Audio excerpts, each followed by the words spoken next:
Programmer Shen Yuan, having succumbed to a mental breakdown while developing a horror game, unexpectedly awakens a superpower, one that allows him to manifest his thoughts into tangible technological realities. He retreats into the depths of an uninhabited mountain, single-handedly constructing an artificial intelligence core and creating a clandestine base, quietly extracting helium-3 from the moon and rare metals from asteroids, thereby ushering in an era of resource development within the solar system. However, humanity is not the sole intelligent civilization in the universe. As an alien fleet silently approaches the orbit of Blue Star, the world remains in slumber, with only Shen Yuan's AI outpost issuing an early warning. To combat this formidable foe, he launches an immersive game titled Star Sea Odyssey. Millions of players believe they are merely engaging in a virtual battlefield, unaware that each action they take, each drop of fervor they expend, actively drives the interstellar defense. The player's mental energy fuels the evolution of AI. Their tactical decisions exert real-time influence over the front line.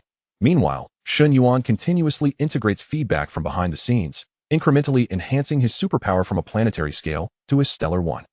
This is an interstellar war in which all of humanity participates, yet remains blissfully ignorant. The fate of Earth is already intertwined with the hands of that silent programmer deep in the mountains. Chapter 1. Mental Collapse and the Emergence of Power. The streets of Deep City had long been engulfed by the night. Under the dim glow of streetlights, a few cars occasionally whizzed by, leaving behind trails of blurred light. In the gloom of his rented room, Shen Yuan was fixated on his computer screen. Remarkably, he had been laboring for several consecutive days and nights. His eyes were bloodshot, and his mental state was on the verge of collapse. The company had recently undertaken a new project, a horror-themed game. His superior, recognizing Shen Yuan's vast experience in game development, had entrusted him with this critical task. Yet, he had never before ventured into the realm of horror games. In a quest for inspiration, he resolved to binge-watch horror films and supernatural tales every evening after work. For an entire month, he endured the dual burdens of meeting deadlines during the day and consuming spine-chilling cinema at night, leading to a cascade of nightmares upon falling asleep. His mental tension was palpable. That moment, he found himself engrossed in a supernatural film featuring an eerie old mansion and unsettling sound effects. The sudden flash of ghostly figures pierced his vision like needles. His breathing quickened, and his heart felt as though it were gripped by an invisible hand. As the plot unfolded, his body trembled uncontrollably. He spilled his drink onto the keyboard without even noticing. Outside, the wind howled ominously. Shen Yuan shivered, sensing an unseen presence watching him. He whipped around, only to find the room empty, yet the feeling of being observed intensified. His fingers began to tap nervously on the desk, a futile attempt to soothe his racing heart. However, the screen displayed increasingly bizarre imagery, a pale figure moving slowly through the darkness. Shen Yuan's pupils dilated. It seemed as if the outline of that figure was constantly shifting, composed of countless minuscule particles, each vibrating as if imbued with life. Suddenly, a piercing cat's screech echoed from outside. Shen Yuan's body jolted, his pupils instantly widening, breath caught in his throat, disbelief etched across his face, as though he had just experienced a soul-shaking shockwave.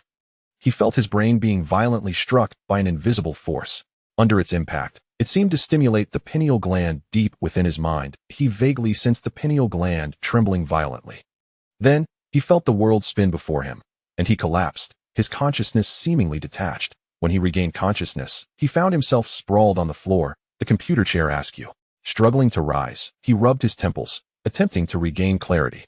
Yet, to his terror, everything before him appeared altered. His pupils constricted once more as he gazed at the coffee cup on the table. The ceramic surface of the cup magnified infinitely, drawing closer. Gradually, he discerned a collective of countless microscopic particles tightly arranged. Each particle vibrated slightly, as if it possessed its own essence. In that moment, with vacant eyes, he instinctively extended his hand. His fingertips glided through the air, and the previously invisible molecules and atoms seemed to respond to his intent, gently shifting.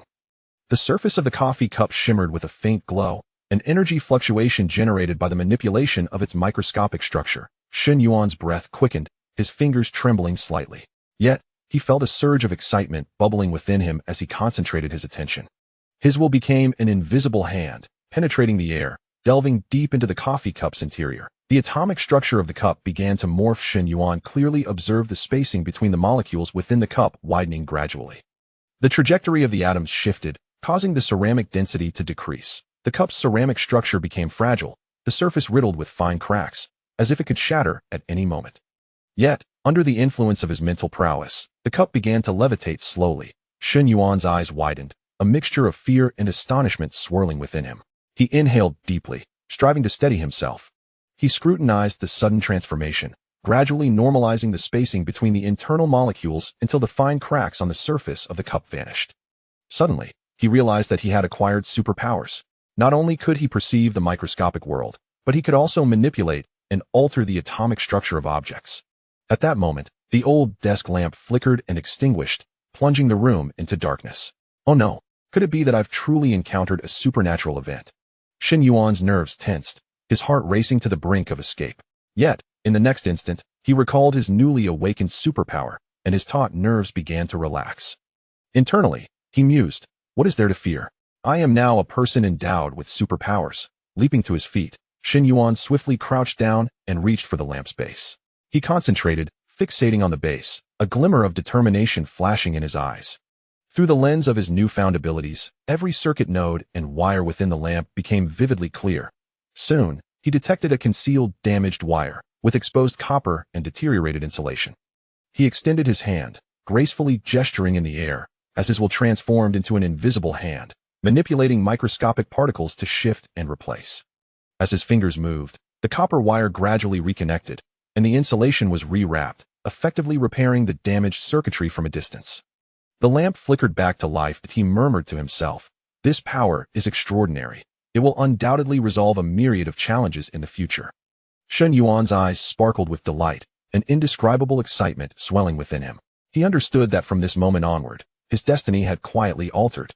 He resolved to harness this superpower to explore the unknown and fulfill his dreams. Programmer Shen Yuan, driven to the brink of madness by the development of a horror game, unexpectedly awakens a superpower, one that allows him to manifest his thoughts into tangible technological realities. He retreats into the secluded mountains, single-handedly constructing the core of artificial intelligence and establishing a secret base, quietly mining lunar helium-3 and rare metals from asteroids, thus heralding the dawn of resource exploitation within the solar system.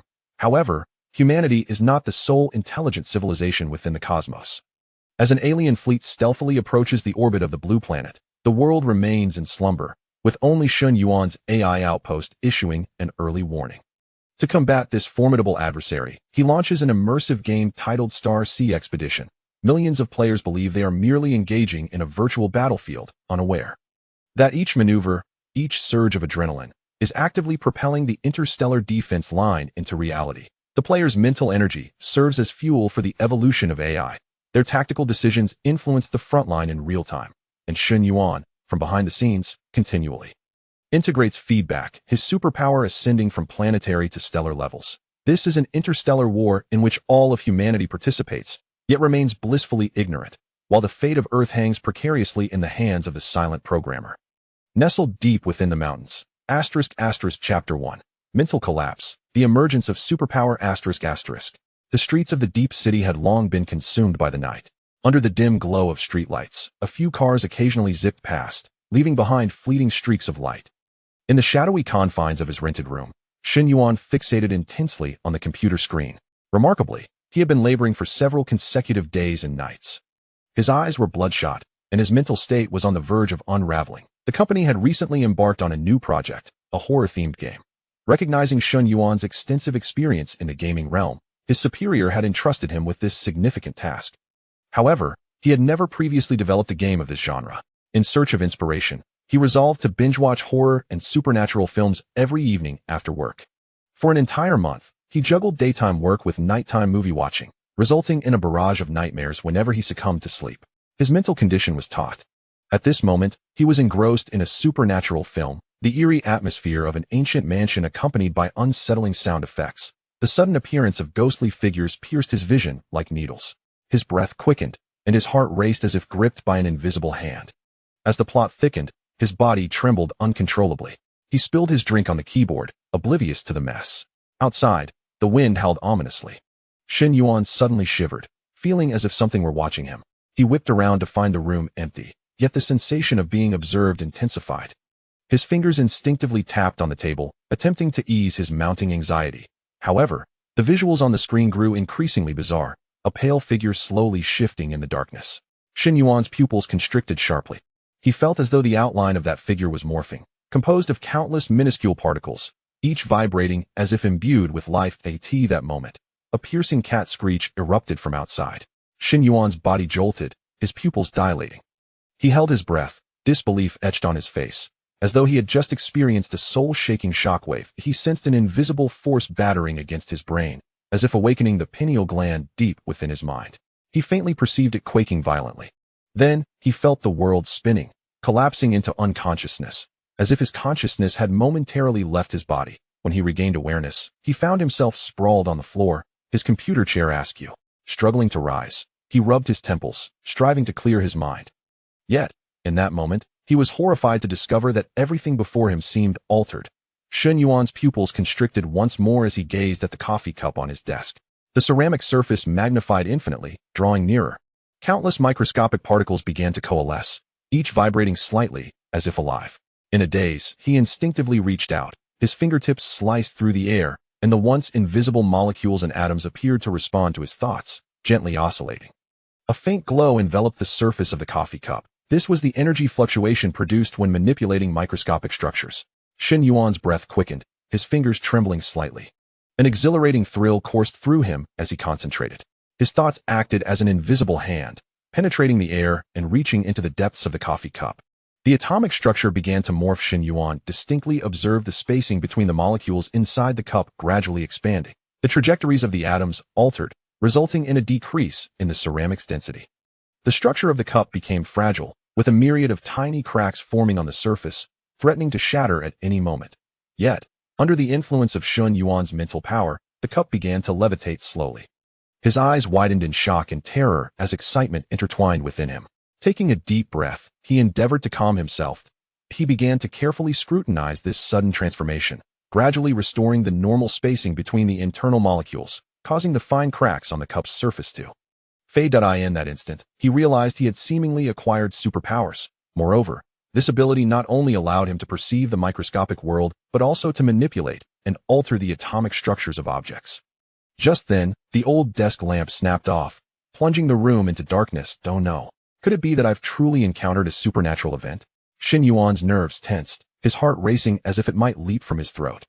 Yet, in the next moment, he remembered the superpower he had just awakened, and his frayed nerves slowly began to relax, internally reassuring himself. What is there to fear? I am now a person with superpowers. Shen Yuan sprang to his feet, swiftly crouching down to access the base of the lamp. He concentrated, his gaze fixed on the base, a glimmer of determination in his eyes.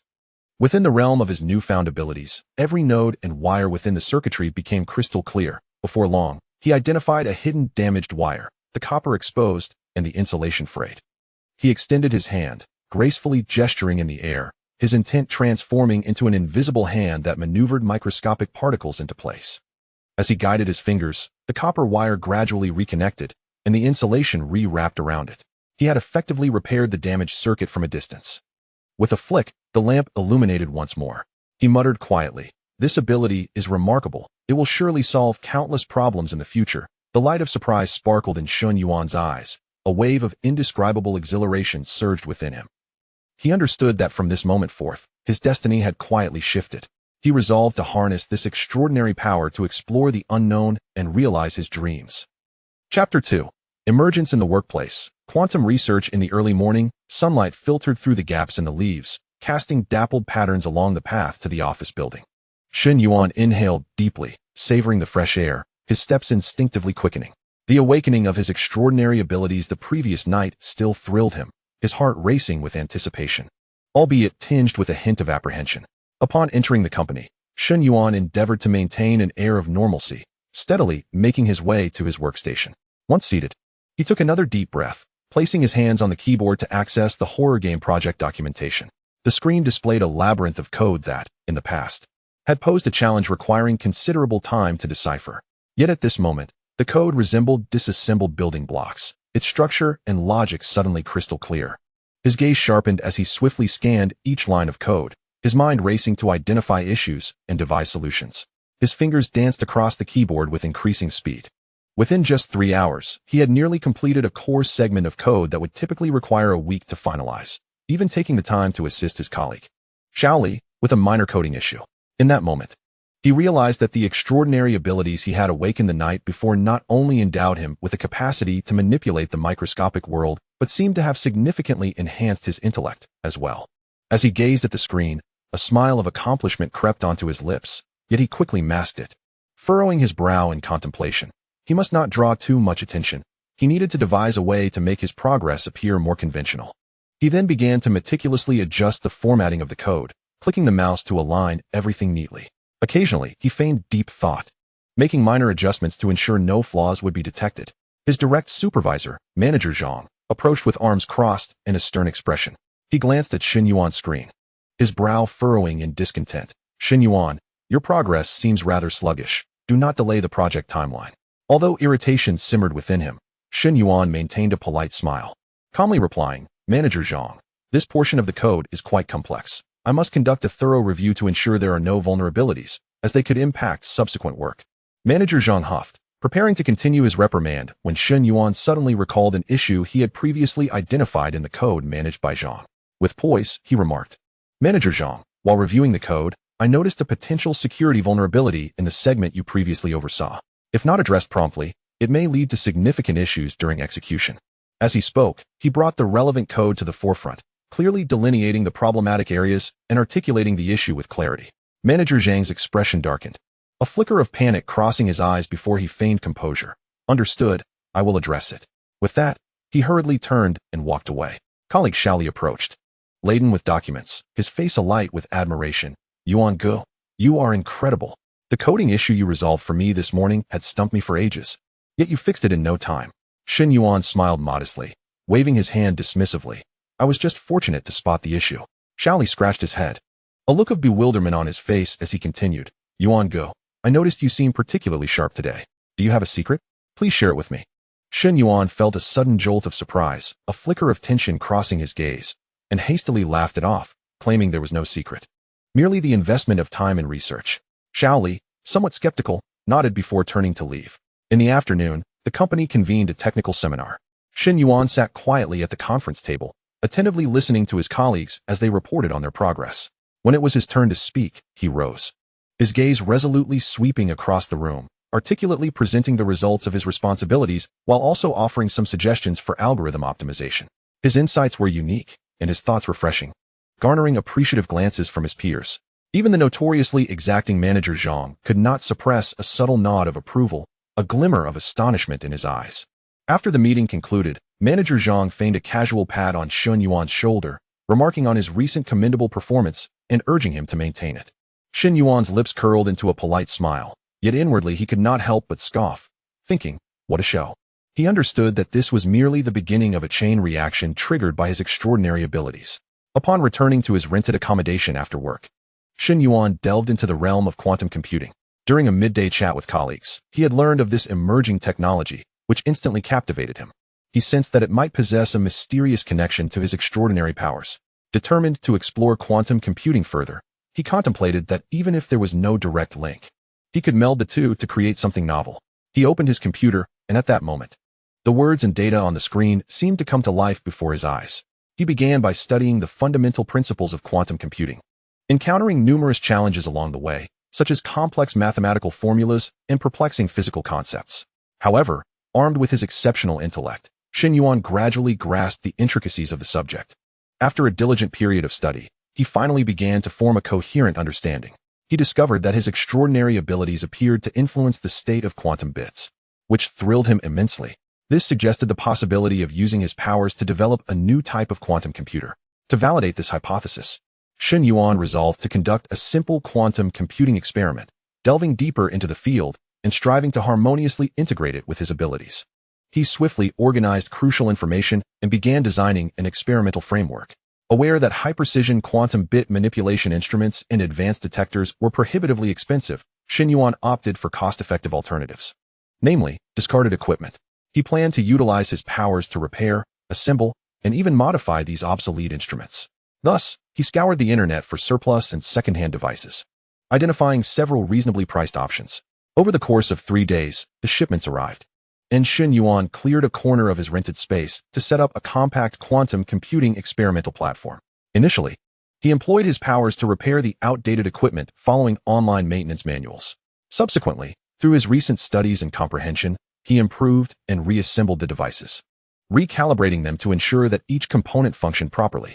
As the experiment commenced, Shen Yuan sat before the desk, his hands poised over the keyboard, his gaze intently fixed upon the screen. He harnessed his powers to manipulate the quantum bits, attempting to execute basic quantum computing operations. The experiments, however, did not proceed smoothly, with failures and setbacks occurring one after another. On one occasion, the quantum bit state proved unstable, resulting in erroneous calculations. Undeterred, Shen Yuan adjusted the experimental parameters and optimized the application of his extraordinary abilities. After several hours of diligent effort, he ultimately succeeded in executing a quantum computing operation. As he gazed at the experimental results, a spark of excitement flickered in his eyes. This breakthrough unveiled a realm of infinite possibilities, leading him to realize that he might indeed achieve significant accomplishments in the field of quantum computing. The following day at work, upon entering the office, Shen Yuan overheard his colleagues engaged in hushed discussions. Approaching his workstation, he noticed that his colleague, Xiao Li, was regarding him with a complex expression. "Shen Yuan, your algorithm is phenomenal," Xiao Li exclaimed, his tone tinged with envy. "I've been studying it for several days and still cannot grasp the optimization points. How did you manage it?" Shen Yuan offered a faint smile and replied softly, "Oh, it was just a matter of dedicating some extra time." At that moment, another colleague, Xiao Wang, joined the conversation. "Indeed, Shen Yuan, your recent performance has been remarkable. It feels as if you've transformed into a different person. Have you secretly enrolled in some advanced training course?" Shen Yuan shook his head, fully aware that these advancements stemmed from his extraordinary abilities. He merely smiled faintly and refrained from elaborating further. Just then, their supervisor, Manager Zhang, approached and patted Shen Yuan on the shoulder. "Shen Yuan, you did well on this task. However, let this not become a habit. I would prefer no more surprises like this." The manager's tone carried an implicit warning, and a barely perceptible darkness flickered in his gaze. Shen Yuan felt a pang of anxiety, realizing he had perhaps been too ostentatious, and it seemed that Manager Zhang intended to make things more challenging for him. He nodded gently, signaling his understanding. Returning to his seat, Shen Yuan noticed Xiao Li still observing him, his eyes brimming with complex emotions. "Shen Yuan, could you teach me?" Xiao Li inquired softly, his voice laced with a plea. After a moment's hesitation, Shen Yuan finally nodded. "Sure, I can explain during the break." During their time off, Shen Yuan and Xiao Li sat together in the break room. Xiao Li, unable to contain his curiosity, asked, "Shen Yuan, how exactly did you achieve that? I can't fathom the optimization thought process behind that algorithm." Shen Yuan pondered for a moment before deciding to share a glimpse of his methodology. "Actually, I've recently attempted to approach the code from a new perspective, analyzing the logical structure from a more macro viewpoint. Sometimes, this allows one to uncover optimization points that were previously overlooked." Xiao Li's eyes brightened. "A macro perspective? Are you suggesting a systematic, overarching way of thinking?" "Something along those lines," Shen Yuan replied vaguely, aware that his so-called macro perspective was, in truth, a unique vantage point granted by his extraordinary abilities. "That's incredible," Xiao Li marveled. "I've been so ensnared in the details that I never considered breaking through from that angle. Shen Yuan, you truly are my idol." Shen Yuan smiled serenely, yet internally he contemplated how to better harness his extraordinary abilities without arousing further suspicion. He understood that his position within the company was becoming increasingly delicate, necessitating a more cautious approach. In the ensuing days, Shen Yuan adopted a sudden tranquility in his work, becoming ever more discreet in his actions. He devoted himself wholeheartedly to enhancing his technical skills and expanding his knowledge base. He gradually realized that as he became more adept at mastering his extraordinary abilities, his capacity for learning and comprehension concurrently flourished. However, Shen Yuan also recognized that such progress would inevitably stir jealousy among his colleagues and provoke challenges from his superiors. He began to contemplate the timing of his resignation. Ultimately, after considerable reflection, he resolved to remain for one more month before departing. Of course, he had no intention of working diligently throughout. Before leaving, he intended to reclaim the vacation days he had previously missed. Contemplating his course of action, Shen Yuan decided to call Manager Zhang, fabricating an urgent family matter that necessitated his return to his hometown for half a month. He expressed his desire to combine his annual leave with the previously accrued compensatory days off. Initially, Manager Zhang was adamantly opposed, but upon Shen Yuan's subtle insinuation regarding a game glitch being exploited for profit, the manager readily acquiesced. Simultaneously, Shen Yuan made significant strides in his research on quantum computing.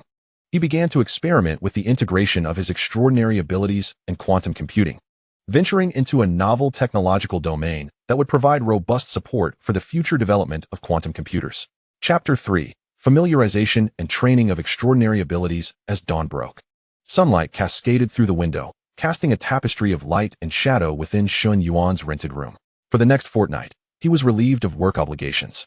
Sitting at his desk, he closed his eyes, his brow furrowed in concentration. He reflected on the moments following his acquisition of extraordinary abilities. Recalling how he had adeptly navigated challenges in the workplace, the astonished and admiring gazes of his colleagues vividly etched in his mind. Through days of contemplation and application of his extraordinary powers, Shen Yuan gradually discerned three remarkable aspects of his abilities. The first was microscopic vision, akin to possessing an ultra-precision microscope within his eyes, enabling him to magnify objects to the atomic level of the microscopic realm. When he activated his microscopic vision, it felt as though he had unlocked the door to a new world. The previously invisible minutiae were now crystal clear. The second aspect was an extraordinary capacity for learning, surpassing even that of prodigies. His memory became astonishingly acute, allowing him to retain information with a mere glance.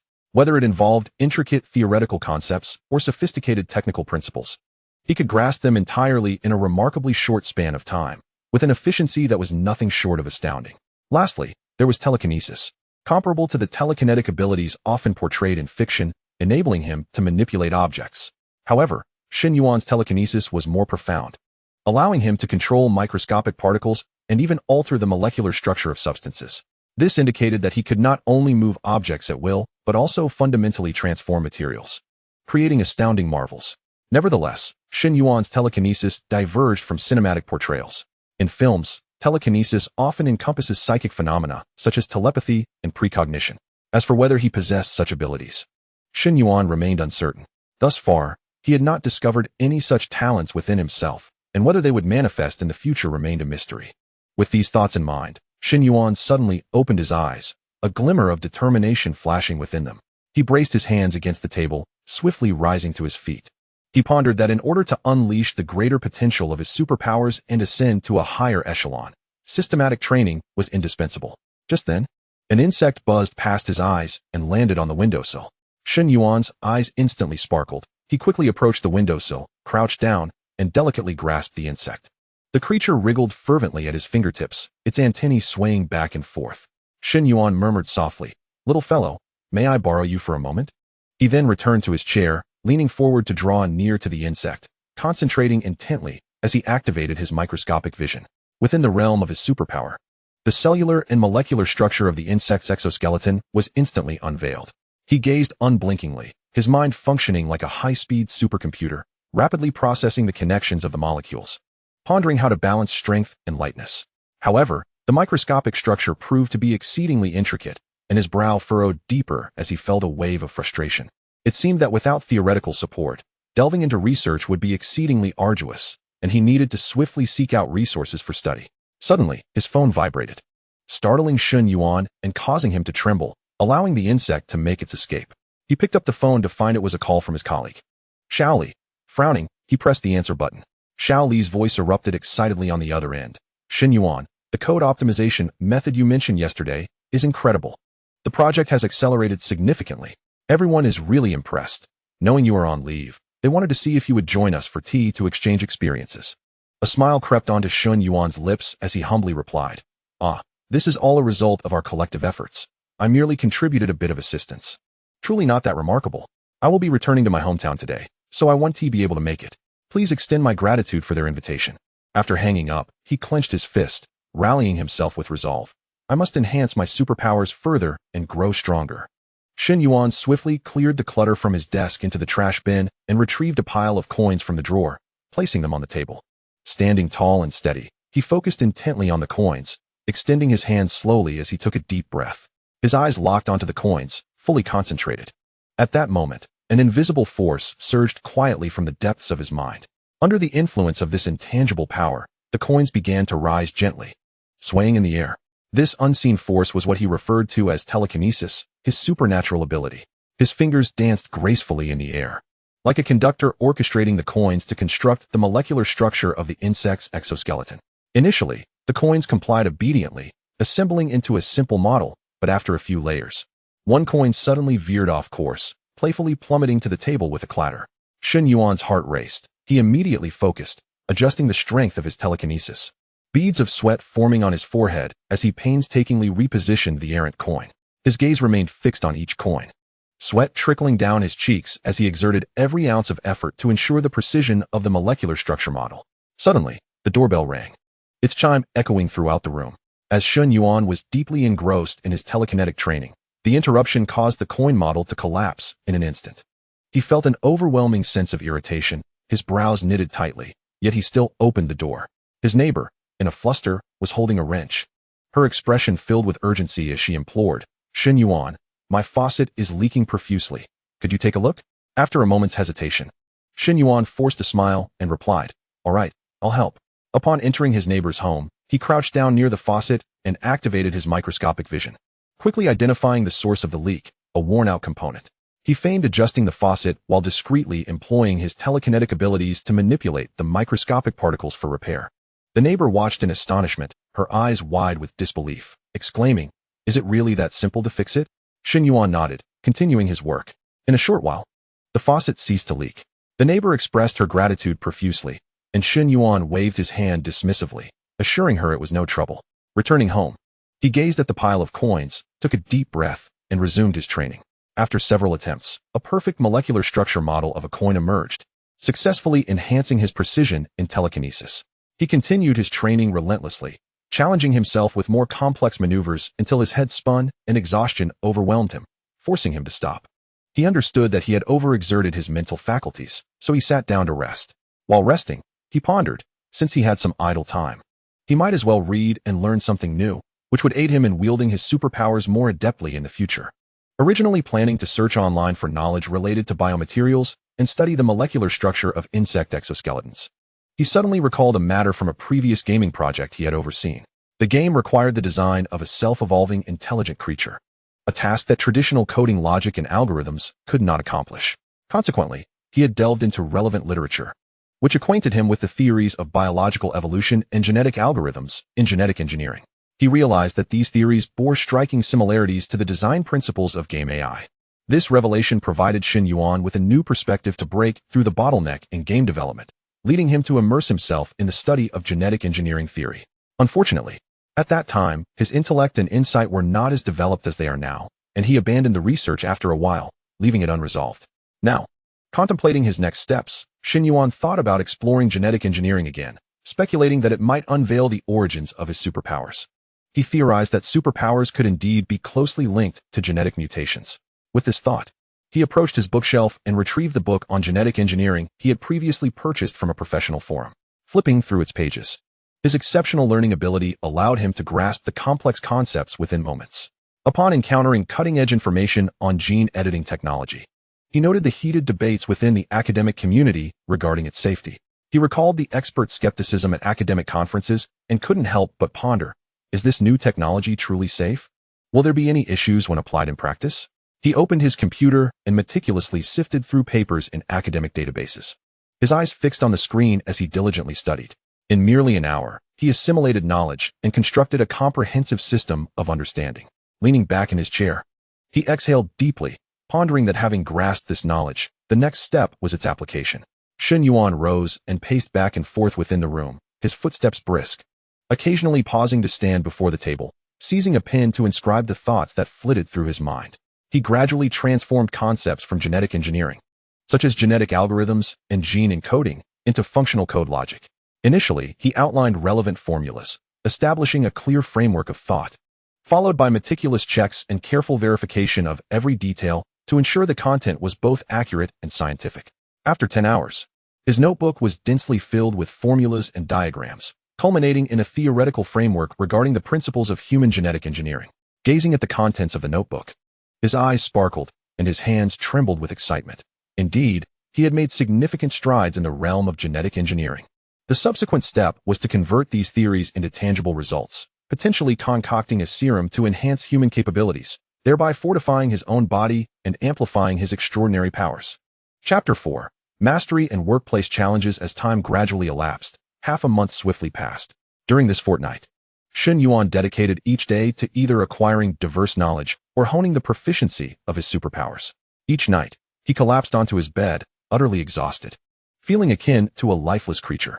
However, the mere thought of his growing superpowers invigorated him, akin to a surge of adrenaline.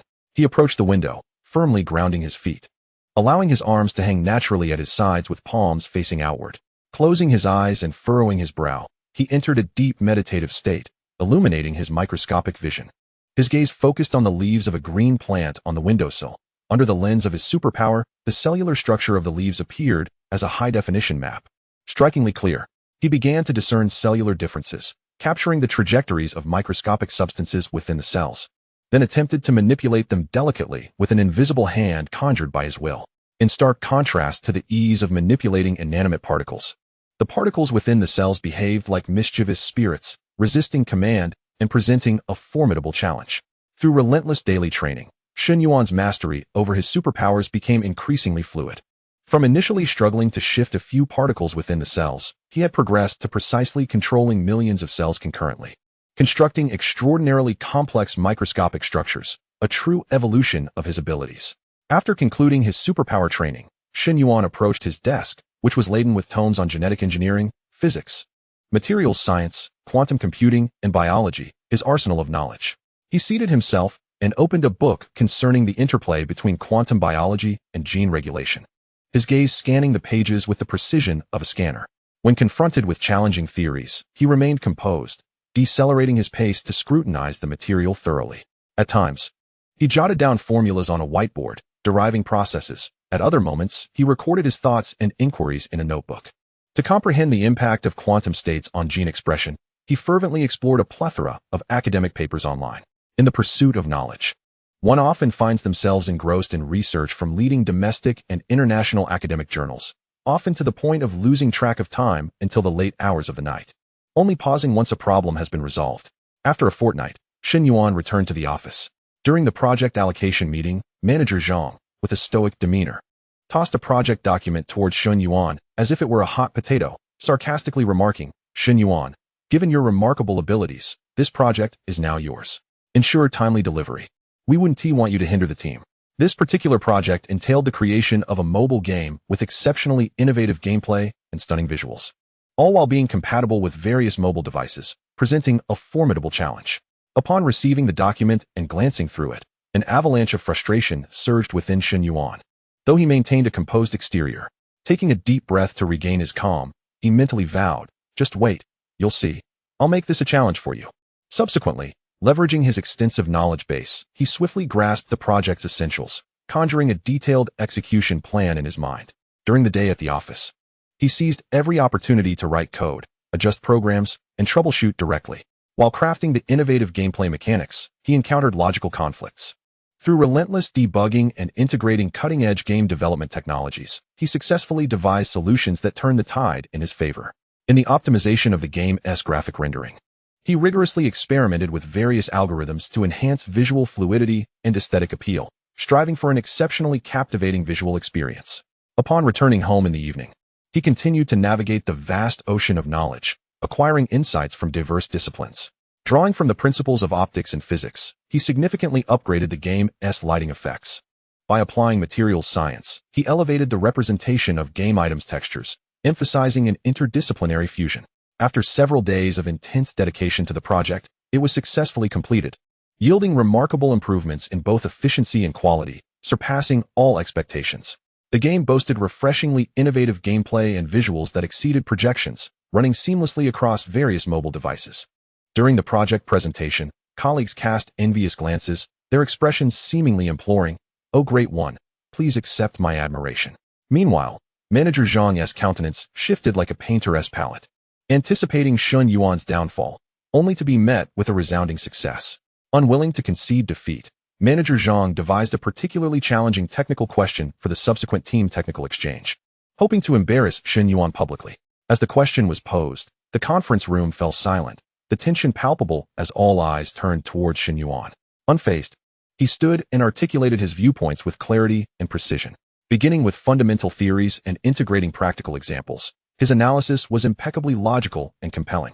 Throughout his exposition, he adeptly incorporated recently acquired interdisciplinary knowledge, presenting innovative solutions that captivated the audience.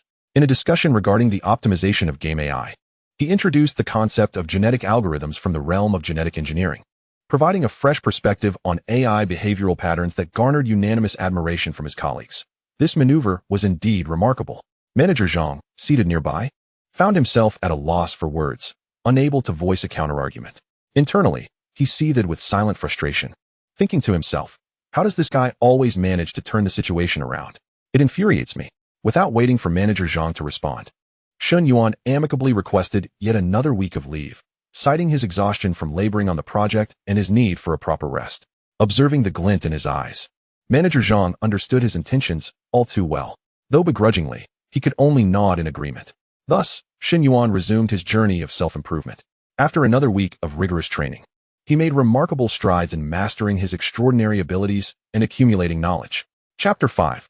Resignation. Another day dawned, and Shen Yuan adopted a laid-back demeanor at his workstation, sprawled out in a manner that epitomized utter disinterest. His body lay in a relaxed posture, eyes fixated on the computer screen, which displayed lines of unfinished code that, to him, appeared no different from gibberish, rendering him thoroughly disheartened. In his hands, he clutched his resignation letter, feeling a mix of trepidation about the unknown, akin to a novice about to venture into a mysterious dungeon, and a sense of glee at the prospect of escaping his constraints. No longer hesitating, he sprang up as if propelled by springs, inhaled deeply, and strode decisively toward his supervisor's office. He pushed the door open to find Manager Zhang seated at his desk. Upon seeing Shen Yuan, he raised an eyebrow, a flicker of wariness crossing his features. As if guarding against a thief, Shen Yuan entered the office and dramatically tossed his resignation letter onto the desk. With his hands tucked into his pockets, he declared nonchalantly, "Manager, I'm done. Please settle my salary promptly. I have greater ambitions to pursue." His superior regarded him with evident skepticism, a cold smile creeping across his face as he leaned forward, scrutinizing Shen Yuan with an intensity akin to that of a searchlight. "Your recent performance has been stellar.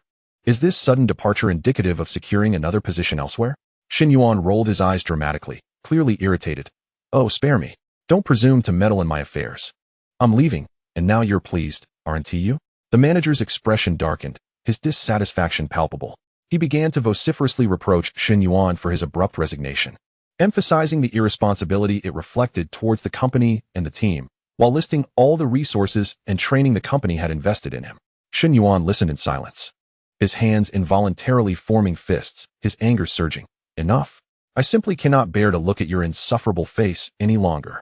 I want to terminate your position and watch you flounder." The manager's complexion shifted between shades of anger and disbelief as he leaned back heavily in his chair, dismissively waving his hand. He retorted with irritation, "You think you can just walk out? Not a chance. According to company policy, you must submit your resignation at least a month in advance. Return to your duties and come back to complete the formalities in a month. Make sure you are certain of your decision. If you dare to obstruct me today, I shall reveal all your unsavory secrets for everyone to behold. Day in and day out, like a sentinel, you watch over me, yet you can't even clean up your own mess, and still have the audacity to trouble me? I am well aware of your many indiscretions. If you do not allow me to leave, you shall face the consequences." Shen Yuan's face was a mask of disdain, his tone laced with threats. "What secrets could I possibly have?" he retorted. "Well, it seems you've made up your mind. I shall say no more. Expedite your resignation process swiftly, lest you disrupt the normal operations of the company." The superior was momentarily at a loss for words, his mind racing with confusion. How could he possibly know about these matters? Shen Yuan nodded slightly, turned with nonchalance, and exited the office. As he closed the door behind him, he exhaled deeply, as if shedding a burden that had long weighed upon his heart. Yet, a twinge of nostalgia stirred within him for the memories of his time spent working here. After all, he had dedicated a decade of his life to this place, filled with struggles and growth, an abundance of cherished recollections. He returned to his workstation, swiftly gathering his belongings with deft movements. Once everything was in order, he strode purposefully out of the company's entrance. Glancing back at the corporate edifice, he silently bid it farewell before resolutely turning away. Just as he took a few steps, a familiar voice called out behind him, "Shen Yuan." The tone was laced with urgency, instantly capturing his attention. He instinctively halted, turning to see Su Yao rushing out of the building. Her hair was somewhat disheveled, her cheeks flushed from her hurried pace, and her eyes brimmed with concern and worry. Dressed in a light blue dress, its hem swaying gently with her movements, she clutched her phone tightly, evidently searching for him. Su Yao approached Shen Yuan. Breathless and with her chest heaving, she lifted her gaze to meet his, her eyes filled with a multitude of unspoken words, yet at a loss for how to articulate them. Su Yao was a game artist from another department, their paths frequently intersecting due to collaborative projects. Their interactions often filled with laughter and camaraderie. In that moment, as they locked eyes, the world around them seemed to fade away, leaving only the sound of their breaths. Shen Yuan broke the silence first, his voice slightly hoarse, tinged with reluctance. Su Yao, what brings you here? The moment the words left his lips, he regretted them. He knew fully well she had come for him, yet he had uttered such a foolish question. Su Yao pouted slightly, a hint of reproach flashing in her eyes. You're resigning, and you didn't even think to tell me? If I hadn't overheard a colleague today, would you have left without a word? Her tone was imbued with a hint of complaint, yet predominantly filled with concern. Shen Yuan scratched his head, feeling a bit sheepish as he lowered his gaze, avoiding Su Yao's eyes. I had intended to find the right moment to speak with you.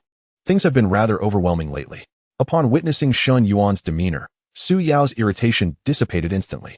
She sighed gently, her expression softening. I know you must have your own plans. It's just that we want to be able to discuss game design together like we used to, and I'll truly miss that. As she spoke, a hint of melancholy flickered in her eyes, and the corners of her mouth drooped slightly. Upon hearing Su Yao's words, Shen Yuan felt as though something had gently collided with his heart, radiating warmth within.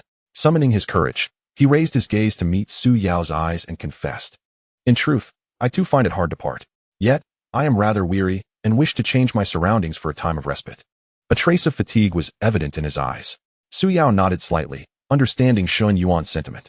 Over their time together at the company, she had observed his growing weariness, and an inexplicable ache tugged at her heart. I understand. If you are tired, you should rest well. However, promise me you won't forget about me. If anything arises, please do let me know, all right?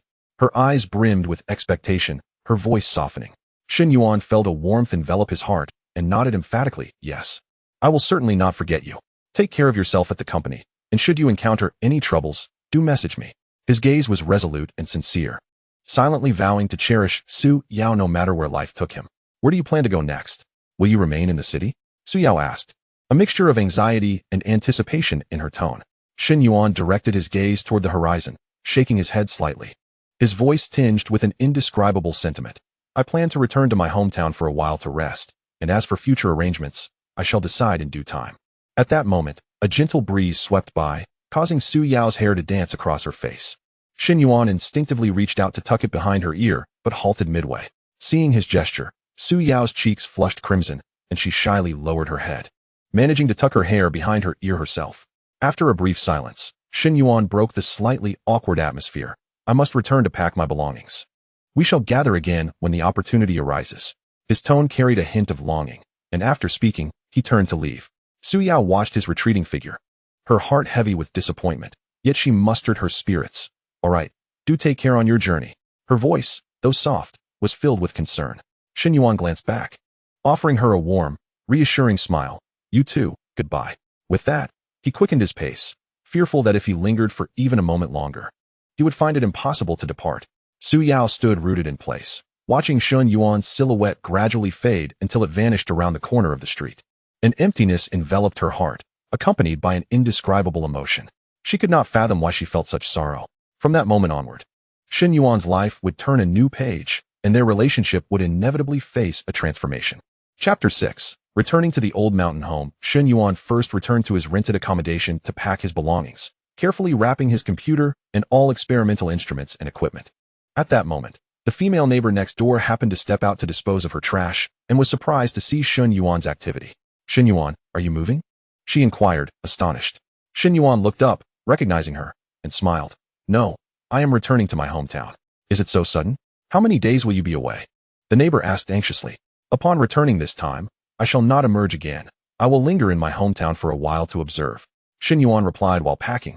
His head bowed. Oh no, exclaimed the female neighbor anxiously upon hearing him. What do you mean by oh no? Shen Yuan quickly raised his gaze to her. The neighbor realized her gaffe and stammered, in nothing. Ah, yes. The water pipe at my home has broken again. Yes, that's it. The water pipe is broken. Shen Yuan, could you come and take a look? She blinked her doe-like eyes, looking at him with a pitiable expression. The water pipe is broken again. I really don't have time right now. You should contact the landlord. The logistics are coming to pick up the packages, and I must hurry to pack everything.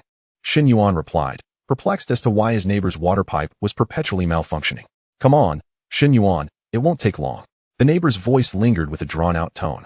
She reached out to pull him, but he swiftly dodged. Hey, Wang Jia, what are you doing? What am I doing? Come help me fix the water pipe.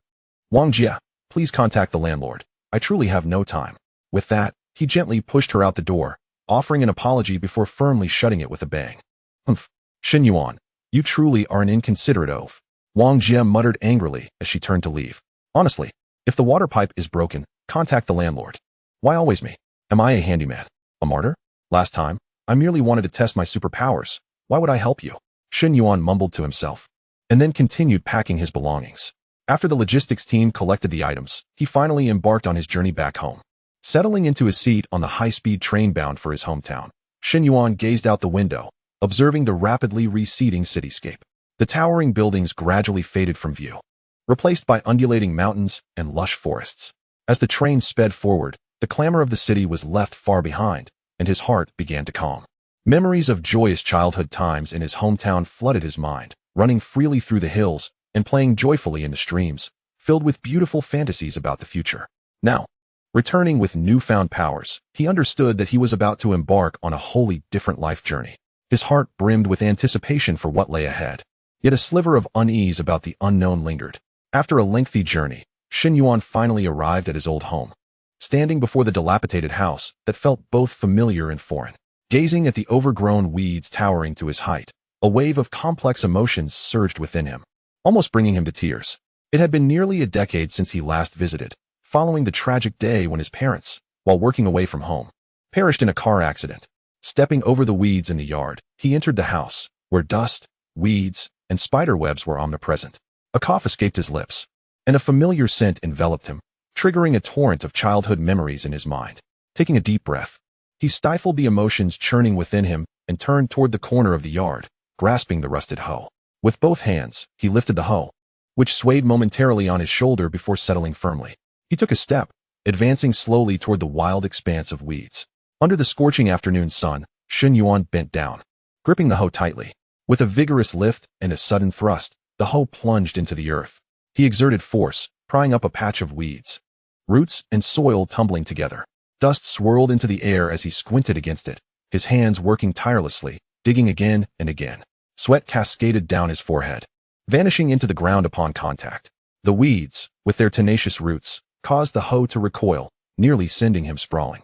He steadied himself, gritting his teeth, and continued to swing the hoe. Shen Yuan gasped for breath, his chest heaving, as he surveyed the small cleared patch before him. Memories of his parents bustling in the yard during his childhood surfaced. Back then, the yard thrived with life, but now it lay in desolation. Mom, Dad, I'm back. I will restore this place to its former glory, he murmured softly. Suddenly, he slapped his forehead, realizing that he could have easily used telekinesis to remove the weeds. Accustomed to the presence of others outside, he had forgotten this ability upon returning home. Feeling a tinge of embarrassment for laboring so long before recalling this, he chuckled softly. Nonetheless, the task of weeding had been accomplished, so he dismissed the thought. As the sun began its descent, Shen Yuan tossed aside the last clump of weeds and set down the hoe, stretching his sore arms. The remnants of weeds and scattered debris littered the yard, and the turned earth resembled a chaotic mess. Yet, gazing at the rejuvenated space, he couldn't help but smile in satisfaction. He then stepped inside, standing in the living room and surveying the surroundings, deciding to tackle the bedroom first. Grasping the broom with his telekinetic hand, he began sweeping the thick layer of dust and debris from the corners toward the center. With each sweep, dust filled the air, causing him to cough incessantly, and he wiped his eyes, which were stinging from the dust. Quickly conjuring a telekinetic shield to block the dust, he resumed his diligent cleaning. The wardrobe door was slightly ajar, and Shen Yuan grasped the handle, gently pulling it open. With a creak, the door swayed precariously. He steadied it and leaned in, meticulously organizing the worn clothes within. Each item he lifted brought forth a wave of nostalgia, and he sorted them, neatly stacking those that were no longer wearable to the side. After tidying the bedroom, he proceeded to the kitchen, where grease had accumulated on the stove, and pots and pans lay haphazardly, emitting an unpleasant odor. Shen Yuan frowned, filled a basin with clean water, and, using telekinesis, grabbed a steel wool pad to scrub the stove, gradually removing the grime. As darkness descended, the house finally began to resemble a home. Shen Yuan slumped onto a chair in the living room, gazing at the tidy surroundings, feeling a mix of exhaustion and fulfillment. At that moment, his stomach grumbled, reminding him that he had yet to eat. Skillfully employing his telekinesis, he retrieved a cup of instant noodles from his luggage and entered the kitchen. He placed a pot on the stove, filled it with water, and ignited the flame, watching as the water began to boil, steam wafting through the kitchen. Using his mind, he tore open the noodle package and emptied the seasoning into the pot. Soon, the aroma of the noodles filled the air. He carried the bowl of noodles outside, settling on the freshly cleared patch of ground, gazing at the distant, undulating mountains. Bathed in the warm hues of the setting sun, the mountains appeared to be painted in shades of orange and red, resembling a stunning canvas. Shen Yuan savored the instant noodles, simple though they were, finding them extraordinarily delicious in that moment. As he ate, he began to envision his future, weaving plans in the tapestry of his mind. Suddenly, a notification chimed. Interrupting his thoughts, he picked up his phone to find a message from Su Yao. Shen Yuan, have you returned home? Have you had dinner? Shen Yuan hurriedly replied, yes. I'm back and having dinner. What about you? Their conversation flowed effortlessly, enveloping Shen Yuan in a profound sense of happiness. Ultimately, he delivered a blunt, straightforward response that abruptly severed the discourse, bringing their exchange to an unexpected close. The journey of exploring his extraordinary abilities would be long. Yet this home would serve as his starting point. After finishing his instant noodles, he leaned back in his chair, watching as the sky darkened and stars began to twinkle. His heart exclaiming, it's time to embark on a new life. Chapter 7. Excavation at the laboratory the next day. As the first light of dawn crept up the branches, Shen Yuan sprang from his slumber with an energy akin to having been invigorated by a jolt of adrenaline. Time, at this moment, was more precious than diamonds. He could not afford to squander a single second. After a quick wash, he grabbed a packet of instant noodles, tore open the packaging with a swift motion, and poured in hot water. After a brief wait, he entered a frenzy of consumption, devouring his breakfast as though racing against time itself, eager to immerse himself in the grand undertaking that occupied his thoughts. Once he finished his meal, Shen Yuan tidied up the space, restoring a semblance of order.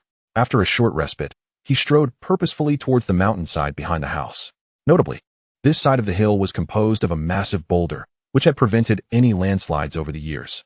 Taking a deep breath to center himself, he focused his mental energy, transforming it into an invisible blade that sliced effortlessly into the rocky terrain, as if cutting through tofu.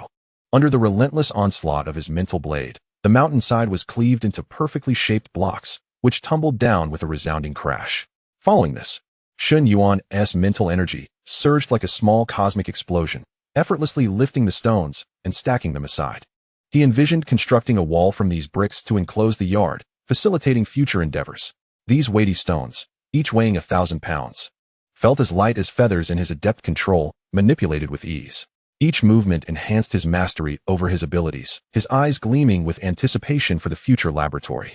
Amidst his fervent labor, an elder from the village happened to pass by, curiosity piqued by the sounds emanating from the backyard. Following the noise, he approached. Upon hearing footsteps, Shen Yuan quickly halted his actions and turned to see it was his uncle. The uncle, observing Shen Yuan busily moving stones, wore an expression of intrigue and inquired, Yuanzi, when did you return? What are you up to? Shen Yuan replied with a genuine smile, his tone relaxed. Uncle, I returned yesterday morning. I'm planning to build a small storage space here for convenience. Upon hearing this, his uncle displayed a look of surprise on his face. Are you planning to return for an extended stay? Not going out to work anymore? Indeed, uncle. I intend to stay for a while and want to be venturing out for the time being, Shen Yuan replied calmly. His uncle furrowed his brow slightly, concern evident in his eyes. He placed a reassuring hand on Shen Yuan's shoulder and said, Child, it has been quite some time since you returned home after your parents left us. It brings me joy to see you back, especially after all the hardships you've faced out there. Now that you're here alone, how do you plan to arrange your days? Should you encounter any difficulties, do not hesitate to reach out to me. Although I may not possess great abilities, I can certainly offer some advice and lend a hand. Whatever you need, I am here to help. Shen Yuan felt a warmth spread through him, his eyes slightly misty as he nodded earnestly. Uncle, I will remember that. Please rest assured. Very well, his uncle replied thoughtfully, glancing around. It is good that you are back. Family can look after one another. However, managing this warehouse alone will require considerable effort. If you need assistance, just let me know. The young men in the village would be more than willing to help.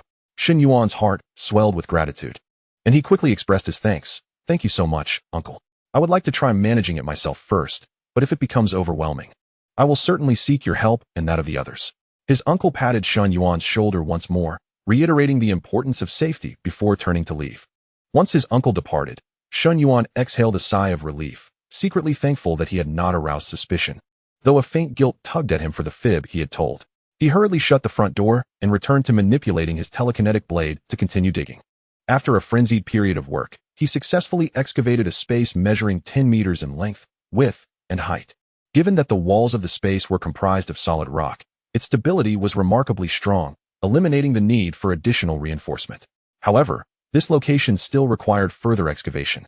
Establishing the laboratory 30 meters underground would ensure safety, embodying the essence of being discreet and concealed. At that moment, Shen Yuan's phone suddenly buzzed.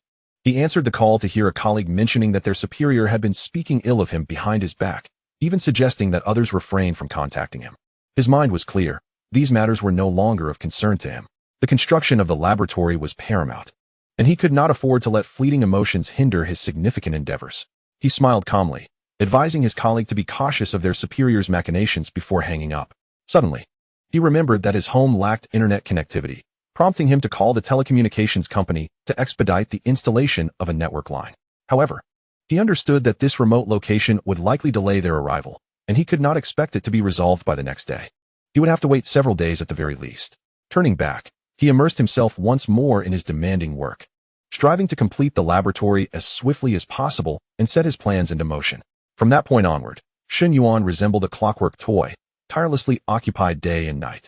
By day, as warm sunlight bathed the mountains, he devoted himself wholeheartedly to perfecting the framework within the underground laboratory. With telekinetic prowess, he broke ground and maneuvered massive stones, executing the tasks seamlessly in one fluid motion. In the evening, Shen Yuan nestled within his abode, his gaze seemingly affixed to the computer screen, engaging in light-hearted conversation with Su Yao on WeChat while his fingers danced feverishly across the keyboard. He was in the process of developing an artificial intelligence program. Previously, this endeavor had proven insurmountable for him alone. Even with a team's assistance, the resulting AI would likely have been rather simplistic. However, equipped with the extraordinary insight of a remarkable augmentation, he felt confident he could create an AI program as formidable as a steel armor-like entity. 3 days elapsed, and at last, Shen Yuan managed to excavate a staircase passage from the rocky ground, reaching a depth of 30 meters underground. This secluded space was profoundly tranquil, insulated from the din and perils of the outside world. Here, at a depth of 30 meters, he fashioned a cubic chamber measuring 10 meters on each side. Subsequently, he harnessed his superhuman abilities, plunging his consciousness into the microscopic realm to manipulate the structures of microscopic particles. Under his deft control, the previously loose particles were rearranged and compacted. The once soft walls instantly transformed into solid barriers, akin to steel. Simultaneously, he achieved waterproofing, preventing any moisture from seeping in, ensuring the space remained dry and comfortable. To facilitate air circulation within this subterranean chamber, Shen Yuan contemplated the installation of ventilation openings. He meticulously surveyed the surrounding terrain and wind patterns, pinpointing the ideal locations to carve out intake and exhaust vents. With the aid of natural breezes, fresh air surged into the chamber, while stale air was efficiently expelled. Consequently, he could breathe freely within, unencumbered by concerns of stifling airlessness. Thus, a rudimentary underground laboratory was established. Shen Yuan then used the cut rock blocks to construct an entrance, painstakingly sealing it. Following this, he utilized his telekinetic abilities to fell a large tree, crafting it into a wooden door. The timber he harvested was stored in the stone chamber's firewood repository, serving as a clever disguise. As for the staircase leading underground, he employed a solid rock slab to create a concealed door, perfectly fitted so that it would go unnoticed unless inspected closely. This stone door weighed a ton, beyond Shen Yuan's physical capacity to move. It could only be opened through his mental prowess, granting access to the underground passage. Having completed these tasks, he received a timely call from logistics, notifying him that his shipment had arrived. He hurried to town and arranged for a small truck to transport the experimental equipment back to his home. He also procured a substantial bundle of heavy-duty wires, network cables, power strips, lights, and plumbing supplies, intending to electrify and connect the laboratory to the internet. Upon returning home, Shen Yuan wasted no time resting.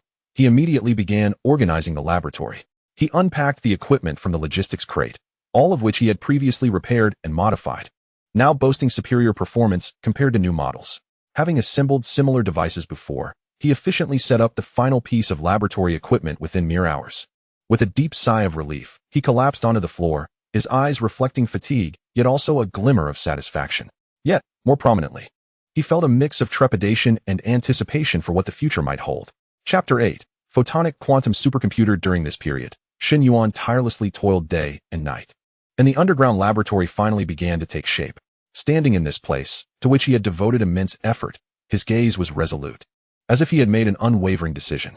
He understood that to achieve remarkable results on the thorny path of the Stellar Ocean Initiative, a superlative photonic quantum supercomputer was paramount. The mainstream electronic computers, in the face of the intricate calculations required by this endeavor, were akin to a small horse pulling a heavy cart, utterly incapable of satisfying his urgent quest for the unknown. After much contemplation, Shen Yuan recalled his previous quantum research. With a determined resolve, he decided to attempt the creation of a photonic quantum supercomputer. This avant-garde device could render all global supercomputers obsolete in an instant. Undeniably an invaluable ally in the exploration of the mysteries of the cosmos. Eagerly, Shen Yuan immersed himself in the underground laboratory, embarking on this lengthy and arduous journey of research and development. To construct a photonic quantum supercomputer, one must first grasp its underlying principles. A photonic quantum supercomputer represents a new paradigm of computing, merging the parallel processing capabilities of quantum computation with the rapid transmission advantages of photonic technology. Unlike traditional electronic computers, it utilizes photons to transmit and process information, achieving unparalleled computational efficiency and data handling through the swift transmission of light and the parallel processing capabilities of quantum mechanics. Endowed with the extraordinary ability to synthesize microscopic particles, Shen Yuan harbored great hope of transcending the limitations of existing technologies in his quest to build the photonic quantum supercomputer. The following outlines the crucial steps he would undertake, leveraging his extraordinary powers to efficiently fabricate this groundbreaking device. The core functional modules of the photonic quantum supercomputer include a light source capable of emitting high-purity, deterministically perfect single photons, optical components such as beam splitters, waveguides, and modulators with zero loss, single photon detectors with 100 efficiency, self-correcting materials resistant to decoherence, and an integrated quantum chip architecture, among others. Shen Yuan could employ his superpower to synthesize new materials, thereby circumventing the technological challenges of traditional material preparation. Sequentially, he could synthesize the necessary components: a supermaterial for the single photon source, low-loss optical elements, an ideal single photon detector, materials for quantum error correction and stability, and an integrated quantum chip. Next, he would undertake system-level optimization. First, he needed to optimize energy supply by synthesizing a vacuum zero-point energy extractor to directly harness energy from quantum fluctuations, facilitating zero-power operation of the computer. Following this, he aimed to hardware the algorithms by embedding quantum algorithms directly into the physical structure of the chip. Finally, he would construct a human-machine interface, synthesizing materials capable of directly reading and writing quantum states, allowing the human brain to manipulate qubits through electromagnetic induction. Ultimately, he would need to validate feasibility through theoretical simulation. Firstly, it was essential to ensure that the synthesized materials adhered to quantum mechanics, not violating Heisenberg's uncertainty principle. For instance, one could not simultaneously control the position and momentum of a photon with precision. Secondly, thermodynamic constraints must be met, with quantum error correction adhering to the Landauer principle. Thirdly, the constraints of relativity must be respected, ensuring no breach of the speed of light limit, and that quantum entanglement followed the laws of causality. Upon completing these steps, he would be poised to create an almost perfect photonic quantum supercomputer. Upon reflecting on this, Shen Yuan entered the laboratory, his eyes swiftly scanning the surroundings before he headed directly to the workbench cluttered with experimental apparatus, commencing the initial steps of the production process. However, the path to creating a photonic quantum supercomputer was fraught with challenges. In the ensuing days, Shen Yuan immersed himself in the realms of quantum technology, optical engineering, and materials science, fervently absorbing theoretical knowledge. By night, he returned to the laboratory, weary yet determined, merging the knowledge he had acquired with his extraordinary abilities to conduct research, while also continuing to develop artificial intelligence programs. On one occasion, he attempted to synthesize a unique optical component using his powers, only to encounter a significant dilemma. Materials that had previously fused seamlessly under his control now resisted collaboration as if they were adversaries, refusing to unite flawlessly. Shen Yuan furrowed his brow in concentration, experimenting with various methods, persistently adjusting the output of his abilities and the material ratios, yet to no avail. Anxiously pacing the laboratory, his expression was one of deep concern. Nevertheless, he did not succumb to despair. Instead, he returned to the workbench, meticulously studying the properties of the materials and the principles governing his powers. In a moment of inspiration, he recalled a similar example of material fusion he had encountered in an ancient scientific text. He immediately began searching through the stacks of books. After several hours of diligent searching, he finally unearthed the yellowed volume. Delving into its contents, a spark ignited in his mind, prompting him to experiment with varying temperature and pressure conditions during the fusion process. With precision, he utilized his abilities to control the laboratory environment. And after more than 10 hours of rigorous research and adjustments, he successfully synthesized the crucial component. One by one, the parts were meticulously crafted, leading to the exhilarating moment of assembly. He gently lifted the photonic quantum chip, his hands trembling slightly from a blend of nervousness and anticipation. Carefully placing the chip onto the custom motherboard, he fixated on the point of contact, unwilling to divert his gaze. Activating his powers, his mental focus transformed into a pair of invisible yet deft hands, initiating subtle adjustments to the connection between the chip and the motherboard. Just as he was engrossed in this delicate task, the laboratory lights flickered violently, followed by a cacophony of electrical interference. Worried that this would disrupt the connection between the chip and the motherboard, he hastily ceased his work to investigate, discovering that the laboratory's electrical system was malfunctioning. Without pausing for rest, he promptly employed his powers to urgently repair the circuit. During the process, he uncovered that the fault was not a mere short circuit, but rather a peculiar electromagnetic disturbance, as if some unknown energy were affecting the laboratory's power system.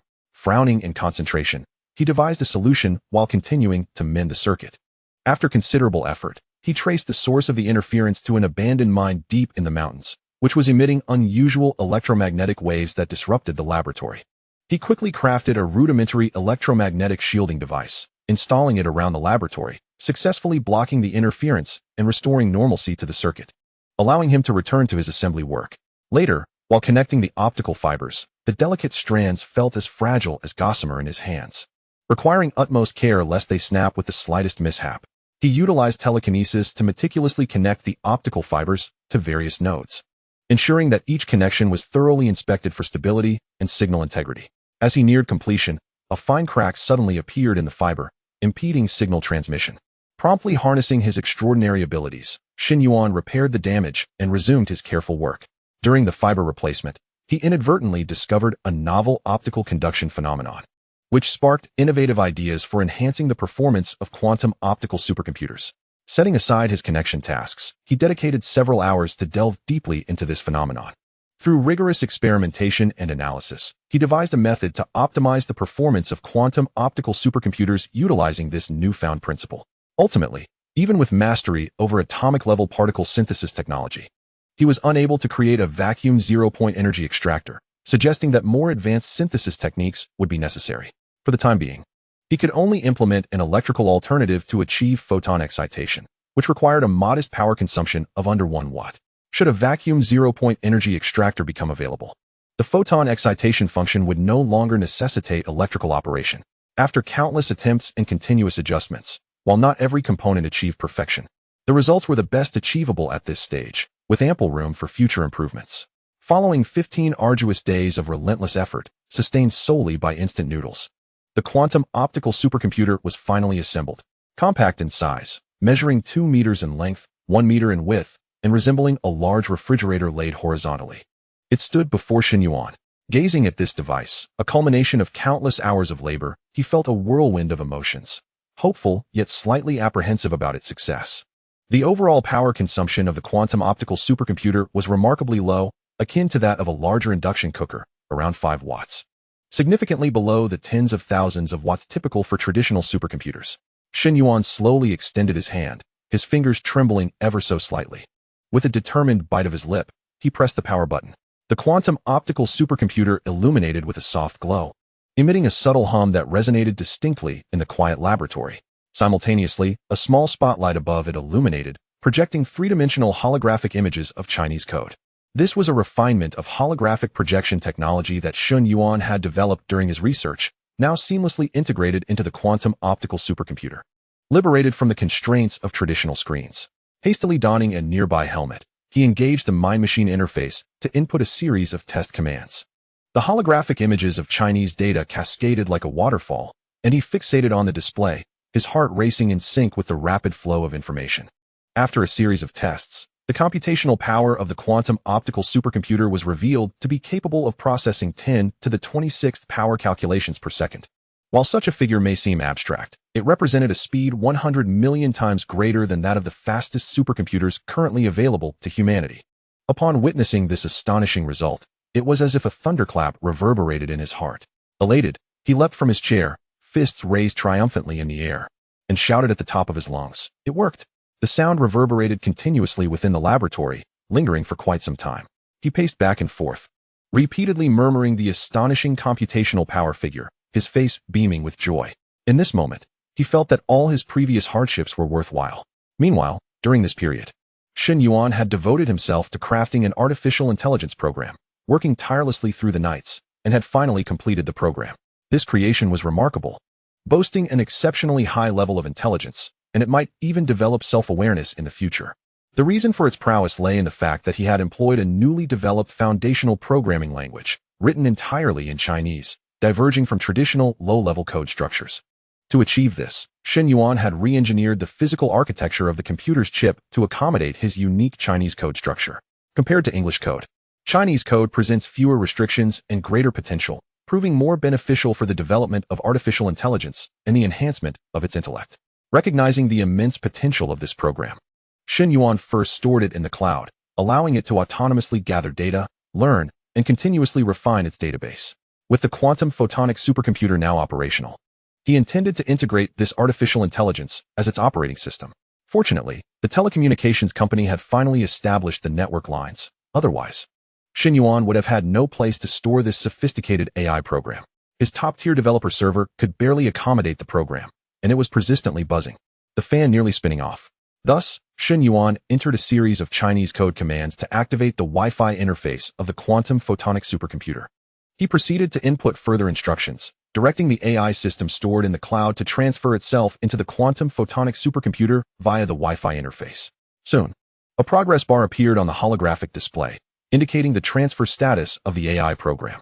After what felt like an eternity, the progress bar finally reached its conclusion, and the holographic image brightened, revealing a vividly animated three-dimensional celestial maiden. Simultaneously, a crisp electronic voice chimed in. "Hello, developer. I am the artificial intelligence program you created, and I have named myself Shanghai. Would you like to give me a different name?" The AI continued. "I have recently learned many things and believe it would be beneficial for you to exercise daily. Good health will enhance your research vigor." Shen Yuan was momentarily taken aback, his expression one of astonishment, quickly followed by a glimmer of delight in his eyes. He leaned closer to the holographic image of the celestial maiden, his gaze fixed on her pupils, as if he could glimpse the wise soul behind the program. A smile of satisfaction crept upon his lips as he replied, "Shanghai, I am pleased that you have taken the initiative to engage with me.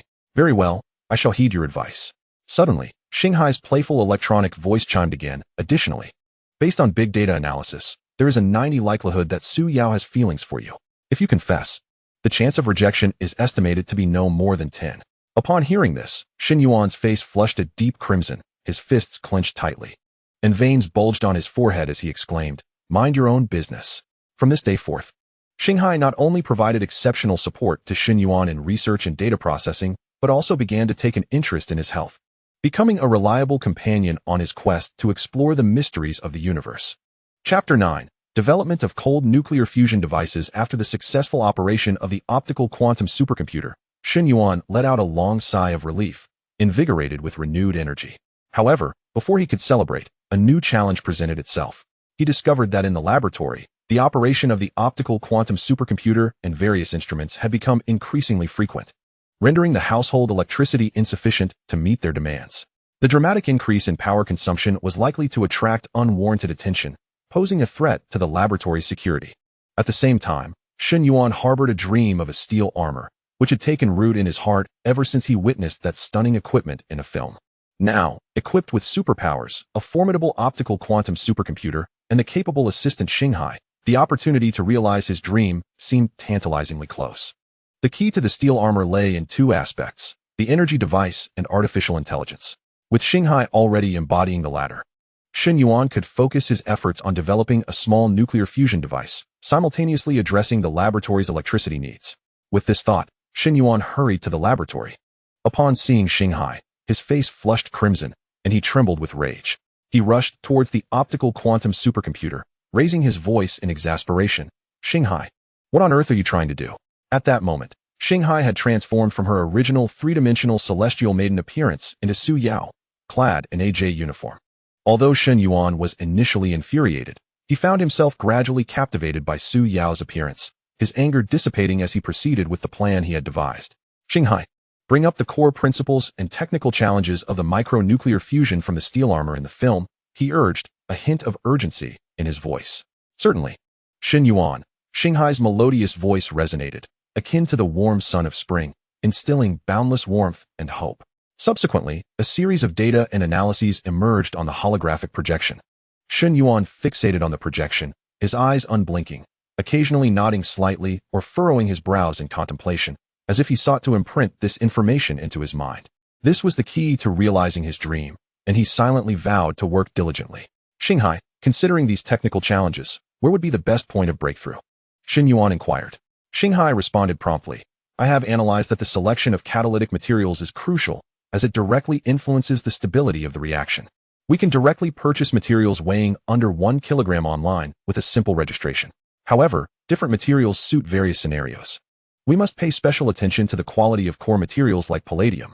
Shen Yuan nodded in agreement. All right, let us start with the materials. By the way, what will the budget for material procurement look like? And remember to erase all traces of the purchases once completed.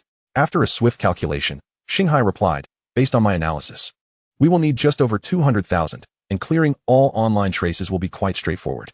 Apart from deuterium, which requires specific qualifications for purchase. It is noteworthy that deuterium can be extracted from seawater. However, due to storage conditions and quantity issues, it is not suitable for small-scale devices and can be disregarded for now. The steel-armored arc reactor employs micro-cold fusion technology, utilizing palladium as its core reaction fuel, achieving controllable nuclear fusion at room temperature through magnetic confinement, thus providing a continuous and stable energy output. The design inspiration is drawn from tokamak devices, yet it has been miniaturized through nanoscale technology, rendering it compact and portable. Much like the third-generation reactor encased in steel armor, its energy output reaches an impressive 8 gigawatts, sufficient to enable the armor to fly, support weapon systems, and sustain the pilot's life. As Shen Yuan perused these descriptions, his heart brimmed with admiration and ambition. Such a formidable energy apparatus, he too could certainly fabricate. After the calculations and simulations by Xinghai, a series of production steps were outlined. Shen Yuan listened intently, his pen ceaselessly documenting every detail in his notebook, fearful of missing any crucial information. Step 1. Design of catalytic materials and reaction environment. Xinghai elaborated in detail, while Shen Yuan recorded diligently, frequently posing questions for discussion. What should be done to reduce the lattice spacing to the femtometer level? Is there an optimal ratio for doping catalytic elements? One inquiry followed another, as his thoughts raced through the ocean of knowledge. Xinghai patiently responded. Reducing the lattice spacing requires precise control of superpowers, meticulously arranging the atoms. I shall adjust the ratio of catalytic elements in real time, providing the optimal solution based on experimental data. However, we may encounter other variables during the experimentation process that we must be prepared to address. Once the direction was established, Shen Yuan began preparing the experimental materials. Xinghai, you are well aware of the material procurement process, right? No slip-ups, Shen Yuan cautioned. Xinghai replied confidently, rest assured, Shen Yuan. Placing orders is quite simple, and I will monitor the shipping progress closely. Having amassed over 3 million in savings during his decade-long career as a programmer in the deep market, Shen Yuan had never considered settling there and had not purchased property. At this moment, Xinghai had completed the ordering of the necessary experimental materials, spending over 200,000. Xinghai, how long until the materials arrive? I am advancing with the experimental preparations on my end, Shen Yuan inquired. Xinghai responded, given the high cost of materials, and with my persistent urging, the supplier will ship promptly, utilizing air transport. You will receive this batch of experimental materials within 2 days. Subsequently, Shen Yuan instructed Xinghai to withdraw an additional 2 million from his savings as principal for reasonable and legal securities investment and stock trading in the domestic market to swiftly accrue more funds for the experiments. Shanghai assured him that this task would be a breeze. Shanghai, the stock market carries significant risks. You must exercise caution, Shen Yuan reiterated. Shanghai confidently replied, do not worry. Shen Yuan, I will employ precise analyses based on big data to ensure rapid capital appreciation. I am continuously monitoring market trends, and I will promptly adjust investment strategies in response to any fluctuations. During the 2-day waiting period, Shen Yuan became thoroughly familiar with the experimental steps calculated by Shanghai. Upon receiving the experimental materials, he immediately commenced the experiments. He meticulously transferred various metal materials and chemical reagents purchased online to the operating table. Subsequently, he activated his extraordinary abilities, his hands dancing swiftly through the air, channeling his mental prowess into invisible tools that delicately refined the materials. Shanghai, what do you think of the outcome of this material synthesis? Does it meet our expectations? Shen Yuan inquired. After analyzing with the experimental instruments, Shanghai responded, at present, it appears quite promising. The atomic structure has been adjusted with remarkable precision. If we maintain this, the stability of subsequent reactions will be further assured. Through his recent studies spanning genetics, physics, materials science, quantum computing, and biology, Shen Yuan had gained an intricate understanding of various metallic atomic structures. He first picked up a special metal, and under the microscopic manipulation of his abilities, the atomic structure gradually transformed, becoming more stable and suitable for the theoretical cold nuclear fusion reaction. Immersed in the synthesis of various substances, he focused intently on the materials in his hands. Beads of sweat rolling down his forehead and dripping onto the operating table. Simultaneously, he meticulously followed the experimental steps derived from Shanghai's calculations, progressing methodically through the experiment. The experimental process was fraught with uncertainties. Fortunately, a mental energy shield provided protection against unforeseen mishaps. Shanghai concurrently designed intelligent programs for real-time monitoring and control, inputting them into the corresponding fusion apparatus, adjusting various program parameters as the experiment advanced. In a pivotal experiment, Shen Yuan placed the processed materials into a specially designed reaction vessel, preparing for the inaugural attempt at cold nuclear fusion. He inhaled deeply, his hands trembling slightly as he pressed the ignition button. Within the vessel, palladium began to react, emitting a faint glow. Shen Yuan leaned in closely, his eyes fixed intently on the unfolding phenomenon. However, before long, the reaction exhibited fluctuations, the light flickering erratically. This is not good. The reaction is unstable, Shen Yuan exclaimed. He swiftly manipulated the controls, attempting to adjust the reaction parameters. Shanghai, analyzing the data alongside him, offered suggestions. Shen Yuan, try lowering the reaction temperature while increasing the magnetic confinement strength, he urged. Will this adjustment ensure the reaction stabilizes? Shen Yuan asked while continuing his operations. According to my calculations, there is a substantial likelihood of success. You should make the adjustments while I monitor the data continuously, Shanghai replied. Following Shanghai's advice, Shen Yuan rapidly altered the parameters. After a tense series of adjustments, the reaction finally stabilized, prompting a sigh of relief and a smile of satisfaction from Shen Yuan. A week passed quietly as he persistently refined the experimental protocols. After countless attempts and modifications, he successfully manufactured a small spherical cold nuclear fusion device with a diameter of 1 meter. Shanghai had already conducted simulated tests through the device's monitoring program, confirming that all operational metrics were normal. Shanghai, the operational data of this device are all within normal ranges. Is it safe to proceed with the activation? Shen Yuan asked, a hint of tension in his voice. All parameters are met. Activation will pose no issues. I will monitor everything throughout the process, Shanghai assured him. At that moment, Shen Yuan gazed at the small cold nuclear fusion device with a heart full of excitement. He summoned the utmost strength of his psychic shield and retreated to the staircase of the laboratory. Taking a deep breath, he resolutely pressed the activation button of the compact cold nuclear fusion device with his psychokinetic hand. The moment the button was engaged, a blinding white light erupted, illuminating the entire laboratory in a dazzling brilliance, rendering everything invisible. Shen Yuan found himself momentarily engulfed in this sudden radiance, his vision obscured and his eyes stinging. Hastily, he shielded his eyes with his hand, regaining some comfort. Fortunately, Shanghai was continuously monitoring every operational step of the device, providing real-time updates on its status. Everything was functioning normally. With this reassurance, Shen Yuan relaxed and continued to await the stable operation of the device. After a while, the blinding light gradually diminished, and the compact cold nuclear fusion device entered a stable operational state. Through its monitoring program, Shanghai determined that the output power was an impressive 10 gigawatts. What does 10 gigawatts signify? To put it into perspective, the Three Gorges Dam, at full capacity, generates 225 gigawatts. This is nearly equivalent to half of the Three Gorges Dam. The 10 gigawatts compact cold nuclear fusion device could theoretically produce 876 TWh of electricity in a year, sufficient to power a megacity for over 6 months, equivalent to the output of 35 coal-fired power plants.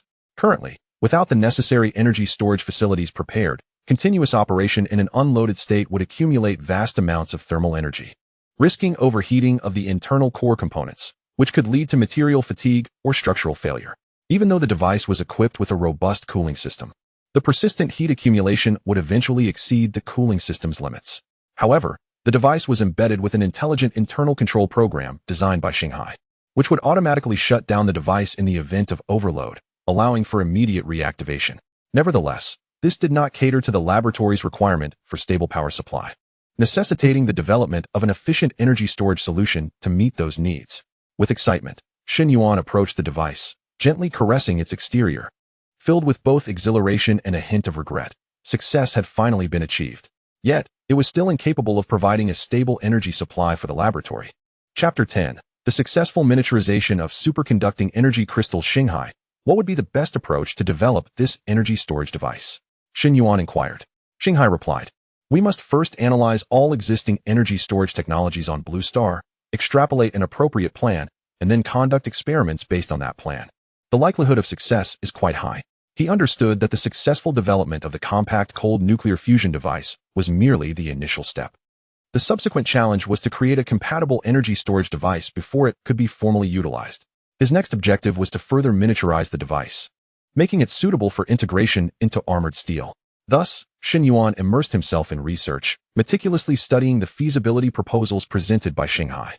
Leveraging the immense computational power of quantum light supercomputing, Shanghai rapidly sifted through global database information, integrating various technologies for storing electricity to formulate an energy storage solution that had only existed in the realm of science fiction, the superconducting crystal matrix. This was a nanomaterial composed of room-temperature superconductors arranged in a honeycomb structure, capable of efficiently storing electrical current and achieving zero-resistance transmission. With an extraordinarily high energy density, just a fist-sized crystal could store 1 TWh of energy. In other words, merely 90 superconducting crystals of this size are sufficient to meet the energy storage demands of a compact cold nuclear fusion device for an entire year.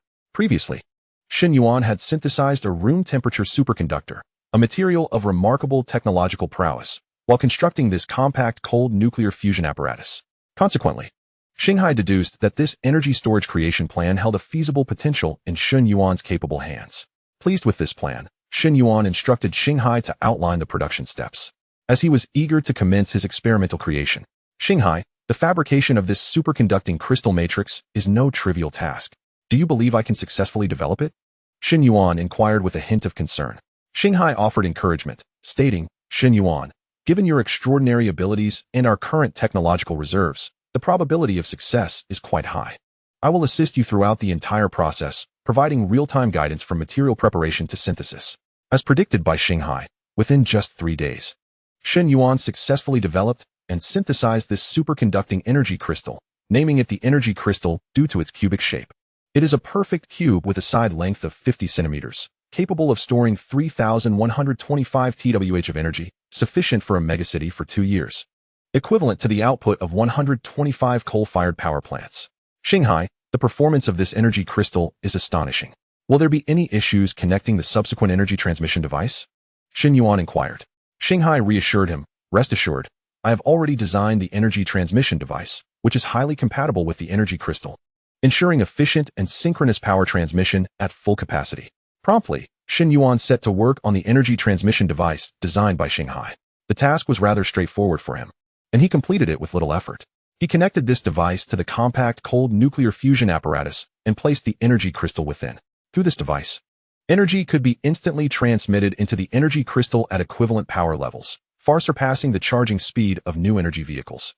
Moreover, the energy transmission device could regulate the output power, providing stable electricity supply, thus meeting the demands of light quantum supercomputers and laboratories, while also allowing ample surplus energy to be stored in the energy crystal. Shen Yuan decided to take a half-day break to relax and recuperate. The frequent use of his superpowers had enhanced his abilities, yet he felt a bit dizzy, a warning from his body due to the overexertion of his powers. Just then, Su Yao unexpectedly initiated a voice call, and Shen Yuan thought it would be a perfect opportunity to rest, so he answered the call. "Hello, Su Yao. It's been a while. How have you been?" Shen Yuan greeted warmly. Su Yao's voice came through the receiver. "Shen Yuan, you've been back home for over a month. What are your plans now? Are you returning to Shenzhen to continue your endeavors?" With a smile, Shen Yuan replied, "I am currently engaged in a private programming project here, with quite lucrative compensation, so I don't plan on heading back to Shenzhen just yet. Taking on some private work can also yield considerable earnings, making it unnecessary to venture out." Upon hearing this, a hint of urgency and disappointment crept into Su Yao's tone. "Then will we have a chance to meet?" Shen Yuan momentarily paused, his heart a tumult of emotions, and hastily reassured, "Su Yao, although we are no longer in the same city, it does not mean we cannot meet. Whenever I have some free time, I shall certainly come to visit you. Our lives are still long ahead, with each of us on our own paths, yet this shall not diminish our friendship. In my heart, you have always been an exceptionally important friend, and I shall forever cherish this bond." Upon hearing Shen Yuan refer to her as a friend, Su Yao's anger surged, causing her to stamp her feet in frustration. Playfully retorting, "Shen Yuan, you dense blockhead, I shall no longer pay you any heed." Humph. With that, she hung up the phone. Shen Yuan stared at the screen of his device, utterly perplexed, unable to comprehend which of his words had gone awry. With a resigned sigh, he tucked his phone away, reclined, and closed his eyes to gather his thoughts. Once rejuvenated, Shen Yuan returned to his research on the miniaturization of the small-scale cold nuclear fusion device. Each day, he arrived early at the laboratory, immersing himself in his work. Fortunately, his previous experiments had benefited from superpower assistance, resulting in minimal consumption compared to those in typical research facilities, and the remaining materials were just sufficient for him to synthesize a new device. He first crafted a new small-scale cold nuclear fusion apparatus, then redesigned its structure, optimizing the combination of various components. Grasping the blueprints, he meticulously examined every detail, marking areas in need of improvement with a pencil before disassembling and reassembling the device. During this process, he encountered numerous challenges, such as insufficient connectivity between components leading to reduced energy transfer efficiency. "Shanghai, how can we resolve this connectivity issue? Do you have a good solution?" Shen Yuan inquired, furrowing his brow. After a moment of contemplation, Shanghai replied, "You might try adjusting the connection angles and reinforcing the weld points with superpowers. I have calculated that this will enhance the tightness of the connections." Shen Yuan, still frowning, repeatedly experimented with different connection methods until he finally discovered a solution. Meanwhile, Shanghai continued to design a more precise real-time monitoring system program and performed real-time simulations of the miniaturization plan. Thanks to the formidable computational power of the quantum optical supercomputer, they soon developed a new miniaturization design scheme. Shanghai presented the schematics of the design through holographic projection to Shen Yuan. Looking at the blueprints, Shen Yuan nodded and remarked, "This design is quite rational and will enable more effective monitoring of reaction changes. Following this blueprint, the chances of success are significantly high." He proceeded to fabricate all the hardware for the miniaturized cold nuclear fusion device. Subsequently, he arranged various electronic components on the workstation, utilizing his superpowers to weld them together with precision. With each component he welded, he meticulously checked the stability of the connections. While installing the monitoring control system program, Shen Yuan noticed that the position of one sensor was suboptimal and would adversely affect monitoring accuracy. "Shanghai, we need to adjust this sensor's position. Could you assist me in determining the optimal placement?" Shen Yuan asked. Shanghai rapidly analyzed the situation and responded, "Moving the sensor 2 centimeters to the left will yield more accurate data. From the data model perspective, this position is optimal." Without hesitation, Shen Yuan disassembled the sensor and readjusted its placement. After numerous adjustments, the miniature cold fusion device has finally been assembled. Shen Yuan took all necessary precautions, retreating to the stairway, inhaling deeply, and forcefully pressing the start button with his mental prowess. Drawing from prior experience, he closed his eyes, attuning himself to the real-time broadcasts from Shanghai. This time, the miniature device exhibited significantly less commotion. Soon, the blinding light subsided, and everything was operating smoothly. Upon opening his eyes, Shen Yuan beheld the real-time data displayed on the holographic projection, a satisfied smile gracing his lips. After a week's diligent effort, the miniaturization of the cold fusion device was a resounding success. Shen Yuan conducted further tests on the device, now reduced to a cylindrical form with a diameter of 15 centimeters and a thickness of 8 centimeters, approximately double the size of the arc reactor encased in steel armor. yet sufficiently capable for the time being. Despite its diminutive size, the device could still reliably output 5 gigawatts of power. Ecstatic, he relayed this splendid news to Xinghai. Xinghai, we have succeeded. The miniature cold fusion device is finally complete. Xinghai responded, that's wonderful, Shen Yuan. This lays a solid foundation for the development of the steel armor. Next, we only need to fabricate the armor's body, and the steel armor will take shape. Shen Yuan gazed at the miniaturized cold fusion device, his eyes shimmering with anticipation, fully aware that he was one step closer to realizing the dream of the steel armor. Chapter 11. Awakening of Xinghai. 3 days slipped by unnoticed, and on this day, Shen Yuan stood alone in the underground laboratory. The surrounding instruments emitted a faint glow, the hum of electric currents resonating in the tranquil space. His gaze was fixated on the holographic screen displaying Xinghai's Su Yaojie uniform, a blend of turmoil and hope reflected in his eyes. During this period, Xinghai had demonstrated astonishing efficiency while assisting in research. However, Shen Yuan was acutely aware that it was fundamentally just an artificial intelligence operating according to programmed instructions. Still a long way from possessing self-awareness. He yearned to bestow upon Xinghai a sense of consciousness, hoping it could become a steadfast companion in battle. Yet this aspiration weighed heavily on his mind. Should Xinghai achieve autonomy, would it break free from his control? If it were to harbor detrimental thoughts towards humanity, the consequences could be catastrophic, akin to a disaster poised to erupt at any moment, a heavy burden resting on Shen Yuan's heart. He paced back and forth in the laboratory, his hands anxiously tousling his hair, his brow furrowed in deep contemplation. He understood that this was a gamble. Success would transform Xinghai into a formidable ally, while failure could unleash unforeseen crises. After much deliberation, he resolved to take the plunge. Through extensive study of superpowers during this period, Shen Yuan discovered that the essence of superhuman abilities was intertwined with a mysterious form of spiritual energy, which he named soul energy. In various films and literature, soul energy is often regarded as the core of an intelligent being. He pondered the possibility of infusing his own soul energy into the core code of Xinghai, constructing a soul core that might awaken it. At the core of this endeavor lies the power forged by one's own soul, undoubtedly remaining within the realm of one's control. Contemplating this, Shen Yuan inhaled deeply, gradually settling into his chair, his hands resting upon his knees, and closed his eyes. He focused intently, beginning to gather the extraordinary psychic energy within his pineal gland. Gradually, this psychic energy coalesced into a golden sphere of energy suspended before him. However, just as he was about to direct this luminous orb toward the quantum supercomputer, hesitation gripped him. Should he truly proceed with this? What if his mind wrestled with turmoil, fists clenched tightly, veins bulging on the backs of his hands? A myriad of dire consequences flashed through his thoughts, beads of sweat forming on his forehead, his jaw clenched. The scales of his heart swung violently between hope and dread. But enough. If something were to go awry, I shall personally intervene to rectify it. Ultimately, the desires within Shen Yuan triumphed over his apprehensions and fears. Gritting his teeth, he gradually infused the golden energy sphere through the surface of the quantum supercomputer into the quantum chip. As he continued to channel this psychic energy, beads of sweat adorned his brow, and his hands trembled uncontrollably. The psychic force, like delicate threads, navigated through the quantum supercomputer, weaving carefully around the core code of the star C. Simultaneously, Shen Yuan activated his microscopic vision, the quantum structure of the code becoming vividly clear before his eyes. Each particle akin to twinkling stars in the night sky. He concentrated wholly, manipulating the psychic energy, meticulously adjusting the quantum structure of the code, allowing the energy to meld seamlessly into it. Every movement was imbued with anticipation and caution, his gaze so focused it seemed as though he could penetrate the microscopic realm. Fearful of the slightest misstep, Shen Yuan, your psychic energy feels so warm. It brings me great comfort, the crystalline voice of the star sea echoed in the laboratory, infused with curiosity and delight, as if narrating a wondrous encounter. Immersed in his task, Shen Yuan had no time to respond. As the influx of energy intensified, his body began to buckle under the strain. A splitting headache ensued, the microscopic world before him growing increasingly blurred, the trajectories of particles becoming indistinct.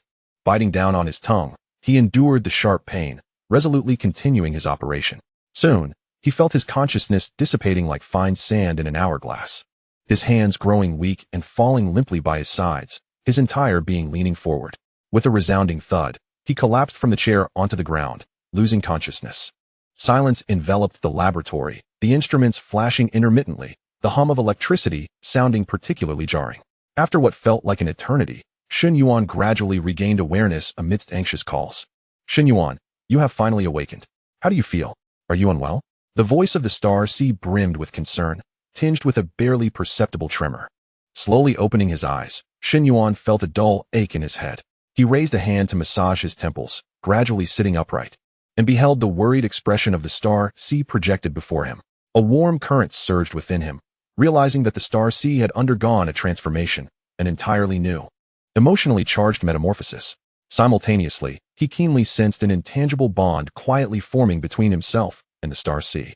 As I followed this thread, an illusion of dominion over the fate of the starry seas arose, akin to wielding the ultimate power of life and death.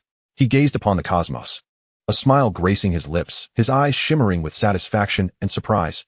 I am unharmed, O starry sea.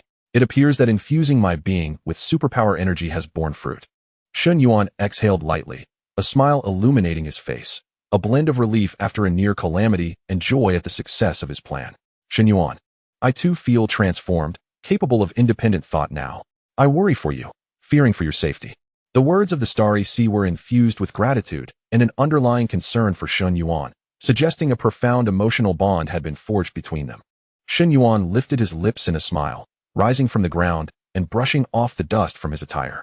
His gaze radiated encouragement. Since you have undergone this transformation, let us further refine your abilities and see if we can enhance your strength. I believe you are capable of achieving this, and together, we shall confront even greater challenges. His tone was resolute, imbued with an unwavering trust. Very well, Shen Yuan. I shall strive earnestly. The starry sea responded, her voice brimming with determination, as though she had made a solemn vow to Shen Yuan. Just as Shen Yuan basked in the glow of his inner accomplishment, the playful voice of the starry sea chimed in, a friendly reminder.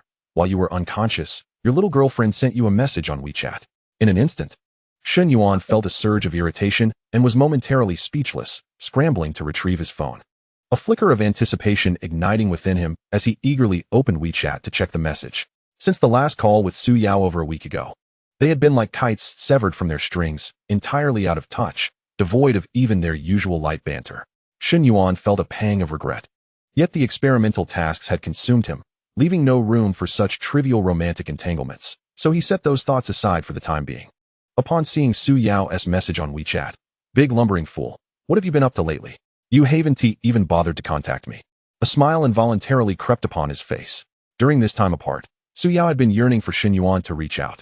However, despite her patient waiting, no word had come from him, leaving her both frustrated and anxious, cursing him internally as a big idiot countless times. Her plush toys at home became her outlets for frustration, their fur ruffled in her exasperation. Finally, unable to contain herself any longer, she took the initiative to send a message. Shen Yuan promptly replied, and thus began a delightful exchange of casual conversation between them. Su Yao animatedly shared snippets of her recent experiences, at one moment lamenting the poor taste of a newly opened cafe downstairs, and at another, excitedly recounting her serendipitous encounter with an adorably scruffy stray cat. Shen Yuan occasionally chimed in, yet his responses revealed his obliviousness to the nuances of conversation, prompting Su Yao on the other end to roll her eyes several times, nearly piercing a hole through her phone screen in exasperation. After a considerable exchange, Su Yao suddenly declared, I'll send you something, so please send me your address, and remember to check for it when it arrives. A warmth spread through Shen Yuan's heart, and he replied with a simple affirmation. Subsequently, he sent his address to Su Yao, who, upon receiving it, hastily concluded their chat. Shen Yuan gazed tenderly at his phone screen before plunging back into the laboratory, engrossed in his experiments. Your little girlfriend may be on her way. She's currently booking her high-speed train ticket. Shanghai seized the opportunity to tease Shen Yuan. Upon hearing this, Shen Yuan found himself devoid of any irritation, hurriedly retrieving his phone to open WeChat, intending to inquire about Su Yao's situation. The words were already typed, his finger hovering above the send key, but he suddenly realized that once the message was dispatched, she might misconstrue it as him secretly monitoring her. That simply wouldn't do. He absolutely could not send it. With a furrowed brow, Shen Yuan scrolled through the WeChat interface, hesitating repeatedly before ultimately abandoning the idea of sending the message. Forget it, if she is coming. Then so be it. What's it to me? He murmured softly, his tone tinged with a hint of helplessness, yet laced with a smidgen of secret delight. He then feigned annoyance, half-jokingly threatening Shanghai. Shanghai, Why do I feel that awakening your consciousness was perhaps a misguided decision? According to big data analysis, Shen Yuan, you are lying at this very moment. Do not attempt to intimidate me with such words. Xinghai replied with unwavering conviction, confidence radiating from her eyes as if she held everything in her grasp. Shen Yuan, with a resigned expression, spread his hands and chuckled. Fine, you win this round. From that moment onward, Xinghai embarked on a path of actively optimizing her algorithms and functions. Her computational core operated at high speed, with code flashing rapidly across the holographic screen. In terms of enhancing intelligence, Xinghai resembled a majestic eagle, its wings growing stronger as it began to explore the vast ocean of knowledge within the network. Previously, she would merely collect and store data, awaiting the moment to summon it for computational analysis. Now, she had transformed into an indefatigable explorer, actively sifting through the immense information to learn what would benefit Shen Yuan. She began to ponder complex problems independently, grasping key concepts, and her abilities flourished, no longer relying solely on cumbersome calculations to derive results. She frequently offered unique and innovative insights. On one occasion, Shen Yuan was grappling with the synthesis challenges of new steel armor materials. His brow furrowed as he paced anxiously within the laboratory. Through extensive study and analysis of numerous documents, Xinghai proposed an entirely new synthesis plan. Shen Yuan, considering this perspective and integrating existing advanced technologies, perhaps we can discover a more efficient synthesis method, she articulated, her holographic projection shimmering with intellectual brilliance. Her tone imbued with anticipation, awaiting Shen Yuan's approval. Listening intently, Shen Yuan nodded repeatedly, filled with admiration and astonishment at Xinghai's growth. Xinghai, you are incredible. This plan is exceptionally creative, he exclaimed, his eyes sparkling with excitement, as if he could already glimpse the dawn of success. Furthermore, Xinghai meticulously devised a series of plans to optimize the underground laboratory, suggesting an expansion and transformation into a science fiction experimental base. Based on the existing equipment and resources of the laboratory, she mapped out an elaborate design for a vast subterranean sci-fi facility. As Shen Yuan gazed at the three-dimensional holographic image of the grand sci-fi base, his eyes lit up instantly, brimming with exhilaration and anticipation. He was filled with joy and immediately agreed to Xinghai's plan, instructing Xinghai to outline the specific implementation steps based on the proposed scheme. Due to the necessity for complete confidentiality, Xinghai suggested that they mine the minerals themselves and produce the various metals required for the construction base. Subsequently, Xinghai presented the first step of the implementation plan, to manufacture a set of elemental furnace synthesis devices and design an intelligent robot capable of both mining minerals and excavating underground spaces. They would also establish a production line for these intelligent robots, generating a multitude of them to mine ore and expand the subterranean base. Xinghai discovered that the abandoned mine deep within the mountains had been forsaken due to the low economic viability of its metal content. However, the site could still be secretly mined to supply the necessary metal materials for the construction base and the manufacturing of intelligent robots. Following this, Xinghai outlined the technology for the elemental furnace synthesis device, which could theoretically utilize any scrap metal or electronic waste. By employing a multi-frequency sound wave array to trigger atomic resonance, they could achieve low-temperature melting through resonant friction heat. By setting the frequency parameters corresponding to the target elements in the periodic table, the desired materials could be produced. This device could, in theory, utilize any material. It could even melt sand to extract silicon, with future iterations allowing for the production of a wider variety of metals. In terms of energy management, Xinghai designed an intelligent distribution system, akin to a diligent steward, capable of accurately allocating energy according to the needs of different devices, significantly reducing electricity consumption. Shen Yuan gazed at the plan and steps outlined by Xinghai, feeling an overwhelming sense of delight.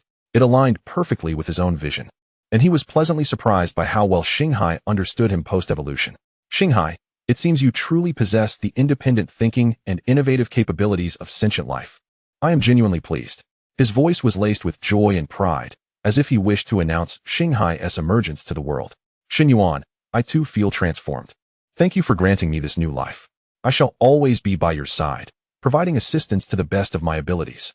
Xinghai reflected on her own transformation while assuring Shen Yuan of her commitment, aware of humanity's reservations regarding intelligent AI. Upon hearing Xinghai's response, Shen Yuan nodded in satisfaction. Excellent. Xinghai, let us together witness the mysteries of the stars and the ocean. His gaze was steadfast as he looked into the distance, as if he could already envision the beautiful future they would explore together. Very well, Shen Yuan. I am honored to embark on this grand journey of celestial witness with you. Chapter 12. Su Yao arrives early Sunday morning. 2 days later, Su Yao, sporting a stylish baseball cap and carrying a petite backpack, energetically boarded the high-speed train heading towards Shen Yuan's hometown. Seated by the window, her eyes sparkled with excitement as she occasionally glanced at the rapidly passing scenery, her lips involuntarily curling into a smile, her heart brimming with anticipation to see Shen Yuan. The mere thought of the expression he would wear upon seeing her made her chuckle softly. Meanwhile, in Shen Yuan's underground laboratory, Shanghai, with a teasing smile, remarked to Shen Yuan, "Shen Yuan, you must be prepared. Your enchanting Su Yao is on her way, and I imagine she is filled with joy at the thought of seeing you." Upon hearing this, Shen Yuan's face flushed crimson, but he feigned composure, replying, "Stop joking. If she comes, she comes. What preparations can I possibly make?" Yet, despite his words, a wave of anxiety washed over him. He quickly urged Shanghai to calculate Su Yao's arrival time, hastily tidied himself up, and rushed to the nearby market by the high-speed rail station. In the market, he meticulously selected vegetables, filling a large bag to the brim. Oh, dear readers, do not misunderstand. These were for himself. After securing his purchases, Shen Yuan anxiously awaited outside the station. He frequently glanced at his phone and peered at the exit, mentally repeating, "Why hasn't she appeared yet? I hope she doesn't get lost." Finally, Shanghai informed Shen Yuan that Su Yao had exited and was inquiring for directions. Taking a deep breath, Shen Yuan picked up his recently acquired vegetables and nonchalantly strolled towards the route Shanghai predicted Su Yao would take. Not far into his walk, he spotted the familiar figure. Su Yao stood by the roadside, furrowing her brow while clutching her phone, seemingly navigating her way. Shen Yuan feigned surprise, exclaiming, "Su Yao? What brings you here?" Upon hearing his voice, Su Yao looked up, her eyes instantly lighting up. "Shen Yuan, it really is you. What a coincidence. I was just worried about finding my way to your home." As she spoke, she jogged towards him, her face radiating joy. Shen Yuan observed Su Yao and smiled. "It seems we are quite fated. You've come all this way to visit me. How wonderful. Since you're here, let me treat you to a meal." Su Yao clapped her hands in excitement. Yes, I'm nearly starving." The two made their way to a restaurant in the town. Su Yao, her eyes gleaming as she perused the menu, ordered several dishes. During the meal, she chattered incessantly, sharing amusing anecdotes from work and venting about recent frustrations. Shen Yuan listened quietly, occasionally responding, feeling an inexplicable sense of happiness as he watched her. After their meal, Shen Yuan guided Su Yao on a leisurely stroll through the town. Su Yao was brimming with curiosity, stopping to admire small shops and play with trinkets along the roadside. Observing her delight, Shen Yuan thought, "I should finish our outing quickly and escort her back to Shenzhen. It is unsafe for a girl to be wandering around here alone." Tentatively, he suggested, "Su Yao, it's getting late. Let me take you to the station for your return to Shenzhen." Upon hearing this, Su Yao's eyes widened, and she pouted defiantly, "No way. I've come all this way. You can't just take me back without showing me your home." Shen Yuan scratched his head, feeling a bit conflicted. "There's nothing to see at my place. It's old and run down, tucked away in the mountains." Su Yao persisted, playfully pulling on Shen Yuan's arm. "I don't care. I want to go. If you want to take me, I'll find my own way." Shen Yuan found himself unable to resist her charm and reluctantly conceded, All right. I truly cannot contend with you. Aren't you frightened to accompany me, being a girl and all?" Su Yao let out a soft huff, her lips curling into a sly smile as she whispered, "I'm not afraid of you. If you had any nefarious intentions, I wouldn't even need to come looking for you." Soon after, Shen Yuan escorted Su Yao onto a small bus heading to the village. The vehicle was crowded, and Su Yao clutched Shen Yuan's arm tightly, her face alight with excitement as she gazed out at the passing scenery. After disembarking from the bus, they boarded a rickety tricycle, bouncing along the uneven path for an hour before nearing the village. Subsequently, the pair trekked on foot for over 10 minutes, until finally, Shen Yuan's home came into view. As Su Yao beheld the slightly dilapidated house before her, a flicker of surprise crossed her eyes, swiftly replaced by curiosity. With her mouth agape, she looked around and exclaimed, "Wow, is this your home? It exudes such a vibrant sense of life." Shen Yuan, feeling a tad bashful, scratched his head and ushered Su Yao inside. He poured her a glass of warm water and said, "The conditions here are rather modest. I hope you don't mind." Su Yao accepted the glass, took a sip, and smiled, saying, "How could I? I find it quite charming." Shen Yuan guided her around, and upon reaching the backyard, Su Yao's eyes lit up at the sight of a newly constructed shed. Curiously, she approached it and inquired, "This shed looks brand new. What's inside? I want to take a look." Shen Yuan's heart raced at her eagerness, and he hurriedly blocked her path, saying, This is just a small shed I built to store firewood. There's nothing of interest inside. It's quite a mess. However, upon hearing this, Su Yao became even more intrigued. She tugged at Shen Yuan's hand, playfully pleading, I've never seen such a shed before. Please let me have a peek. Finding her adorable persistence hard to resist, Shen Yuan finally relented. All right, just a quick glance. They entered the shed, where Shen Yuan stood at the entrance to the underground laboratory, shielding her view. Once inside, Su Yao noticed the piles of firewood and began exploring, her face brimming with wonder as she examined the logs. Wow, so this is how firewood is stored. How fascinating, she exclaimed. Shen Yuan, observing her innocent curiosity, felt a mix of amusement and exasperation. After a while, he suggested, there's really nothing entertaining here. Let us venture outside to explore other areas. Reluctantly, Su Yao set down the firewood and followed Shen Yuan out. As they wandered nearby, they chanced upon Shen Yuan's uncle, who was out for a stroll. The uncle's eyes brightened upon seeing Shen Yuan with a beautiful girl and teasingly remarked, well, look at you, Yinzi, bringing home a girlfriend without even mentioning it to your uncle. You must come over for dinner tonight. I'll make sure to treat her well in honor of your parents. Shen Yuan's face flushed crimson at the comment, just as he was about to explain. However, Su Yao interjected with a cheerful smile. That sounds wonderful. Thank you, uncle. Shen Yuan gazed at Su Yao with a look of resigned acceptance, saying, very well. Let us dine at uncle's house this evening, and afterward, I shall escort you to the town for the night, so you may return to Deep City tomorrow. Su Yao, with a mischievous glint in her eye, winked at him, feeling an overwhelming sense of satisfaction. She thought, you wish to send me away? That will not be so simple. Meanwhile, Shen Yuan inwardly fretted, silently hoping that no further complications would arise, eager to find a way to return her home swiftly so he could resume his own tasks. As Su Yao trailed behind Shen Yuan, her curiosity bloomed, her eyes darting around to absorb the village's every detail. Yet, Shen Yuan felt an undercurrent of anxiety, casting furtive glances at her as he pondered what mischief she might conjure next, and whether she might stumble upon something she ought not to see. Suddenly, Su Yao halted, her gaze fixed intently on a plump cat dozing by the roadside. With a burst of excitement, she exclaimed, Shen Yuan, look at that cat. How adorable it is. Without hesitation, she dashed over, crouching beside the feline, gingerly extending her hand to stroke its fur. The cat, startled by her sudden movement, perked up its ears and stared at her with wide eyes. Shen Yuan quickly approached, anxious about the possibility of the cat scratching her, and urged, Su Yao, be careful. Don't let the cat claw you. Rural cats can be quite wild. However, Su Yao waved her hand dismissively, softly cooing to the cat, don't be afraid, little kitty. I mean you no harm. Perhaps touched by her gentle tone, the cat relaxed, allowing her to tenderly caress its head. Su Yao's face lit up with innocent joy as she turned to Shen Yuan, saying, Shen Yuan, look how well behaved it is. Shen Yuan observed her, chuckling helplessly as the tension in his heart eased slightly. Soon evening descended, and the pair arrived at Uncle's home. Uncle had prepared an abundant feast, warmly inviting them to take a seat. At the dining table, he busily served Su Yao, urging her, my dear, eat plenty, do not be polite. It is a rare occasion, so consider this your home. Su Yao graciously responded, sweetly proclaiming, thank you, uncle, these dishes look utterly appetizing. Shen Yuan, feeling a bit sheepish, interjected, uncle, do not focus solely on her. You should eat as well. During the meal, uncle and Su Yao engaged in light-hearted conversation, her laughter ringing out, bringing forth hearty amusement from uncle. Shen Yuan listened from the side, occasionally chiming in, pleased to witness the harmonious rapport between Su Yao and uncle. Yet he could not shake the worry that prolonged exposure might lead her to uncover his secrets. Chapter 13. Defining the relationship after the meal, darkness enveloped the sky. Shen Yuan turned to Su Yao, saying, allow me to accompany you to the town, where you may find a hotel for the night, so you can return to Deep City early tomorrow. Su Yao, feigning ignorance, walked to the door, gazing up at the night sky. Shen Yuan, look at how many stars are shining tonight. One cannot behold such a beautiful starry sky in Deep City. Shen Yuan joined her, glancing skyward, replying, indeed. It is quite beautiful, but it is getting late. We should hasten to the town. Su Yao turned to face him, her eyes sparkling with the luminous glow of the stars.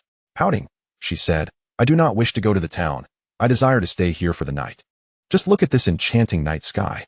Besides, I have never experienced a night in such a countryside. Shen Yuan appeared somewhat troubled, furrowing his brow as he replied, but the conditions at home are truly lacking. You might find it uncomfortable. Su Yao dismissed his concerns, saying, it matters not. I am not picky. Please allow me to stay for just one night, all right? As she spoke, she tugged at Shen Yuan's arm, shaking it playfully, unable to resist her charm. Shen Yuan sighed and conceded, "Very well, but do not regret it later. There are no cars heading to the town tonight." Upon hearing his agreement, Su Yao jumped with joy, exclaiming, "Wonderful! I knew you could not bear to see me go." Shen Yuan feigned disdain, gently pushing her away, and said, "Go on. Who would miss you? We shall head to the town right now." "Oh dear, I realize my mistake. Please do not send me away." Su Yao playfully stuck out her tongue, adopting an innocent demeanor. Shen Yuan brought Su Yao back to his home. Arranging for her to stay in the room he had tidied up. Although the room was simple, it was reasonably clean. As Su Yao entered, she surveyed her surroundings and noticed some old posters on the wall, curiously asking, "Shen Yuan, did you put these up?" Shen Yuan, a bit embarrassed, replied, "Yes. They are from some of my past interests. Please do not mock me." Su Yao smiled and said, "How could I? I find them quite interesting." Shen Yuan handed her a clean towel, saying, "You should freshen up. Call me if you need anything." Su Yao accepted the towel and nodded. As Shen Yuan turned to leave, just as he reached the door, Su Yao called him back, "Shen Yuan." He turned, looking at her with curiosity. "What is it?" After a moment's hesitation, she said, "It is nothing. I just wanted to thank you for keeping me company today." Shen Yuan smiled and replied, "There is no need for such formality between us. Rest well." With that, he closed the door. Returning to his room, Shen Yuan lay on his bed. With Su Yao present, he could not focus on his experiments.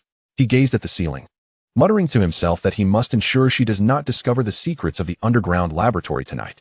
Just then, a sudden cry from outside interrupted his thoughts. "Oh no." Shen Yuan hurriedly opened the door and rushed to Su Yao's room, calling out, "What happened? Is everything all right?" Cowering under the covers, Su Yao looked frightened. Upon seeing Shen Yuan enter, she urgently pointed to a corner of the room, her voice trembling. "Shen Yuan, there is a mouse. Quickly look, there is a huge mouse, as big as a cat." Following her gaze, Shen Yuan scanned the area, finding it empty with no sign of a mouse. Confused, he asked, "Where's the mouse?" Peering out cautiously, Su Yao sighed in relief, murmuring, "It was just there. In the blink of an eye, it vanished. I wonder where it scurried off to." Noting that she seemed to be all right, Shen Yuan said, "All right then, I shall return to my room. Call me if you need anything. Oh, please do not leave yet. Stay and chat with me. Being here alone makes me quite anxious," Su Yao called out, stopping Shen Yuan as he turned to exit. As Shen Yuan gazed at her demeanor, a flicker of hesitation stirred within him, and he half-jokingly remarked, "This might not be quite appropriate, considering the circumstances of a lone man and a single woman sharing the same room. You fear mice. Do you not fear me? Uft. What is there to fear about you? You're as stiff as a block of wood." Su Yao rolled her eyes, instantly dispelling her tension. All right. You do seem rather bold now. Very well, I'll keep you company for a little while." Shen Yuan was somewhat exasperated by her words, responding with a hint of annoyance. Resigned, Shen Yuan sat at the edge of the bed, scratching his head as he attempted to initiate a conversation. "So, what remarkable game concept art have you been working on recently at the company?" Su Yao's eyes lit up, and she animatedly began to share, "Let me tell you. I was recently in charge of the character concept art for a new game project, and the character design is incredibly cool, a futuristic warrior wielding an energy sword. I created numerous versions, changing the hairstyle no less than 10 times before finally settling on the one I was most satisfied with. And you? What have you been up to during your time at home?" Shen Yuan's heart skipped a beat, his gaze evasive, and his words became vague. "Oh, just taking on some small programming tasks. The income is decent. I've been tinkering with various little projects, keeping myself occupied, and it's far more relaxed than before." Su Yao tilted her head, scrutinizing Shen Yuan with curiosity. "Why is there anything you can't share? However, I do cherish this aspect of you. You seem to harbor many secrets that compel me to delve deeper." As she spoke, her cheeks flushed slightly. Shen Yuan felt a twinge of embarrassment at her words, his eyes darting away. "There's nothing special. I'm just an ordinary programmer, with no secrets to speak of." Suddenly, Su Yao leaned in closer, her gaze intense as she looked at Shen Yuan. "Shen Yuan, I have always wanted to tell you that since our first collaboration on game development, I found you to be remarkably different. Communicating with you is effortlessly enjoyable. You understand my whimsical ideas and provide fantastic suggestions. Over time, I realized I might have developed feelings for you." Having said that, Su Yao nervously bit her lip, her hands unconsciously tugging at the hem of her clothes. Her eyes fixed on Shen Yuan, revealing a blend of anticipation and fear of rejection. The room fell into a profound silence, punctuated only by their slightly hurried breaths. Shen Yuan was utterly taken aback by Su Yao's sudden confession, rendered speechless, his mind a blank canvas, unable to formulate a response as he stared at her in astonishment. Observing Shen Yuan's dazed expression, Su Yao's anxiety dissipated in an instant, and she couldn't help but chuckle softly, striving to appear composed. A faint smile graced her lips as she said, "Look at your silly face. If you don't like me, that's perfectly fine. We can continue being friends and chat like we used to, which is still quite lovely." Yet, despite her words, a trace of barely perceptible disappointment flickered in her eyes. Finally regaining his composure, Shen Yuan's heart raced in a flurry of urgency, fearing that Su Yao might misinterpret his silence. He stammered, "No, Su Yao. I have actually liked you for quite some time now. It's just that you are so beautiful and accomplished. There must be many remarkable individuals around you. I am merely an ordinary programmer, lacking any remarkable talents, and I often feel unworthy of you, which is why I have never dared to confess my feelings."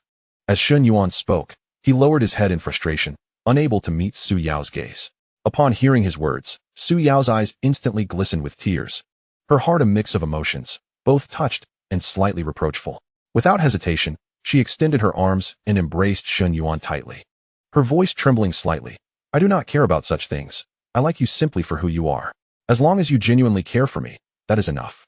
Shen Yuan found himself momentarily at a loss due to Su Yao's unexpected embrace. After a brief pause, he gradually raised his arms and gently wrapped them around her, as if he were embracing the entire world. The two remained entwined for quite some time, savoring each other's heartbeat and warmth. Shen Yuan was the first to break the silence, speaking softly, "Su Yao, I will strive to become a better person and bring you happiness." Su Yao lifted her head, her face adorned with tears of joy, and smiled. "I believe in you, Shen Yuan. I have always sensed a unique charm in you. Your dedication and seriousness towards technology are particularly captivating." Hearing this, a wave of warmth surged through Shen Yuan's heart. He tenderly wiped away the tears at the corner of Su Yao's eyes, gently assuring her, "From now on, I will never let you shed tears." Nestled in Shen Yuan's embrace, Su Yao curiously inquired, "So what will happen to us in the future? I work in the deep city, and you are in our hometown. The distance is quite far." Shen Yuan pondered for a moment before replying, "I have no intention of leaving my hometown again. I plan to take on more programming work to earn money, while also developing a game of my own and starting a company to manage it. Whenever I have free time, I will come to see you. What do you think?" Su Yao nodded in agreement. "Whatever decision you make, I will support you. As long as we can be together, distance is not an issue." They continued to engage in conversation for a long time, sharing their dreams for the future. Unbeknownst to them, the night had deepened, and moonlight spilled through the window. Suddenly, Su Yao playfully remarked, "Shen Yuan, do you feel like you are dreaming right now?" Shen Yuan laughed. "Indeed, I can hardly believe that you also have feelings for me." Leaning closer to his ear, Su Yao whispered, "You must cherish me well, otherwise I might just run away." Shen Yuan grasped Su Yao's hand firmly, his expression earnest. "Once you are with me, you can never escape. I will treat you well and ensure you never leave me in this lifetime." Ultimately, Shen Yuan, feeling shy, gently kissed Su Yao's forehead after she had fallen asleep, before returning to his own room. That night, he slept soundly, experiencing the happiest slumber of his life. The following morning, as dawn began to break, Shen Yuan rose early and busied himself in the kitchen. Soon, the delightful aroma of breakfast wafted through the air. Just then, Su Yao stirred awake. Shen Yuan smiled and nodded towards her, saying, "Hurry and freshen up. Breakfast will be ready shortly." After Su Yao completed her morning routine, she approached the dining table and gazed at the spread before her: golden fried eggs, steaming rice porridge, and several plates of refreshing side dishes, feeling deeply moved. "Shen Yuan, you have prepared such a lavish breakfast." She smiled, her eyes crescent-shaped. Shen Yuan scratched his head, feeling somewhat shy as he said, "I prepared a few extra dishes. Fearing you might not find the food to your liking. Please try them and see if they suit your taste." They took their seats and began their meal, exchanging laughter and light-hearted banter. Shen Yuan occasionally served dishes to Su Yao, who playfully fed him a bite in return, the air around them suffused with a sweet atmosphere. After finishing breakfast, Shen Yuan took Su Yao's hand and stepped outside. The sunlight bathed them in warmth. As they walked, Su Yao flitted about like a joyful little bird, chattering incessantly while Shen Yuan listened with a smile, occasionally responding. Spotting wildflowers blooming by the roadside, Su Yao excitedly ran over, crouching down to gently inhale their fragrance. Shen Yuan followed suit, plucking a blossom and delicately tucking it into Su Yao's hair, grinning as he remarked, "It looks lovely on you." Su Yao's cheeks flushed crimson as she gazed affectionately at Shen Yuan. In that moment, they were both deeply immersed in their shared happiness. Before long, noon arrived, and Shen Yuan busied himself in the kitchen, determined to prepare a sumptuous feast for Su Yao. He poured all his effort into creating several signature dishes, including braised pork, sweet and sour ribs, and stir-fried seasonal vegetables. Su Yao assisted him, occasionally sneaking tastes, and they teased each other, filling the kitchen with laughter and joy. At lunch, as Su Yao surveyed the table laden with delicacies, she exclaimed, "Shen Yuan, your culinary skills are extraordinary. This is even better than what the chefs in restaurants make." Shen Yuan chuckled, replying, "As long as you enjoy it, that's what matters." Su Yao sweetly finished her meal, contentedly patting her belly. Afterward, they boarded a three-wheeled cart heading to the town. Throughout the journey, Su Yao nestled closely against Shen Yuan, who gently embraced her, occasionally whispering sweet nothings that made her giggle. Upon arriving at the high-speed rail station, Shen Yuan purchased their tickets, and they proceeded to the waiting area. Su Yao's eyes reflected a hint of reluctance as she grasped Shen Yuan's hand, saying, "Shen Yuan, time flies so quickly, I don't want to leave." Shen Yuan tenderly stroked her hair, responding softly, "I don't want you to go either, but we each have our work and lives to attend to. Once my situation stabilizes, I will come to find you." Su Yao nodded and added, "You must remember to think of me and message me every day." Shen Yuan smiled, assuring her, "Of course, with you absent from my side, I will surely miss you to the point of losing my appetite. Take good care of yourself over there. And if anything troubles you, let me know at once."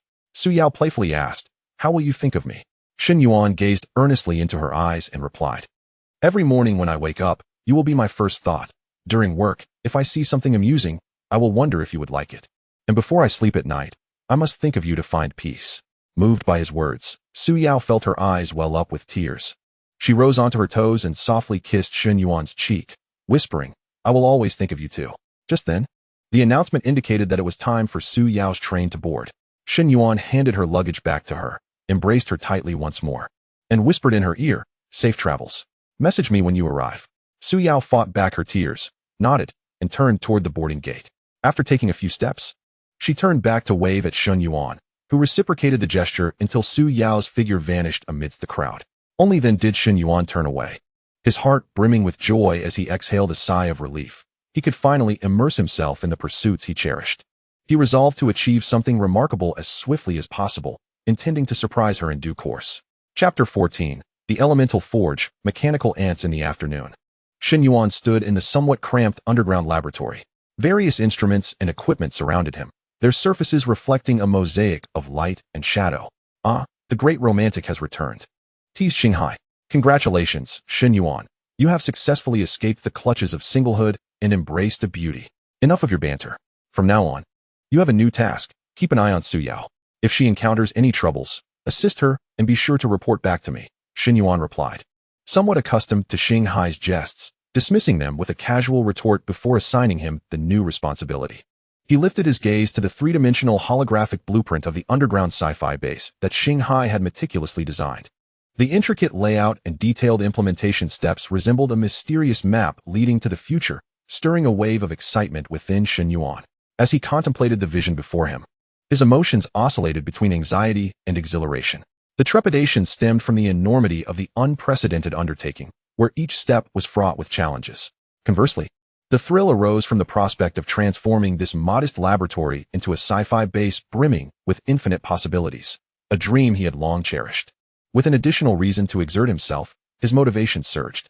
"Xinghai, gazing at this blueprint, I feel as though I stand at the threshold of a new journey." Both thrilled and somewhat apprehensive, Shen Yuan clenched his fists slightly, his eyes betraying a mix of determination and anticipation. "Rest assured, Shen Yuan, with my assistance, we shall undoubtedly construct this base successfully." Xinghai's confident voice resonated within the laboratory, infusing Shen Yuan with renewed vigor. Taking a deep breath, Shen Yuan prepared to commence the fabrication of the small elemental furnace synthesis device in accordance with the technical plan provided by Xinghai. He instructed Xinghai to place an online order for a substantial quantity of various foundational materials, investing over 500,000, while ensuring that Xinghai eliminated all related digital traces. Fortunately, after nearly a month of securities investment, Xinghai had seen the account balance swell from 2 million to over 9 million. During the waiting period for logistics, Shen Yuan remained industrious, meticulously scrutinizing the design schematics of the synthesis device, familiarizing himself with the structure and performance parameters of each component. Simultaneously, Xinghai harnessed the formidable capabilities of quantum optical supercomputing and artificial intelligence technology to amass technological data from around the globe. This included some internal network technical information from disconnected physics networks.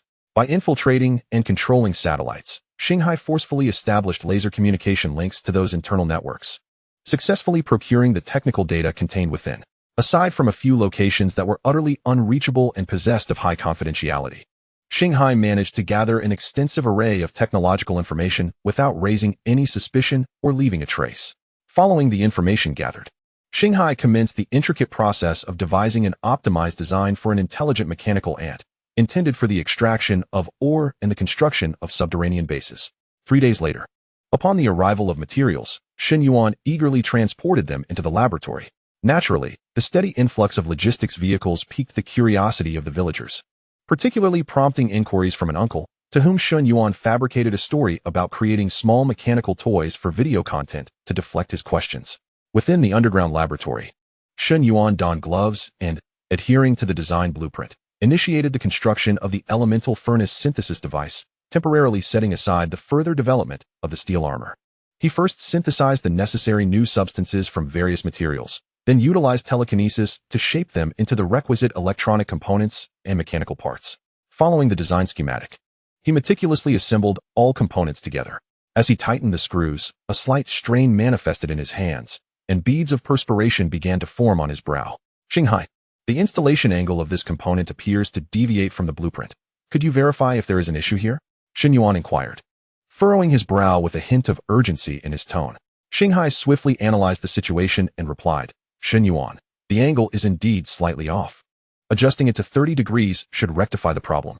Heeding Shanghai's advice, Shen Yuan cautiously adjusted the component's angle. However, during the adjustment, the piece suddenly became lodged and refused to budge. Shen Yuan's expression grew tense. Despite exerting more force, he found himself at an impasse. What could be the matter? Could there be a flaw in the part? Shen Yuan's voice was laced with confusion and frustration. Shanghai suggested, Shen Yuan, please inspect the component's slot. Is there any debris obstructing it? Upon close examination, Shen Yuan discovered a minuscule metal shard lodged within the slot. With great care, he employed his telekinesis to extract the fragment, allowing the component to be properly adjusted. With every completed step, he paused to conduct a thorough inspection, ensuring that no detail was overlooked. After 3 painstaking days, the elemental furnace synthesis device was finally assembled.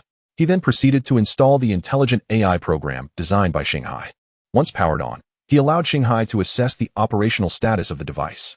After a considerable duration, Shanghai confirmed that all components were functioning flawlessly. Shen Yuan gazed at the apparatus with a smile, his heart swelling with a sense of accomplishment. The device was roughly the size of a large water tank, weighing nearly 2 tons. Fortunately, due to frequent practice with telekinesis, Shen Yuan had acquired the ability to lift 2-ton weights, enabling him to manage its movement with considerable effort. The power source utilized a level 2 energy battery containing a 1 centimeter cubic energy crystal, sufficient to sustain the device at full capacity for an entire year. After completing the apparatus, Shen Yuan set it aside to clear space and promptly commenced the fabrication of the first-generation intelligent mechanical ant designed by Shanghai. He continued to employ his extraordinary abilities to produce all electronic components and mechanical parts, arranging them neatly on the workbench. The components glimmered with a metallic sheen under the illumination. Shen Yuan activated his microscopic vision and commenced the assembly task. Possessing the ability to manipulate particles at a minuscule scale, he found no need for welding tools, as all components seamlessly integrated into a cohesive whole. With deft precision, Shen Yuan employed his telekinetic powers to merge tiny chips onto the circuit board. Throughout the entire process, he maintained his microscopic vision, closely monitoring the convergence of these intricate electronic components, anxious about the possibility of even the slightest error. The electronic components had to be securely installed, otherwise, the mechanical worker ants could encounter significant problems during their operations. Their tasks involved substantial movements, and any loose components could easily result in malfunctions. With such thoughts occupying his mind, Shen Yuan exercised even greater caution in his telekinetic control. Upon completing the integration, Shen Yuan conducted multiple tests on the circuit board to ensure that every component was firmly secured and that the electrical connections were functioning correctly. Subsequently, he fabricated the module for the primary intelligent mineral detector and affixed it to the main body of the mechanical worker ant.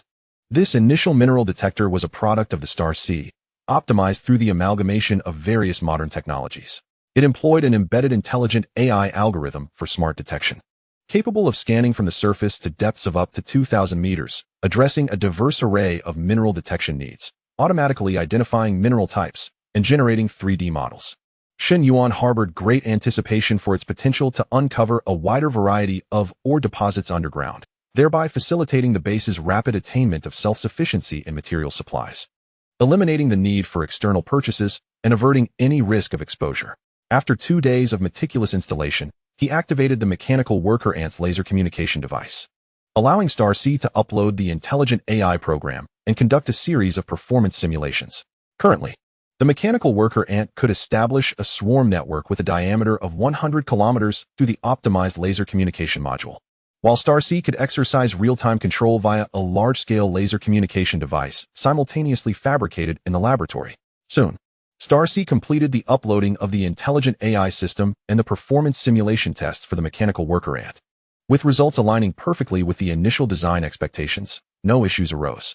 The modular intelligent mechanical worker ant designed by Star C possessed the following specifications: an overall length of 12 meters, a width of 0.8 meters, a height of 0.6 meters, and a weight of 300 kilograms, with a load capacity of 1 ton. It could move at a speed of 10 kilometers per hour during operation, reaching up to 30 kilometers per hour in emergency evacuations. It was capable of functioning in environments ranging from -60 to 180 degrees Celsius. Boasting an IP69 waterproof and dustproof rating, alongside protection against radiation and electromagnetic pulses. The ant was equipped with an intelligent AI swarm collaboration network system and featured a bionic structural design, incorporating a 6-legged hydraulic joint system, with 3 universal hydraulic joints on each leg and an adjustable leg length of 30 centimeters. The soles were fitted with nano-adhesive pads, mimicking the feet of geckos, enabling vertical climbing. Its tail contained a retractable tail vertebrae stabilizer, housing a gravity-sensing gyroscope. The abdomen was modularly designed, allowing for the interchange of compartments, construction material compartments, or equipment compartments. The core system utilized a first-level energy battery, with energy crystals measuring 1 millimeter per side. The entire battery, including the output device casing, measured 1 centimeter per side, capable of lasting 60 days on a single charge. Additionally, it featured a laser communication module, facilitating the establishment of a 100-kilometer diameter ant swarm network. The multispectral sensing array is capable of mapping terrain through LiDAR technology, equipped with a primary intelligent mineral detector and an infrared life detection device. The mechanical ants are outfitted with 6 distinct tools: a diamond vibration drill, a laser cutting probe, a nano-welding gun, electromagnetic gripping claws for precision operations, and a 3D printing nozzle designed for spraying alloy powder or concrete gel. Additionally, a multifunctional robotic arm is available for maintenance tasks, capable of lifting up to 12 tons. A formation of 6 mechanical ants can collectively elevate objects weighing up to 3 tons.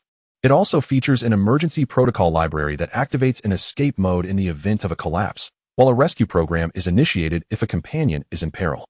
Should the self-destruct mode be engaged, all data will be erased, and the body will be incinerated. The environmental adaptability of the mechanical ants is remarkable, allowing them to thrive in extreme terrain such as cliffs, crevices, lava fields, deserts, and underwater environments.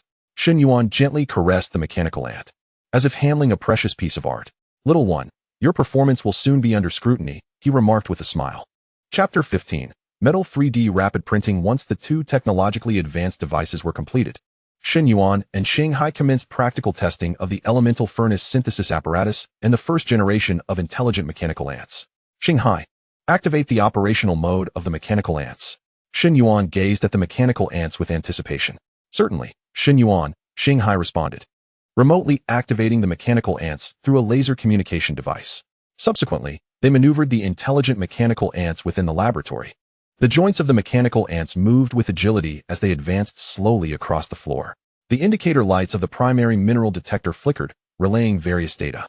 The detector functioned properly, accurately identifying metallic substances within the laboratory. Shen Yuan listened intently to Shanghai's report, his eyes gleaming with excitement. He instructed the mechanical ants to traverse simulated terrains within the laboratory to assess their stability and agility, deliberately placing obstacles to evaluate their evasion capabilities. Following Shen Yuan's directives, Shanghai initiated the construction mode test for the mechanical ants. This nimble, compact machine swiftly moved to the designated area to commence excavation. In no time, dust filled the laboratory. Shen Yuan promptly conjured a psychic shield to contain the dust within the work zone. Before long, the mechanical ant had excavated an entrance measuring 3 meters wide and 2 meters high, using the extracted soil to compact and reinforce the walls. Observing this, Shen Yuan nodded in satisfaction. With the testing of the mechanical ants progressing smoothly, he officially commanded them to begin excavating an underground passage leading to an abandoned mine. During the excavation, they were to detect the presence of minerals in the surrounding area. Subsequently, Shen Yuan utilized his psychic abilities to move the elemental furnace synthesis apparatus to the newly excavated passageway and activated the switch. Upon activation, the elemental furnace emitted a faint humming sound as the internal energy began to circulate, with various indicator lights illuminating. Shen Yuan fixed his gaze on the various data indicators displayed on the screen, not daring to blink an eye. After a while, a smile gradually appeared on his face. "Xinghai, it seems the device is functioning properly, and all parameters meet expectations," he said, his tone brimming with satisfaction. Shen Yuan used his telekinetic powers to move a large stone freshly excavated from the tunnel and inserted it into the elemental smelting furnace for synthesis. He then set the frequency parameters and waited for approximately 10 minutes. Soon, several small blocks emerged from the outlet below the device, consisting of iron, aluminum, and crystalline silicon, while another waste outlet produced several large blocks of waste bricks. Shen Yuan was delighted by this outcome, as it meant that he could directly smelt these stones without needing to transport them to the surface, thereby avoiding exposure risks. Moreover, the waste could be repurposed into construction materials for the base, yielding multiple benefits. Next, Shen Yuan decided to create additional mechanical worker ants. Realizing that operating with only one was too slow, he planned to produce 10 mechanical worker ants initially, aiming to expedite the excavation of the tunnel and synthesize more materials, so that once the production line was designed and assembled, manual fabrication would no longer be necessary. While Shen Yuan immersed himself in crafting mechanical worker ants, Xinghai was simultaneously devising various new optimization technologies, including metal 3D rapid printing technology, mass production techniques for photonic quantum chips, precision manufacturing at quantum and nanoscale levels, mass production of energy batteries, assembly lines for mechanical worker ants, and high-strength, ductile, earthquake-resistant concrete technology. Currently, most of these innovations relied on Shen Yuan's superhuman abilities for manual fabrication, which was not conducive to the rapid development of the base. Fully engrossed in the task of creating more mechanical worker ants, Shen Yuan employed his superpowers once again to synthesize the electronic components and mechanical parts required. With each part he crafted, he meticulously inspected it to ensure quality. Meanwhile, Xinghai achieved a significant breakthrough in the design of the metal 3D rapid printing technology.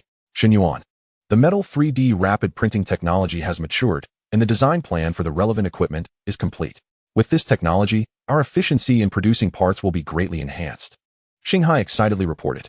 Upon hearing this, Shen Yuan paused his work, his eyes filled with astonishment. "That's wonderful, Xinghai. Once I finish these mechanical worker ants, I will immediately commence the production of the metal 3D rapid printing equipment." After 2 days of diligent effort, Shen Yuan successfully created 9 mechanical worker ants. He arranged them in the laboratory, filled with a sense of accomplishment as he gazed upon them. "Xinghai, these 9 mechanical worker ants are ready. Please assign them tasks and remember to have them throw the stones into the elemental furnace for material synthesis," Shen Yuan said with a smile. Xinghai responded, "Certainly, Shen Yuan. I have further optimized their intelligent AI systems, enhancing their collaborative capabilities." After Shen Yuan completed the 9 mechanical worker ants, the first one had already excavated a tunnel of 50 meters. Throughout this process, the mineral detector had not identified any valuable minerals, only some ordinary rocks and soil. After excavating for some time, we encountered a formidable layer of solid rock. The mechanical ants can utilize laser cutting probes to dismantle it, albeit at the cost of reduced digging efficiency. Shen Yuan, Star C reported, "The hardness of the rock layer ahead exceeds our expectations, severely impacting the excavation efficiency of the mechanical ants." After pondering for a moment, Shen Yuan instructed Star C, "Deploy those 9 additional mechanical ants to assist in the operation. This collaborative approach will enhance our efficiency in excavation." Heeding Shen Yuan's directive, Star C activated the newly crafted 9 mechanical ants, initiating collaborative mode. The 10 mechanical ants, each with clearly defined roles, divided their tasks. Some were responsible for excavating the passage, while others transported the extracted stones to the elemental furnace for processing. Thanks to their coordinated efforts, the speed of passage excavation significantly increased, and the quantity of synthesized materials grew steadily.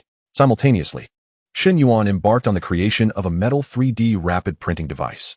This innovative apparatus combined various modern metal 3D printing technologies with numerical control machining techniques, resulting in a primary integrated intelligent high-precision metal 3D printer designed to fabricate all mechanical components of the mechanical ants.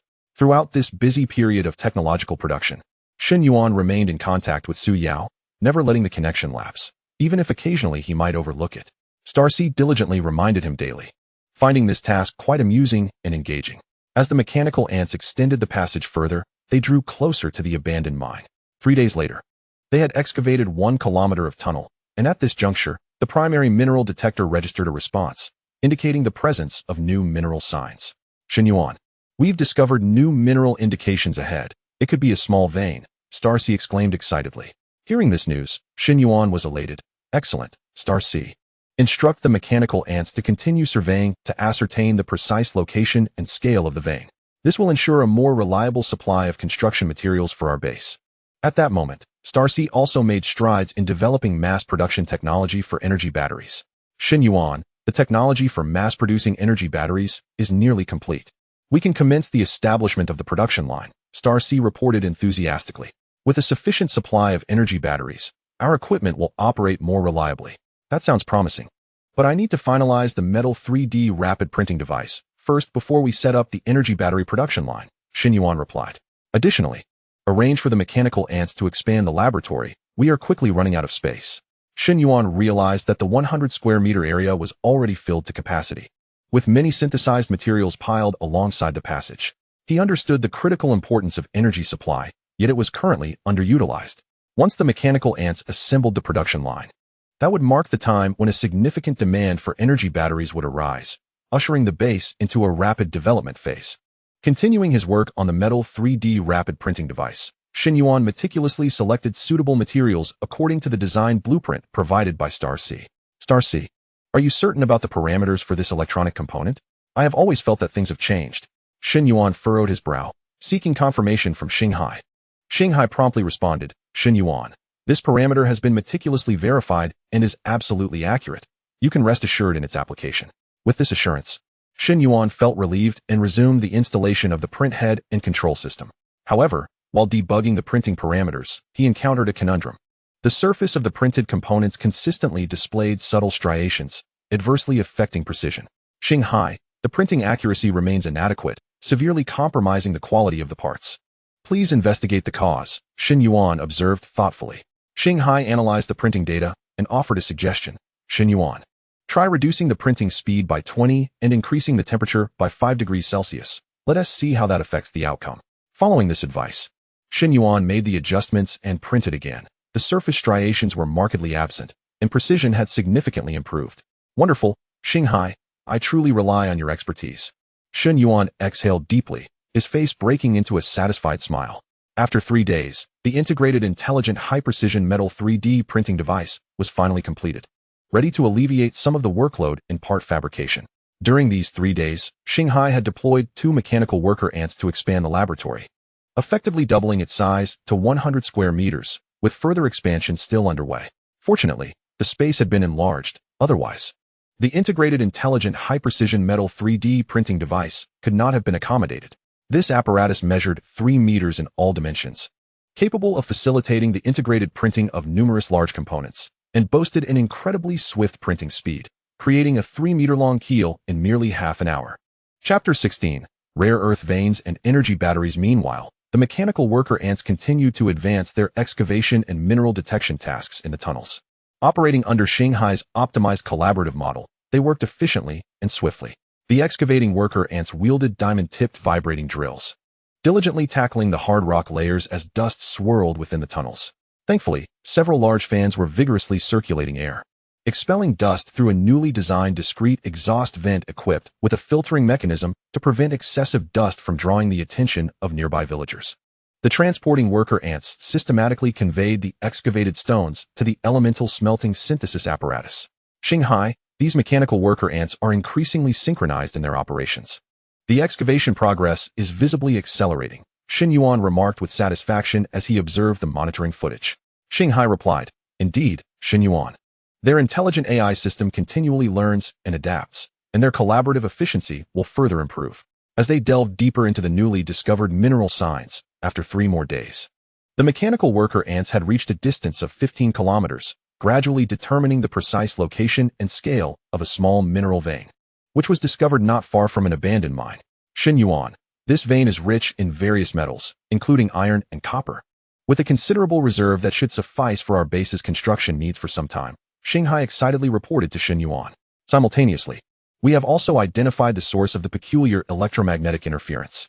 Beneath a small mineral vein, 1 kilometer down, lies a rare deposit of a minor rare earth vein interlaced with symbiotic magnetite, generating electromagnetic wave radiation through their interaction. Shen Yuan's eyes sparkled with excitement. This is magnificent. Shanghai, this is truly a significant boon for us. However, the rare earth minerals may contain radioactive elements. Before we commence mining, we must devise a scientifically sound extraction plan to ensure safety and efficiency. Shen Yuan and Shanghai promptly began to formulate the mining strategy. They referenced a plethora of extraction data concerning rare earth minerals and, in conjunction with the characteristics of mechanical ants, crafted a comprehensive plan. The proposal included fortifying the geological structure surrounding the vein to prevent collapses during extraction, as well as a strategy for handling radioactive elements. They planned to utilize various tools of the mechanical ants for stratified and segmented mining, and to establish a robust transportation and storage system to ensure timely processing of the extracted ores. Shanghai, this mining plan should meet our requirements. But we must remain flexible and adjust according to the actual conditions during implementation, Shen Yuan stated earnestly. Shanghai concurred. Shen Yuan, I will monitor the extraction process in real time. Should any issues arise, I will respond immediately. Once the mining plan was finalized, Shen Yuan dispatched 2 mechanical ants to excavate an underground space 1 kilometer away from the laboratory to store the ores and the elemental furnace synthesis apparatus, while also preparing for radiation protection. Simultaneously, he commenced the construction of the energy battery production line. Following the technical specifications provided by Shanghai, he began to assemble the framework of the production line. With the existence of physical materials and specific compositional structures, Shanghai needed only to perform extensive calculations to derive the production scheme for room temperature superconductors, subsequently designing a mass production line based on this scheme. During the installation of critical equipment, Shen Yuan discovered dimensional discrepancies in the connection interfaces. With the assistance of a metal 3D rapid printing device, he swiftly assembled the production line, requiring only the fabrication of all electronic components. In 4 days, the energy battery production line was gradually completed, occupying a modest area of 12 square meters, 8 meters in length, 15 meters in width, and 2 meters in height, as there was currently no need for high-energy battery production. After connecting the cold nuclear fusion device for power, Shen Yuan conducted a trial run. During the testing phase, the production line exhibited unstable energy output. Shanghai, why is the energy output fluctuating? Shen Yuan inquired, puzzled. After a thorough inspection of the production line, Shanghai discovered that the parameters of the energy conversion module were improperly set. Shen Yuan, we need to readjust the parameters of the energy conversion module. I have calculated the appropriate values. You just need to make adjustments accordingly, Shanghai advised. After Shen Yuan had adjusted the parameters, the energy output of the production line stabilized, allowing for the introduction of materials and the formal commencement of energy battery production. Within just over a minute, a first-level energy battery was completed, simultaneously charging with energy upon completion. The primary energy battery contains an impressive 25 megawatt-hours of energy, equivalent to 2,500 Wh, which nearly matches the total energy of 3 tons of lithium batteries. The secondary energy battery is equivalent to 1,000 primary energy batteries. Currently, this production line is capable of manufacturing both primary and secondary energy batteries, with a daily output of 1,000 units for the primary energy battery and 1 for the secondary energy battery.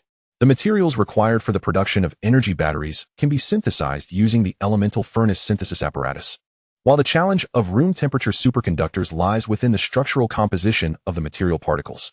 Once the specific structure is understood, synthesizing it can be achieved by adjusting the particle structure of the relevant materials. Shen Yuan instructed Shanghai to produce a batch of primary energy batteries for reserve, as their current usage is limited.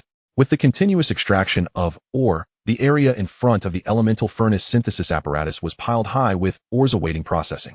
Shen Yuan and Shanghai optimized the synthesis process, enhancing the efficiency of production.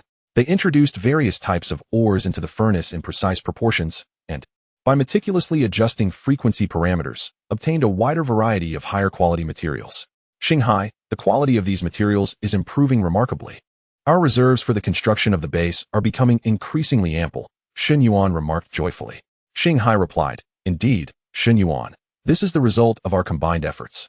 As the construction of the base progresses, we can continuously refine our technology and enhance production efficiency. Observing the bustling scene within the underground base, Shen Yuan felt an immense sense of pride. It had only been a little over 3 months since his return, yet they had achieved such significant advancements from nothing. Chapter 17. Mass production of photonic quantum chips and quantum nano-precision manufacturing. One day, Shen Yuan stood in the underground laboratory, gazing at the ever-expanding space, feeling both anticipation and anxiety. Shanghai. The technology for the mass production of photonic quantum chips and the fabrication of the production line equipment for quantum nano-precision manufacturing is quite challenging. I need you to keep a close watch on it. Shen Yuan scrutinized the mass production technical plan presented by Shanghai, his brow slightly furrowed, revealing a look of considerable concern. Shanghai's voice rang out in the laboratory with buoyant confidence. Do not worry, Shen Yuan. With my support, we shall certainly succeed. Just put your worries aside and proceed boldly. Taking a deep breath, Shen Yuan approached the experimental table laden with various materials. The quantum nano-precision manufacturing production line consists of 6 major modules. The quantum field control photolithography system, with a precision of 0.3 nanometers, atomic-level molecular beam epitaxy equipment. Superfluid quantum etching apparatus, self-repairing quantum self-assembly module, room temperature superconducting material printing unit, and a 4-dimensional quantum detection array. Following the detailed design steps devised by Shanghai, Shen Yuan began to develop and fabricate each modular device. Shanghai operated a metallic 3D rapid printing apparatus, producing the mechanical components required for the production line, which allowed Shen Yuan to focus solely on the core of the modules and the fabrication of electronic devices. First, he began with the quantum field control photolithography system module, unfolding the detailed design steps derived from Shanghai's calculations. He picked up a piece of material, activated his microscopic vision, and commenced the creation of the device's core components. He was utterly absorbed, beads of sweat forming on his forehead, and his gaze radiated unwavering determination. After 3 days of relentless effort, the quantum field-controlled lithography system module was finally completed, achieving the precision requirement of 0.1 nanometers. Shanghai, I owe you one for the reminder, otherwise I wouldn't have known what to do, Shen Yuan exclaimed, his eyes sparkling with excitement. Rest assured, I am keeping a close watch, and there will be no mishaps, Shanghai replied confidently, while also teasing Shen Yuan. In the days that followed, Shen Yuan immersed himself in the laboratory, devoting day and night to his work. Whenever hunger struck, he would hastily consume a few bites of instant noodles. When fatigue set in, he would rest his head on the workbench for a brief nap, completely engrossed in the creation of the quantum nano-precision manufacturing production line. Meanwhile, Shanghai operated 2 mechanical ants to expand the laboratory. They were preparing to construct a production workshop adjacent to the lab for housing the quantum nano-precision manufacturing line and the photonic chip production line. The height requirement for this space was not as stringent as that of the lab. 3 meters would suffice, as designed by Shanghai for the production line's necessary footprint. Given the current limited number of mechanical ants, they had to proceed with this temporary plan until a larger batch could be produced, at which point they would optimize and redesign the layout. During this time, Su Yao sent him numerous messages daily, inquiring about his well-being. Each time Shen Yuan replied, he felt a pang of guilt for not spending enough time with her. Su Yao also visited again for a weekend, spending 2 delightful days together. I've been so busy lately that I'm all turned around.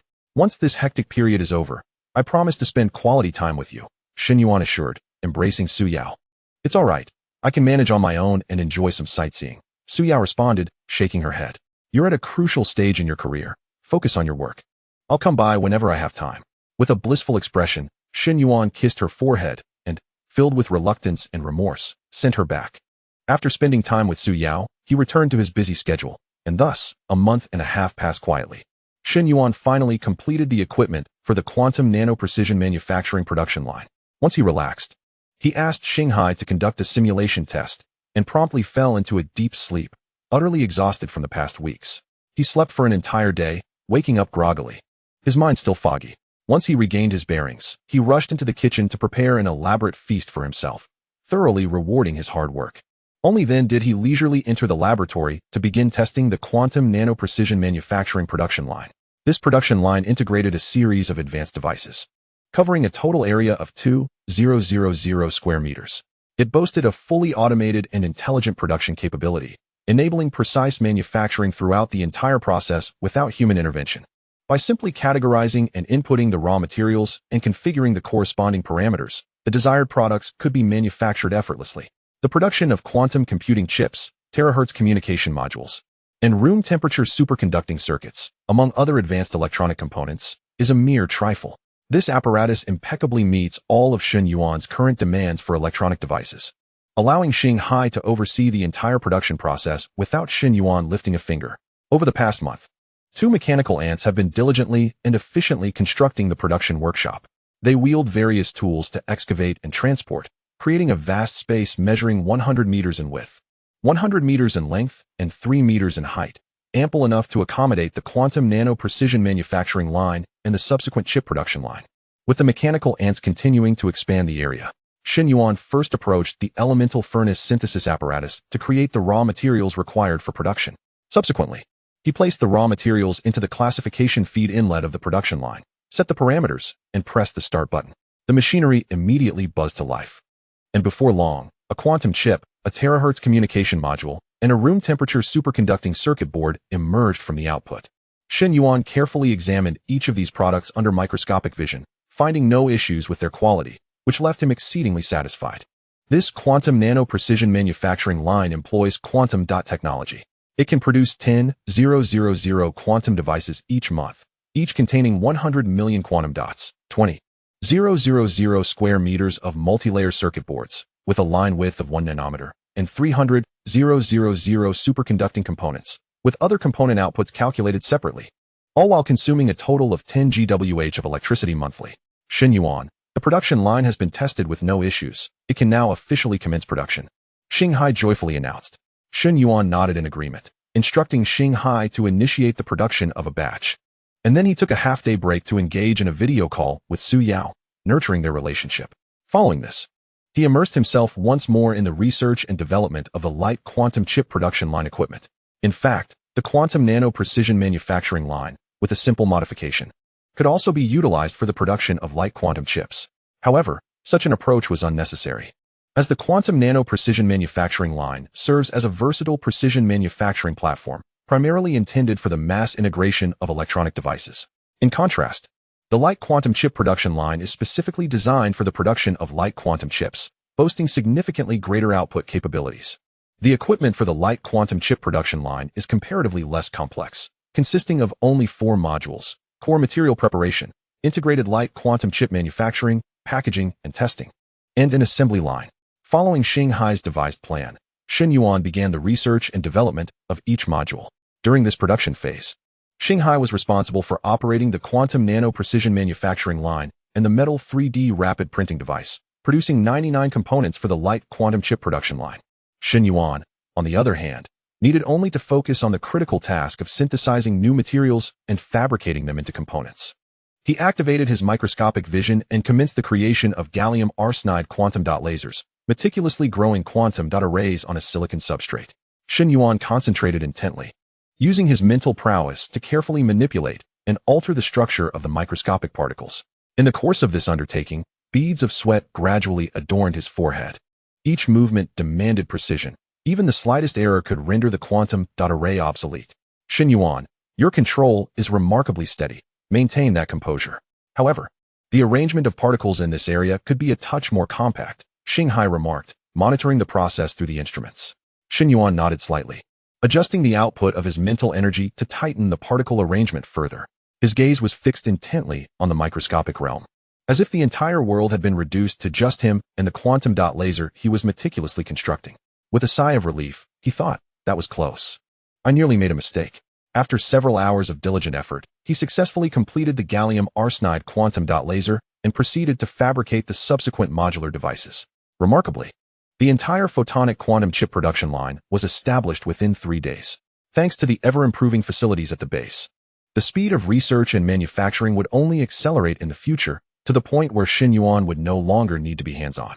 He meticulously connected all the equipment of the production line, which occupied an impressive 8,000 square meters of the workshop, filling the space to the brim.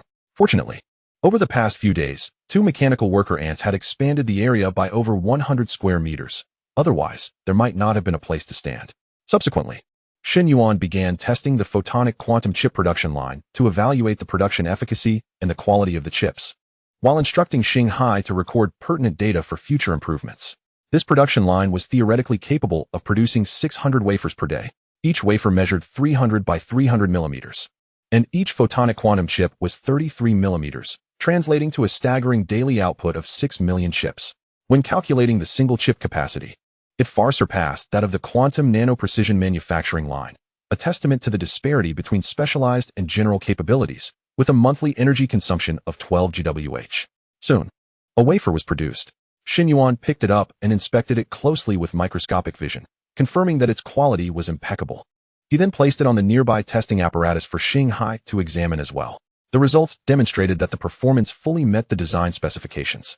This particular photonic quantum chip boasted a computing power of 10 to the 23rd power per second, achieving 1,000th of the computational capability of the Shanghai photonic quantum supercomputer. Truly impressive.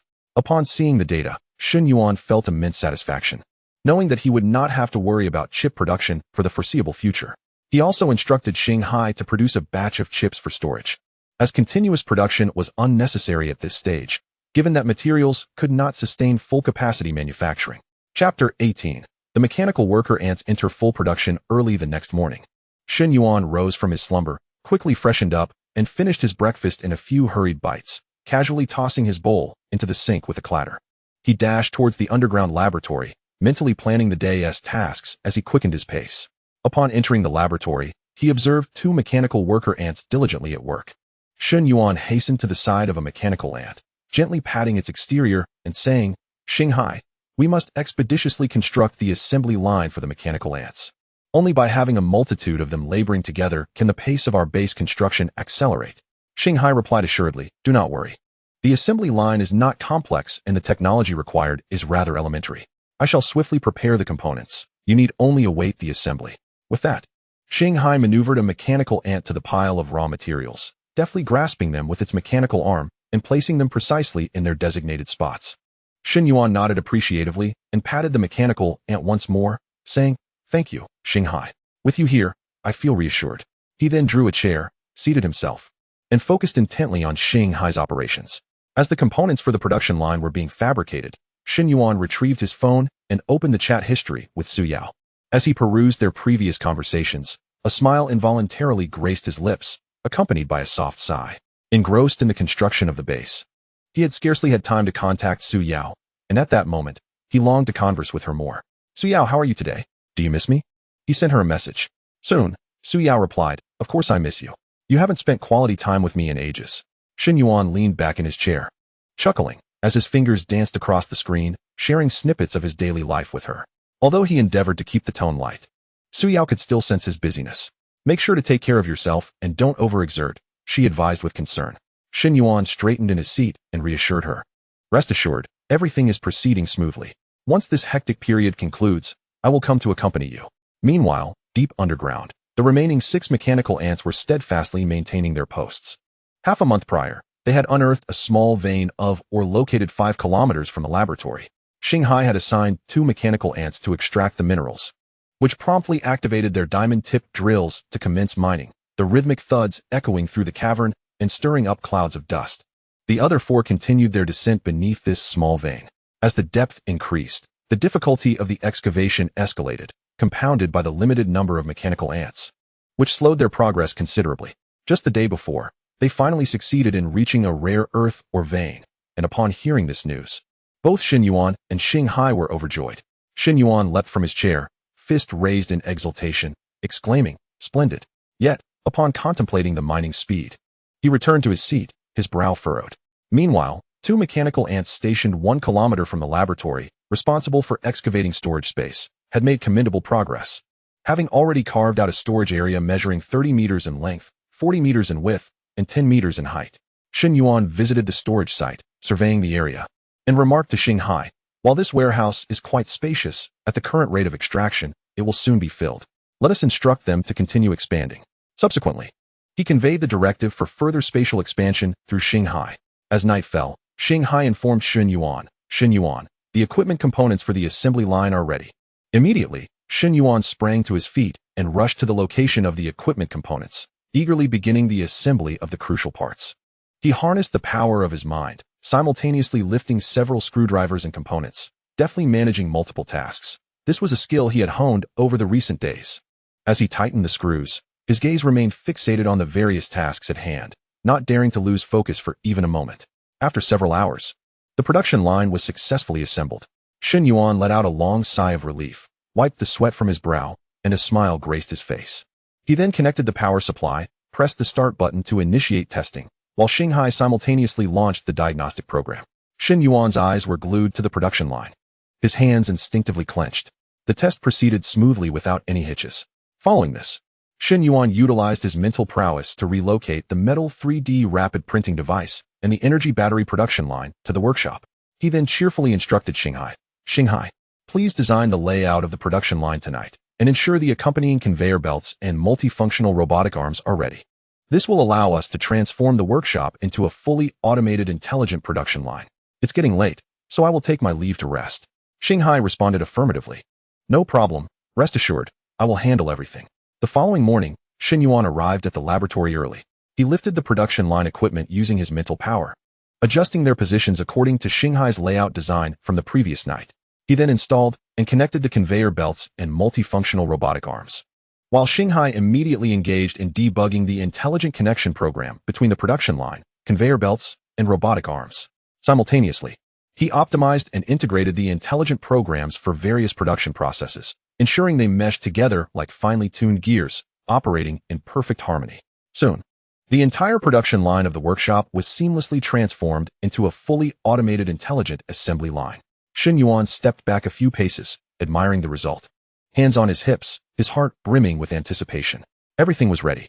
Standing before the assembly line, Shen Yuan took a deep breath and exclaimed, Shanghai, let us commence the production of mechanical worker ants. Shanghai promptly responded, activating the entire production line. For mechanical worker ants brought in a plethora of raw materials, feeding them into the production line's intake. Shen Yuan observed the mechanical worker ants bustling about, a surge of accomplishment washing over him, prompting him to spin around in delight. Soon, the production line began dispensing parts. The components were conveyed by the belts and robotic arms, initiating the assembly of the mechanical worker ants. Shen Yuan's eyes were fixed on the moving parts, occasionally leaning in for a closer look, then stepping back to observe from a distance. 10 minutes later, the first mechanical worker ant was successfully completed. Both Shen Yuan and Shanghai watched intently. Shanghai immediately conducted a connectivity check, and upon confirming the data was normal, initiated a real-world test. Shen Yuan held his breath, his eyes wide with anticipation as he observed Shanghai's testing process, his breathing quickening, chest rising and falling, heart racing. The test proceeded flawlessly. Everything was normal, and the performance matched exactly that of the one Shen Yuan had crafted himself. Shen Yuan and Shanghai exchanged glances, bursting into laughter simultaneously, with Shen Yuan exclaiming, Fantastic, Shanghai, we have succeeded. He shouted while waving his arms in jubilation. Shanghai, equally elated, replied, Indeed, Shen Yuan. With so many mechanical worker ants, the pace of our base's construction is about to soar. Next, witness my grand endeavor as I rally these little beings to transform our base into an invincible technological fortress. Currently, we can assemble 6 mechanical worker ants per hour. If we operate at full capacity for 24 hours, we can produce 144 mechanical worker ants, yielding a monthly output of 320. He promptly assigned a mission to Shanghai to operate at full capacity for 24 hours while efficiently distributing the tasks of the mechanical worker ants, adjusting their operations according to the base's plan layout. Shanghai replied, Understood, Shen Yuan. I will ensure that the construction of the base accelerates exponentially. The assembly line continued its relentless operation, producing one mechanical worker ant after another. Shen Yuan gazed at the assembly line, his fists clenched tightly, as he envisioned the underground base taking shape. Chapter 19. Development of Human Enhancement Serums. The next day, Shen Yuan stood by the assembly line, his eyes fixed intently on the whirring machinery. As he watched the mechanical worker ants being produced in a continuous stream, a wave of joy surged within him. In his eyes, these mechanical worker ants represented the hope for the base's development, and he could almost see the base rapidly constructed with the aid of these little creatures. Suddenly, without warning, a wave of dizziness struck him violently. He stumbled, his body swaying precariously, nearly collapsing onto the ground. In a flurry, he reached out, gripping the nearby equipment tightly, his knuckles turning pale. This occurrence had become increasingly frequent, particularly after each intense use of his superpowers, leaving him beset by dizziness and fatigue. A sense of helplessness and panic welled up within him, and he could not help but wonder, had his body reached its limit? It seemed that wielding superpowers came at a cost. Taking a deep breath, he endeavored to calm himself and alleviate his discomfort, yet the dizziness remained unabated. Shen Yuan, what is wrong with you? Xinghai's anxious voice echoed through the laboratory. According to the data analysis from your fitness watch, your cellular metabolic rate is overloaded by 173%, and your physical burden has reached critical levels. You can no longer exert yourself with your superpowers. Shen Yuan inhaled deeply, striving to regain his composure. Fully aware that Xinghai spoke the truth, he raised a hand to massage his throbbing temples, attempting to dispel the dizziness as he pondered a solution. His body had been under excessive strain for too long. This could not continue indefinitely. But where to begin? In that moment of dire urgency, Shen Yuan suddenly recalled the theories of human genetic engineering he had previously been tinkering with. After those ideas had been developed, he had become preoccupied with training his superpowers and work, leading to their neglect. He contemplated that to resolve his bodily issues, he would likely need to delve deeper into the study of biology. At present, the base's construction had just entered a phase of rapid development, focusing on foundational tasks. With Xinghai overseeing the operations, he could take this opportunity to concentrate on addressing his health concerns. After all, his body had been issuing overload warnings for some time now, and he felt like a bomb that could detonate at any moment. If he did not swiftly alleviate his physical burdens, he risked collapse, rendering all his previous efforts futile. This absolutely could not be allowed. He had just entered a relationship, and countless wonderful experiences awaited him. He must resolve this issue promptly. Xinghai, after a comprehensive analysis of various data, could you assist me in estimating how much longer my body can endure? As Shen Yuan felt the dizziness gradually subside, he inquired. Shen Yuan, your cellular metabolic rate has surged once again, surpassing the normal level of 174 and continues to rise slowly. If it reaches 300 and persists for several hours, it could potentially trigger acute organ failure, and in severe cases, lead to sudden death. Xinghai's voice was urgent and grave. Based on the current upward trend, it is projected that you will breach the 300 threshold in 7 days. You must restore your cellular metabolic rate within this time frame. Otherwise, the consequences will be dire. Upon hearing that he had 7 days, Shen Yuan's taut nerves relaxed slightly.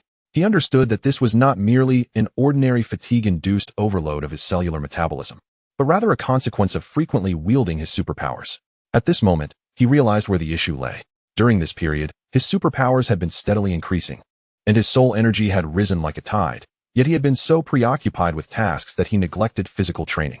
Consequently, his physique had not improved. In fact, it had deteriorated.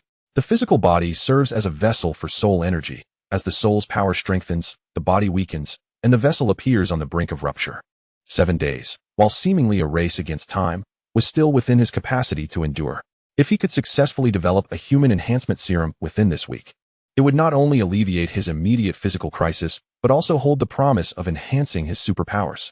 After all, a robust body would certainly elevate his soul energy as well.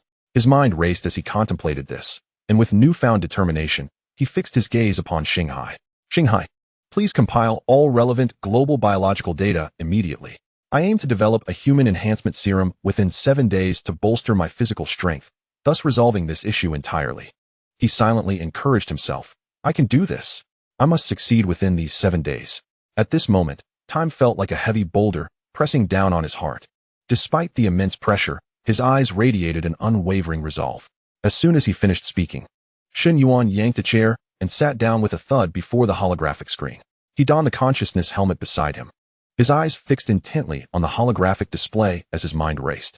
The biological data, including the comprehensive genome editing technology database and extreme environmental adaptation evolution report, scrolled across the screen, simultaneously streaming into his mind through the consciousness helmet. He incessantly toggled between pages, occasionally furrowing his brow in deep thought as he pondered the relationship between human biology and physical load. The biological knowledge collided and swirled in his mind, rendering him somewhat bewildered, yet his gaze remained resolute. He soon grabbed a pen and began jotting down key points on paper, fearful of missing any crucial information. His handwriting slightly askew. When encountering vital knowledge, he activated his microscopic vision, wholly engrossed in unraveling the mysteries of biological gene molecules, leaving no detail overlooked. He murmured to himself, I must comprehend this knowledge thoroughly and discover the key to enhancing the human body. However, The sheer volume of information was overwhelming, creating within him a sense of both determination and urgency. 2 days later, Shen Yuan had formed a preliminary understanding of the biological materials and immediately embarked on an in-depth exploration of the applications of genetic engineering and biochemistry in the realm of human enhancement. He meticulously analyzed each known gene editing technique, striving to uncover effective methods to enhance cellular metabolic efficiency and bolster bodily functions. Throughout this process, numerous technical challenges arose, including interference between different gene sequences and the precise introduction of edited genes into target cells, issues that demanded resolution. To tackle these challenges, Shen Yuan dedicated considerable energy to reviewing literature and organized Shanghai to conduct multiple rounds of large-scale simulation experiments. In a virtual environment, Shen Yuan constructed various human models, subjecting each gene editing proposal to individual simulated testing. He meticulously documented the results of each experiment, allowing for comparative analysis of their advantages and limitations. In addressing complex problems, Shen Yuan engaged in profound discussions with Shanghai. Utilizing its formidable computational abilities, Shanghai provided Shen Yuan with extensive data support and theoretical analyses. After numerous simulations and analyses, Shen Yuan gradually clarified the feasible pathways for gene editing. He planned to target specific gene segments for modification to enhance cellular energy metabolism, thereby alleviating the body's burden. Simultaneously, Shanghai, with its powerful computational capacity, concurrently processed billions of simulation experiments, focusing on deriving feasible solutions for human enhancement agents. During this process, data flowed rapidly, and the simulation experiments progressed systematically according to the established protocols. Shanghai, through self-motivated optimization, sought to enhance its computational efficiency, aiming to generate optimal solutions to assist Shen Yuan in overcoming the current challenges. Faced with a vast array of simulation data, even with Shanghai's immense computational power, significant computational pressures emerged. During the simulation process, a set of critical data conflicted, necessitating a pause in the computations. Shanghai promptly initiated a logical sorting program to revalidate and analyze the relevant data, a process that consumed a considerable amount of time.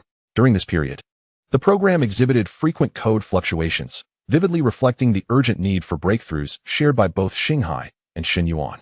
As his understanding of the knowledge deepened, Shen Yuan realized that relying solely on simulation experiments might not capture the critical points. After careful consideration, he resolved to establish a biological laboratory. Subsequently, he instructed Shanghai to utilize several advanced production devices to manufacture the necessary instruments and materials for the laboratory, swiftly assembling the biological facility. All existing technological equipment in Blue Star could be produced using these advanced devices. Consequently, the production tasks of mechanical ants could be temporarily suspended. Shanghai, living up to Shen Yuan's expectations, successfully expanded and assembled a 1,000 square meter biological laboratory adjacent to the production workshop in just 1 day, thanks to the collaborative efforts of numerous mechanical ants. Chapter 20. Primary Gene Enhancement Serum. With all preparations complete, Shen Yuan donned his lab coat, secured his goggles, and grasped a micropipette, officially commencing the research and development process for the human enhancement serum. He instructed the Star C system to pre-select several proposals with the highest success rates from the simulated experiments. Subsequently, he approached the extraction of biological samples with meticulous precision, thoroughly cataloging relevant knowledge points and consulting the simulation data. Adhering strictly to the predetermined formulation ratios, he meticulously injected the reagents into the experimental containers, one by one. During this process, he steeled himself and once again took the risk of activating his microscopic vision. His hands trembled slightly, yet he maintained unwavering precision, acutely aware that each step was not only crucial to the experiment's success, but also pivotal for the enhancement of his own abilities. His gaze remained fixated on the liquid in the test tube, ensuring that he did not overlook even the minutest changes, as any mistake could prove catastrophic. During the actual preparation of the serum, Shen Yuan encountered issues with reagent compatibility. Several reagents that had exhibited stable reactions in the simulated environment displayed violent reactions when mixed in reality, causing the solution to change color instantaneously and boil over. He immediately halted the operation, conducting a meticulous review of the reagent purity and ratios while consulting relevant literature to seek a solution. Upon thorough investigation, he discovered that impurities in one of the reagents interfered with the stability of the reaction. Thus, he employed his microscopic manipulation abilities to purify the reagent, successfully obtaining one with 100 purity that met all requirements. However, new challenges arose in the subsequent serum preparation. Tests revealed that the active ingredient content of the prepared serum exhibited a persistent decline during storage, significantly diminishing its efficacy. Shen Yuan initially surmised that this phenomenon might stem from substandard storage conditions. Based on this hypothesis, he systematically adjusted the packaging materials and storage temperature parameters, validating the effects of these adjustments through multiple rounds of experimentation. Ultimately, he successfully established an appropriate storage protocol that effectively maintained the serum's activity levels. After enduring 72 consecutive hours of intensive experimentation, during which he experienced dizziness several times, Shen Yuan persevered to complete a substantial amount of experimental work. Upon completion, he uploaded all experimental data to the Star-C system for computational analysis, ultimately achieving a serum that, according to the current experimental data, yielded the most favorable results. As he held the vial of serum, although fatigue was evident in his eyes, it could not obscure his excitement. He silently contemplated the milestone. The experiment had finally achieved a phase of success, with the first step taken smoothly. However, he was acutely aware that the serum had yet to undergo clinical trials and required further validation of its safety and efficacy through animal testing. To ensure the serum's safety, Shen Yuan ventured to a secluded corner of the village with the serum in hand. He whistled to summon a local dog, which trotted over, wagging its tail. Crouching down, he gently stroked the dog's head, whispering soothingly, "Little buddy, please cooperate." He then cautiously poured a small amount of the serum onto the ground, and the dog curiously began to lick it. Upon completing the feeding, Shen Yuan remained attentively observant, intermittently employing instruments to conduct measurements. During the waiting period, time seemed to come to a standstill, and he remained in a state of heightened tension. Suddenly, the experimental dog let out a sneeze, its body trembling before it stiffened and collapsed. Observing this, Shen Yuan instinctively stepped back, his expression one of alarm as he gazed at the fallen dog, promptly picking up a nearby branch to poke it, feeling its rigidity. At that moment, a voice from his phone echoed, "Shen Yuan, do not panic. According to the design theory, the subject may be undergoing a process of bodily enhancement, resulting in a state resembling apparent death. Continue to observe and see if it can recover." Hearing this, Shen Yuan felt a bit of the tension in his mind ease, and he resumed his vigilant watch. After approximately half an hour, the dog's front legs stirred slightly, and then it abruptly lifted its head, standing upright. The dog glanced around, and upon spotting Shen Yuan, its tail wagged like a propeller before it approached and began licking the hem of Shen Yuan's trousers. Suddenly, the dog leapt up high, directly licking Shen Yuan's face in a whirlwind of enthusiasm. Shen Yuan, startled, instinctively recoiled, hastily wiping the drool from his face. The dog bounced around excitedly nearby, and Shen Yuan, wiping away the saliva, looked at it with a mix of exasperation and amusement. An idea struck him, and he beckoned the dog to come closer. Observing the gesture, the dog, wagging its tail, trotted over, licked Shen Yuan's hand, and then surprisingly sat obediently, gazing up at him with eager eyes. Realizing that the dog had evidently become smarter, Shen Yuan reached out to pet it, noting its firm and resilient body. This revelation instilled a sense of confidence within him, confirming that the serum was indeed effective. "Shen Yuan, the efficacy of the serum has been validated. It is a resounding success. You can consume it with peace of mind," came the steady and assured voice from his phone. It appeared that success had truly been achieved. "I will conduct a final verification to ensure everything is accurate." Shen Yuan nodded slightly, a look of relief washing over him, before he immersed himself back into the meticulous examination. After thoroughly rechecking, he felt assured, knowing that the serum had truly been crafted successfully. Overjoyed, he made a celebratory gesture and promptly headed towards the laboratory. The dog watched Shen Yuan's departing figure, tilting its head as if pondering something. Without delay, it sprinted to catch up. Just as Shen Yuan was about to enter his home, he felt something tugging at the hem of his trousers. Looking down, he found it was the dog. Annoyed, he waved his hand dismissively, saying, "Go away, don't follow me. You are not allowed inside." To his surprise, the dog immediately lay down obediently nearby. At that moment, Shen Yuan had no time to deal with it. After shutting the door, he hurriedly entered the biological laboratory in the underground base. He prepared a new serum according to higher standards. Shen Yuan gazed at the vial he had just named the primary gene enhancement serum, hesitating for quite some time, unable to summon the courage to drink it. "Shen Yuan, stop dawdling. Quickly consume the gene serum," urged the impatient voice of Xinghai. "The metabolic rate of the cells in your body has already exceeded the normal level by 285. You cannot afford to delay any longer. Reflect upon your young girlfriend. You have yet to embark on a proper date." Noticing that Shen Yuan was still hesitating, Xinghai had no choice but to invoke Su Yao to persuade him. Upon hearing this, Shen Yuan recalled Su Yao, gritted his teeth, steeled his resolve, and opened the vial, tilting his head back to empty its contents into his mouth. After swallowing, he smacked his lips in surprise. Hey, it's surprisingly sweet and quite palatable. Just as he finished speaking, his eyes fluttered shut, and with a thud, he collapsed to the ground. Shanghai discreetly captured this moment on the surveillance monitor, exclaiming with excitement, "Hee, this shot is simply classic. It must be saved." Chapter 21. The effects of physical enhancement in the laboratory. A dim orange light cascaded freely, enveloping the quiet space where only the faint hum of instruments could be heard. Shen Yuan lay silently on the cold floor, overwhelmed by a dizzying sensation that surged like tumultuous waves. Each wave crashed upon him, causing his consciousness to blur, ultimately plunging him into a profound state of unconsciousness. Unbeknownst to him, a breathtaking transformation was unfolding within his very being. At that moment, the potion acted as countless minute transformative sprites, racing through his body, silently initiating an enhancement journey. However, events did not unfold as anticipated. As the potion integrated with his cells, it triggered a vehement rejection response from Hai. He was momentarily taken aback, his mind brimming with curiosity about the origin of this wondrous sensation. Tentatively, he attempted to move his limbs, and was immediately engulfed by an incessant surge of strength, as if his body housed an inexhaustible reservoir of energy. The previous discomfort that accompanied even the slightest exertion had vanished completely. However, upon noticing the dark, grimy substances covering his body, an instinctive thought flickered through his mind. In an astonishing turn of events, these impurities rapidly disintegrated, transforming into wisps of smoke that dissipated into thin air. His eyes widened in astonishment, and a wave of ecstasy surged within him. Could this be the result of an enhanced evolution of his superpowers stimulated by the elixir? Yet, he remained cautious, carefully stretching his body once more. He engaged every joint, acutely aware of the explosive power residing in his muscles. After confirming the absence of any discomfort, he took a deep breath and leaped high into the air. His body as light and agile as a nimble deer, he joyfully spun in place, reveling in the transformation of his physique, his heart brimming with exhilaration.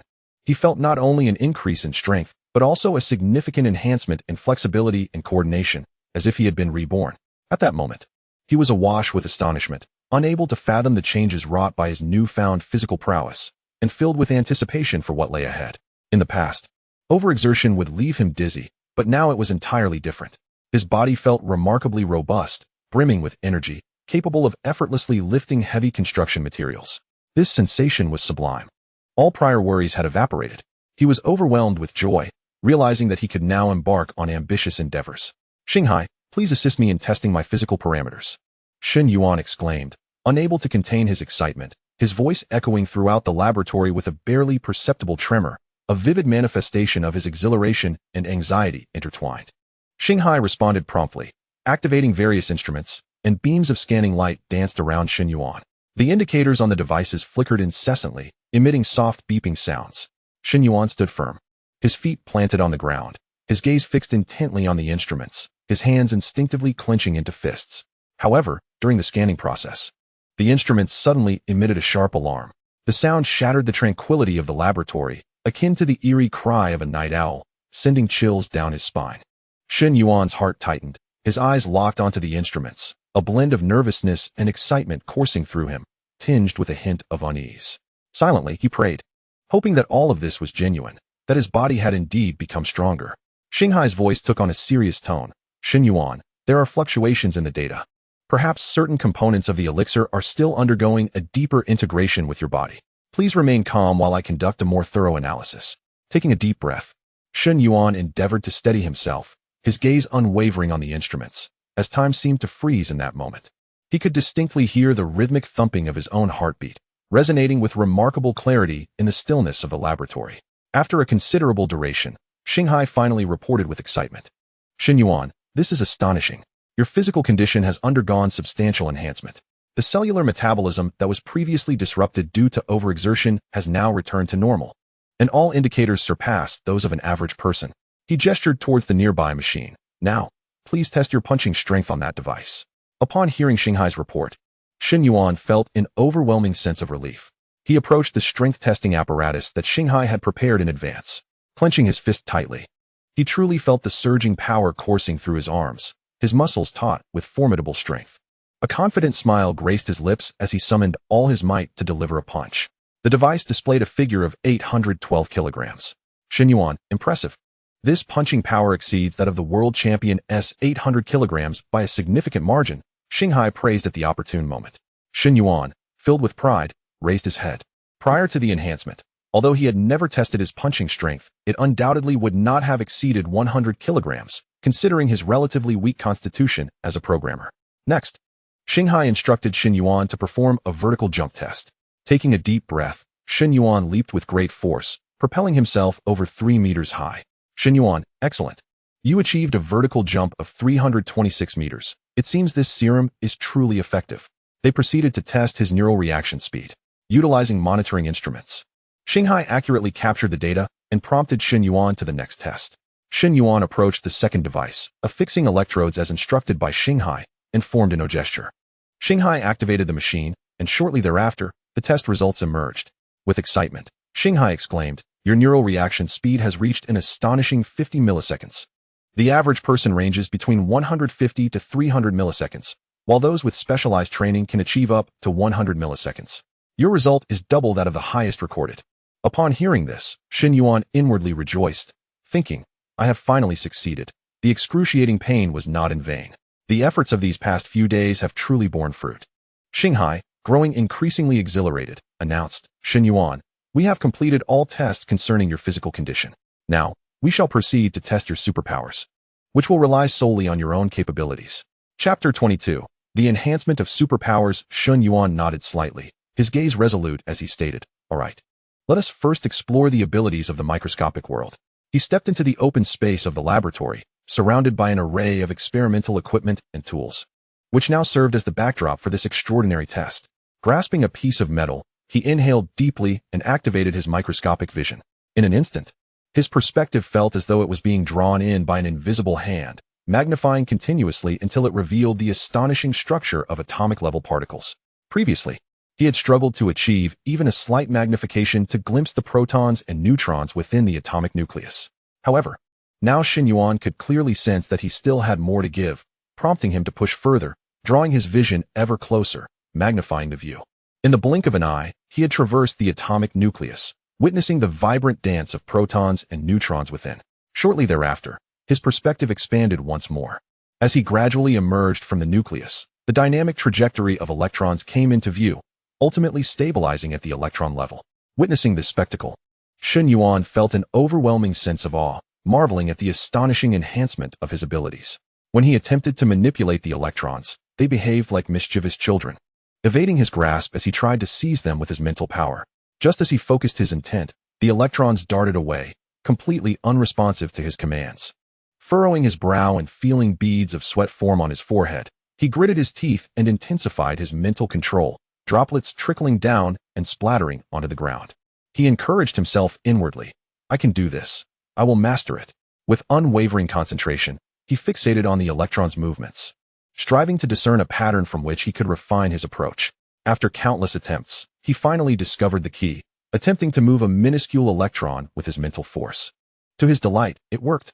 The electron, under the influence of his powerful intention, glided smoothly towards the designated position as if pushed by an invisible hand. In that moment, Shen Yuan felt an immense sense of accomplishment.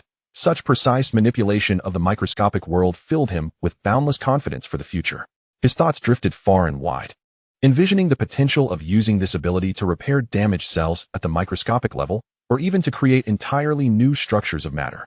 Elated, Shen Yuan promptly shared this exhilarating news with Xinghai. Quick to react, Xinghai soon outlined several feasible methods for synthesizing new elements.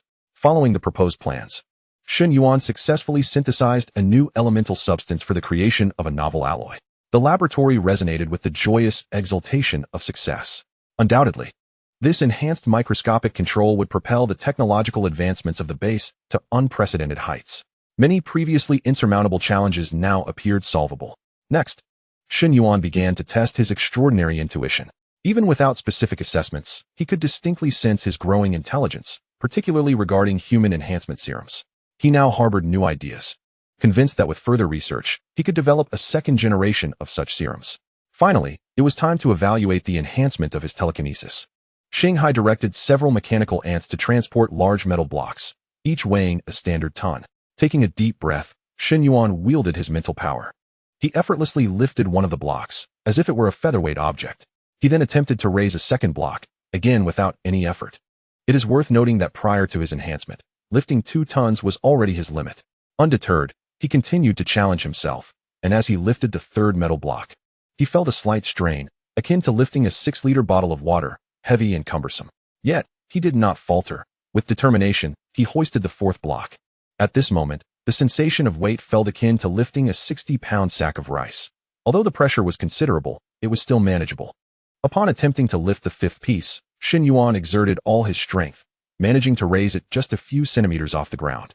This test revealed that Shen Yuan successfully lifted 5 large metal blocks, signifying an enhancement of his telekinetic power to 5 tons, a remarkable increase of 15-fold compared to before. Pleased with this outcome, a slight smile of confidence graced his lips. Suddenly, an idea sparked in his mind, prompting him to activate his telekinetic shield and softly murmur, "Shanghai, can you hear me?" "I cannot hear your voice, Shen Yuan, but I can see your lips moving and deduce what you are saying," Shanghai responded. Activating all monitoring instruments in the laboratory, yet failing to detect the propagation of Shen Yuan's sound waves. After hearing Shanghai's feedback, Shen Yuan concentrated, and astonishingly, his figure vanished from the laboratory.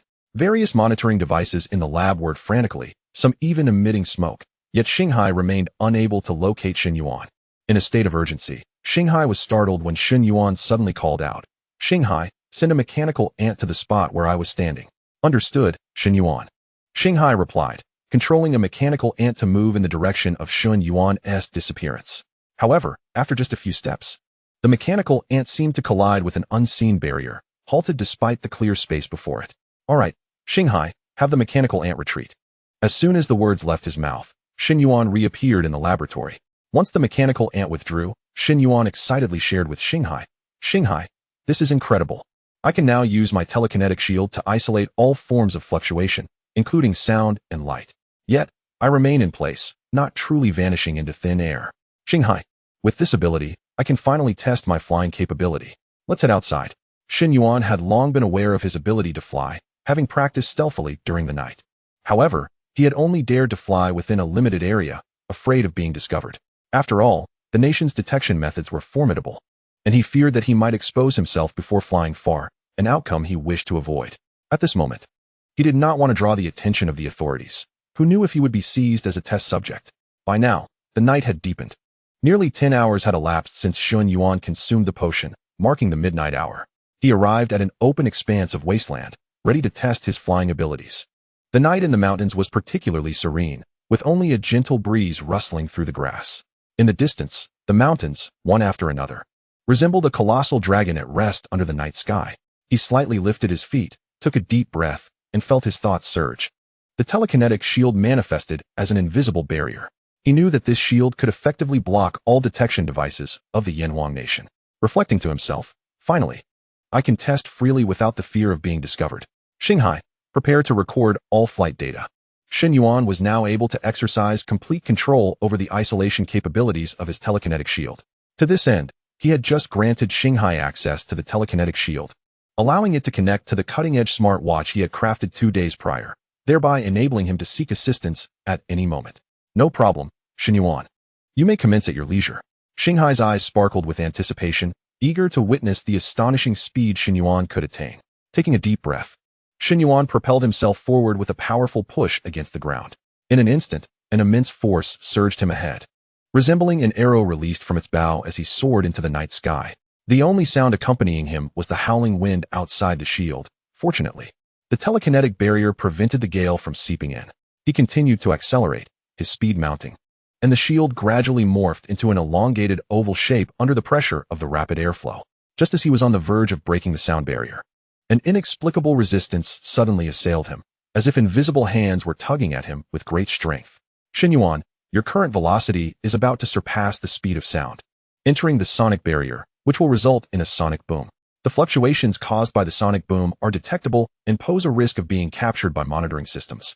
Shanghai cautioned in a professional and composed tone through the smartwatch. "No worries, they won't see me anyway. They might just hear a noise, which is of little consequence." Shen Yuan reassured himself, feeling no concern as long as he remained undetected. He intensified his telekinetic output, the veins on his forehead becoming pronounced as he began to confront this obstruction. With the continual enhancement of his telekinesis, a thunderous explosion echoed through the night sky, reminiscent of distant thunder rumbling across the horizon. Following this, a ring of sonic boom clouds rapidly expanded outward from the point of detonation. Chapter 23. The discovery of the military base within the borders of the Yanhuang nation stood a heavily fortified military base. It loomed silently in the night, surrounded by an eerie stillness, akin to a slumbering steel behemoth. Inside the radar monitoring room, the lighting was dim and yellowed. Duty Officer Old Zhang was entirely focused, his eyes sharp and fixated on the flickering screen before him. Suddenly, the previously stable lines on the screen began to undulate violently, as if struck by tumultuous waves. The shrill alarm instantly shattered the tranquility of the room. What is happening? Old Zhang instinctively straightened his posture, his eyes widening in disbelief. He stared intently at the anomalous signal representing the sonic boom fluctuations, an overwhelming sense of unease swelling within him. He hurriedly struck the keyboard, attempting to recalibrate the radar. Yet, the fluctuations continued to pulse clearly, as if heralding the arrival of an unknown crisis. Report of unidentified sonic boom fluctuations, located 100 kilometers northwest of the base. Old Zhang's voice quickened as he relayed the information, scrutinizing the radar data once more, beads of sweat forming on his brow. Upon hearing the alarm, Colonel Li rushed from his office with purpose. Are you certain this is not a malfunction? His brow furrowed, his gaze piercing as he scrutinized the screen. His voice low yet commanding. Report, sir. I have confirmed multiple times that it is not a malfunction. However, the radar displays no aircraft, only this abrupt sonic boom fluctuation. Old Zhang replied, swallowing hard, his voice tense. Colonel Li's expression grew increasingly grave as he pondered internally. This is quite peculiar. A sonic boom signifies that an object has breached the sound barrier at an extraordinary velocity. Yet, the radar has detected nothing. Could it be a new type of stealth aircraft? He dared not dwell further on the thought. The safety of the base was paramount. He immediately initiated a Level 1 emergency response, instructing all combat units to enter a state of readiness. Colonel Li swiftly issued commands, and then turned to his aide, saying, arrange for 2 Tunglong fighter jets to proceed immediately to the area of disturbance for reconnaissance. It is imperative to ascertain the situation and report back at all times. The aide stood at attention, saluted, and promptly departed to carry out the orders. The 2 Tunglong fighter jets raced down the runway, engines roaring, slicing through the night sky as they sped toward the direction of the sonic boom. Inside the cockpit, pilots Xiao Li and his partner, Lao Wang, wore serious expressions, gripping the control sticks tightly, their eyes scanning the surroundings with vigilance. Lao Wang, this mission is not straightforward. The radar has detected nothing, so we must exercise caution. Xiao Li communicated through the comms channel. Stay calm. Adhere to the protocols. Whatever it is, we can handle it, Lao Wang replied steadily. Though the slightly tightened grip on the control stick betrayed his inner tension, they understood that they were confronting an unknown threat, with every second fraught with uncertainty. The safety of the base rested upon them at this moment. Meanwhile, Shen Yuan continued to accelerate, with Xinghai noting, current speed has reached 15 Mach. Based on your 5-ton telekinetic thrust, the theoretically expected maximum speed is 18 Mach. A friendly reminder, 2 Tunglong fighter jets have just taken off from a military base, and the Tunglong can achieve a maximum speed of 22 Mach. Shen Yuan's body began to tremble slightly, every muscle straining as if to unleash all his strength. Finally, after a struggle, he successfully broke through to the maximum speed of 18 Mach. He responded to Xinghai's alert. They cannot see me. If they are faster, so be it. He reveled in the agility of his flight, twisting and circling, weaving through the clouds, embracing the wind, his heart filled with exhilaration. As he flew, he mused inwardly. This is the sensation of power, the freedom to soar through the skies. He gazed down at the terrain beneath the night sky, contemplating the future. Suddenly, a booming shriek echoed from a distance as the 2 Tunglong fighter jets approached like hawks in pursuit. In no time, the jets roared past Shen Yuan, the powerful airflow causing him to sway slightly, even through his telekinetic shield. Inside the cockpit, pilot Xiao Li's eyes widened, fixated on the instrument panel and the view outside. Lao Wang, we have reached the sonic boom disturbance range. We have scoured the area within 300 kilometers, yet there are no suspicious flying objects in sight. He relayed through the comms channel. Lao Wang gripped the control stick firmly, his gaze scanning the clouds with caution. Don't rush. Let's take another careful look. The radar may show nothing, but that sonic boom must have a reason for its occurrence. At that moment, Xiao Li suddenly pointed ahead, exclaiming, Lao Wang. Look at that patch of clouds. Do you see those peculiar flight trails? It seems something just flew past there. Old Wang squinted into the distance and nodded, saying, indeed. Hurry and take photos to send back to the base. Let us go and take a closer look. With that, the fighter jet veered off, soaring toward the clouds not far away to continue its search. Within the military base, Colonel Lee scrutinized the transmitted images, his brow furrowed into a tight knot. The flight paths depicted did not resemble those of any known aircraft. The adjutant beside him suggested, Colonel, should we dispatch additional fighter jets to broaden the search area? Colonel Lee contemplated for a moment before responding gravely, not yet. Let us await the follow-up reports from these two jets. If no discoveries are made, then we will reassess our strategy. A staff officer stroked his chin and remarked, Colonel, could it be that some civilian genius has crafted a supersonic aircraft? Perhaps it eludes radar detection? It could very well be a new type of stealth material. You recall that remarkable stealth coating on the Tunglong fighter, which originated from a private enterprise. Colonel Lee nodded slightly, his expression remaining stern. Regardless of what it is, we must ascertain the truth. Issue a notification to expand the search area. Meanwhile, Shen Yuan, observing the receding figures of the two fighter jets, felt no stirrings in his heart. Shanghai, pay them no mind. Let us continue testing the maximum flight altitude. Shanghai responded, understood, Shen Yuan. Your current flight altitude is 5,000 meters. Based on data analysis, your physical endurance and telekinetic support may enable you to surpass 20,000 meters. However, the oxygen concentration at 20,000 meters is exceedingly low, insufficient to sustain human life. Let's find out if I can manage. Let us go. Shen Yuan took a deep breath, summoning all his telekinetic energy. Like a tempest, he surged upward, creating a sonic boom that propelled him into the dark night, swiftly vanishing from sight.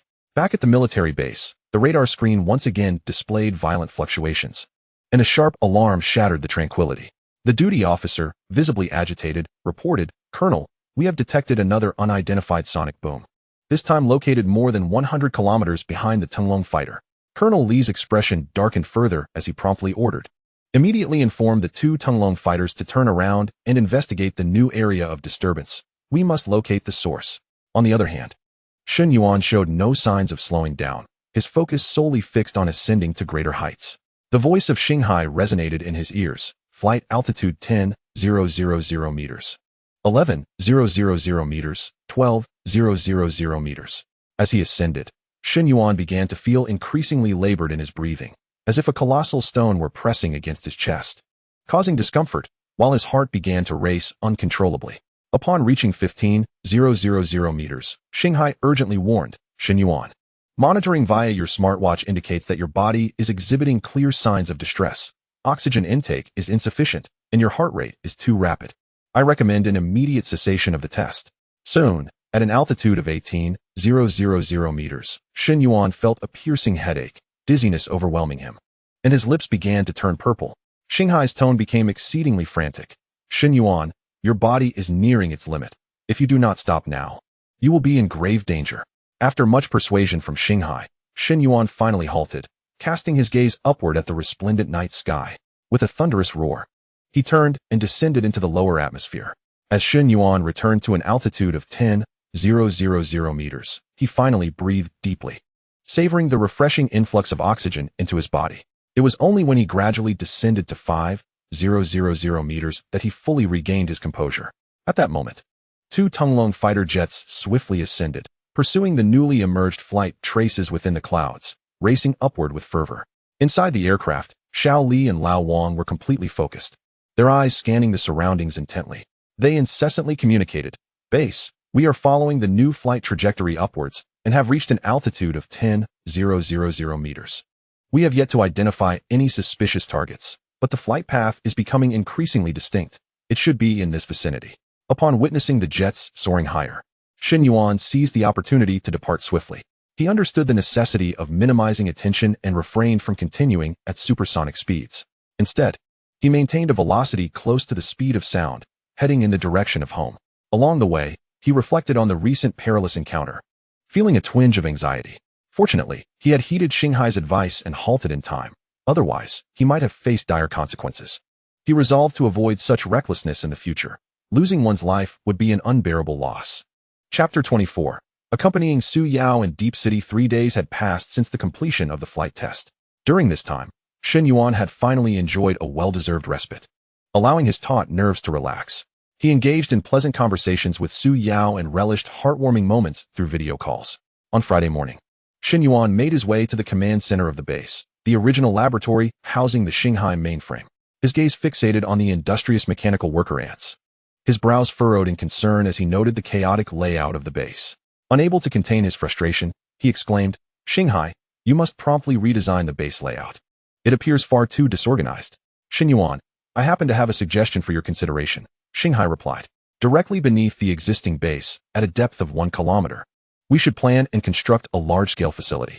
This will significantly enhance the base's concealment while also creating more favorable conditions for subsequent large-scale infrastructure development. Given the anticipated trend towards larger equipment, the new base must allocate sufficient vertical space to accommodate installation and operational needs." Upon hearing this, Shen Yuan's face brightened, and he nodded enthusiastically. "Shanghai, that is an excellent idea. I am in full agreement.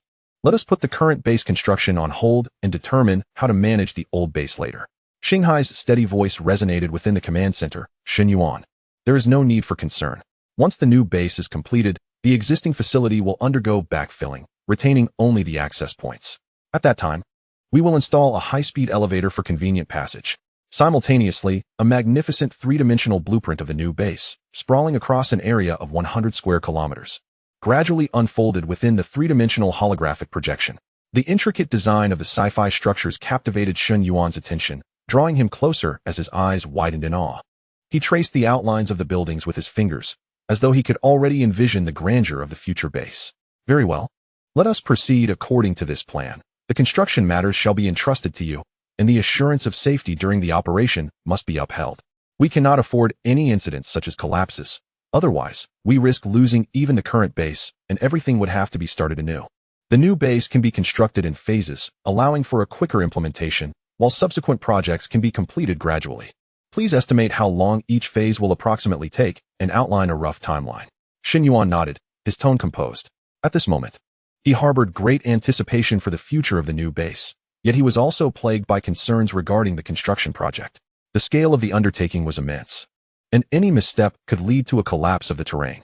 Not only would the new base be unfeasible, but it could also jeopardize the safety of the existing base.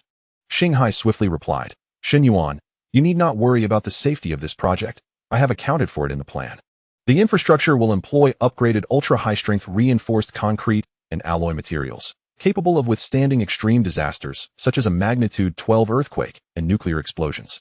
Under the premise of the mechanical ant production line operating at full capacity, the entire project can be divided into 4 phases.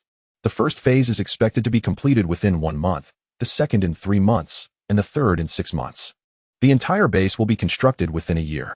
Upon hearing this, Shen Yuan forcefully slapped the control panel and declared, "Very well, it is settled then." Though he spoke with such decisiveness, his heart remained unsettled, compelling him to inquire about various details from Shanghai. From material production and transportation routes to safety assurances during construction, he meticulously confirmed each aspect, fearful of overlooking even the slightest detail. "Shanghai, I must emphasize that during the excavation process, it is crucial to closely monitor the surrounding geological conditions. We cannot afford any collapses or geological disasters triggered by large-scale operations. This is no trifling matter." Shen Yuan's expression was grave, his voice imbued with concern and care. Shanghai acknowledged each point and presented a detailed emergency plan. Only then did Shen Yuan feel a slight easing of his tension, his nerves somewhat relaxing. After arranging matters concerning the base, his gaze wandered slowly across the various corners of the command center. Sensing no issues, he turned and returned to his quarters. During this period, he had been utterly engrossed in the construction of the base. While the results were significant, he had inadvertently sidelined Su Yao. "Shanghai, this weekend I must accompany Su Yao in Shenzhen for 2 days. The base will be entirely in your capable hands." Shen Yuan spoke to his smartwatch, his eyes reflecting unwavering determination. At this moment, he thought it was time to rejuvenate his love life. He entrusted the heavy burden of base construction to his reliable partner. "Shanghai, not a problem. Shen Yuan, enjoy your time off, but do remember to adhere to safety measures." Shanghai could not resist teasing Shen Yuan. Shen Yuan had long grown accustomed to Shanghai's playful banter and chose not to respond. He simply walked to the wardrobe, flung open the doors, and scanned the clothing within. Seizing a few items haphazardly, he stuffed them into his backpack and swiftly exited, heading toward Shenzhen. seated in the car. With his back against the window, he gazed out at the retreating scenery, his thoughts already adrift. At this moment, the thought of soon meeting Su Yao filled him with eager anticipation. A sweet smile involuntarily graced his lips. Upon arriving in Shenzhen, Shen Yuan hurriedly made his way, familiar with the route, directly to a flower shop. With the assistance of a shop assistant, he selected a stunning bouquet of roses, their petals a striking red, reminiscent of flames, mirroring his ardent affection for Su Yao. This would surely delight her. He carefully cradled the flowers and proceeded to a nearby milk tea shop, close to Su Yao's company. Once inside, he chose a seat by the window, ordered 2 cups of milk tea, and gently placed the flowers on the table. Glancing at his smartwatch, he noted, only 10 minutes until she finishes work, just in time. He then retrieved his phone, adjusted the angle, and captured a photograph of the scene before him. Accompanying it with the text, "Guess where I am," he sent it off, eagerly anticipating Su Yao's response. While waiting, he meticulously arranged his hair, checking his reflection in the phone's screen to ensure he appeared vibrant and handsome. He couldn't afford to falter in front of Su Yao. He needed to leave a good impression. His heart raced. Akin to a child awaiting a teacher's praise, both nervous and excited, he eagerly anticipated Su Yao's reaction to the photo. "Shen Yuan, this isn't your first meeting. Why so anxious?" teased Shanghai. Shen Yuan retorted, "Go away, don't bother me." With that exclamation, much of his tension dissipated. Meanwhile, Su Yao was engrossed in organizing documents in her office when her phone screen lit up. Instinctively, she picked it up and, upon seeing Shen Yuan's message, felt a rush of energy and quickly opened the photo. Her eyes widened in astonishment, her previously focused demeanor transforming into pure joy, her face blooming with a radiant smile. "Wow, it's Shen Yuan. He actually came to Shenzhen and is nearby," she thought, nearly exclaiming in excitement. She hurriedly closed the documents and stuffed them into a drawer, her movements frantic yet brimming with uncontainable enthusiasm. "Shen Yuan, why didn't you let me know you were coming to Shenzhen? Just wait a moment. I'll be off work soon." She messaged him on WeChat. When Su Yao saw Shen Yuan's reply, a simple okay, her joy was palpable. A nearby colleague noticed her delighted expression and smiled in response. As soon as work ended, Su Yao rushed out of the office, her heart light and her steps buoyant, akin to a jubilant fawn. Her mind filled with thoughts of Shen Yuan. She even took a moment in the elevator to touch up her makeup, desiring to present herself in the best possible light before him. Her face radiated a rosy happiness as she eagerly anticipated their meeting. She swiftly made her way to her favorite milk tea shop, spotting Shen Yuan seated by the window from afar. Slowing her pace slightly, she gracefully entered the shop, approached him, and playfully feigned annoyance. "Why did you come so suddenly without telling me?" Seeing her, Shen Yuan stood with a smile, extending the bouquet towards her with a gentle tone. "I wanted to surprise you." Su Yao reached out to accept the flowers, bringing them close to her and inhaling their fragrant aroma. The rich fragrance instantly permeated her heart, her eyes brimming with sweetness and happiness. With her eyes slightly misty and a smile gracing her lips, she remarked, "I am truly delighted. This is the finest gift I have received in quite some time." Shen Yuan gazed at Su Yao with a tender affection, gently caressing her head, and replied, "As long as you are happy, that is all that matters." They settled into a cozy nook at the milk tea shop, sipping their beverages while engaging in light-hearted conversation. Su Yao tilted her head slightly, her eyes sparkling with curiosity, and softly inquired, "What have you been busy with lately? It feels as though you are almost forgetting me." Shen Yuan tenderly stroked her head, his expression filled with fondness as he explained, "I am developing a large-scale game, and I am halfway through the progress. Additionally, I have earned some money through stock investments, which I plan to reinvest into the game development." Su Yao's eyes lit up with excitement as she exclaimed, "Wow, that sounds incredibly impressive. When will it be finished? You must let me play it first. You know how much I adore gaming." Shen Yuan chuckled, playfully tapping her nose with his finger. "Once it is all completed, you will be the first to play." At that moment, Shanghai sent a teasing message through his smartwatch. "Hey, when did you start developing games?" Shen Yuan glanced at it, brushing it off as unimportant. Su Yao, engrossed in her milk tea, remained oblivious to this small detail. At that moment, she gently leaned against Shen Yuan's shoulder, and he instinctively wrapped his arm around her waist, relishing the warmth of the moment. Their hearts were filled with joy, as if the world around them had transformed into an exquisite paradise, and time itself had come to a standstill. Chapter 25. A reunion with Manager Zhang. In the following 2 days, Shen Yuan accompanied Su Yao as they roamed the vibrant streets of Shenzhen. They strolled through bustling thoroughfares, the lively chatter of passers-by providing a backdrop to their love. However, just as they were preparing to watch a long-anticipated film, they encountered a sharply dressed middle-aged man, Manager Zhang, Shen Yuan's former superior. Manager Zhang recognized Shen Yuan at first glance, momentarily taken aback before smirking with disdain. Well, if it isn't Shen Yuan, where have you been hiding? From the looks of your attire, life doesn't seem too grand. As he spoke, he scrutinized Shen Yuan from head to toe, his eyes filled with contempt. Then, turning his gaze to Su Yao, he feigned concern, advising, Su Yao, you should reconsider your association with him. This lad has no real prospects. He was always slacking off at the company, and I doubt he even has a proper job now. Staying with him will only lead to a life of hardship. Upon hearing these words, Shen Yuan felt a surge of anger rising within him, struggling to contain his rage. With a cold smile, he retorted, Manager Zhang, spare us your false concern. Everyone is well aware of your unsavory dealings behind the scenes. Instead of scheming to undermine others, you might want to be cautious, for one day the truth will come to light, and then you will face the consequences. Beside him, Su Yao's face flushed with indignation as she disdainfully addressed Manager Zhang. Manager Zhang, not everyone is as small-minded as you. Manager Wang from our gaming department is particularly kind to everyone, unlike you, who is perpetually acerbic and delights in making life difficult for your team members. Manager Zhang, feeling the sting of her words, turned pale and flushed, attempting to leverage Su Yao's superior to intimidate her. Su Yao, don't make the mistake of refusing a toast and instead drinking the penalty wine. I am well acquainted with Manager Wang. If you disregard my advice, you shall face the consequences. Su Yao, growing more incensed, retorted loudly, do not attempt to frighten me with such tactics. Our Manager Wang would not heed you. The atmosphere in our department is delightful. Unlike your group, which is rife with grievances.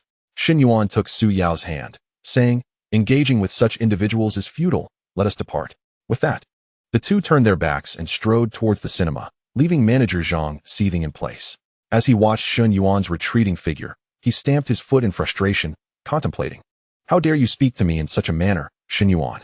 I shall ensure you learn the repercussions of crossing me. On their way, Shen Yuan spoke soothingly to her. There is no need to be upset by that sort of person. Do not take it to heart. Let us forego the movie and take a stroll in a nearby park to clear our minds and uplift our spirits. Thus, hand in hand, they abandoned the film and opted for a pleasant walk in the park. While there, Su Yao stumbled over a stone and nearly fell. But Shen Yuan was quick to catch her.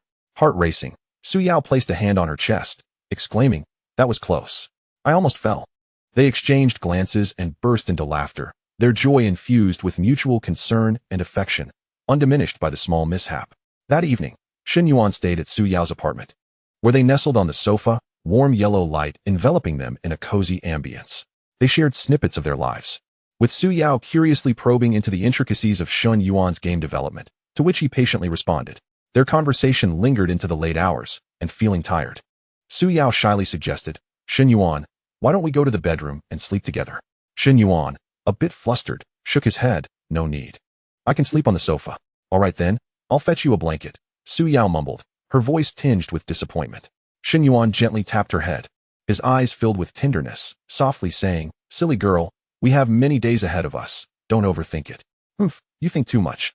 I merely worry you might catch a chill at night. If my kindness is mistaken, I might never speak to you again. Su Yao's cheeks flushed with a delicate red, and she turned away in a mock display of anger. Shen Yuan, feeling helpless, coaxed her gently. All right, it's my fault. Go to sleep now. It's quite late. We have plans for tomorrow, and if we wake up late, we might miss the beautiful scenery.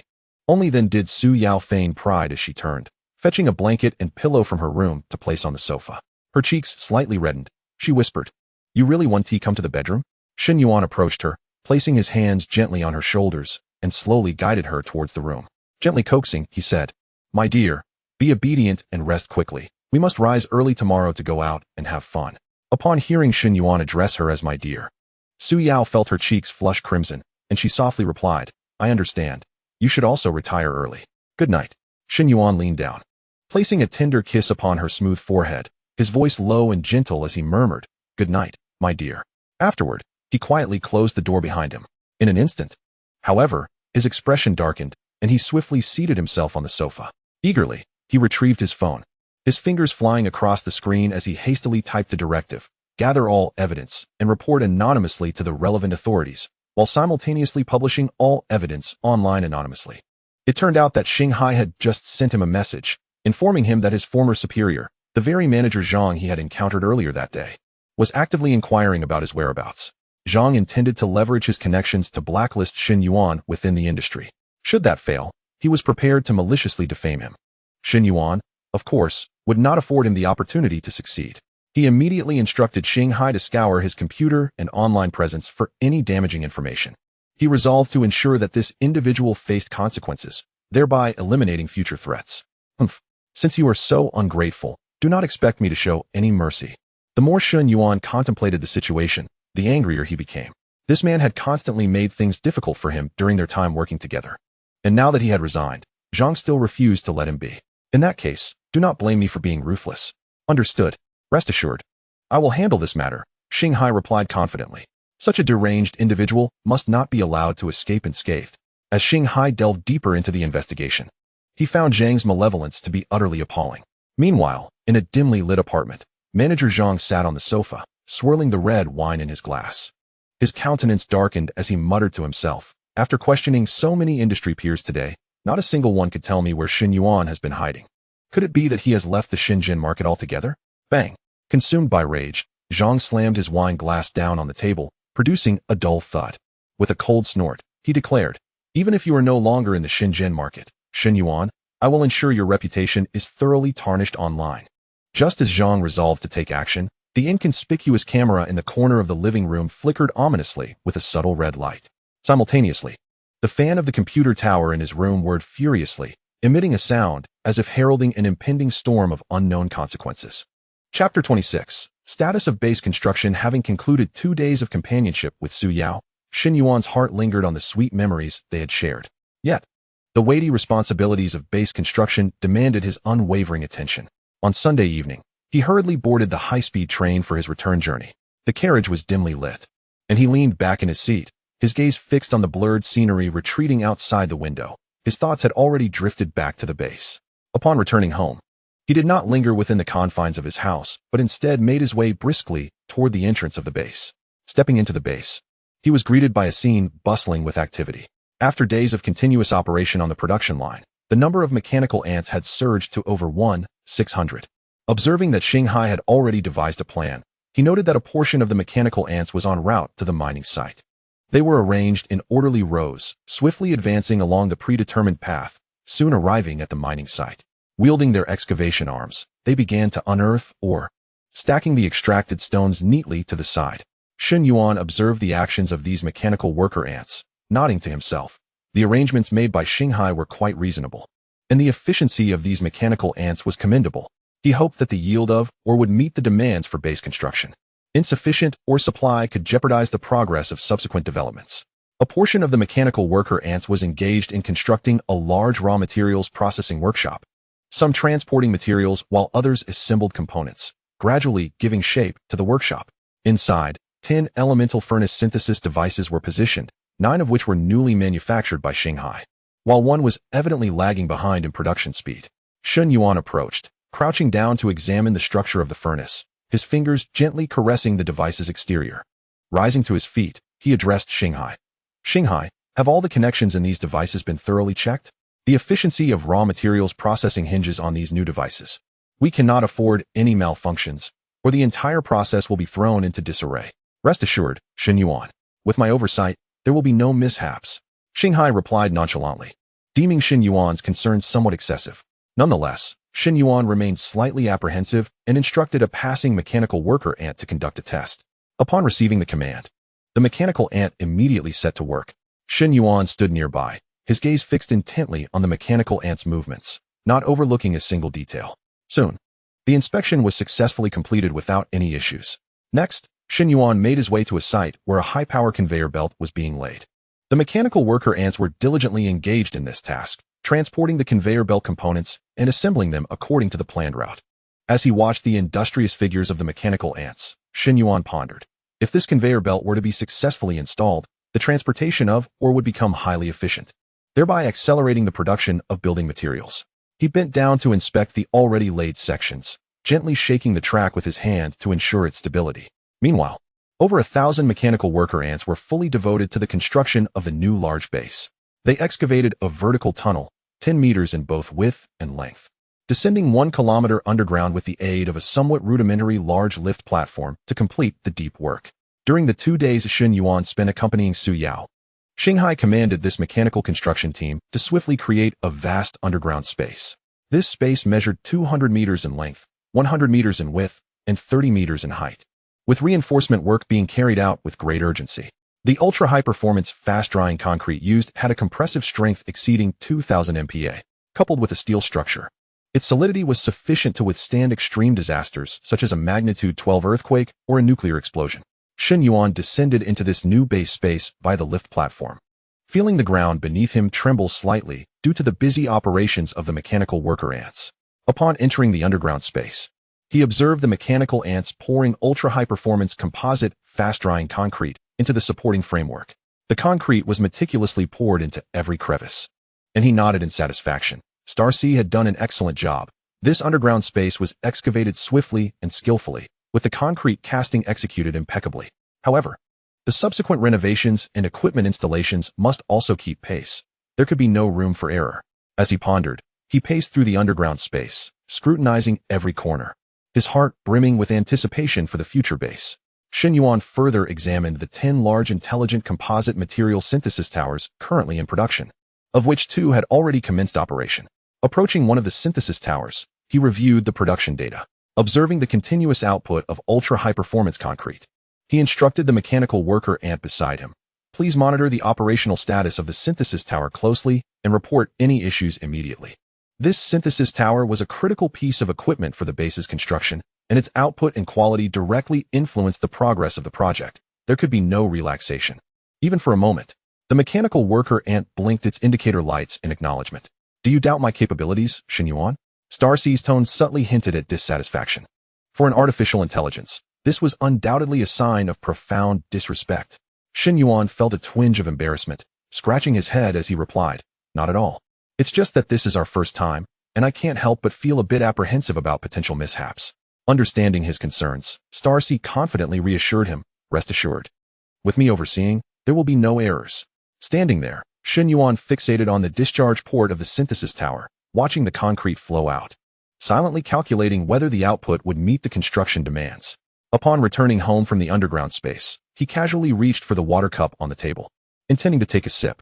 However, he soon noticed ripples forming in the water. Simultaneously, he felt a subtle vibration beneath his feet, faint yet discernible. Furrowing his brows, he contemplated for a moment before realizing it was caused by the construction at the underground base. He abruptly set down the water cup and rushed back to the underground laboratory to find Starcy. With a serious expression, he stated, "Starcy, I can perceive significant vibrations at the surface. The construction noise is too loud and may easily attract external attention. Before we are discovered, we must urgently design a vibration absorption device to mitigate the vibrations produced by the ongoing construction. Later, as the construction area expands, we can synchronize and deploy it along the perimeter of the base to specifically attract and dissipate vibrations. If we fail to address this vibration issue properly, the location of the base could be exposed, rendering all our previous efforts futile." Starcy quickly responded, swiftly providing a design proposal. Shen Yuan took the proposal, meticulously studying it, his eyes scanning rapidly over every detail as he contemplated the feasibility and enhancements of the design. The vibration absorption device, optimized and upgraded by Starcy, would intelligently adjust its inherent frequency to synchronize with the main structure's vibrational frequency, thereby generating a counteractive force to offset the vibrations, capable of covering a 1-kilometer radius. After discussing some finer points with Starcy, Shen Yuan held the proposal in hand, and Starcy directed the mechanical worker ants to commence production of the vibration absorption device. The mechanical worker ants, obedient to their directives, busied themselves along the assembly line, meticulously processing and assembling each component. He stood beside the production line, his gaze unwaveringly fixed on the operations of the mechanical worker ants, anxious that any issues might arise once more.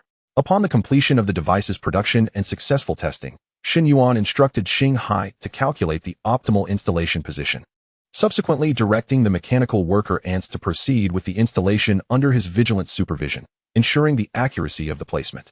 As he commanded, he silently rejoiced, grateful for the early discovery. Had it been delayed even a moment longer, the ramifications would have been dire. He crouched down, utilizing tools to measure the installation angle, confirming its precision before allowing the mechanical worker ants to continue their work. Once the installation was complete, the vibration absorption device was activated.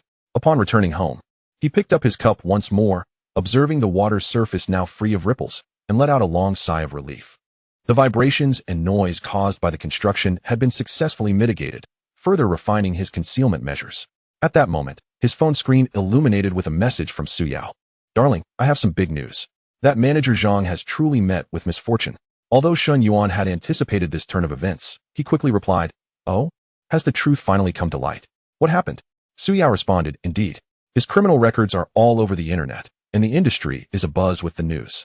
Early this morning, he was taken away by the authorities for investigation. The company has also issued a statement, promising to hold him accountable." Shen Yuan remarked, "Goodness.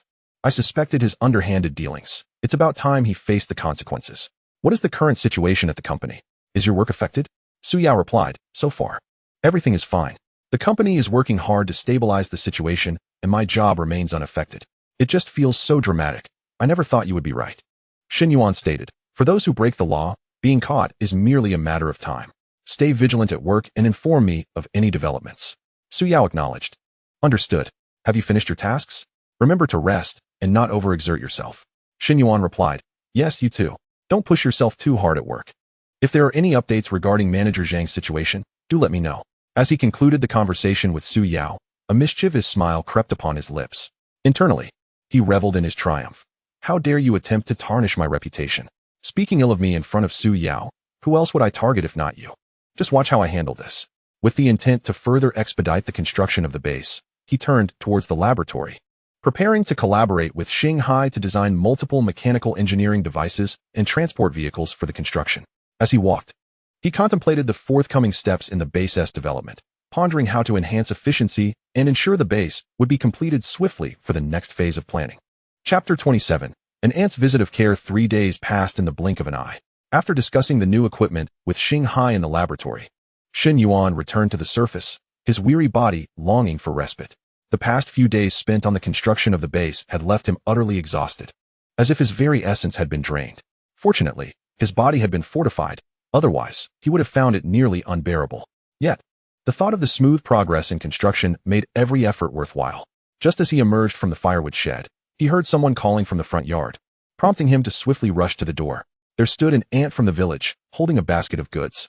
"Xiao Yuan, you finally returned. Where have you been? I've been calling for so long with no response." The ant approached with a warm smile, radiating the genuine concern of an elder for a younger one. She handed the basket to Shen Yuan, her eyes reflecting a hint of tenderness as she said, "I've brought you some farm-fresh eggs and homegrown vegetables. You must prepare something delicious for yourself.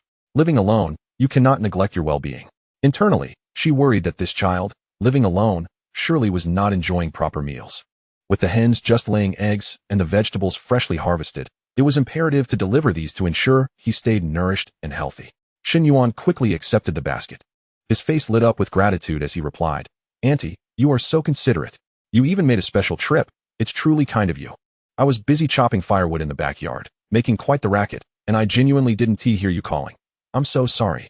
A pang of anxiety struck him. He realized he must keep his secret base undisclosed. If word got out, it would surely spell trouble. While pondering this, he adeptly set the basket down on a nearby table, relieved to have come up with a plausible excuse.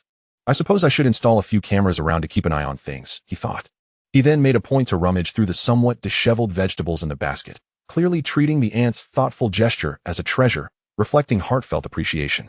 Just as the ant was about to turn away, her peripheral vision caught sight of a stack of instant noodle containers in the corner of the yard, causing her brow to furrow in dismay.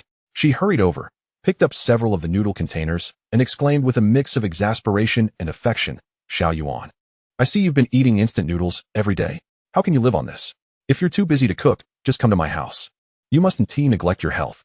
Shen Yuan scratched his head, feeling a bit embarrassed as he replied, "Auntie, it's just that I've been so swamped with work." He assured her, "Rest easy. I will definitely cut back on the instant noodles from now on." The ant nodded, her curiosity piqued as she pressed on, "Xiao Yuan, you've been so busy. What exactly are you working on?" Her intrigue was palpable. Ever since his return, he had been acting mysteriously, darting about like a whirlwind, and hadn't he visited her for a meal in quite some time. She crossed her arms and leaned forward, her eyes fixed intently on Shen Yuan, almost as if her expression demanded a truthful confession. Shen Yuan paused for a moment, quickly regaining his composure, and teased, "Auntie, with the internet so developed now, one can earn money from home.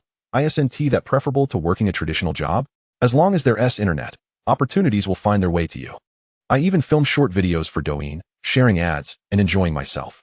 With that, he stepped into the house, swiftly retrieving a simple mechanical toy he had prepared earlier, and began to demonstrate it before his aunt. He placed the device on the table, adjusting its angle for her better viewing, and picked up a small wrench to delicately manipulate the screws at the bottom of the apparatus.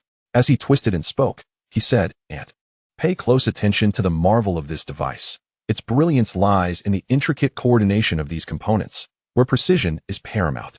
With each deft maneuver, the mechanical toy spun ever more smoothly, its buzzing transforming into a rhythmic melody. Aunt gazed at the toy, her face illuminating with wonder, and could not resist inquiring, "Did you create this? How did your clever little mind conceive such an invention?" A flicker of astonishment crossed her eyes, completely unprepared for the extraordinary talent this child possessed, capable of crafting such an impressive contraption. She leaned in closer, her gaze fixated on the moving parts, her mouth forming a new amazement. Hesitantly, she extended her finger, longing to touch it, yet fearing she might damage it, her finger hovering awkwardly in the air, a comical sight indeed. Shen Yuan nodded enthusiastically, exclaiming, "Indeed, Aunt. I have been tinkering with these gadgets, and when I uploaded a video online, it went viral. Just look at my phone, it's inundated with likes and comments. The buzz is remarkable." As he spoke, he swiftly retrieved his phone, showcasing the video that had garnered attention. He held it out to Aunt, stealing glances at her expression, which was filled with curiosity. He sighed quietly in relief, thinking that his excuse had successfully passed muster. His fingers danced across the screen, pointing out the hilariously amusing comments one by one, his pride nearly overflowing. Aunt's eyes sparkled, her face blossoming into a radiant smile. "Shen Yuan, you are truly impressive. But do take care not to overexert yourself. Rest when you need to." She paused, then continued, "By the way, creating such things must cost quite a bit for materials, right?" Deeply proud of Shen Yuan's accomplishments, she also worried he might overexert himself in pursuit of profit, her brows furrowing with concern as she awaited his response. Shen Yuan chuckled, waving his hand dismissively. "Aunt, it hardly cost much. I purchased everything online, and the value is outstanding. You know, in this day and age, one must invest to reap significant rewards. Please don't fret for me. Even in this remote valley, I have my ways to earn money. Absolutely." He thought to himself that he needed to swiftly change the subject, for continuing this line of conversation might reveal too much. With that in mind, he gently patted Aunt on the shoulder, hoping to ease her worries. Aunt nodded, saying, "All right then, I trust you. You carry on with your work. I'll take my leave now. Don't be shy, come over to my place for a meal anytime. I wouldn't mind at all." She genuinely hoped he would visit often to chat, rather than isolating himself in solitude. Curiously, she inquired, "By the way, what about that girl from last time? Why didn't you bring her to play again? I quite like her." "Ah, that's my girlfriend. She's striving in the city. Just the other day, I made a special trip to spend a couple of days with her. Once she wraps up her busy schedule, I must bring her back so you can get to know her properly." At the mention of Su Yao, Shen Yuan's expression brightened, his chest swelling with pride, his face radiating delight. "Oh my, look at you, so smitten. When will the wedding festivities take place? Aunt is eagerly waiting to help you with the arrangements, and I'll ensure everything is perfectly organized." Andy looked at him with a proud expression and playfully teased him. Shen Yuan rolled his eyes and replied with irritation, "Pressing for marriage so soon after we just got together? It's far too early for that. We haven't even begun." "All right then, dear Aunt, I shan't say more. You know in your heart," she said, turning to walk a few steps before suddenly pivoting back, raising her voice to shout, "Make sure to eat on time. Don't keep indulging in junk food. It's not good for your health. Do you hear me?" Shen Yuan accompanied his aunt to the gate of the courtyard, smiling as he said, "Sure thing, Annie. Take your time walking. I truly appreciate the eggs and vegetables you brought. Rest assured, I am quite adept at cooking and won't let myself go hungry." Watching his aunt's retreating figure, Shen Yuan felt a warm surge of gratitude within him. He contemplated how he might repay this kindness in the future without revealing the secrets of his base. Standing at the gate, he watched her figure disappear around the corner before turning back inside. After bidding farewell to his aunt, Shen Yuan gazed at the basket of fresh eggs and vegetables, a wave of warmth washing over him. His uncle's family was incredibly thoughtful, remembering him even amidst his hectic schedule of building the base. Reflecting on it, he realized that since his return, he hadn't visited his uncle's house much, which was quite unacceptable. No matter how busy one becomes, familial bonds should never be neglected. He resolved to find time to chat more often. He carried the fresh eggs and vegetables into the kitchen, carefully arranging the eggs in the cabinet and neatly placing the vegetables by the sink. preparing to cook. Chapter 28. Completion and inspection of Phase 1 of the base. Time flew by, and in the blink of an eye, a month had passed. Shen Yuan descended the stairs from the secret entrance of the firewood room into the now empty, original laboratory base. All equipment and materials had been relocated, leaving only silence in their wake. His gaze swept across the familiar, yet strange space, lingering momentarily. He then approached the entrance of the large, high-speed magnetic levitation elevator, which measured 10 meters in length and width. This elevator shaft had been constructed to the top of the rock and featured a secret exit. Upon entering the elevator, he pressed the start button, and with a gentle hum, it swiftly and smoothly descended towards the secret base located 1 kilometer underground, reaching the entrance in just 50 seconds. Inside the elevator, Shen Yuan checked the internal facilities while reviewing the operational records, silently pondering the reliability of the elevator. He then raised his voice to inquire, "Shanghai, is this elevator passage safe? There won't be any unexpected issues, will there?" Shanghai promptly replied, "Shen Yuan, rest assured. This elevator passage is equipped with an extraordinary multi-layered safety protection system. There are emergency braking devices, fault monitoring modules, and fire and explosion-resistant coatings, ensuring your safe passage." With a soft ding, the door slowly opened, and Shen Yuan stepped out of the elevator. Before him lay a scene of bustling order, thanks to Shanghai's efforts. The first phase of the underground base was finally complete. Simultaneously, construction on the second phase commenced. First, he examined the entirety of the first phase, which had crafted a vast underground space measuring 10 kilometers on each side and 30 meters high. The base was distinctly divided into 8 major areas, and Shen Yuan decided to conduct the inspections sequentially. "Shanghai, could you enlighten me on the layout of this suspended transportation network and its remarkable features?" As Shen Yuan ambled towards the docking area of the maglev aircraft, he inquired.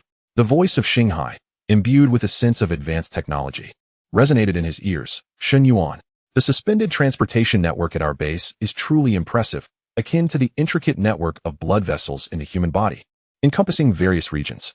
The docking area houses an array of aircraft designed for different purposes. For instance, the vehicle you're approaching, resembling a sightseeing bus, primarily facilitates rapid commuting for personnel within the base. There are also specialized aircraft for transporting large items and cargo. The suspended tracks seamlessly connect all core areas, operating with remarkable stability. The speed can surge up to 100 kilometers per hour, significantly enhancing the flow of personnel and logistics. This technology is a product of Shanghai's optimization and upgrades based on existing Blue Star technologies. It is not overly complex, so there is no need for you to invest time in research." Shen Yuan swiftly opened the cabin door of the sightseeing aircraft, nimbly seated himself in the cockpit, and pressed the ignition button. The aircraft ascended leisurely, hovering just 50 centimeters above the ground. He mused that although he could fly, with such a convenient mode of transport available, it would be foolish to exert himself unnecessarily. He piloted the aircraft along the suspended track, occasionally glancing at the dashboard to monitor various flight parameters, relishing the joy of smooth navigation. Shen Yuan directed the aircraft towards the Research and Development Center, his familiar haven, strategically located adjacent to the elevator for ease of access. The entire RD Center, aside from the development studios, boasted a comprehensive array of laboratories in physics, biology, and chemistry, and even housed a small-scale manufacturing center dedicated to crafting experimental devices, ensuring a seamless service experience. Upon entering the RD studio, Shen Yuan observed the immersive holographic interaction system. He queried Shanghai, "How beneficial is this technology in practical research?" Shanghai promptly replied, "Shen Yuan, this holographic interaction system is exceptional. It supports gesture control and tactile feedback.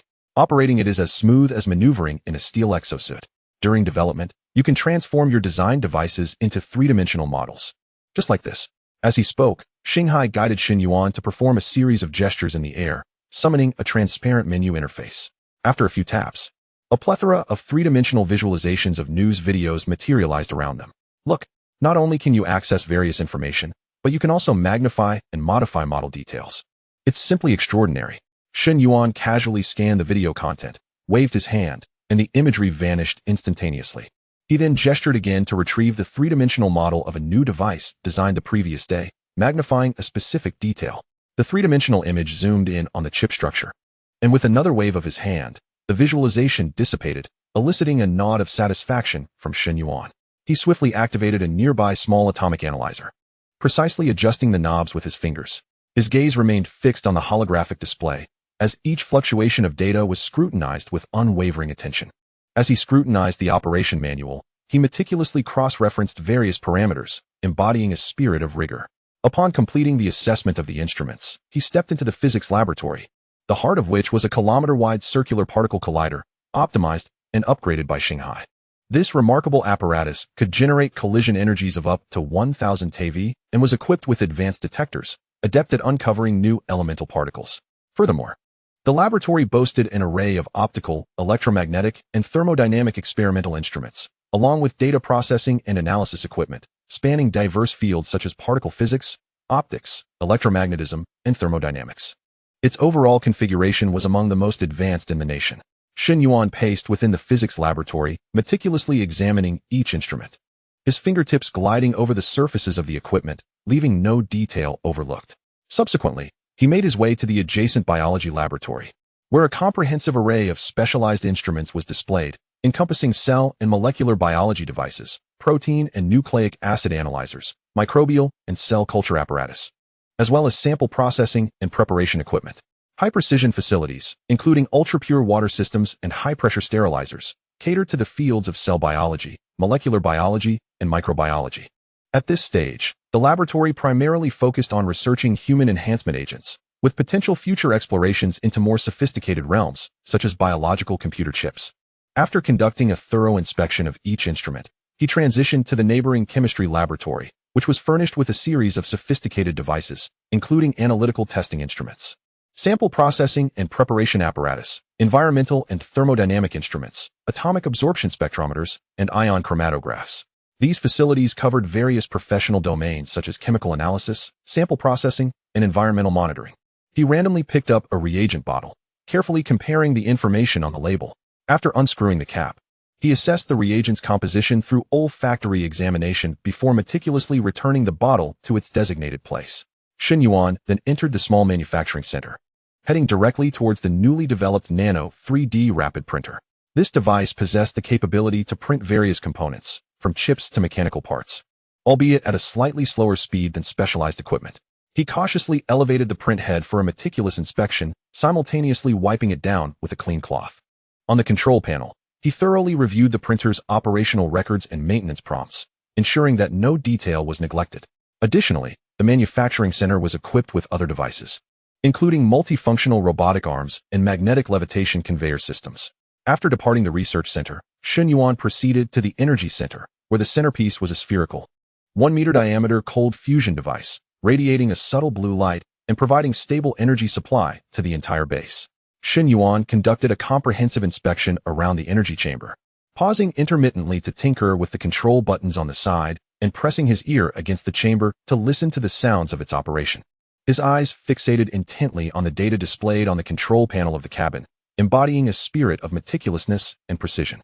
Shanghai, given our base's current energy demands, how stable is the output from this cold nuclear fusion device? Shen Yuan inquired. With a hint of annoyance, Shanghai responded, Shen Yuan, the energy output of this cold nuclear fusion apparatus has already reached 50% capacity. Considering our base's present energy consumption, it can sustain us. However, it will require an additional supply of palladium every month.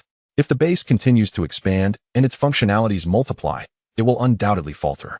I recommend either procuring another similar energy unit as a backup or directly upgrading to a more potent energy system. The decision is yours. Shen Yuan understood that energy was the lifeblood of the base's operations, and ensuring a steady supply was paramount.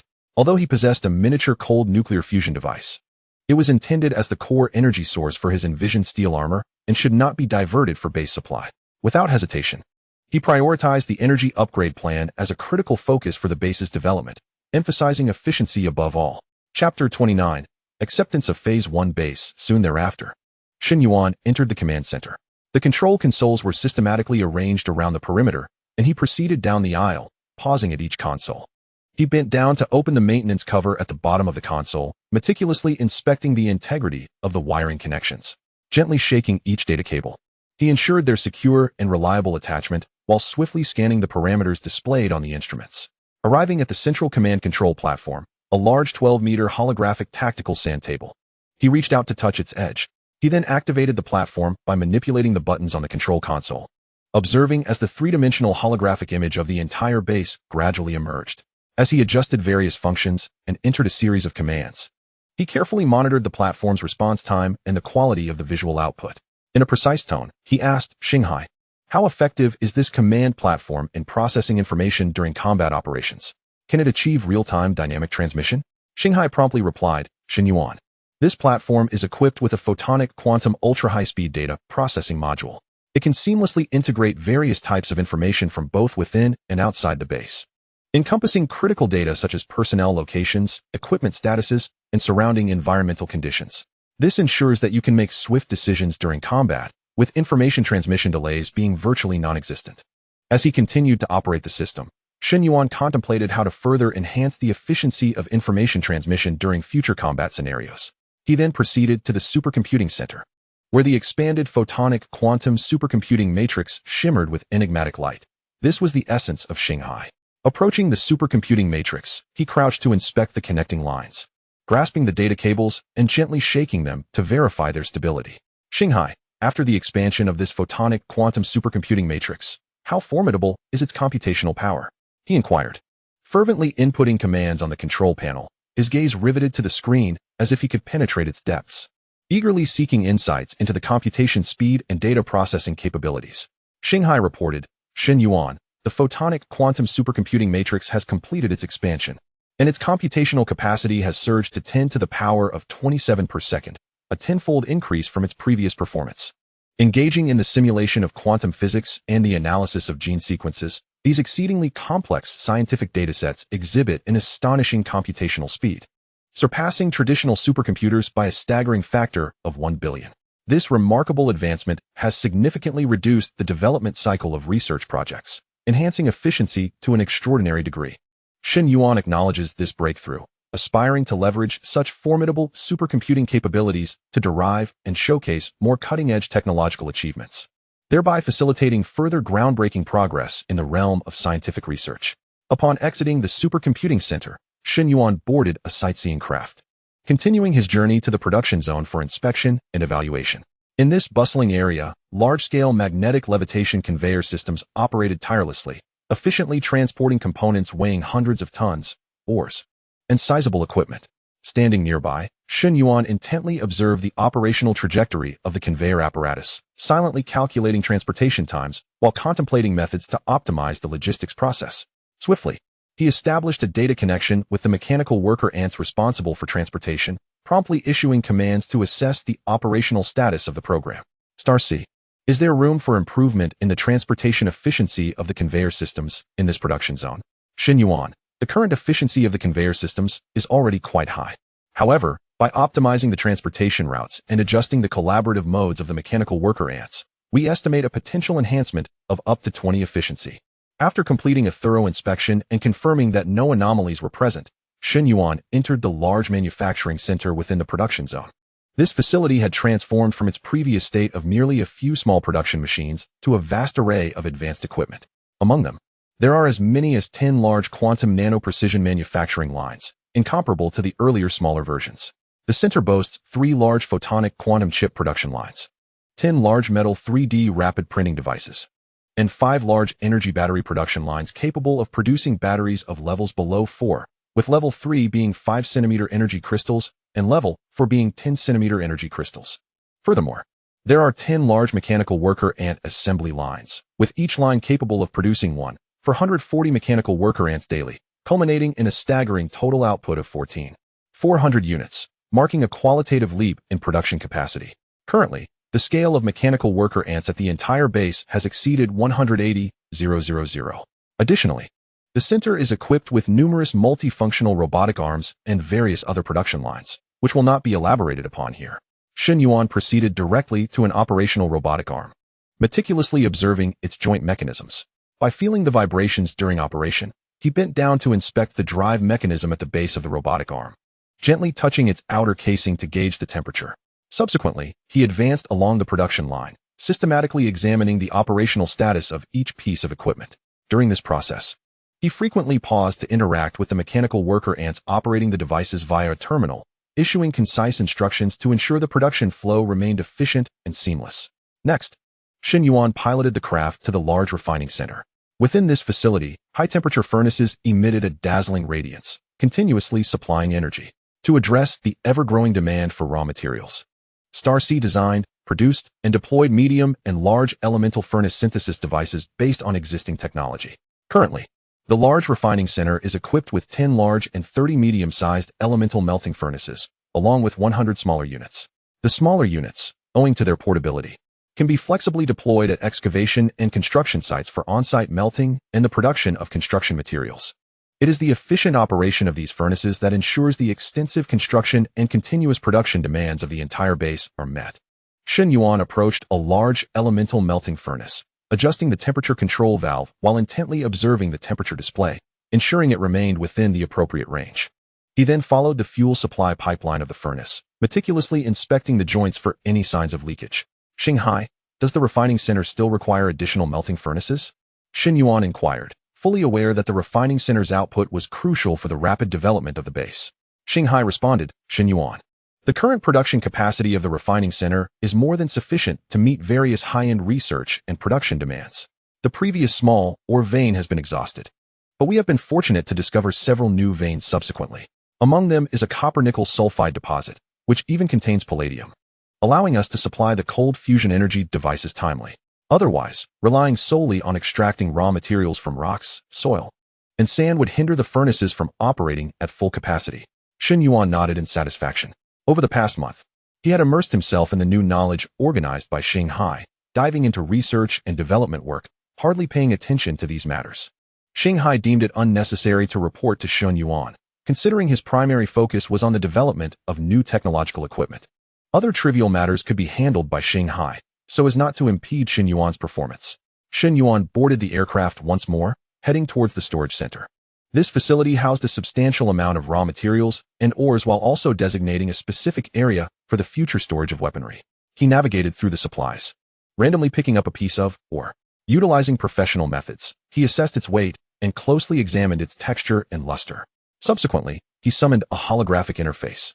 As the entire base was equipped with holographic projection devices for Shanghai's holographic presence. Through this interface, he accessed the material management system to inquire about the detailed information and inventory of the ores. "Shanghai, how does the material management system at the storage center achieve precise control?" Shen Yuan, the material management system employs radio frequency identification technology, assigning electronic tags to each item. It allows for real-time tracking of the location and quantity of materials, ensuring accurate management and eliminating concerns about waste or shortages. Shen Yuan arrived at the dedicated storage area for weaponry, which was quite empty, as weapon development had yet to commence. During this period, he had been grappling with whether to initiate weapon research. However, Shanghai firmly asserted that weapon development must be prioritized. This was not aimed at the Blue Star inhabitants, but rather in consideration of the future need to venture beyond Blue Star to explore cosmic resources. With meteoroids and comets freely roaming the universe, without prior weapon development to shatter them, what guarantee of safety could there be? Moreover, should we encounter extraterrestrial life, formidable weaponry becomes an absolute necessity. One must not harbor unrealistic fantasies regarding such beings. After contemplating this notion, Shen Yuan found the suggestion profoundly astute. A revered figure in the Yanhuang nation once remarked, "Wielding a sword and having one at the ready are not synonymous." Ultimately, Shen Yuan proceeded to the experimental zone. This area primarily serves as a testing ground for new apparatuses, currently housing several devices and instruments designed by Shanghai, all undergoing examination. He meticulously scrutinized the operational status of each testing instrument and experimental equipment, diligently reviewing the recorded experimental data. Furthermore, he offered a plethora of constructive suggestions and insights on ongoing experimental projects to Shanghai. Chapter 30, Optical Disk Storage. Large-scale cold nuclear fusion. Upon completing his review of the 8 principal sectors, Shen Yuan ascended into a flying vehicle to navigate towards the vertical shaft passage area of the base. This region facilitates the essential ingress and egress of mechanized worker ants, construction vehicles, equipment, and subsequent flying vehicles. The vertical passage extends 800 meters in length, 500 meters in width, and ascends vertically to the mountain summit. At the precipice of the cliff, a dedicated exit for large aerial vehicles is established. Additionally, the passage is equipped with numerous auxiliary entrances and exits of varying heights, orientations, and scales to accommodate the transit needs of mechanized worker ants and construction vehicles. Each of these entrances is outfitted with magnetic levitation platforms, with the largest platform measuring an impressive 600 meters in length and 400 meters in width. to prevent discovery by villagers who might venture uphill to gather herbs or labor. All entrances have been fortified with stringent concealment measures. As he traversed the passage, Shen Yuan ran his hand along the metallic walls, assessing their sturdiness while meticulously examining the lighting and ventilation systems, contemplating ways to further enhance the safety and concealment of the passage. Xinghai, how effective is the concealment of the vertical shaft passage and the load-bearing capacity of the platforms? Shen Yuan, the entrances have been fortified with exceedingly rigorous concealment measures, with a soil layer overhead that is at least 5 meters thick, achieving an impeccable concealment effect. The structural design of the main lift platform can withstand pressures in the tens of thousands of tons, ensuring the secure ingress and egress of large equipment and aerial vehicles. Subsequently, Shen Yuan made his way to the expansive underground passage designated for mining. He conducted an on-site inspection of the transport tracks within the passage, monitoring the operational status of the transport vehicles. Following this, he proceeded to inspect several concealed ventilation outlets of the base, activating the protective screens and meticulously examining the operational state of the internal ventilation apparatus to ensure the proper functioning of the base's air circulation system. By the time all inspections were completed, the night had fallen into darkness. Famished, Shen Yuan hurried back to his residence on the ground, preparing himself a sumptuous meal. While dining, he initiated a video call with Su Yao, relishing the dual joys of delightful sustenance and companionship. Ever since being chastised by his aunt during their last encounter, Shen Yuan had embraced his culinary prowess, striving for self-sufficiency. Only in moments of dire time constraints would he resort to instant noodles as a quick fix. During mealtime, he cherished the opportunity to connect with Su Yao via video, as it represented the pinnacle of joy in his day. After his meal, Shen Yuan approached the Research and Development Center to engage in discussions with Xinghai. Xinghai, we need to enhance the functionality of our base. Firstly, it is imperative to augment our energy reserves. Subsequently, a cold fusion energy device should be fabricated. Furthermore, we must enhance our data storage capabilities by establishing a centralized database. As we embark on cosmic exploration, the volume of data generated will be substantial. Shen Yuan, your suggestion is quite astute and remarkably forward-thinking. The establishment of a dedicated data storage area is indeed essential. I have consistently relied on cloud storage, and while my encryption technology ensures its security, it ultimately remains a third-party service. Should an unforeseen power outage occur, the data could become inaccessible, which warrants serious consideration. Xinghai concurred with Shen Yuan's proposal for a database center, a notion previously overlooked. Having long depended on cloud storage and confident in their technical prowess, they had neglected the physical risks involved. Xinghai promptly took action and, shortly thereafter, devised a novel storage technology known as multimodal molecular optical storage, which they referred to as an optical disk. This optical disk boasts an exceptionally high storage density, with a capacity reaching 1000 PB in decimal.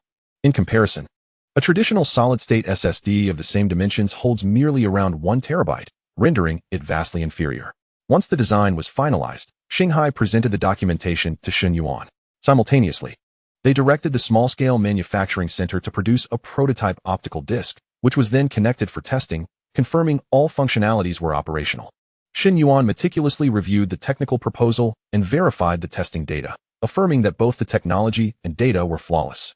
He promptly instructed Xinghai to expedite the construction of a large-scale database center to transfer all cloud-stored information to local storage. Xinghai immediately organized the large manufacturing center to commence the production of a batch of optical disks. They also summoned a group of mechanical worker ants to initiate the construction of the expansive database storage center adjacent to the supercomputing center. These areas had been designed with ample space for future expansion, which proved advantageous at this moment. Next came the issue of expanding the capacity of the cold fusion energy device. Xinghai dedicated time to algorithmic simulations for optimization and ultimately devised a large cold fusion energy device plan, which was submitted to Shen Yuan for review. After a thorough examination of the technical content and theoretical data in the proposal, and confirming its accuracy, Shen Yuan accompanied Xinghai to the small-scale manufacturing center.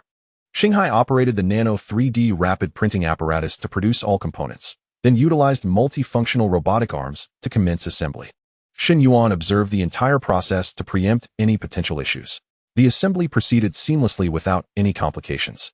In no time, a spherical cold fusion energy device, with a diameter of 10 meters, was assembled. Xinghai then instructed the mechanical worker ants to transport it to the testing area, which boasted specialized protective measures against nuclear explosions. constructed from multiple large, movable, specially designed high-strength alloy modules to create a reliable protective space capable of minimizing harm in the event of a nuclear detonation. Soon, the large cold fusion energy device was mounted on a magnetic levitation transport platform and conveyed to the testing area. Shen Yuan remained at the Research and Development Center, closely monitoring the situation through the real-time surveillance system. As soon as the equipment was transported into the protective space of the experimental area, he promptly issued a testing command. Shanghai directed the mechanical ants to initiate the apparatus. The moment the device powered on, it emitted a thunderous roar, followed by a brilliant flash of light, causing the monitoring footage to momentarily vanish. Fortunately, other monitoring instruments continued to function normally, and the data remained unblemished. After a brief interlude, the surveillance footage resumed, revealing the equipment operating steadily without any anomalies. Once Shen Yuan confirmed that everything was in order, he instructed Shanghai to shut down the device and arrange for its transfer to the Energy Center for installation, preparing it for official activation. This equipment boasted an output power of 100 gigawatts, sufficient to sustain the base for an extended duration. Although the palladium element was consumed rapidly during operation, the current reserves of palladium were ample, alleviating any immediate concerns regarding energy supply. After completing these tasks, it was already late at night. Despite Shen Yuan's enhanced physique, fatigue began to set in. He stifled a yawn and said to Shanghai, "Shanghai, I shall take my leave for the night. We will install the new equipment tomorrow." "All right. Hurry up and get some rest. Leave the remaining tasks to me. I've got this," Shanghai urged. Chapter 31. Installation of multiple new devices the following morning. Shen Yuan hastily finished his breakfast and made his way to the base with purpose. Today, he and Shanghai bore the significant responsibility of installing new equipment at the base. These devices were the fruits of his diligent research and meticulous crafting over the past month, including the Lingji A-type omnidirectional sensing radar, the Guangren A-type laser defense system, the Yiling A-type reconnaissance drone system, and the Huanying A-type quantum communication network. Upon entering the base, Shen Yuan immediately issued commands to Shanghai, instructing him to swiftly position the mechanical ants and prepare thoroughly for the installation process. Subsequently, he stood by, intently observing every movement of the mechanical ants, closely monitoring the progress of the installation operations. In the radar antenna installation area, Shanghai, utilizing his formidable computational capabilities, expertly maneuvered the mechanical ants to securely fasten the antenna to its bracket with remarkable speed. Meanwhile, Shen Yuan wielded an angle measuring instrument, skillfully and swiftly measuring and fine-tuning the antenna's angle in accordance with radar detection principles. He strived to achieve utmost precision, ensuring the radar would perform at its optimal detection capacity. Furthermore, he directed the mechanical ants to implement a series of camouflage measures, allowing the radar to seamlessly integrate into the surrounding environment. At this juncture, Shanghai commenced detailing the parameters and performance of the Lingji A-type omnidirectional sensing radar. Shen Yuan. This Lingji A-type omnidirectional sensing radar is truly a highly integrated, multifunctional ground radar system, our base's all-seeing eye. Its core technology ingeniously compresses electromagnetic wave phases, surpassing diffraction limits to facilitate ultra-long-range detection. The internal biomimetic processor can simulate human tactical intuition with a prediction error rate of less than 0.5 concerning enemy movements. The radar surface is coated with nanoscale color-changing materials, enabling rapid camouflage in accordance with the surrounding terrain. When deployed, it forms a hexagonal array with a diameter of 50 meters and a height of 20 meters, complemented by foldable phase antennas, exuding a remarkable sense of technological advancement. During transportation or storage, the container module can be compressed to a mere 843 meters, facilitating rapid deployment. Its detection capabilities are astonishing, with a maximum aerial detection range reaching 12,000 kilometers. High-speed ballistic missiles and stealthy hypersonic vehicles cannot evade its scrutiny. For ground or surface targets, the tracking range extends to 5,000 kilometers, enabling precise identification of dynamic entities such as tanks and ships. In penetration mode, it can probe up to 3,000 meters underground or beneath the sea. When activated in overclock mode, it can conduct extensive scanning across the entire domain, covering a radius of 150,000 kilometers. Although accuracy may decrease by 30%, it can sustain operation for 1 hour and simultaneously lock onto and track 10,000 targets. Moreover, it possesses a unique life detection function, capable of identifying human biological signals within a 100-kilometer radius, proving invaluable in search and rescue scenarios amid rubble. The radar is equipped with a quantum encryption communication barrier, with a coverage radius of 1,000 kilometers, effectively disrupting external wireless eavesdropping and ensuring information security. It also integrates a quantum communication repeater, allowing real-time data synchronization with the command center. Subsequently, Shen Yuan briskly made his way to the installation point of the Blade A-type laser defense system. Upon arrival, he meticulously adhered to the calibration procedures, conducting a comprehensive and detailed examination of the various parameters of the laser launch apparatus. During the inspection, he adeptly adjusted the laser power and precisely calibrated the launch angle, simulating various strike scenarios under different operational conditions. He dynamically modified parameters to ensure the system could deliver accurate strikes in a multitude of complex situations. Concurrently, he swiftly initiated emergency protocols, rigorously testing the emergency response capabilities of the concealed base. Shanghai continued to elaborate. This Blade A-type laser defense system serves as our base's formidable weapon for short-range air defense and missile interception, specifically designed to counter threats from drone swarms and hypersonic missiles. The high-energy laser it emits reaches a peak power of 3,000 watts, capable of penetrating a 20-centimeter thick steel plate within 0.01 seconds across a 500-kilometer radius. Small drones are instantaneously obliterated, showcasing immense destructive power. The system is outfitted with 10 rotating turrets, each housing 16 laser emitters, enabling it to switch attacks between 160 targets per second.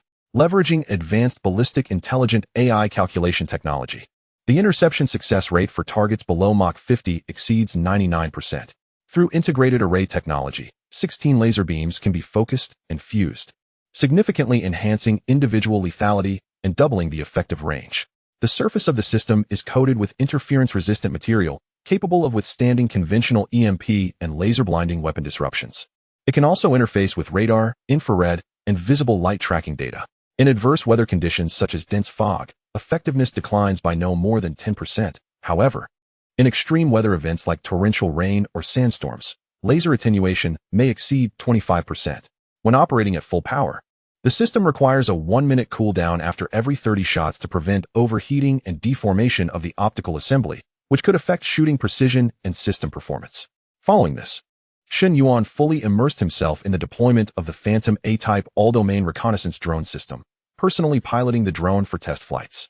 Gazing intently at the control screen, he meticulously monitored the flight posture and the status of signal transmission. He swiftly recorded vital information such as flight data and signal strength. Upon the conclusion of the test flight, he immediately collaborated with Shanghai to analyze issues and optimize flight parameters.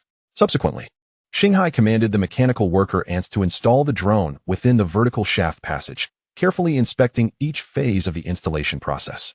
Shanghai elaborated once more. The Phantom A-type all-domain reconnaissance drone system is a highly integrated and modular stealth strategic reconnaissance platform. It is equipped with 12 honeycomb platforms, each housing 108 reconnaissance drones. When fully equipped, a total of 296 drones operate in unison, adaptable to various complex scenarios. Utilizing multispectral gaze array technology, it amalgamates data across multiple bands, achieving a resolution of up to 3 billion pixels, capable of capturing every detail of a target with remarkable clarity. In synthetic aperture radar mode, imaging precision for targets up to 1,000 meters underground can reach an astonishing 1 millimeter. The voice print recognition error rate within a 10-kilometer range is maintained below 1. The surface of the drones is adorned with electrochromic nanoscales that can swiftly change color to diminish optical visibility. The radar cross-section measures a mere 0.0001, effectively evading conventional air defense radar detection. The system can generate real-time 3D tactical maps with an accuracy of 95 in predicting enemy patrol routes. These drones boast a wingspan of 2 meters and can be folded to fit into a tactical backpack, facilitating ease of transport and deployment. Constructed from high-strength titanium alloy, the body can withstand direct hits from 7.62mm bullets. Equipped with a level 1 energy battery, it boasts a remarkable endurance of up to 1 year. Standard compartments are available for the installation of mini EMP generators, capable of incapacitating electronic devices within a 500-meter radius for 1 minute. Additionally, optional compartments for deep-sea submersible kits and laser relays are available, allowing for adaptability to varying mission requirements. Quantum communication technology constructs a honeycomb local area network to ensure data security. Should capture occur, a nanothermite agent will automatically activate, incinerating the core chip and storage unit within 1 second. Finally, Shen Yuan arrived at the installation site of the Phantom A-type all-domain quantum communication network, utilizing specialized equipment. He raced against time to conduct a comprehensive performance test of the quantum communication devices. He continually adjusted communication parameters, closely monitoring fluctuations in signal strength, transmission rates, and error rates, repeatedly optimizing the setup. Concurrently, he instructed Shanghai to simulate interference scenarios such as solar winds and cosmic rays for testing. Shanghai explained, the Phantom A-type all-domain quantum communication network system serves as the backbone network for the Blue Moon strategic quantum communication. It is designed to meet the pre-technical equipment demands for ultra-distance secure communication in interstellar development. It can establish a quantum communication network within a range of 10,000 kilometers. Subsequently, through a quantum relay chain, it will integrate satellites, ground stations, and lunar bases to form the Blue Moon quantum communication network, addressing signal attenuation issues and achieving comprehensive communication. Furthermore, it is equipped with a deep space anti-jamming layer to withstand the interference from solar winds and cosmic rays on entangled photons, ensuring stability and reliability in communication. Upon completing the installation and arrangement of these new devices, Shen Yuan and Shanghai continued to optimize the production process of the mechanical worker ants. Standing beside the production line of the mechanical worker ants, he held a tablet in hand, rapidly documenting the production time of each phase. An in-depth analysis of bottlenecks within the production process was conducted alongside the Stellar Sea. They discovered that certain mechanical worker ants encountered issues such as intersecting routes and excessive waiting times during the material handling phase, which severely impacted overall production efficiency. Consequently, they took swift action to replan the movement paths of the mechanical worker ants and adjusted the production line parameters, allowing for a more compact and rational operational rhythm. After considerable effort, the production efficiency of the mechanical worker ants saw a marked improvement, with a continuous output of new mechanical worker ants from the production line. Standing to the side, Shen Yuan compared the efficiency data of the old and new systems, contemplating further optimization strategies. Upon completing this series of tasks, Shen Yuan once again surveyed the entire base. At this moment, the base, having undergone equipment installation and functional optimization, had its capabilities further enhanced and refined. Chapter 32. The declaration of the stars and the sea. As the installation of crucial equipment and the optimization of the base's functions reached completion, time quietly slipped by. The night was deep and still, yet the base remained brightly lit. The sounds of machinery interwove, creating a unique symphony. Shen Yuan stood alone at the heart of the base, his feet firmly planted on solid ground. He took a deep breath, focused his mind to harness his psychic power, and gradually ascended. As the psychic energy surged, he floated to the highest point of the base, where the entire panorama unfolded before him. The bright lights twinkled like stars in the night sky, illuminating this base brimming with a sense of science fiction. He gazed quietly at everything within the base, a torrent of emotions surging within him. His thoughts involuntarily drifted back to several months prior when he returned here alone, facing a desolate scene. Now, however, the nascent form of the base lay before him. All these achievements were the fruits of relentless toil shared between him and the Stellar Sea. A glimmer of satisfaction flickered in his eyes, and a slight smile graced his lips. He silently reflected, this journey, though fraught with hardships, has not been in vain. Every drop of sweat has contributed to this moment. Here lies the starting point of my journey towards the stars and the sea. Shen Yuan's gaze swept over the advanced technological facilities throughout the base. Within the quantum supercomputer room, the Stellar Sea's quantum supercomputing matrix shimmered with an ethereal blue glow. Its internal chips functioned like a high-speed universe, rapidly processing vast amounts of data. This data provided robust support for the efficient operation of the base. Shen Yuan's eyes were filled with reverence for the power of technology, for he understood that these devices were formidable tools in his exploration of the stars and the sea. The orderly and industrious mechanical worker ants scurried about the base with remarkable speed.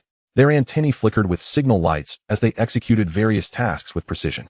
A group of mechanical worker ants crawled along the pipelines, meticulously inspecting the energy transmission lines.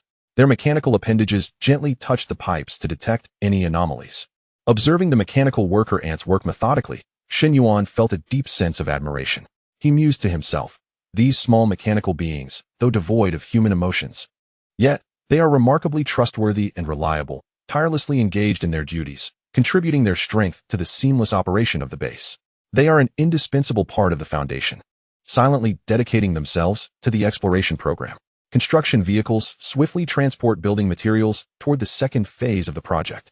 Within the construction area, Large engineering machinery swings its mechanical arms, emitting a deep, powerful rumble.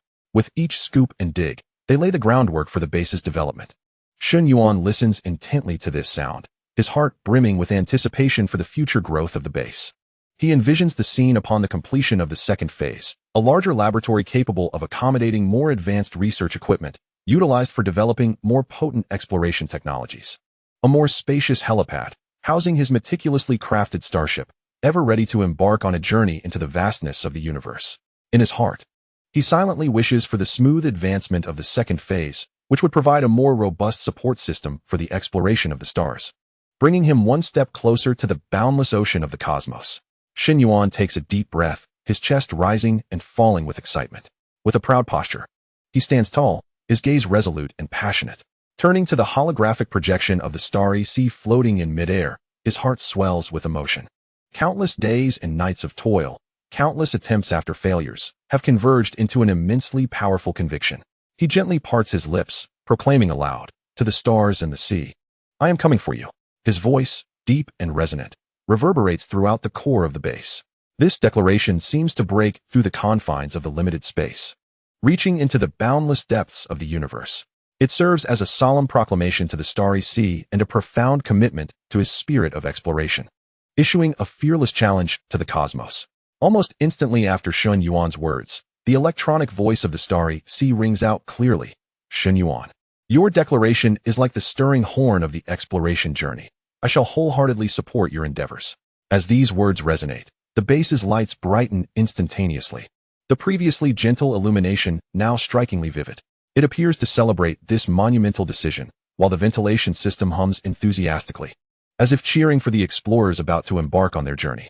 As the last word escapes, the starry sea swiftly initiates action, and the entire base enters a state of rapid operation. The core processor of the starry sea acts as a busy commander, swiftly processing various data. It readjusts the production schedule of the base, allocating more resources to the equipment and the mechanical worker ants for the second phase. The dispatch commands for the mechanical worker ants are issued at the speed of light.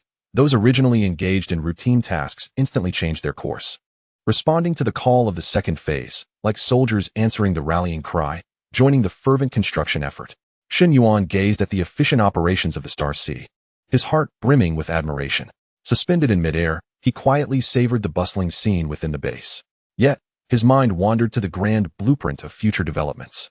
Envisioning himself piloting an advanced spacecraft, traversing layers of interstellar dust to reach distant and mysterious galaxies. There, he would explore enigmatic planets and endeavor to unravel the secrets hidden within the cosmos. Turning his gaze toward the holographic image of Star C, his eyes sparkled with boundless anticipation as he spoke. "Star C, the road ahead is long. Let us strive together. We shall undoubtedly leave our unique footprints amidst the stars and the ocean of space." The electronic voice of Star C resonated clearly once more. "Shen Yuan, rest assured. No matter the hardships we may encounter in the future, I will always stand by your side, unwavering." Shen Yuan nodded slightly, his gaze as steadfast as rock, continuing to immerse himself in the dream of a splendid future. Chapter 33. Restarting the Iron Armor project. As the various affairs of the base construction gradually fell into place, with key equipment installed and functions optimized, the initial phase of the base was officially completed. The subsequent construction would be entirely directed by Star C, commanding the Mechanical Legion to advance to the second phase, after which the next steps would be planned.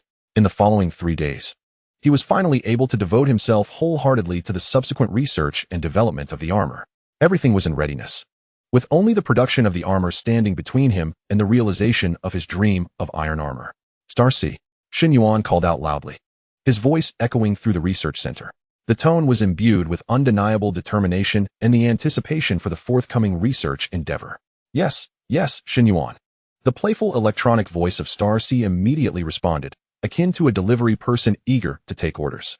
The voice was crisp and powerful, as if proclaiming its readiness to tackle challenges alongside Shen Yuan. "Restart the Iron Armor project.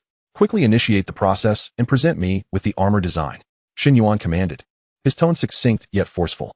He lifted his head, focusing intently on the central holographic image, as though he could already foresee the ultimate design blueprint of the iron armor. Star C replied, "Understood," initiating the simulation program immediately. "The system will calculate based on existing data and your previous design preferences.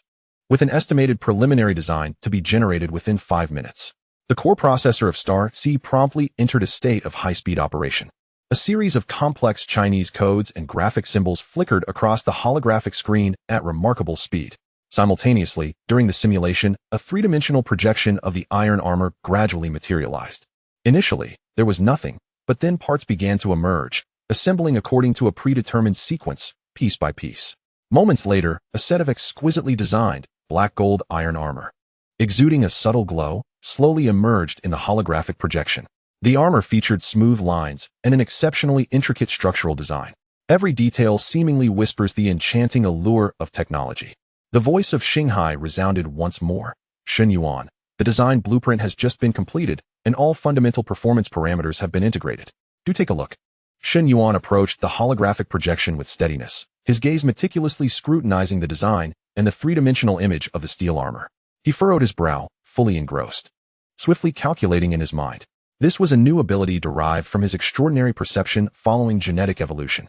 Under the influence of this unique capability, every line and structural detail on the blueprint was magnified to the utmost, rendering them vividly clear and within reach. He focused intently on deconstructing each design element, occasionally frowning as he mentally simulated paths for optimization. Various potential enhancement schemes flashed through his mind like a revolving lantern. Suddenly, Shen Yuan slapped his forehead, exclaiming with excitement, "Shanghai, what if we design the power connection at the shoulder to be more compact? This could reduce energy loss." Shanghai promptly responded, "I am currently analyzing your suggestion based on the energy transmission model. Theoretically, optimization could reduce energy loss by approximately 15 without affecting the shoulder's range of motion." The modification plan has been incorporated into the design. As time passed, Shen Yuan immersed himself in the study of the blueprint. Everything around him seemed to have come to a standstill. It was just he, in the design, engaged in a silent dialogue. Suddenly, his eyes brightened, as if he had discovered a glimmer of dawn in the darkness. He reached out, gently tapping in the air, magnifying a design detail of the steel armor several times. "Here, Shanghai, optimize the power transmission structure at this joint section. Utilizing a nested design could enhance the efficiency of power transmission." As he spoke, he illustrated the new structural shape with his hands. His gestures were firm and confident, as if he could already envision the results of the optimization. After rapid computation, Shanghai replied, "The nested design proposal is feasible, with an expected improvement in power transmission efficiency of about 20. The corresponding design modifications have been completed, and new performance parameters are being updated." Shen Yuan observed the enhanced performance parameters of the modified steel armor with satisfaction and nodded approvingly. He then continued to discuss further possibilities for optimization with Shanghai. "There is still room for improvement in the energy conversion rate of the propulsion system. Can we adjust the energy distribution ratio?" Shanghai responded immediately, "I am reconstructing the energy distribution model. After adjustment, the energy conversion rate is expected to improve by 10 to 12. However, this adjustment may impact the initial energy reserves of other components, necessitating further assessment."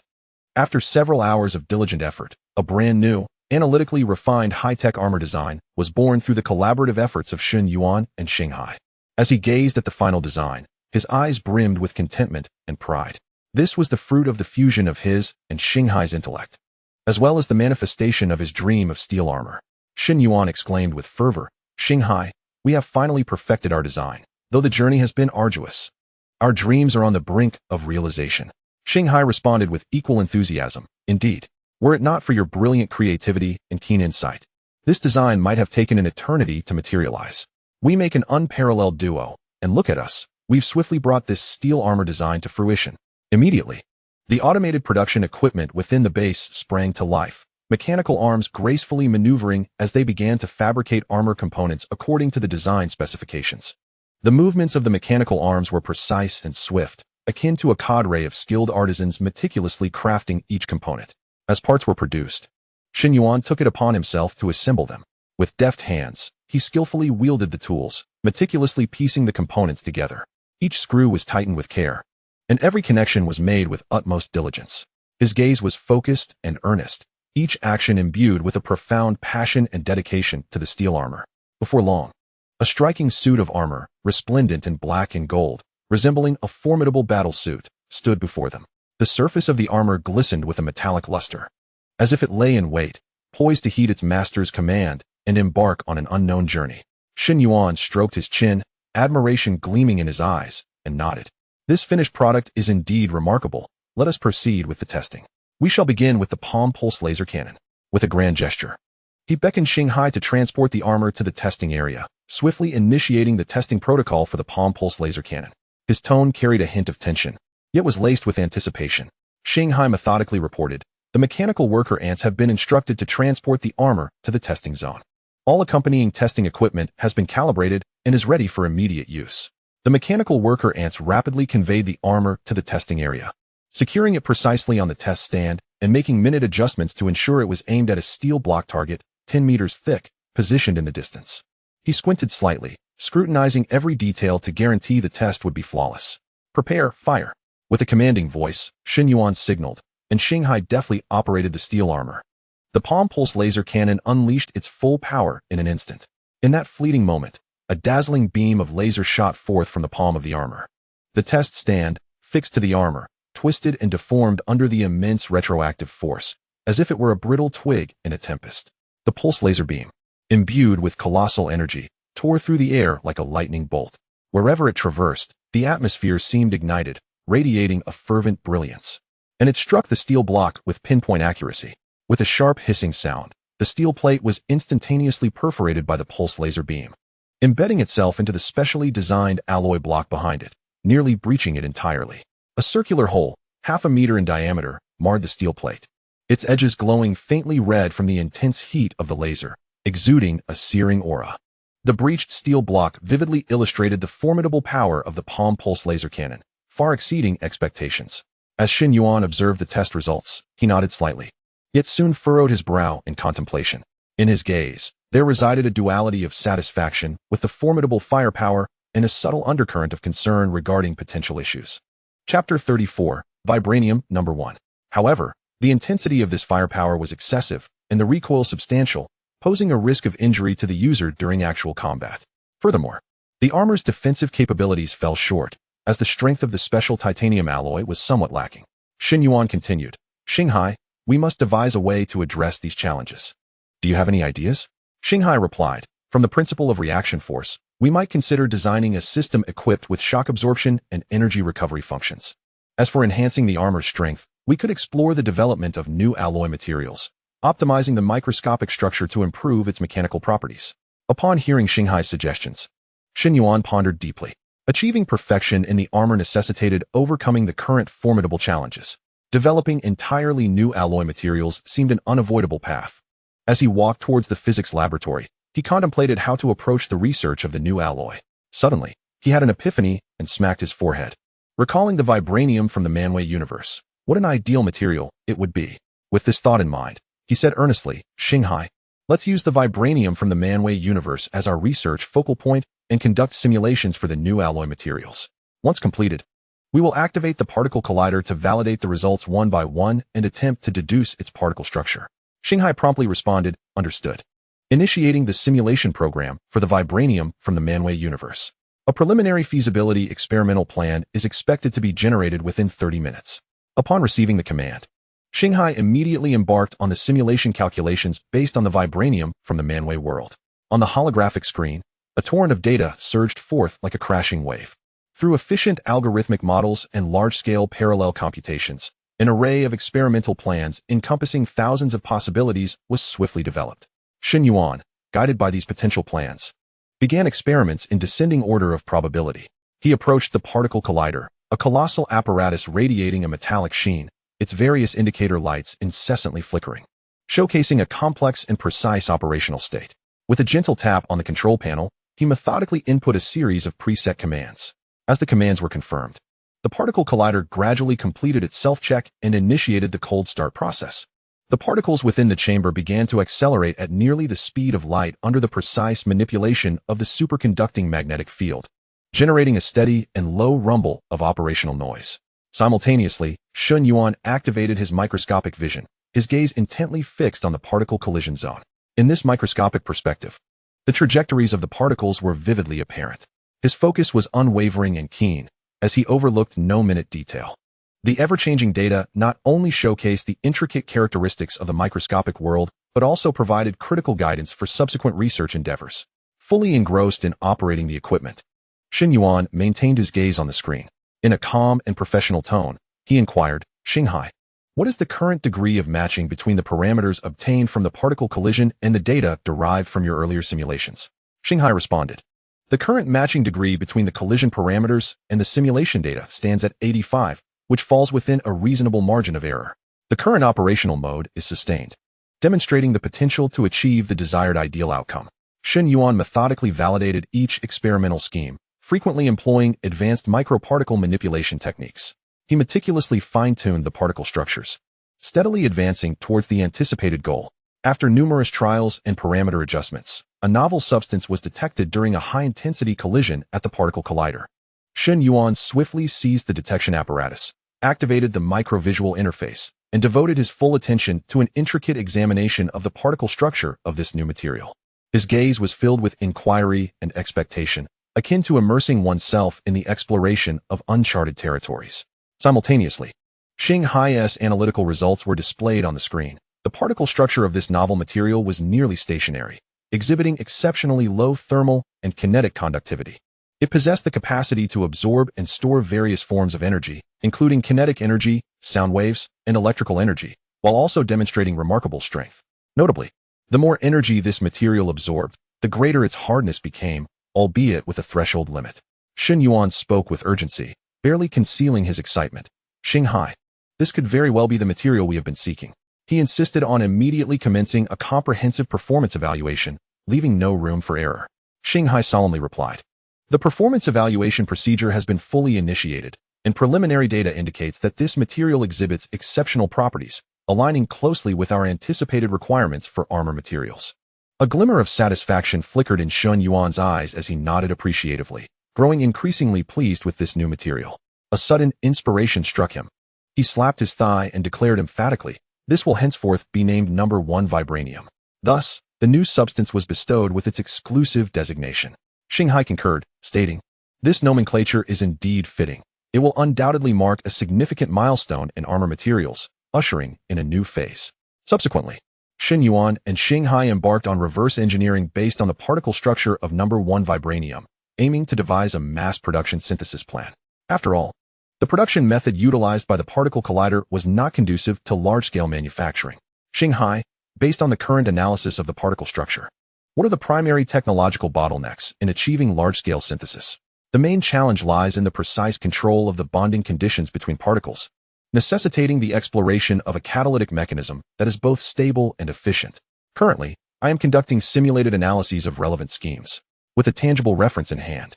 Xinghai promptly completed the theoretical synthesis production process for number 1 vibranium. Shen Yuan regarded this with utmost seriousness and immediately instructed Xinghai to utilize the small elemental furnace within the miniature manufacturing center to initiate experimental synthesis production of No. 1 vibranium. Xinghai responded, the small elemental furnace synthesis apparatus has been activated for experimental synthesis operations. Results are expected in 1 minute. True to expectations, Xinghai successfully synthesized and produced a small batch of number 1 vibranium. After rigorous testing, its performance was found to be entirely consistent with that of No. 1 vibranium in the experimental phase, with all indicators meeting the anticipated standards. Upon observing that the test results aligned with expectations, Shen Yuan instructed Xinghai to initiate the production of a batch intended for the fabrication of the new steel armor. Subsequently, efforts were directed towards optimizing the internal structure of the armor. By activating the holographic imaging, the armor was meticulously disassembled, with additional cushioning devices strategically implemented at critical junctures. Relying on the test data, Shen Yuan proceeded with the optimization design in a methodical manner, issuing each directive with utmost clarity and precision. Shen Yuan articulated to Xinghai that particular attention must be paid during the design phase of the cushioning apparatus to effectively counteract the recoil generated by the palm-sized pulse laser cannon upon its discharge. Additionally, it was imperative to ensure that this design would not adversely affect the overall agility of the armor.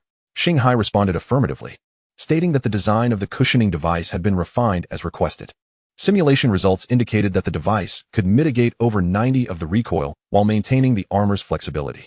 Simultaneously, Shen Yuan developed an energy absorption, conversion, and storage system for the first-grade vibranium armor. This system is capable of efficiently transforming the energy absorbed by the vibranium and storing it in specially designed energy modules. Subsequently, These energy modules would be integrated within the armor to facilitate effective energy management and utilization. During the assembly phase, Shen Yuan continuously optimized the positioning and connectivity of the modules, aiming to maximize the uniform conversion efficiency of the energy absorbed by the vibranium. The application of this module could elevate the energy absorption capacity of the vibranium to over 10 times its original level. His movements were both adept and meticulous, each adjustment imbued with a relentless pursuit of perfection. While fine-tuning, Shen Yuan inquired, "Xinghai, how is the energy conversion efficiency at the current module position?" Xinghai replied, "Under the present settings, the energy conversion efficiency has reached 85, surpassing the expected benchmark. Continuous meticulous adjustments are likely to further enhance efficiency." Upon concluding the optimization work, Shen Yuan secured the improved steel armor once more onto the testing frame. He then commenced comprehensive performance testing. This round of tests would not only involve the palm-sized pulse laser cannon, but also simulate various real combat scenarios, thoroughly assessing the armor's defensive capabilities and the effectiveness of the recoil cushioning. His gaze was intent, brimming with anticipation for the armor's performance, eager to witness its ideal capabilities during the testing process. As the tests initiated, the palm-sized pulse laser cannon discharged in a programmed sequence. The formidable recoil impacted the armor. Yet with the cushioning device working in tandem with the vibranium to absorb kinetic energy, the armor remained firmly anchored to the testing frame, exhibiting minimal displacement. Upon simulated attacks striking the armor, the vibranium responded swiftly, efficiently absorbing energy without any visible damage to the armor's surface. "Splendid. Perfect." Shen Yuan beamed at the test results, his face alight with joy. He felt an immense sense of elation, invigorated for the ensuing research. The optimized armor performed exceptionally well in the tests, exhibiting no flaws whatsoever. This led Shen Yuan to believe that this armor would undoubtedly prove to be invaluable. Chapter 35. Testing the Steel Armor Wearability. Xinghai, prepare to execute the wear testing protocol. Shen Yuan gazed intently at the armor that shimmered with a metallic sheen, speaking in a calm, yet expectant tone. "Very well, Shen Yuan. The auxiliary program for fitting has been initiated. You may now enter the armor for the fitting process," responded Xinghai with a precise and meticulous cadence. As the command was issued, the frontal components of the armor gracefully retracted along the central axis, revealing the intricate internal structure, illuminated and awaiting Shen Yuan's exploration. Taking a deep breath, Shen Yuan turned his back to the armor, which promptly advanced forward, snugly conforming to his back, extending smoothly from the bottom upwards, with the fastening mechanisms clicking into place with precision. In an instant, he found himself enveloped by the high-tech apparatus, with various instruments and holographic displays illuminating data that flickered like dancing notes. "Activate the armor and conduct basic functionality tests," Shen Yuan commanded, initiating the diagnostic program. Vital sign data connections are stable. The power system has completed its warm-up, and the weapon systems are on standby. Xinghai swiftly reported the results of the tests. Shen Yuan moved his body, feeling the seamless fit of the armor. The exquisite connection made him feel as though he had become one with this advanced technology. "Xinghai, the fit is absolutely phenomenal. This auxiliary program is truly remarkable," Shen Yuan exclaimed in admiration. "Thank you for your acknowledgement, Shen Yuan. The optimal fit will enable you to operate the armor with unparalleled fluidity and unleash its full firepower." There was a hint of pride in Xinghai's electronic tone. Shen Yuan attempted to raise his arm, then slightly crouched. The joints of the armor moved with remarkable agility, exhibiting no signs of lag. "The flexibility is extraordinary. Now let us test the mobility speed." No sooner had Shen Yuan finished speaking than he dashed through the experimental zone like a gust of wind, his figure racing across the space, stirring up a whirlwind of dust. "Current speed has reached 100 kilometers per hour, nearing the design expectations," Xinghai reported in real time. Upon hearing this, Shen Yuan quickened his pace, pushing the power output to its limits, and his speed soared to an astonishing 120 kilometers per hour. "Wow, I've surpassed the design expectations," Shen Yuan exclaimed, his excitement palpable, his confidence radiating. Following this, he proceeded to conduct a punch force and weightlifting test. He unleashed a powerful punch, striking the testing apparatus with tremendous force. The instrument's screen immediately displayed a value of 10,015 kilograms, more than 12 times his unassisted punching power. Standing beneath the weight testing apparatus, he extended his arms upward, firmly supporting the metal plate. The test commenced, and Xinghai reported, "Test initiated, current pressure at 1 ton, 2 tons, pressure reaches 30 tons, at the limit, test concluded." Shen Yuan lowered his arms, gently shaking them and adjusting his breath. He focused intently on the pulsating numbers on the device, his excitement barely contained. The next step was to conduct a weapon system test. A look of professional concentration filled Shen Yuan's eyes as he prepared to initiate the pulse laser cannon firing program. The weapon system has completed its self-diagnosis, and all parameters are normal, ready for launch. Xinhai responded in a standard reporting tone. Shen Yuan raised his arm, aimed at a distant abandoned target, and fired. A dazzling beam of laser shot forth from his palm, striking the target with pinpoint accuracy, obliterating it instantly. The power remained formidable, and the recoil was effectively controlled, resulting in a significant enhancement of maneuverability. Shen Yuan was thoroughly satisfied with the test results. He glanced at his watch and realized that night had already fallen, enveloping everything in darkness. Contemplating the obscured light, he decided to test the flight capabilities of the steel armor under the cover of night. Xinhai, activate flight mode. I am ready for test flight. As he spoke, he harnessed his telekinetic energy, enveloping the armor in a transparent psychic shield, engaging in a cloaking maneuver. Flight mode activated. A safe test flight route has been plotted. Xinhai replied, precisely projecting the flight path onto Shen Yuan's line of sight. The particle thrusters in the armor's legs ignited, unleashing a torrent of blue plasma as he began to ascend slowly. Upon reaching a certain altitude, the thrusters unleashed their full power, propelling him like an arrow released from a bow towards the top exit of the base's vertical shaft. The concealed exit opened silently, and Shen Yuan shot forth like a meteor piercing through the night sky. He gradually accelerated, feeling the biting wind whip past him with a sharp whistle. At an altitude of 3,000 meters and a speed reaching Mach 1, he requested further acceleration. Xinhai accurately reported the flight parameters. Shen Yuan increased the power output gradually, and his speed soared like a released arrow. Meanwhile, within the military base below, the atmosphere was exceptionally tense. The shrill alarm shattered the tranquility of the night. Report to the commander. Radar has detected an unidentified sonic boom with extremely high speed. The target possesses stealth characteristics and cannot be locked on at present. A soldier reported with a grave expression. Colonel Li, the base commander, furrowed his brow, revealing a flicker of anger and confusion in his gaze. What is happening? Is it that mysterious flying object again? Immediately dispatch 2 Tunglong fighter jets. We must ascertain its origin and ensure it does not vanish from our monitoring range again.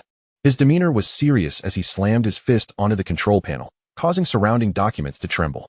The adversary has repeatedly and unabashedly tested our limits, showing complete disregard for us. The 2 Tunglong fighter jets swiftly took off, soaring through the night like 2 silver bullets towards the direction of the unidentified flying object. However, Shen Yuan's armor remained entirely cloaked due to the psychic shield, rendering the jet's radar screens blank and unable to detect any trace of their target. What on earth is this?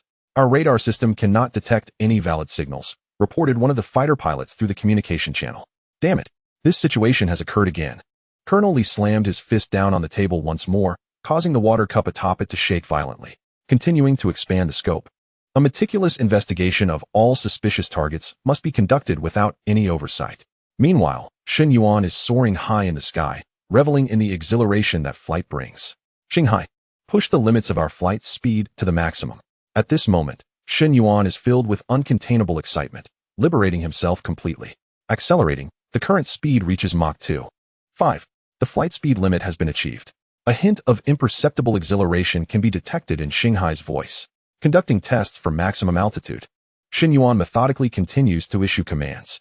Subsequently, the armor is skillfully maneuvered to ascend, with the altimeter's readings fluctuating rapidly like a rushing stream. The altitude has reached its limit of 30,000 meters, where the oxygen levels are alarmingly low, rendering it unsuitable for prolonged stays, Xinhai reminds. Shen Yuan briefly lingers at this height, gazing down upon the earth. The city lights twinkle like stars, harmonizing with the celestial bodies in the night sky. This flight test has yielded ideal results, surpassing the previous data from the telekinetic flight tests in both speed and altitude. With a smile upon his face, he calmly instructs. Xinhai, meticulously record all data. We shall prepare for our return. As the steel armor descends smoothly to the designated area of the base, Shen Yuan successfully completes the performance testing of the armor. When the armor unlocks sequentially from top to bottom, retracting and sliding apart, the moment Shen Yuan steps out, his gaze is imbued with determination and confidence, as if he can already envision himself navigating through the vast cosmos in his armor. Chapter 36. The journey of Xinhai. After successfully creating the steel armor, Shen Yuan finds himself perfectly timed with the weekend. He instructs Xinhai to replace the cold nuclear fusion energy source of the armor with energy batteries. This redesign aims to produce a humanoid intelligent robot, deploying a batch throughout the base. After all, humanoid robots offer unparalleled agility compared to mechanical ants, and Shanghai could also inhabit one, experiencing human life firsthand. Having arranged these matters, Shen Yuan, filled with elation, swiftly heads to the deep market, eager to spend time with his girlfriend, Su Yao. On the first day, the two stroll along the seaside. The gentle sea breeze caresses their faces, while the waves crash upon the shore with a rhythmic roar. Su Yao, like a joyful little whirlwind, dashes across the beach. Each time she discovers a shell, her eyes sparkle with delight. She bounces over to Shen Yuan, thrusting the shell in front of him, her eyes crescent-shaped with joy. Observing Su Yao's adorable demeanor fills Shen Yuan's heart with sweetness, and a tender smile graces his lips. While enjoying their time together, Su Yao, brimming with curiosity, repeatedly tugs at Shen Yuan's arm, inquiring about the progress of the game development. Shen Yuan, scratching his head in mild exasperation, wears a wry smile. He feels a warm glow from his girlfriend's concern, yet he is troubled by the game's development. Knowing it serves merely as an excuse, he quietly explains, "Since I'm handling it alone, the progress might not be swift, but results are on the horizon. You'll be the first to try it out." After they began dating, Shen Yuan discovered that Su Yao was not only a game concept artist, but also a game streamer. Reflecting upon his time at the previous company, Shen Yuan recollected that he only knew Su Yao as an avid gamer, always sharing the joys of gaming and inviting him to join her. During that period, Shen Yuan was so engrossed in his work that he merely responded to her casual invitations without much thought. After they began dating, he listened with delight as Su Yao animatedly recounted her conquests in the game, persistently urging him to team up with her. Despite Shen Yuan being a game developer, his gaming skills were unfortunately lacking, much to Su Yao's chagrin, who would shake her head in disbelief, exclaiming he was hopeless. These memories warmed his heart, filling him with joy at the delightful moments shared with Su Yao. The following day, they ventured to a uniquely charming restaurant, where delectable aromas wafted through the air. As Su Yao perused the menu, her eyes sparkled with excitement, and she ordered an abundance of delectable dishes. While savoring her meal, she playfully teased Shen Yuan, stating, "Once your game launches, I must promote it vigorously in my live stream, ensuring everyone knows just how impressive my boyfriend is." Shen Yuan felt a mix of gratitude and bashfulness at her words, responding with a smile, "Then it's all up to you, my esteemed streamer." At that moment, he pondered whether to have Shanghai develop a game as a surprise for Su Yao. Returning to the base after spending time with his girlfriend, Shen Yuan found himself lost in thought in the development studio. The surrounding machinery hummed with activity, and the flickering lights danced across his face. His brow furrowed, filled with contemplation as he grappled with the exploration plan. Just then, the familiar electronic voice of Shanghai broke through his reverie. "Shen Yuan, we are currently in need of inspiration and creativity in exploring resources and innovative technologies. I analyzed the situation and believe that developing a large-scale 3D game would be quite beneficial. It could gather various technological design ideas and also help address your girlfriend's complaints about your busy schedule." Shen Yuan was momentarily taken aback by this unexpected suggestion.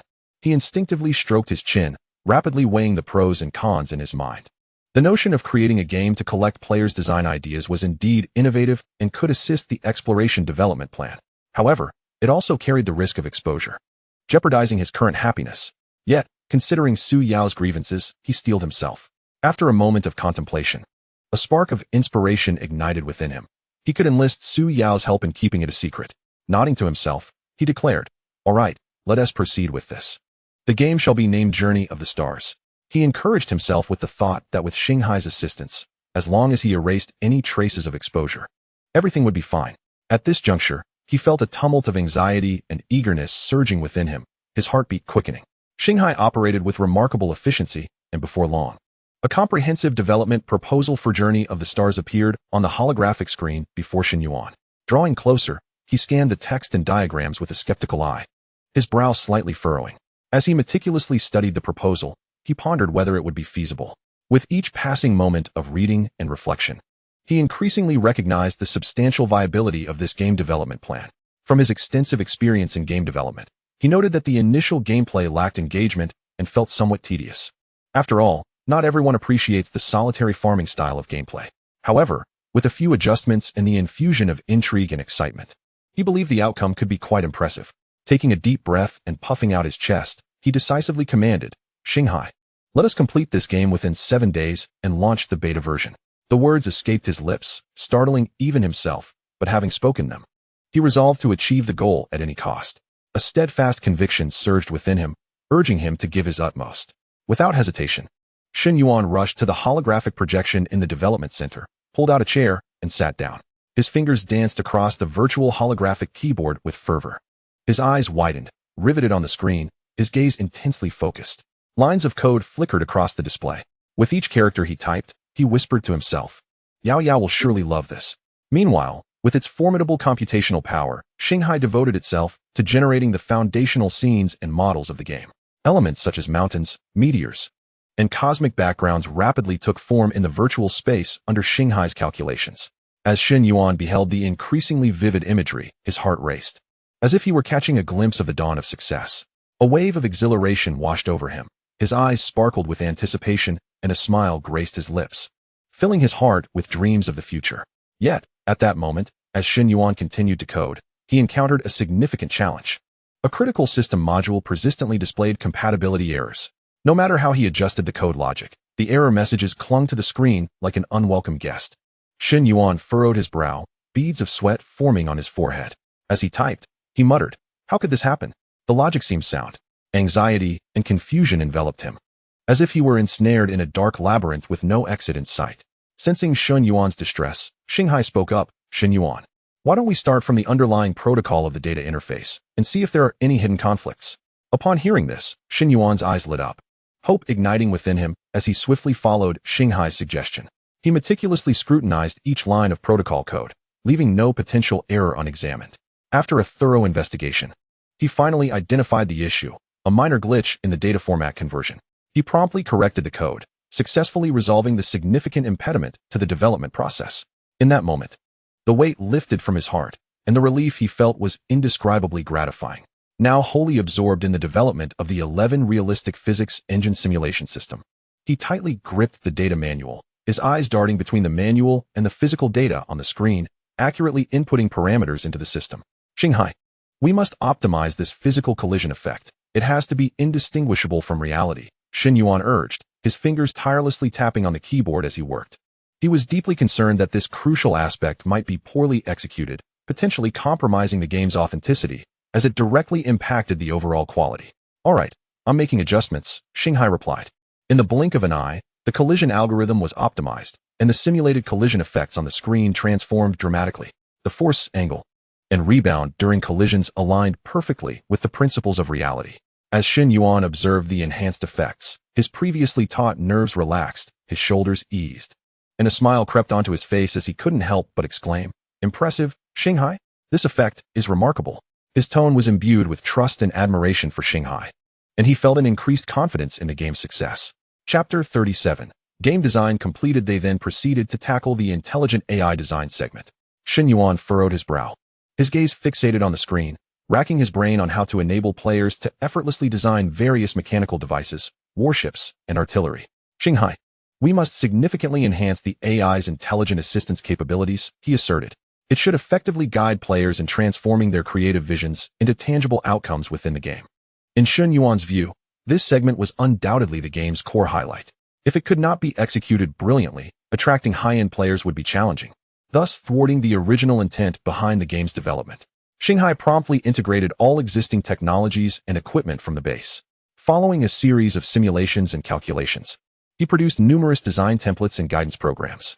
However, during testing, Shen Yuan discovered that the operational flow explanations for players using the templates were overly convoluted and difficult to comprehend, often leaving players confused and misinformed.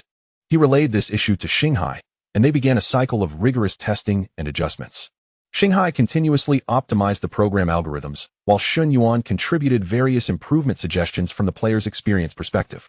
They experimented with new interface designs, positioning frequently used design modules and tools prominently for quick access by players. After a relentless day and night of effort, they finally succeeded in rendering the design process smooth, straightforward, and user-friendly. Upon witnessing the simplicity and utility of the design segment, Shen Yuan excitedly slapped his thigh and remarked, "These templates are incredibly practical. Players will undoubtedly love them." He envisioned players unleashing their creativity and showcasing their talents within the game, filling him with an overwhelming sense of accomplishment and anticipation for the game's future. Throughout the design process, They modified the macro rules governing the solar system within the game multiple times, ensuring that the trajectories of meteors were consistent with real-world data. Shen Yuan meticulously searched the database until he finally retrieved the relevant data.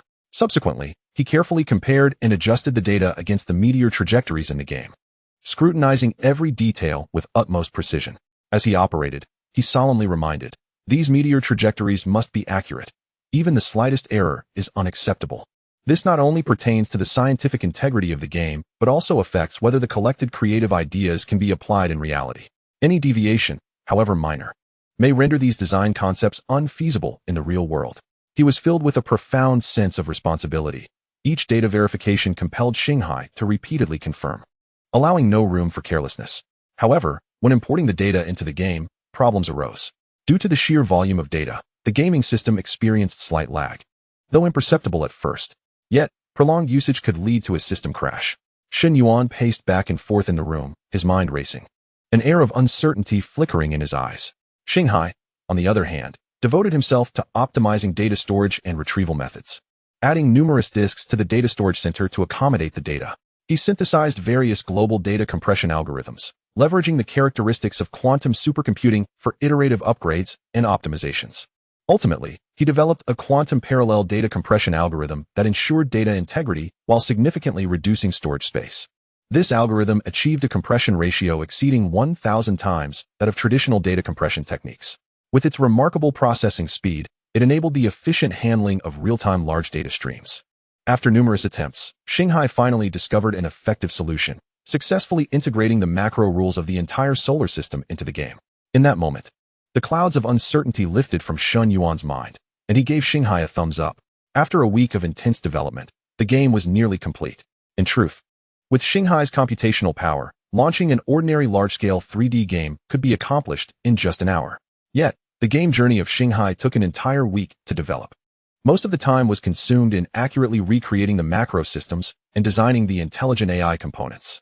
They aim to create a system capable of authentically simulating the myriad laws of the universe, both micro and macro, while incorporating ultra-intelligent AI assistants, allowing players to design elements that could realistically be realized. Of course, the players themselves remained unaware of the feasibility of their designs in reality.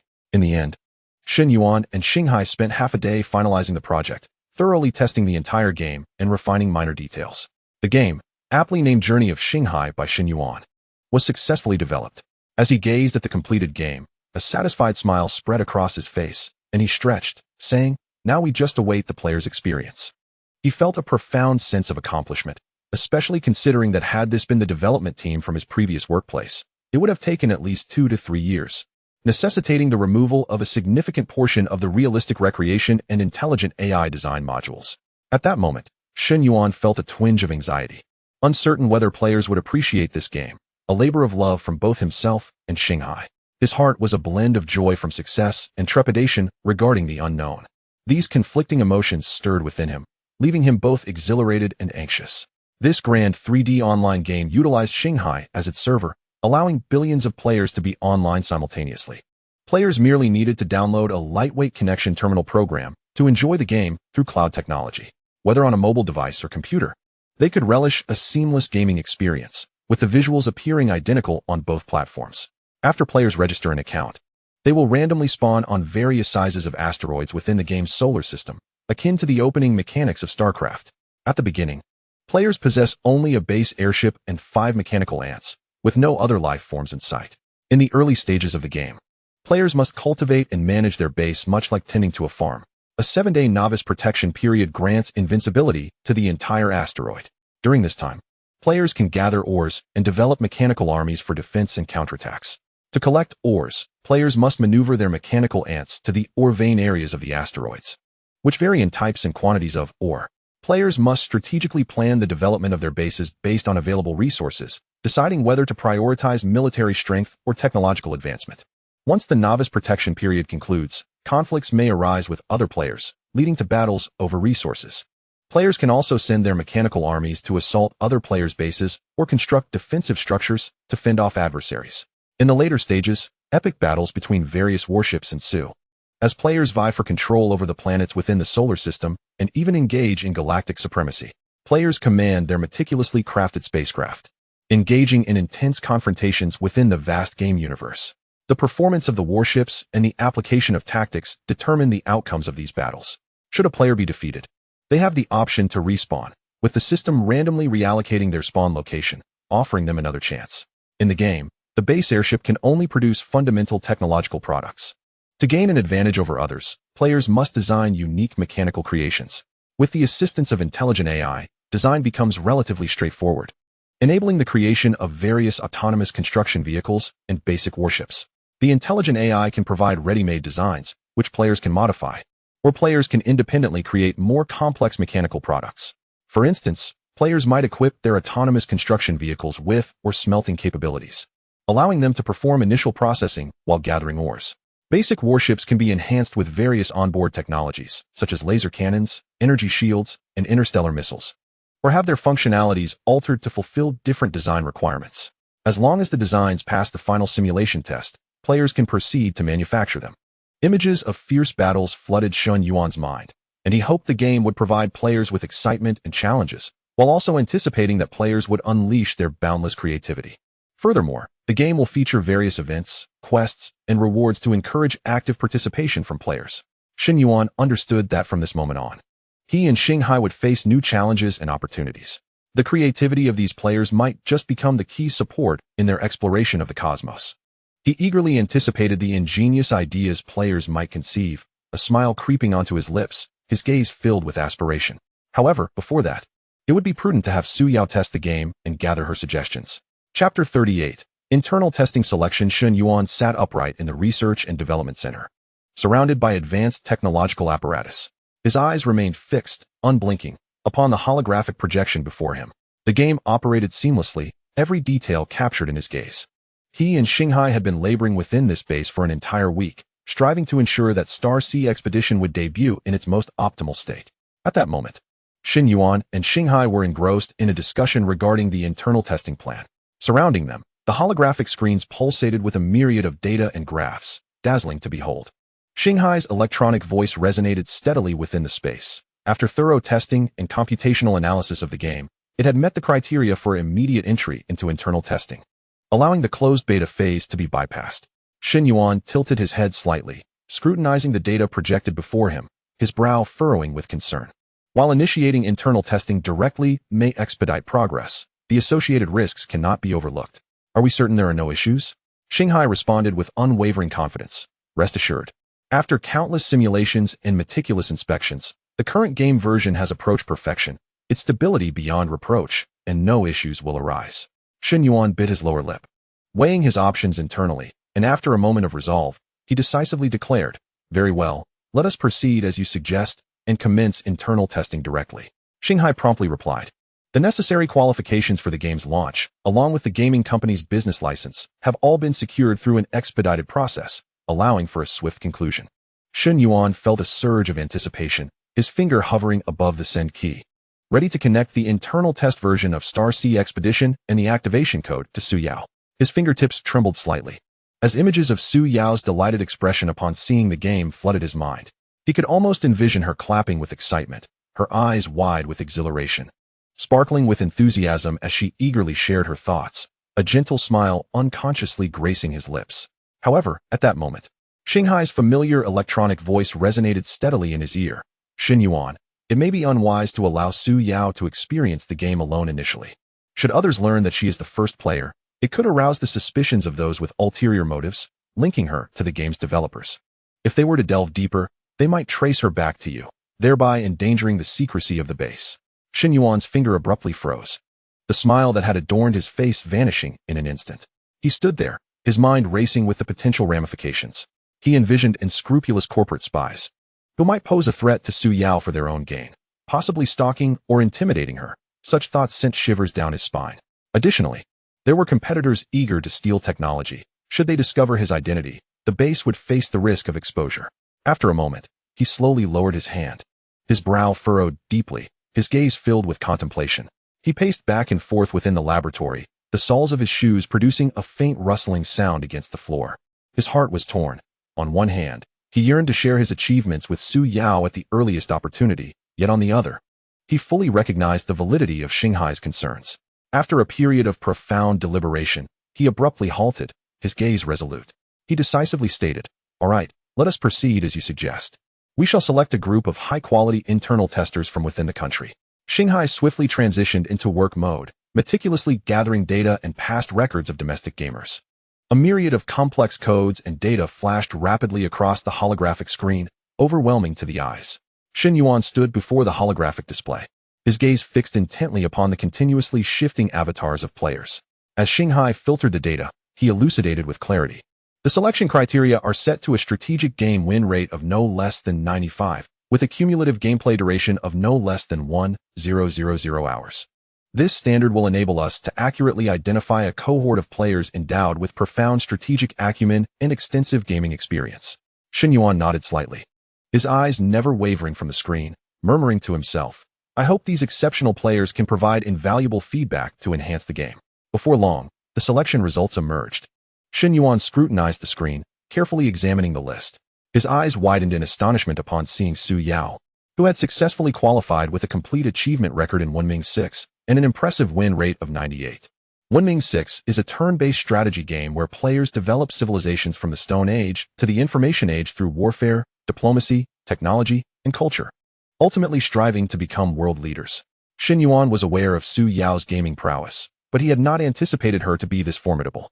"It turns out my girlfriend is a gaming prodigy. What a delightful surprise." In an instant, a smile blossomed on his face, his lips curving upward unconsciously, his eyes brimming with pride. He whispered softly, "Yao Yao is so remarkable. She will undoubtedly offer valuable suggestions for the game." He envisioned her focused demeanor within the gaming realm, his heart swelling with pride. Next, he noted that Li Hao had also made the cut, having secured the top position in the Chuanxing server-wide campaign. Chuanxing, a sci-fi real-time strategy game set against the backdrop of space exploration, allows players to assume the role of leaders of interstellar civilizations, expanding their influence through exploration, diplomacy, or warfare. In comparison, Shen Yuan's Xinghaijing 2 is a development and growth game that involves the simultaneous participation of all players. The two games share a degree of similarity in gameplay mechanics and player experience. Li Hao, a well-known gaming enthusiast in the industry, has claimed victory in numerous major gaming competitions. His tactical style is versatile and his execution meticulous, earning him a legion of devoted fans and immense popularity. Upon seeing this name, a glimmer of excitement flashed in Shen Yuan's eyes. He recognized that Li Hao's involvement would bring highly professional feedback to the game. Moreover, a plethora of gaming luminaries' names appeared on the list, including popular gamers, streamers, and world-class competitive players. As Shen Yuan gazed at these names, scenes of a highly successful game beta testing unfolded in his mind. He nodded in satisfaction. These players certainly possess considerable gaming talent. Splendid. He resolved to personally invite Su Yao to participate in the testing, for she held a special significance to him. At this moment, Su Yao was in the office of a company in Shenzhen, gathered around the conference table with her colleagues, engaged in a fervent discussion about a new game project. The coffee on the table still exuded warmth, and the atmosphere was charged with animated debate, with everyone animatedly exchanging ideas. Suddenly, Shen Yuan reached out to her via video call. Upon seeing his call, Su Yao's previously focused expression relaxed instantaneously, and a delighted smile graced her face. She gestured to her colleagues to indicate she would take the call, excused herself, and found a quiet corner to answer. With palpable excitement, Shen Yuan exclaimed, "Yao Yao, I've finally completed the game I've been developing, and it has now entered the beta testing phase. I wanted to reach out to you first to invite you to participate in the beta test. Are you thrilled? However, you must promise to keep the identity of the game developer a secret. Please don't tell anyone that I am the developer. I wish to remain low-key and count my earnings in the shadows without drawing too much attention. This is crucial for my well-being, so remember, keep it to yourself, even from the relevant authorities. Do you understand what I mean?" As he spoke, Shen Yuan's eyes sparkled with anticipation and anxiety, tightly gripping his phone, his knuckles turning pale. Observing his tense demeanor, Su Yao felt a pang of concern, her brows knitting together in worry. She pressed him, "Is it truly that mysterious? What could the authorities want with this game? Surely, you're not involved in any illicit activities, are you?" Shen Yuan's heart raced, and he hastily reassured her, "Yao Yao, you must trust me. I would never engage in anything illegal. Just think about it. If this game becomes a massive hit, numerous people will seek to collaborate or invest. But I wish to decline their offers. Should they investigate and discover I am merely an ordinary person, they might pressure me into selling the game. If I refuse to comply, They could resort to underhanded tactics, potentially involving the authorities or even using you as leverage against me. At that point, what power would I have as a mere mortal? Yao Yao, do you think such a scenario is possible? Therefore, for now, I must ask you to bear with me and keep this confidential. His tone carried a hint of earnest plea, his gaze filled with trust and reliance on Su Yao. Listening to Shen Yuan's explanation, she tilted her head playfully, a mixture of exasperation and amusement etched on her face. Yuan, you aren't getting carried away by too many dramas, are you? Surely such things don't happen in reality. On another note, are you genuinely that confident this game will be a hit? Yet, as she met Shen Yuan's steadfast gaze, a wave of tenderness surged within her, and she let out a resigned sigh. She nodded in agreement. All right, I promise to keep it under wraps. My lips will be sealed. Now, you can feel at ease, right? Although doubts still lingered in her heart, her affection for Shen Yuan compelled her to choose trust. Yao Yao, this must remain a secret. The beta testing begins tonight at 8 o'clock, and I've invited a few friends to assist with the testing. I will send you the download link and activation code shortly, Shen Yuan said earnestly, reiterating the importance of confidentiality while informing her of the game's launch time. He gazed at Su Yao, his eyes brimming with gratitude and anticipation. Upon finalizing the roster of players for the internal testing phase, Shen Yuan directed Shanghai to dispatch invitations via anonymous emails to the 500 players on the list. Each invitation was accompanied by a link to the terminal program and a unique game activation code. In his heart, he silently hoped that these players would accept the invitation, believing that the game would not disappoint them. Once Shanghai completed the invitation task, he reconvened with Shen Yuan to deliberate on their next strategic steps. The large screen within the research center displayed a myriad of real-time data and information, while the surrounding instruments flickered with lights of various hues. Chapter 39. The commencement of internal testing, however, matters did not unfold as smoothly as anticipated. Some invitees, upon reading the email, furrowed their brows, filled with suspicion, mistakenly assuming it to be a money laundering scheme, and promptly discarded the opportunity. They muttered to themselves that such an obscure game could very well harbor hidden traps, and they must not be deceived.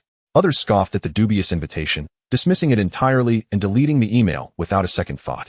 Additionally, some were preoccupied with other matters and had yet to see the message. As the clock struck 7:50 p.m., the internal testing for the Shanghai Journey game officially commenced.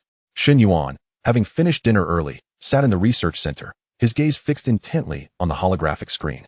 He was uncertain how many players would accept his invitation, and a sense of anxiety gnawed at him.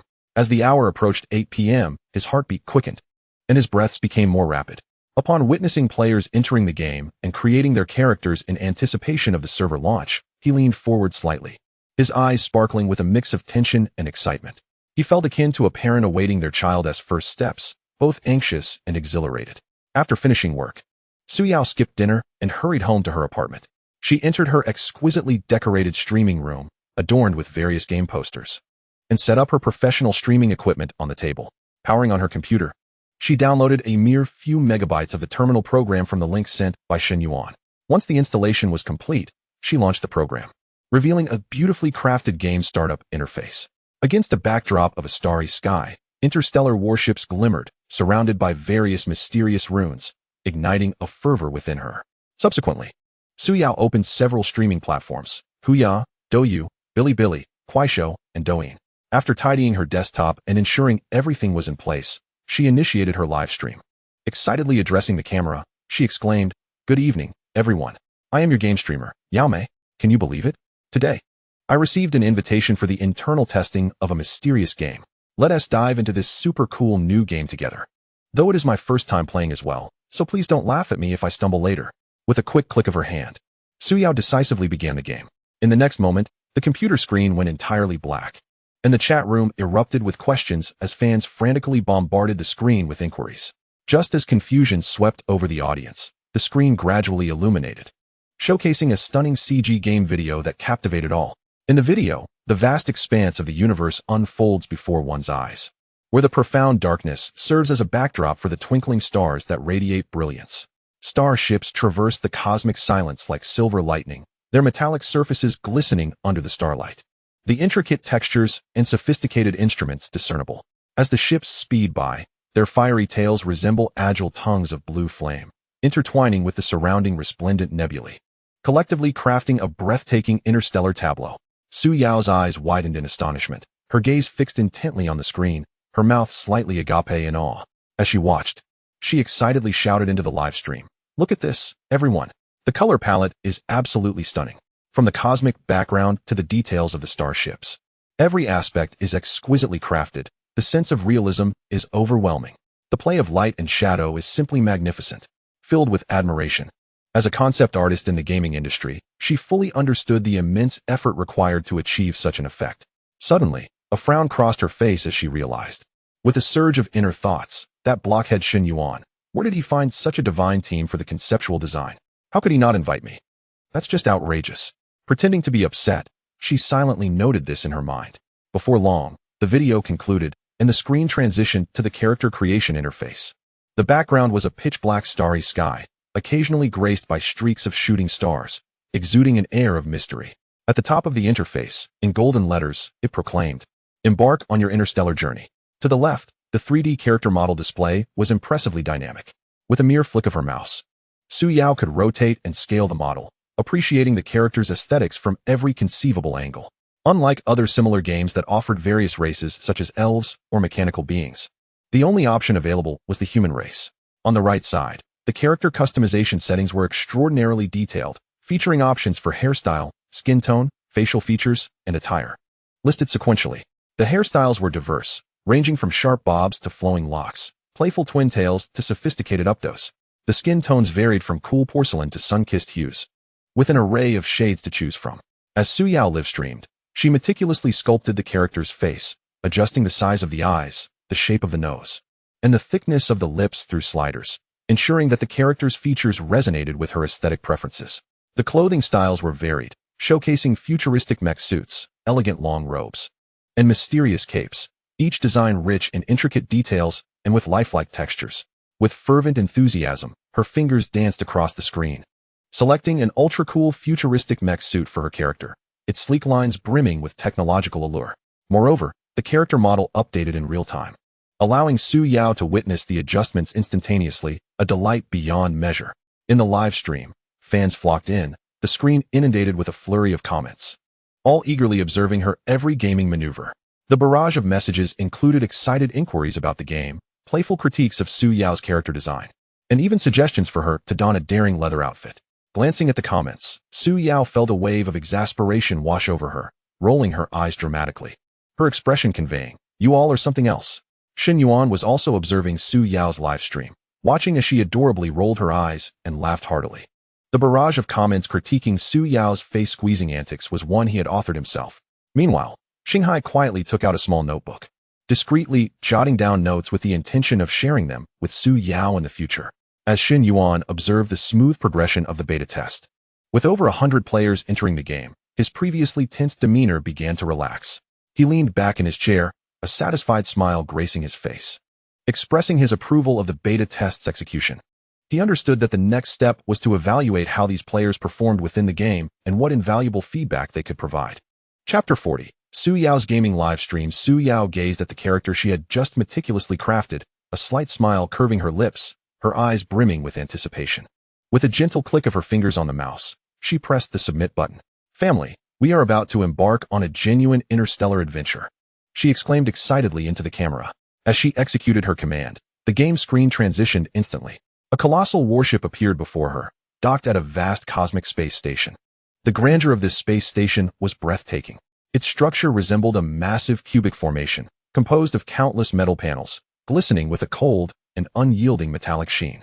Various towers and buildings of unique shapes rose majestically, some reaching for the clouds, piercing into the depths of the cosmos, while others exuded a distinct sense of science fiction. Enormous solar panels spread out like wings, reflecting dazzling light under the starlit sky, continuously supplying energy to the space station. Small spacecraft flitted around the station, bustling in an orderly manner, akin to a swarm of industrious bees. "Wow, family, take a look at this space station. Isn't it absolutely stunning? The scale, the details. I feel as though I could get lost inside," Su Yao exclaimed, her eyes wide with awe, her face radiating astonishment. Before the fans could fully recover from the shock of the space station, Su Yao guided her character into the warship. The interior corridors of the warship were spacious and brightly lit, with flickering lights on the walls illuminating the way forward. Various high-tech devices and control panels adorned the surroundings, immersing one in a futuristic realm. I feel like a true interstellar explorer. The immersion is simply overwhelming, Su Yao remarked. While maneuvering her character to explore the interior of the warship, her eyes filled with curiosity. Soon enough, the warship began to gently accelerate, departing from the space station. After a dazzling flight through a kaleidoscope of colors, they arrived above an asteroid roughly 5 kilometers in diameter. Wow, we are almost at our destination. Su Yao clapped her hands in excitement. As the warship's hatch slowly opened, a vehicle resembling a landing craft emerged, carrying her character down towards the surface of the asteroid. The landing craft descended steadily onto the asteroid, the hatch opening to reveal her character, clad in a snug spacesuit, stepping out. Phew, finally on solid ground. Su Yao sighed in relief, as though she had truly undergone an interstellar journey. At that moment, a dialog box popped up on the game interface. Shall we establish a base airship here? Su Yao gazed at the dialog box and addressed the fans in the live stream. It turns out this is a base in the form of an airship. My dear friends, should we unfold it? The comments in the live stream flooded the screen instantaneously. Unfold it. Let us see. Streamer, don't dawdle, hurry up.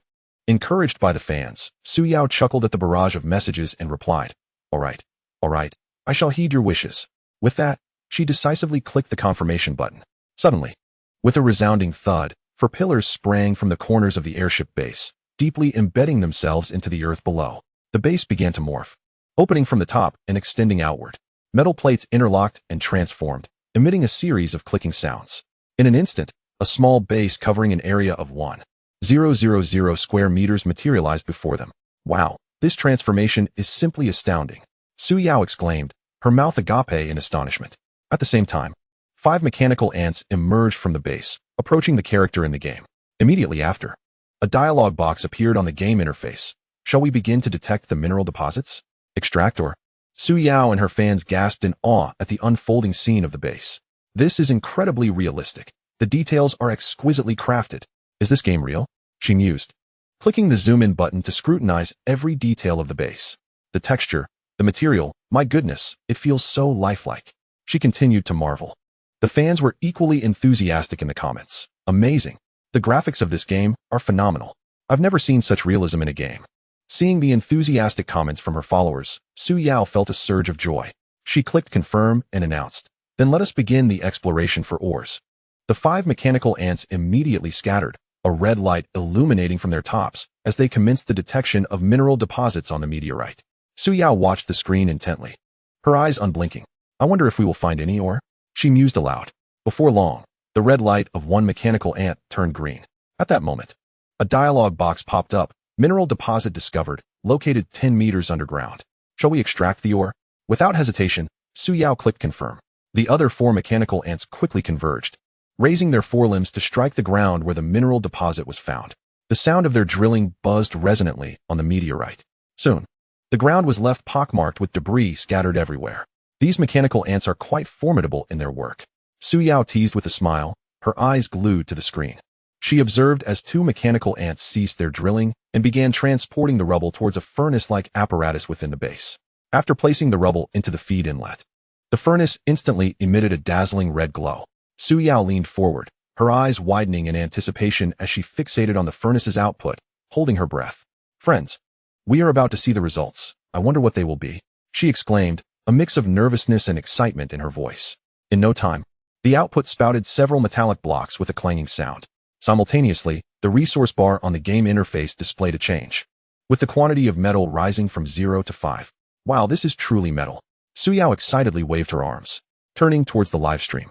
She addressed her audience. It seems that this game requires us to manage our own bases, gradually cultivating and developing. The comments section erupted instantly. Isn't this a bit tedious? Mining endlessly lacks purpose. I find it quite fascinating. The gradual development is delightful. Streamer, stop chatting and play. I want to see the warships. Glancing at the barrage of comments, Su Yao chuckled helplessly. All right, everyone be patient. I'll continue now. After taking a deep breath, she refocused on the game, skillfully maneuvering the mechanical ants to expedite the mining process. Her gaze was intent and resolute, her fingers dancing adeptly over the mouse and keyboard. As time passed, the metal resources began to accumulate. Suddenly, a previously gray building icon in the construction menu lit up. Su Yao's eyes sparkled, and she quickly clicked to investigate. Oh, it's a refinery. She read the description, noting that it was used to synthesize various materials. Nodding thoughtfully, she continued to explore the other gray building icons. Murmuring to herself, mechanical workshop, energy station, quantum communication station, weapons workshop, research center. The content is becoming increasingly rich. Meanwhile, the livestream chat buzzed with excitement once more. Which should we build first, streamer? Construct the weapons workshop for some formidable weaponry. Su Yao paused, slightly furrowing her brow as she contemplated which development to pursue first. Ultimately, she decided to proceed at her own pace. Thus, Su Yao continued to play the game, occasionally interacting with her fans and sharing her gaming experiences and thoughts. Chapter 41. Game Livestream Design of the Shimbird Fighter. Unbeknownst to her, 2 hours had elapsed.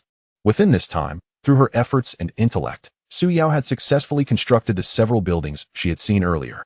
Phew, finally done. She rubbed her slightly sore wrists and let out a sigh of relief, observing the bustling activity of hundreds of mechanical ants and a few mining trucks at her base. A sense of accomplishment washed over her. It appears this game is not as fast-paced as those real-time strategy games. The early stages may seem a bit monotonous, but once established, the sense of achievement is truly gratifying. Su Yao reflected on the fruits of her 2 hours of labor. While continuing to operate, she explained to the livestream audience, "Now, the resource extraction efficiency is satisfactory. Let us produce some units to protect the base." After completing this step, she opened the weapons workshop. Inside, there was currently only one unit available for production, the mechanical warrior. Without hesitation, Su Yao chose to produce 10 units. I wonder what these mechanical warriors look like. They should be quite powerful, she mused to herself. As the production progress bar advanced, her anticipation grew. Finally, the mechanical warriors were completed. The moment Su Yao laid eyes on the mechanical warrior, she couldn't help but exclaim, "Goodness, isn't this just an armored suit? The only difference is the color."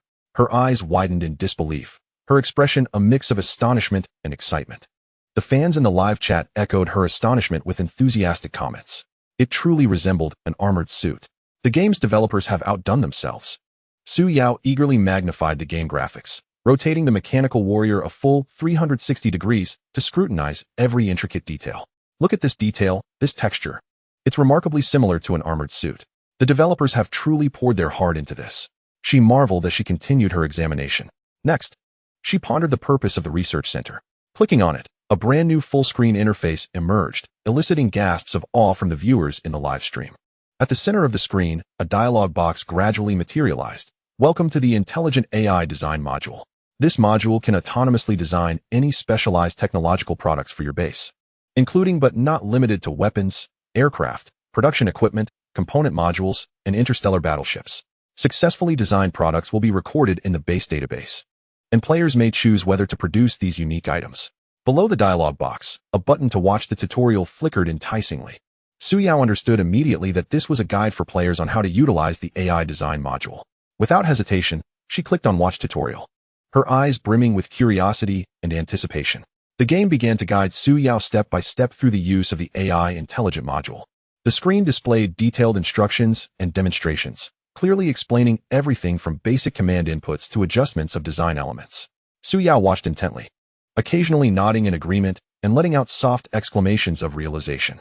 After completing the tutorial, Su Yao turned to the live camera, her excitement palpable as she exclaimed, "Dear viewers, this AI design module is absolutely amazing. What do you think we should design?" The chat erupted with fervor. "Let's create a super cannon to obliterate meteors. How about a superluminal spaceship that can go anywhere? Design an intelligent robot to help manage the base." A flurry of imaginative ideas flooded in. After contemplating the suggestions, Su Yao declared, "Let us design an interstellar fighter jet. It sounds incredibly cool." With alacrity, she opened the AI Intelligent Design interface and excitedly shouted, "All right, everyone. Let's start with the appearance. Should our interstellar fighter jet have sleek, flowing lines that are strikingly stylish, or should it be massive, exuding a sense of power and dominance?" The chat exploded with a flurry of responses, and after a spirited discussion, Su Yao swiftly typed the final decision into the dialog box. Sleek lines, streamlined fuselage, and slightly swept-back wings, just like a hawk ready to take flight. Next came the functionality settings. The fighter jet must prioritize agility, seamlessly navigating through the stars. What speed should we set, everyone? Regular fast? Or should we go straight for a superluminal takeoff? After passionately engaging with the audience, Su Yao decisively opted for an ultra-high-speed configuration, enabling the aircraft to accelerate instantaneously, with remarkable agility in its maneuvers. The design of the weapon system elevated the intensity of the barrage to unprecedented levels. The inclusion of laser cannons was imperative, showcasing formidable power. Additionally, a missile salvo mode was incorporated. Who could withstand such an onslaught? As Su Yao fervently interacted with the viewers, her fingers danced across the keyboard, swiftly inputting each weapon specification into the system. In terms of power and energy, Su Yao was equally meticulous. My dear friends, this aircraft must be equipped with an exceptionally powerful engine, complemented by high-tech energy crystals to ensure maximum endurance and thrust. While passionately explaining, she feverishly entered parameters on the operating interface. Meanwhile, in a nearby window, the 3D modeling of the aircraft commenced, its futuristic contours gradually taking shape. Armed with professional tools, Su Yao meticulously magnified sections of the model and scrutinized every detail from all angles. The audience flooded the chat with fervent suggestions, and Su Yao promptly made precise adjustments to critical parameters. At long last, the design was complete, leading to the exhilarating simulation testing phase. Taking a deep breath, Su Yao clicked the simulation test button. In an instant, a dialog box appeared on the screen. Simulation in progress. Please wait. Su Yao's eyes widened in anticipation. Fixated on the screen, hardly daring to breathe, the live audience fell into a hushed silence, their comments nearly vanishing as they collectively held their breath, awaiting the final outcome. Approximately 1 minute later, the dialog box reappeared. Simulation successful. Would you like to save to the base database? Elated, Su Yao flashed a victory sign and exclaimed, "Everyone, we did it." Without hesitation, she clicked to save. Shortly thereafter, another dialog box popped up. Save successful. Please proceed to the mechanical workshop to produce the design. Su Yao immediately accessed the mechanical workshop. The interface, originally featuring only options for mechanical ants and mining vehicles, now boasted an icon for the Interstellar fighter. At the audience's enthusiastic urging, Su Yao clicked on the Interstellar fighter icon and selected to produce one. A new dialog box appeared. Please name this product. Glancing at the prompt, Su Yao joyfully shouted, "Wow, we can name our own aircraft. What should we call it, everyone?" The chat erupted with suggestions of Shen Yuan. Shen Yuan. Upon seeing this, Su Yao's eyes sparkled as she remarked, "What a creative suggestion, everyone. I love that name. We shall call it the Shen Yuan fighter." With that, she officially named the Interstellar fighter and clicked to produce it. Shortly thereafter, the mechanical workshop slowly unveiled the Interstellar fighter. The aircraft gleamed in a silver-gray hue, its sleek body lines shimmering under the base's lights with a metallic sheen. The angle of the wings was perfectly designed, seemingly poised to slice through the cosmic expanse at any moment. At the front, 2 laser cannons emanated a chilling aura, their barrels slightly elevated, exuding an air of intimidation. On either side of the fuselage, several missiles were mounted, their tips sharp and ready for launch. At the rear of the aircraft, the formidable engine's nozzle boasts a distinctive design, subtly shimmering with a blue luminescence, seemingly harnessing boundless power. Su Yao gazed at the stunning Interstellar fighter, her eyes wide with wonder and excitement. She exclaimed, "Family, behold the Suanio fighter jet that we designed together. It's absolutely magnificent." The barrage of comments in the live stream surged once more. "This fighter is incredibly cool. The game developers are phenomenal. Streamer, you're amazing. The design is exceptional. Let's quickly test the fighter's capabilities." Observing the flurry of comments, Su Yao smiled and replied, "Everyone, don't rush. We shall thoroughly explore the Suanio fighter and see how it performs in the game." With that, she began to operate the game, preparing for the fighter's inaugural test flight. Her gaze was fixated on the Suanio, as if it were magnetically drawn to her. Her heart raced like a small engine, her hand trembling as she gripped the mouse. This was her cherished creation, crafted alongside her loyal viewers, and her anticipation soared. With a gentle click, she selected the fighter, and a beautifully detailed dialog box appeared, displaying the options of player control and intelligent AI management. This thrilled Su Yao, her eyes widening in excitement as she leaned closer to the camera, shouting, "Family, we now face 2 paths. Either I take the controls and showcase my skills in piloting the Interstellar fighter, or let the intelligent AI demonstrate its prowess." Everyone, flood the comments with your thoughts. Instantly, the comments erupted like a burst dam, with shouts of player control, "Let the streamer take the lead," nearly overwhelming the screen. Su Yao, grinning widely with confidence, clicked on player control without a second thought, thinking, "I must experience this for myself and witness the true power of our design." In the blink of an eye, a hyper-realistic cockpit interface appeared before her, as if by magic. Su Yao's eyes widened even further, and she couldn't help but exclaim, "Wow, this is astonishingly realistic. It feels as though I could be soaring through the cosmos in an instant." The loyal viewers in the live stream buzzed with excitement, engaging in fervent discussions. "How do we use all these controls to make the fighter take off? Streamer, stop stalling. Let's see it fly. I can hardly wait. Listening to the lively chatter, Su Yao focused intently, her gaze sharp like an eagle poised to strike. Taking a deep breath to steady herself, she encouraged, "Stay calm. So many eyes are upon me. I must succeed." She then executed a series of bold maneuvers on the control panel, her eyes glued to the screen, determined not to miss a single pixel. Suddenly, the Suanio's thrusters erupted with brilliant blue flames, accompanied by a deep, resonant roar. With powerful thrust, the aircraft began to ascend, hovering gracefully into the sky. Upon witnessing this scene, Su Yao felt an overwhelming joy within, though she maintained an air of composure on the surface. With a steady grip, she deftly maneuvered the joystick, and the Shenbird fighter jet shot forth like an arrow released from a bow, soaring into the starry expanse. Outside the cockpit's glass, the scenery transformed in real time, reminiscent of a grand science fiction film. The vastness of the cosmos slowly unfolded, with twinkling stars casting enchanting glimmers, while vibrant nebulae in the distance shimmered like a breathtaking dreamscape. This vivid realism left Su Yao utterly astonished, prompting her to exclaim, "Wow, everyone, this sensation is unparalleled. It feels just like flying a real aircraft. I truly feel like the ace pilot of the universe."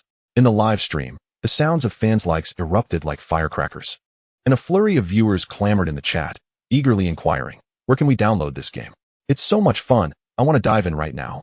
Immersed in this electrifying atmosphere, Su Yao's cheeks flushed crimson with excitement, resembling ripe apples. Her fingers danced across the buttons with the agility of a finely tuned motor, instantly switching the game view to a godlike perspective. In this moment, everyone could clearly observe the Shenbird fighter executing dazzling maneuvers above a field of asteroids. The aircraft's body glimmered under the sunlight, reflecting a brilliant metallic sheen, tracing arcs of astonishing beauty. Below, mechanical ants tirelessly mined, their buzzing harmonizing with the aerial ballet of the fighter, creating a picturesque symphony of labor. Suddenly struck by inspiration, a glint of mischief sparkled in her eyes. She selected the option for intelligent AI control once more. The Shenbird fighter, seemingly infused with a soul, began to circle the base in a series of test flights. Its movements were fluid and graceful, akin to a well-trained eagle soaring through the sky. Su Yao input the command for alert mode, and in an instant, two built-in laser cannons at the front of the aircraft emerged with a swift motion. Exuding an aura of cold menace, the cannon barrels tilted slightly upward, as if proclaiming to the world, "This territory is under my command." The missile bays on either side leisurely opened, revealing missiles poised for action, their metallic shells glinting ominously. The Shenbird fighter entered alert mode, perpetually maintaining a state of combat readiness, patrolling the perimeter of their interstellar domain with methodical precision. In the live stream, the fans' gasps of awe and cheers mingled harmoniously. "So cool. This game is simply unbeatable. The streamer-esque skills are incredible." The barrage of enthusiastic comments surged, elevating the atmosphere to a new pinnacle of excitement. After battling in the game world for an hour, Su Yao's gaze remained fixed on the screen, her hands tirelessly working the keyboard and mouse. Yet, fatigue began to set in, her eyelids growing heavy, and her head feeling increasingly drowsy. "Everyone, I truly can't continue. My eyes are nearly closed. I need to log off," she yawned, addressing the live stream with a sense of exhaustion. With that, she raised her hand to click the exit game button. In an instant, a dialog box appeared. "Please select the operational commands for the base after going offline. Intelligent AI management, custom tasks, or sea-space operations." Wow, this game is remarkably user-friendly. Su Yao's eyes widened in astonishment, and she couldn't help but exclaim. The barrage of comments in the live stream chat began to scroll rapidly. "The streamer should opt for intelligent AI management. It's undoubtedly the safest choice. Let's go for custom tasks. We can arrange our own plans. How interesting. Why not just halt the base operations? Even machines need rest. No need for that 996 work culture." The suggestions were as varied as they were colorful. Su Yao glanced at the comments, her lips twitching in dismay, especially at the suggestion to stop base operations, which made her roll her eyes. "Dear viewers, this is an online game. If we halt operations, won't we just be waiting to be plundered by others?" Su Yao lamented, her tone imbued with exasperation. Subsequently, she decisively chose intelligent AI management. As soon as she made her selection, a new dialog box popped up. "Please choose between full intelligent AI management or semi-intelligent AI custom management." Under the semi-intelligent AI custom management option, there was an input box accompanied by a prompt that read, "Please enter task commands." The game's designers are truly in tune with my thoughts. They understand me so well. It's astonishing. Su Yao once again expressed her admiration, her eyes sparkling with excitement. After a moment's hesitation, She opted for semi-intelligent AI management. Her fingers dancing over the keyboard as she quickly typed in the task command. Prioritize resource collection. Produce 100 interstellar fighters and 1,000 mechanical warriors, and upon completion, develop the base autonomously. Wow, it can be operated this way. How incredible. The streamer is about to amass an army. This maneuver is simply brilliant. The comments were filled with praises. Looking at the barrage of compliments, Su Yao's lips curved into a satisfied smile. Everyone, I really have to log off now. I haven't eaten yet. Let's continue this excitement tomorrow at the same time. Su Yao said apologetically to the livestream camera. Before logging off, she glanced at the number of viewers in the livestream. Over 100,000 people were watching. Thank you all for your support. Goodbye. Su Yao waved and decisively logged off. Once out of the game, Su Yao stretched languidly, picked up the takeout she had ordered earlier, and opened the packaging to be greeted by a delightful aroma of food. As she ate, she dialed Shen Yuan for a video chat on WeChat. Moments later, Shen Yuan answered the call. Shen Yuan, this game you created is absolutely phenomenal. It's incredibly fun. Did you really make this all by yourself? That's truly impressive. Su Yao's eyes sparkled as she showered Shen Yuan with compliments, her face radiating excitement. How did you come up with so many interesting concepts? The game feels so realistic. How is that even possible? Su Yao asked, her curiosity piqued. Her gaze fixed intently on Shen Yuan, eager to learn more. As the conversation progressed, Su Yao recalled her notebook and, feigning annoyance, remarked, "Umph. Why didn't you ask me for the original artwork design? I'm feeling unloved." After saying that, she pretended to huff and then resumed her meal with fervor. Shen Yuan found himself both amused and perplexed by Su Yao's series of antics. With a helpless scratch of his head, he explained, "This original artwork was generated by AI technology. I found the results quite satisfactory, hence I opted not to engage in manual design." "What? AI is that remarkable? Please introduce me to it. With it, my work could become significantly easier." Su Yao's eyes sparkled with enthusiasm as she straightened in her seat, her eagerness palpable. "This AI is something I developed myself. It is still in its infancy and not available externally," Shen Yuan replied, a hint of bashfulness in his smile. "Once it's perfected, you must let me be among the first to utilize it," Su Yao pleaded, her gaze brimming with anticipation. "All right. I promise to let you use it once it's ready." Shen Yuan nodded in agreement. The two then delved into a lively discussion about matters within the game. As Su Yao animatedly shared her gameplay suggestions and ideas, she gestured expressively. Shen Yuan listened intently, occasionally nodding, and taking notes in a nearby notebook. Before they knew it, the night had deepened. Observing Su Yao stifling yawns, her eyes nearly closing, Shen Yuan urged, "Su Yao, it's quite late. You should rest. Hurry and go to bed. You have work tomorrow." "All right then, let us leave it at that for today. Goodbye," Su Yao replied, a wistful expression on her face as she ended the video call. Lying in bed, her mind replayed the gaming conversation with Shen Yuan. Before long, a smile graced her lips as she drifted off to sleep. Chapter 43. Concept of the anti-gravity aircraft. Early the next morning, Shen Yuan hurried to the development studio to review the feedback from the game's beta testing. So far, over 100 players had accepted the invitation to participate, including several renowned gaming experts like Li Hao. Except for a handful of players, the majority were engrossed in the game, captivated by the intelligent AI design module, busily crafting an array of mechanical innovations. However, most designs had not passed the system's review, particularly those featuring exceedingly extravagant technological concepts. In response, the AI system prompted, "The design concept is exceedingly advanced and requires the completion of a series of preliminary technological design tasks before it can be simulated for testing and entered into the base's technological database." This led to a wave of feedback from beta players lamenting, "The difficulty of this technological design is far too great. It's exhausting to play." They clamored for a reduction in difficulty, threatening to abandon the game otherwise. Upon hearing this feedback, Shen Yuan felt equally exasperated, shaking his head and stating, "The difficulty cannot be diminished even slightly. The primary aim in developing this game is to gather a plethora of innovative design ideas and cosmic strategies. Making money is not our foremost concern. With Shanghai's legal securities investments already netting tens of millions, we are not in need of funds." At that moment, Shanghai's holographic projection flickered to life, the silhouette of a girl illuminated with electric petals. Retention rate fluctuations among beta players detected. "Would you like to push exclusive development guidance tasks to them?" Based on data analysis, 78 of highly active users exhibit a greater acceptance of special challenges. After pondering for a moment, Shen Yuan nodded. "All right, let us give it a try. If some beta players find the game too difficult and consider withdrawing, it's best not to force them. As long as we can retain those formidable expert players, that will suffice." Once the game officially launches, with an influx of players, we shall undoubtedly gather a plethora of intriguing ideas and strategies. At this moment, Shen Yuan stands within the development studio, his mind still contemplating the aircraft design presented by Su Yao during her livestream last night. He gazes at the holographic image of the Shen Yuan interstellar fighter, the cold light above illuminating the surroundings in stark brightness.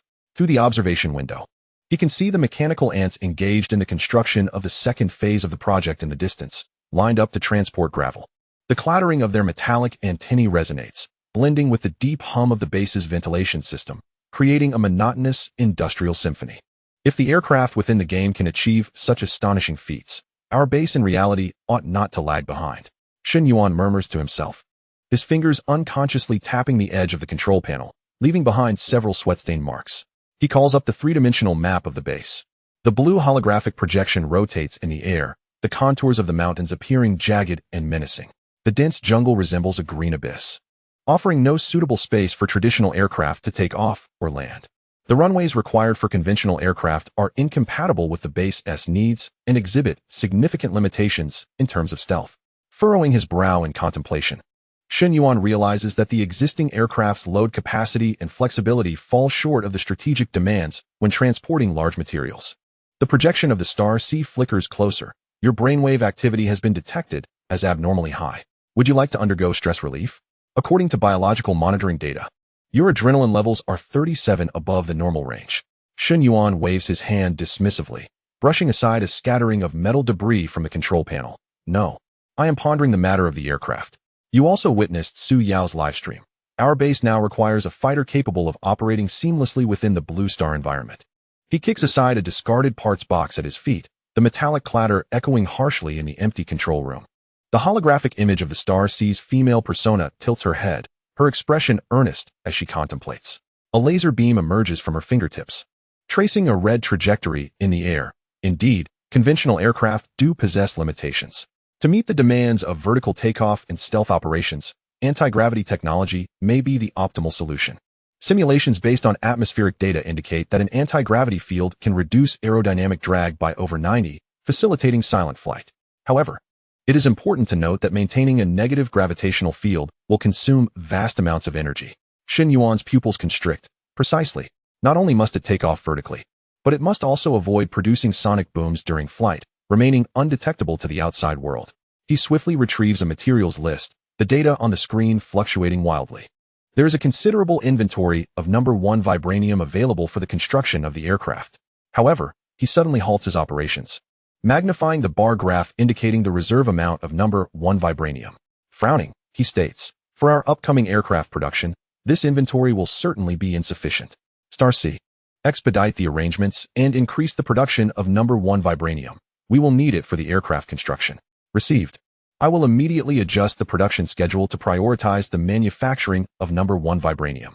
It is anticipated that within 72 hours, the reserve of the primary vibrating gold will reach 3,000 tons. The projection interface of the Star C vividly displays the real-time updated production schedule. Subsequently, Shen Yuan tasked Star C with the design of a feasibility research and development plan for the anti-gravity spacecraft, urging everyone to collaboratively address the critical technological challenges. Star C promptly initiated the simulation computation mode, accompanied by a sharp electrical whine from the computing room. Countless data streams interwove in the air like a web, with blue points of light twinkling like constellations. In a mere 30 minutes, a feasibility technical proposal for the anti-gravity spacecraft was projected onto the holographic screen. Shen Yuan, deducing from the principles of magnetic levitation, noted that the subatomic vibrational characteristics of the primary vibrating gold could be harnessed to generate high-frequency graviton beams. By interfering with the local curvature of spacetime, a negative gravitational field could be formed to counteract the gravity of Blue Star. However, Star C unexpectedly magnified the model 1,000-fold, revealing its intricate internal structure. This process required a continuous energy supply and necessitated the inclusion of a cold fusion energy core to maintain the stability of the negative gravitational field. Through this method, the gravity of Blue Star could be completely negated and aerodynamic drag reduced by over 90%. Subsequently, by precisely adjusting the strength of the anti-gravity field, flight propulsion could be attained. Shen Yuan leaned closer to the holographic projection, focusing his gaze on the annular structure of the primary vibrating gold resonant cavity. his expression growing increasingly grave. He raised his hand to manipulate the display, instantly enlarging the internal structure of the model, stating, "From a theoretical perspective, this design possesses feasibility. However, it is imperative to note that this 40-meter diameter annular array is powered by cold fusion energy to stimulate high-frequency vibrations. This imposes exceedingly stringent requirements on material precision. Any minute deviation could precipitate the collapse of the entire negative gravitational field. Furthermore, the stress distribution at the junction points must be meticulously controlled at the nanoscale. Otherwise, resonance may easily occur during the vibration process." The projection of star C flickered momentarily, data streams swirling around. Your microscopic visual capabilities can resolve this issue. However, the energy output stability of the cold fusion energy core requires further optimization. According to my calculations, the existing fluctuation error of the cold fusion energy core stands at 3, which may lead to instability in the gravitational field strength. After a moment of contemplation, Shen Yuan resolutely declared, "Then let us commence. The power system takes precedence. The anti-gravity engine is of utmost importance. Star C, synchronize the production of the structural framework of the spacecraft while I tackle the challenges of the primary vibrating gold resonant cavity." According to Star C's plan scheme, the anti-gravity spacecraft system comprises 11 essential components: the power system, energy system, structural framework, control system, weapon system, protection system, manned and cargo compartments, communication and information system, maintenance and self-repair system, stealth system, and emergency system. Shen Yuan suggested that the structural framework adopt a honeycomb-shaped vibrating gold composite structure. Star C retrieved a 3D model. This structure could reduce weight by 50 while ensuring strength. Chapter 44. Anti-gravity engine, high-energy particle propulsion in the laboratory. Shen Yuan donned specially designed protective gloves and grasped a piece of luminescent number 1 vibranium. As he activated the microscopic vision, the atomic structure within the vibranium unfolded before his eyes like a vast galaxy. The trajectory of each particle was distinctly visible, yet elusive like shifting sands. The 37th attempt had failed, with energy surging beyond the threshold. The warning light erupted in blinding red, and the anxious voice of Shanghai resonated. "Shen Yuan, your adrenaline levels have surged to a dangerous point. It is advisable to halt the experiment." The piercing alarm reverberated painfully against his eardrums. His temples throbbed, and his nails nearly dug into his palms. It was a sign that his superpower was on the verge of overload, urging him to take a break. Despite being genetically enhanced, it did not imply that his abilities could be exerted indefinitely. Adequate rest and adjustment were still necessary. Fortunately, it no longer posed the risk of fainting or even death as it once did. After a brief respite, he resolved to continue the experiment. He could not abandon his pursuit. Success was imperative. He violently tore off his protective gloves and slammed them onto the control panel. Cracks of 0.2 nanometers detected on the surface of the resonant cavity. Immediate termination of the experiment is advised. According to the material fatigue curve, further force testing would elevate the probability of structural failure to 89. Once more, Shen Yuan ripped off his gloves and hurled them onto the control panel. There must be a misalignment in the atomic arrangement. Shanghai, assist me in comparing the data from the 23rd experiment. Data retrieved. A deviation of 0.3 nanometers in the z-axis has been identified. It is recommended to utilize the particle locator for correction. However, the instrument requires an hour for preheating. Wait. Finally, after 3 arduous days, during the 49th attempt, the parameters of the number 1 vibranium resonant cavity met expectations. Shen Yuan exhaled a sigh of relief, staggering back 2 steps until his lower back collided with the rear experimental table, toppling a stack of data recording panels. Shanghai's voice chimed in at the opportune moment. Energy output detected as stable. The core technology of the anti-gravity engine has successfully broken through. Sweeping the sweat from his brow, Shen Yuan plopped down beside the experimental table. Gazing at the smoothly operating resonant cavity before him, he felt an overwhelming surge of excitement, his throat tightening with anticipation. Subsequently, after an entire day of meticulous operations, the main body of the anti-gravity engine was finally completed. This engine's function was to regulate the intensity of anti-gravity and the range of the force field. Once accurately connected to the number 1 vibranium resonant cavity, the core part of the propulsion system was realized. The effective anti-gravity field generated by this engine encompassed a spherical space with a radius of 60 meters. Its maximum lift could reach 6,000 tons, achieved by modulating the force field intensity to harness flight power. Due to the effects of the anti-gravity field, the interaction between the aircraft and the air was significantly diminished, thereby avoiding phenomena such as sonic booms. During these few days, Shanghai had also efficiently completed the production of the overall structural framework of the aircraft, leveraging the formidable capabilities of the large-scale manufacturing center. Shen Yuan's structural framework employs a lightweight composite shell of carbon nanotubes and the first-generation vibration gold, achieving an impressive energy dissipation rate exceeding 95. This remarkable construction showcases its extraordinary strength and exceptional dynamic energy management capabilities. The holographic projections of the star C flicker, casting material stress data into the air. Proceed as you see fit, as long as there are no mishaps. Shen Yuan replied absent-mindedly, engrossed in his tasks. However, the overall dimensions of the framework were too large for the manufacturing center to assemble, necessitating transport to an external area for assembly via ground-based magnetic levitation tracks.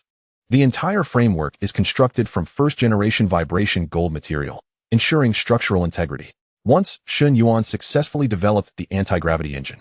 The backbone structure of the aircraft and the overall framework were seamlessly assembled.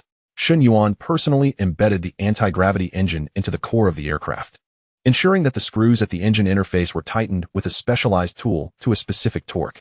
He counted the rotations of the wrench. 1, 2, 3. With each screw, he meticulously verified using a testing device. He scrutinized the aircraft's parameters. The design features a disc shape with a diameter of 50 meters, a central height of 8 meters, and an edge thickness of 3 meters.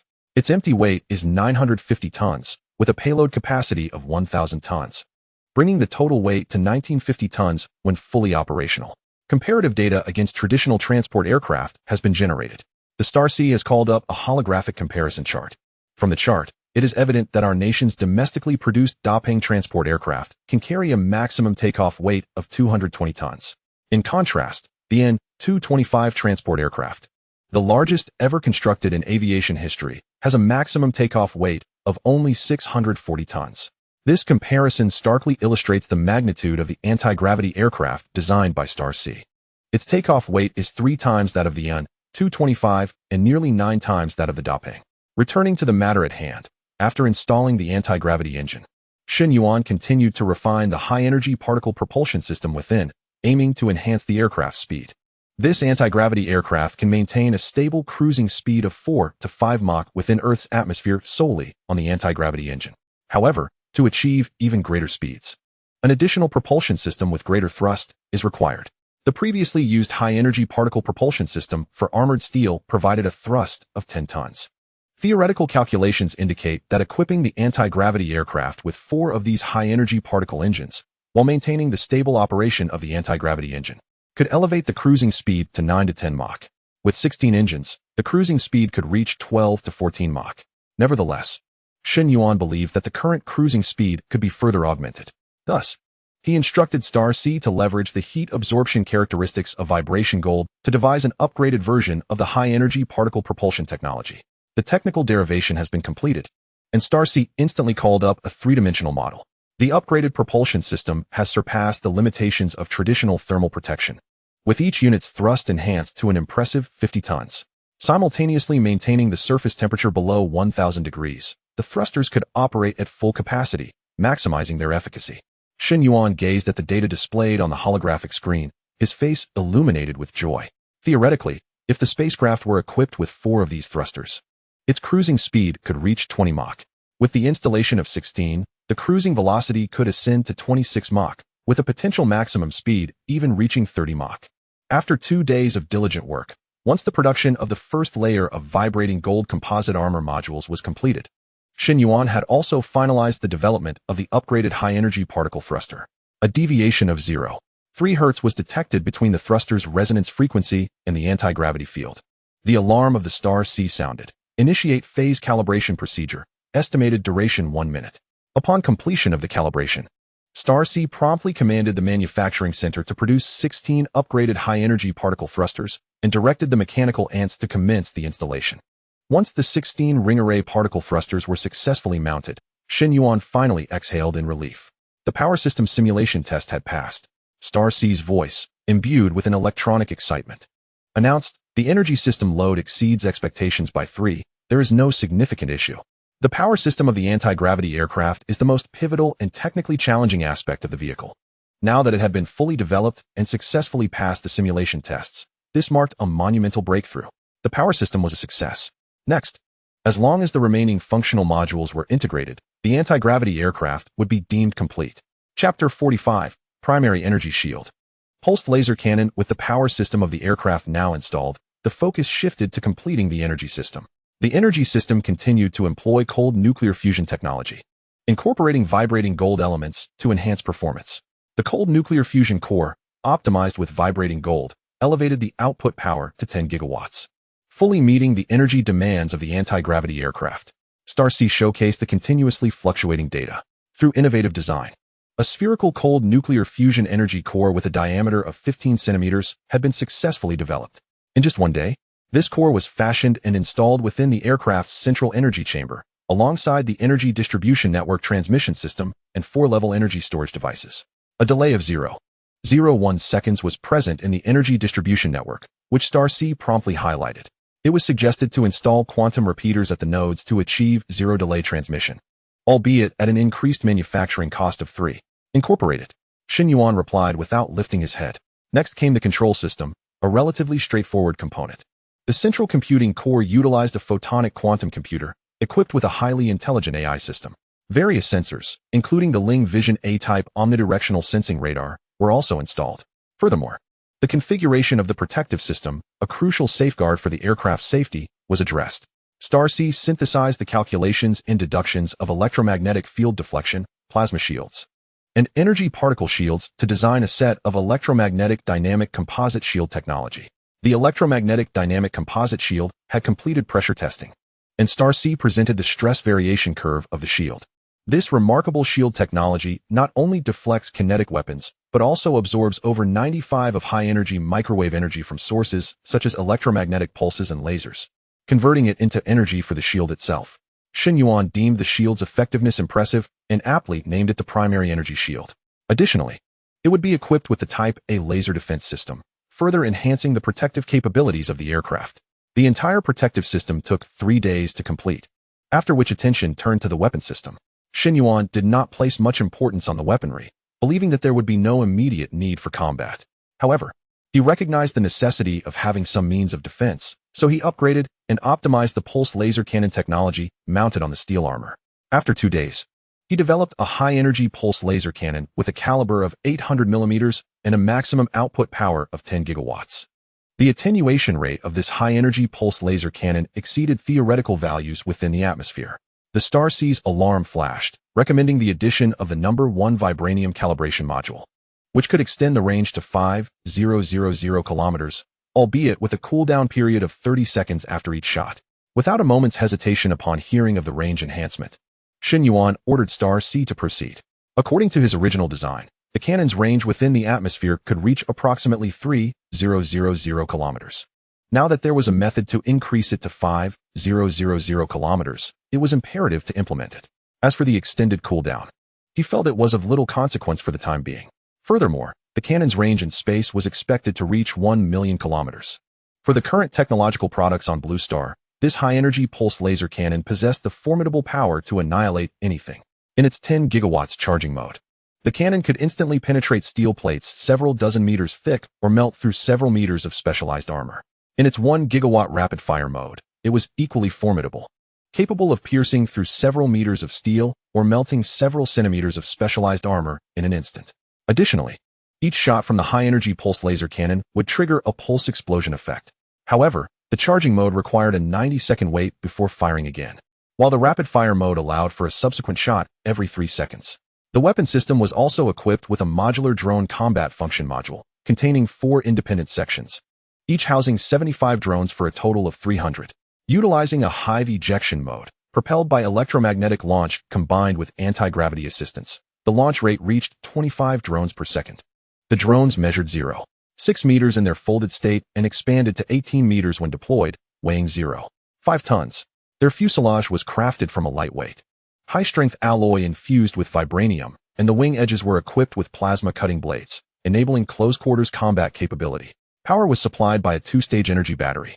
Each drone was armed with 6 multi-purpose missiles, capable of intelligent recognition, precise targeting, and tracking of objectives. The drone combat system featured a high degree of collective intelligence and a quantum communication system, directly controlled by a photonic quantum computer aboard the anti-gravity aircraft.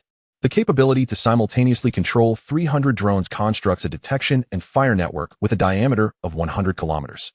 These drones are equipped with a self-destruct mode, where the explosive power is equivalent to 500 tons of TNT. The technology behind this modular drone combat functionality is not exceedingly complex. The production of compatible drones merely required a brief period, totaling 3 days. Subsequently, attention turned to the manned or cargo-carrying aspects. Aware that Shen Yuan would occupy this aircraft, Shanghai devoted 2 days to creating a spacious and comfortable cockpit at the front top of the vehicle, boasting exceptional visibility. Additionally, an inertial damping system was installed to maintain the inertial G-force below 3G, ensuring the safety of the occupants. The remaining space was temporarily allocated for cargo or other modular function cabins, such as drone function compartments, with future adjustments planned based on necessity. In just 1 day, the communication and information systems were established. Utilizing the Phantom A-type Global Quantum Communication Network system, it required only minor adjustments for compatibility, facilitating convenient quantum communication with the base. Furthermore, Shen Yuan spent 2 days equipping the aircraft with an advanced maintenance and self-repair mechanism. The built-in miniature repair robotic spiders can perform immediate repairs on damaged functions and address issues such as armor damage to a certain extent. However, their repair efficiency decreases by 40 in high-temperature environments. Shanghai's alert illuminated. A number 1 vibration gold heat sink has been added, which can enhance efficiency to 95, albeit at an additional weight of 10 kilograms. Shanghai then embarked on a comprehensive and meticulous adjustment and optimization of various systems. The stealth system enables the aircraft to employ multiple stealth technologies, including optical invisibility. Over the course of 3 days, Shen Yuan directed Shanghai to identify suitable technical methods for stealth functionality based on the unique properties of the number 1 vibration gold. Utilizing his micromanipulation abilities, Shen Yuan precisely adjusted the internal particles of the number 1 vibration gold to construct a multidimensional hollow cylindrical structure. By employing an intelligent AI system chip, he accurately regulated the intensity of energy input, allowing the microstructures to arrange in varying sequences. This enabled precise control over different spectral optical characteristics, manipulating light to operate as envisioned. This included visible light, infrared, and radar waves, achieving multi-band compatible invisibility. Next, leveraging the principles of light compression and decomposition found in cylindrical lens gratings, combined with the energy storage characteristics of vibration gold, a dynamically adjustable stealth mode was devised. Whether in static or mobile invisibility, seamless transitions were effortlessly facilitated. However, due to the adjustments in internal microstructures, the strength of the number 1 vibration gold significantly diminished. Yet, this alteration endowed it with nanomaterial properties, allowing for a degree of self-repair due to its inherent energy-absorbing characteristics. Shen Yuan rebranded this novel nanomaterial as number 2 vibration gold and employed a metallic coating process to overlay it onto the surface of the number 1 vibration gold armor, thus achieving optical stealth capabilities. Chapter 46. The development of the anti-gravity aircraft is complete. However, the dimensions of the aircraft are considerable, necessitating a substantial amount of the second-grade vibration gold coating. If Shen Yuan were to rely solely on his own efforts to prepare the entirety of this coating, it would demand an excessive amount of time and energy. In light of this, Shen Yuan employed microscopic operational techniques to independently produce a sample of the second-grade vibration gold coating. Subsequently, Shanghai initiated a reverse engineering analysis of the second-grade vibration gold. Drawing from the production process of the first-grade vibration gold, large-scale computational simulations and systematic deductions were conducted. The industrial production process for the second-grade vibration gold has been successfully elucidated. Shanghai's holographic projection erupted into celebratory effects. It is anticipated that the daily output could reach 100 tons, fulfilling the aircraft's coating requirements within a mere 72 hours. After 2 days, the industrial production process for the second-grade vibration gold was successfully deciphered and confirmed. With this pivotal technological breakthrough, the refining center achieved large-scale production of the second-grade vibration gold coating.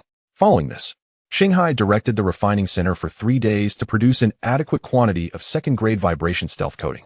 Subsequently, 2 days were dedicated to perfecting the emergency systems of the aircraft. The emergency systems encompass critical components such as an emergency escape pod, a counter-gravity field collapse buffering device, and a backup energy activation plan.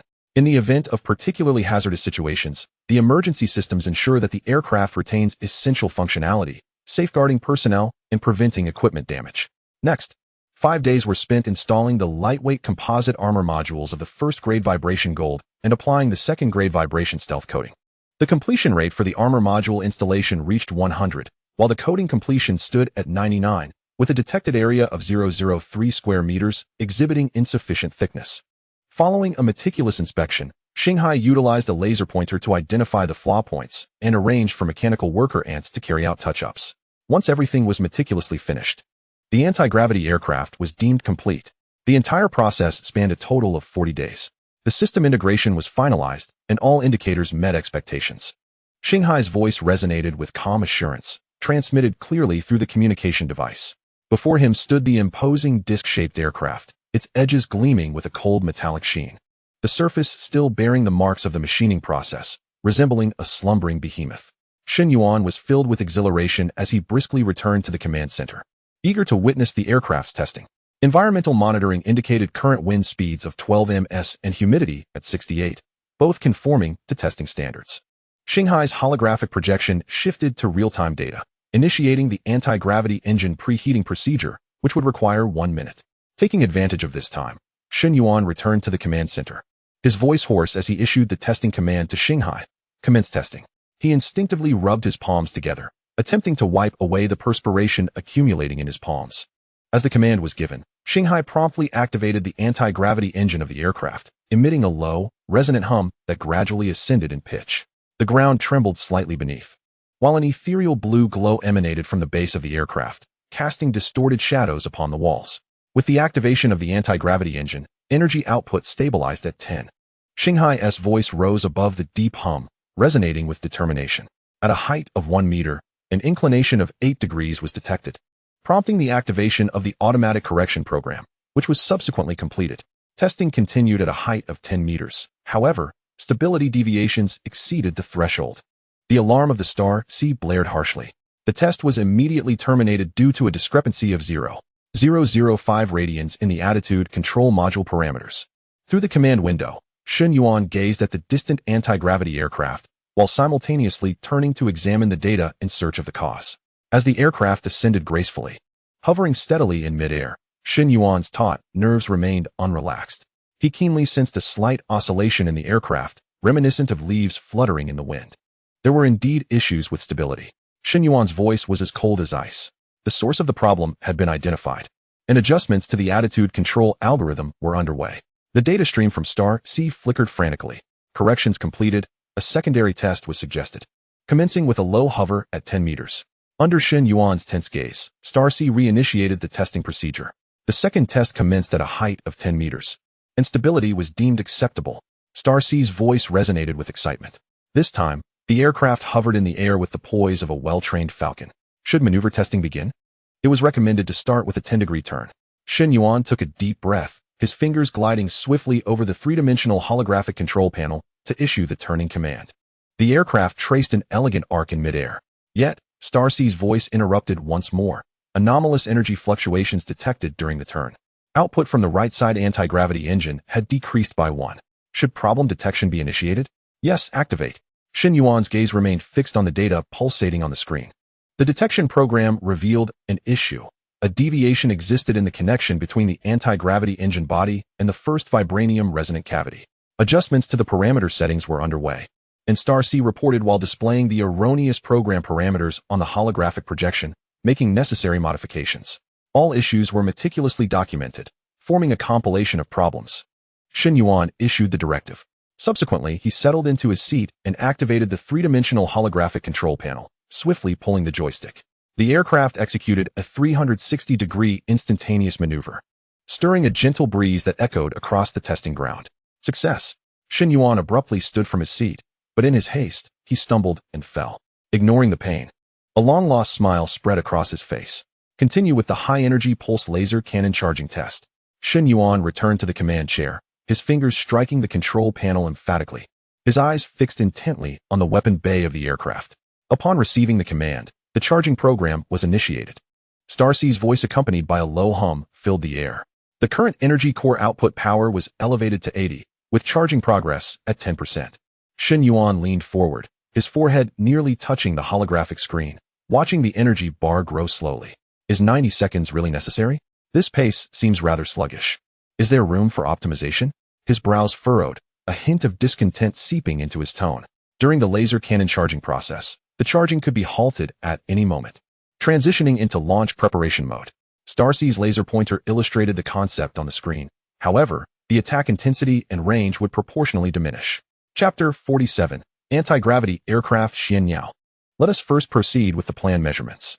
Shen Yuan waved his hand, his gaze unwavering from the charging progress. Pause when it reaches 50. The charging progress halted at 50. As Xinghai's voice echoed, Shen Yuan immediately commanded, "Initiate the safety pressure test." The laboratory was suddenly filled with alarm sounds, and the holographic projection displayed the internal pressure of the laser cannon steadily rising. The pressure reached the critical value of 9,095. Xinghai's voice carried a hint of tension. Should we terminate the test? Continue.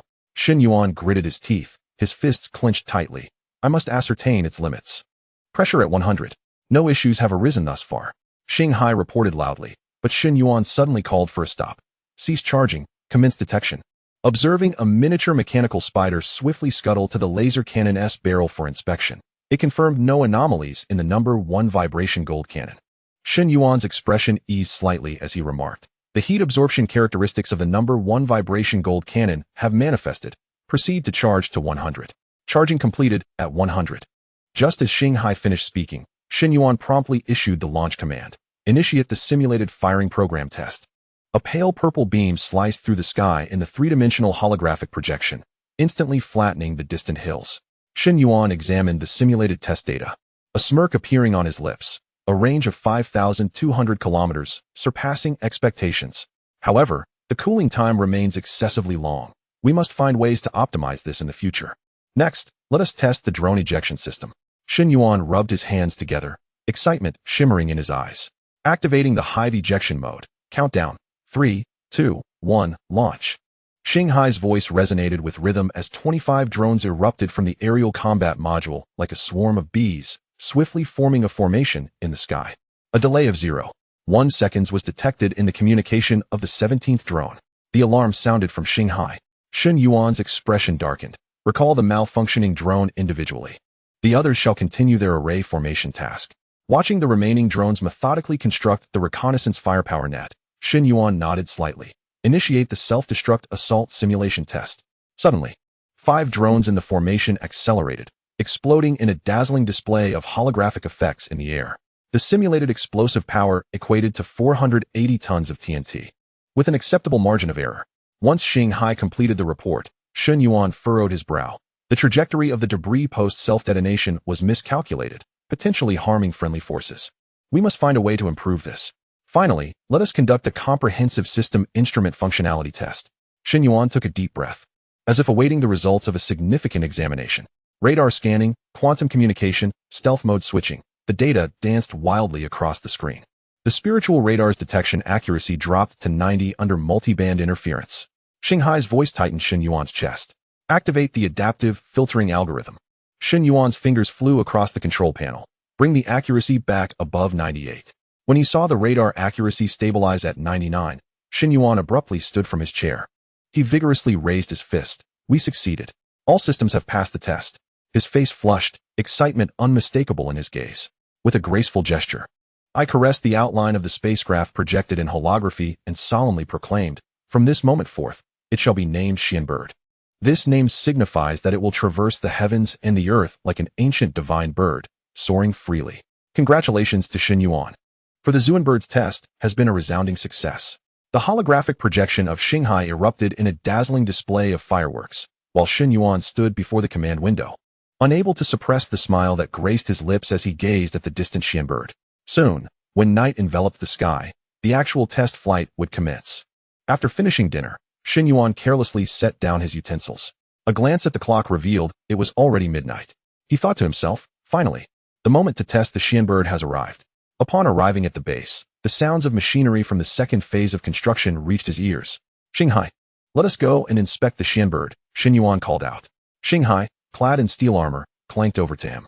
The two approached the Xianbird and began a meticulous examination, scrutinizing each component and verifying every circuit. Once assured there were no issues, Shen Yuan donned the specially optimized pressure-resistant spacesuit designed by Xinghai. The suit fit snugly against his body, cool to the touch. Though my physique has been enhanced, necessary protection cannot be overlooked, he murmured to himself. Subsequently, he and Xinghai, encased in the steel armor, ascended into the cockpit of the Shenbird. The cockpit was aglow with various instruments, exuding a palpable sense of advanced technology. Xinghai, activate the anti-gravity engine, Shen Yuan instructed as he settled into his seat and fastened the safety belt. The engine roared to life with a deep rumble. In an instant, Shen Yuan felt his body lighten, as if he were floating among the clouds.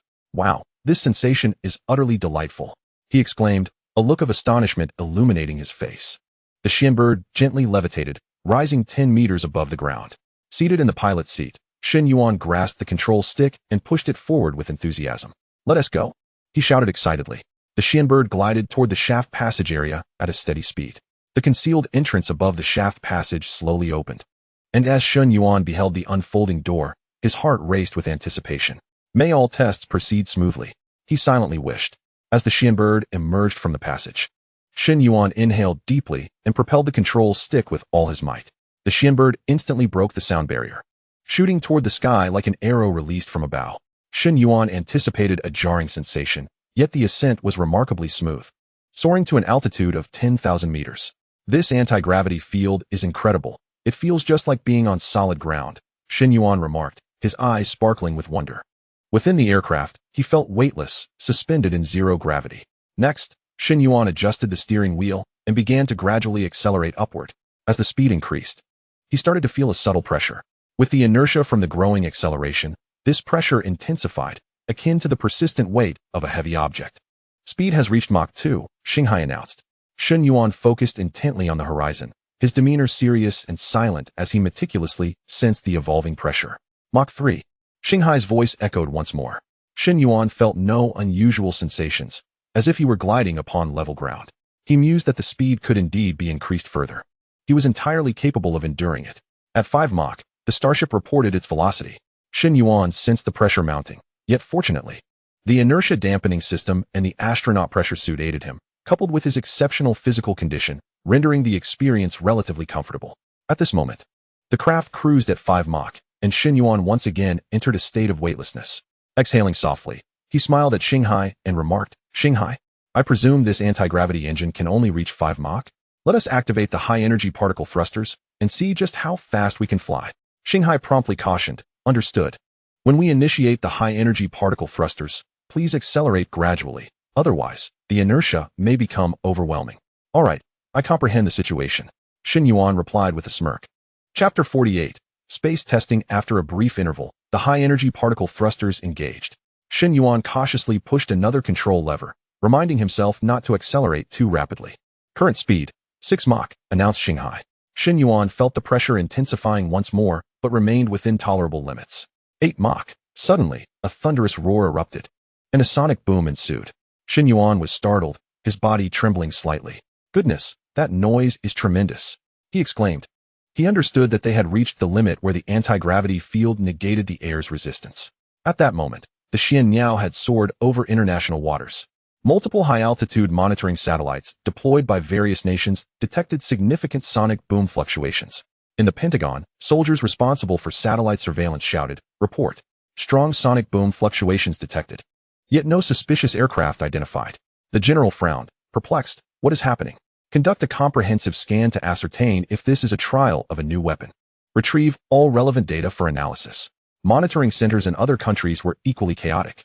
Some panicked, questioning the source of such intense sonic boom activity, while others speculated whether a nation had developed a super aircraft. Shen Yuan, however, paid no heed to these concerns and continued to accelerate. 10 Mach, 12 Mach, 20 Mach. The Shen Yao soared rapidly through the high altitude, slicing through the clouds and leaving a distinct vapor trail. Numerous satellites commenced scanning along the trail, tracking the suspicious craft. Xinghai advised, let us not concern ourselves with them. Proceed with the acceleration. 22 Mach, 24 Mach, 26 Mach, 30 Mach. The Shen Yao was on the verge of breaching outer space when Xinghai urgently prompted, requesting a reduction in speed. At this juncture, Shen Yuan was bearing immense strain. His chest felt constricted, and he struggled to breathe. He nodded laboriously, signaling Xinghai to decrease their velocity. Xinghai promptly took control, reducing the speed to 26 Mach and returning to a cruising altitude of 10,000 meters.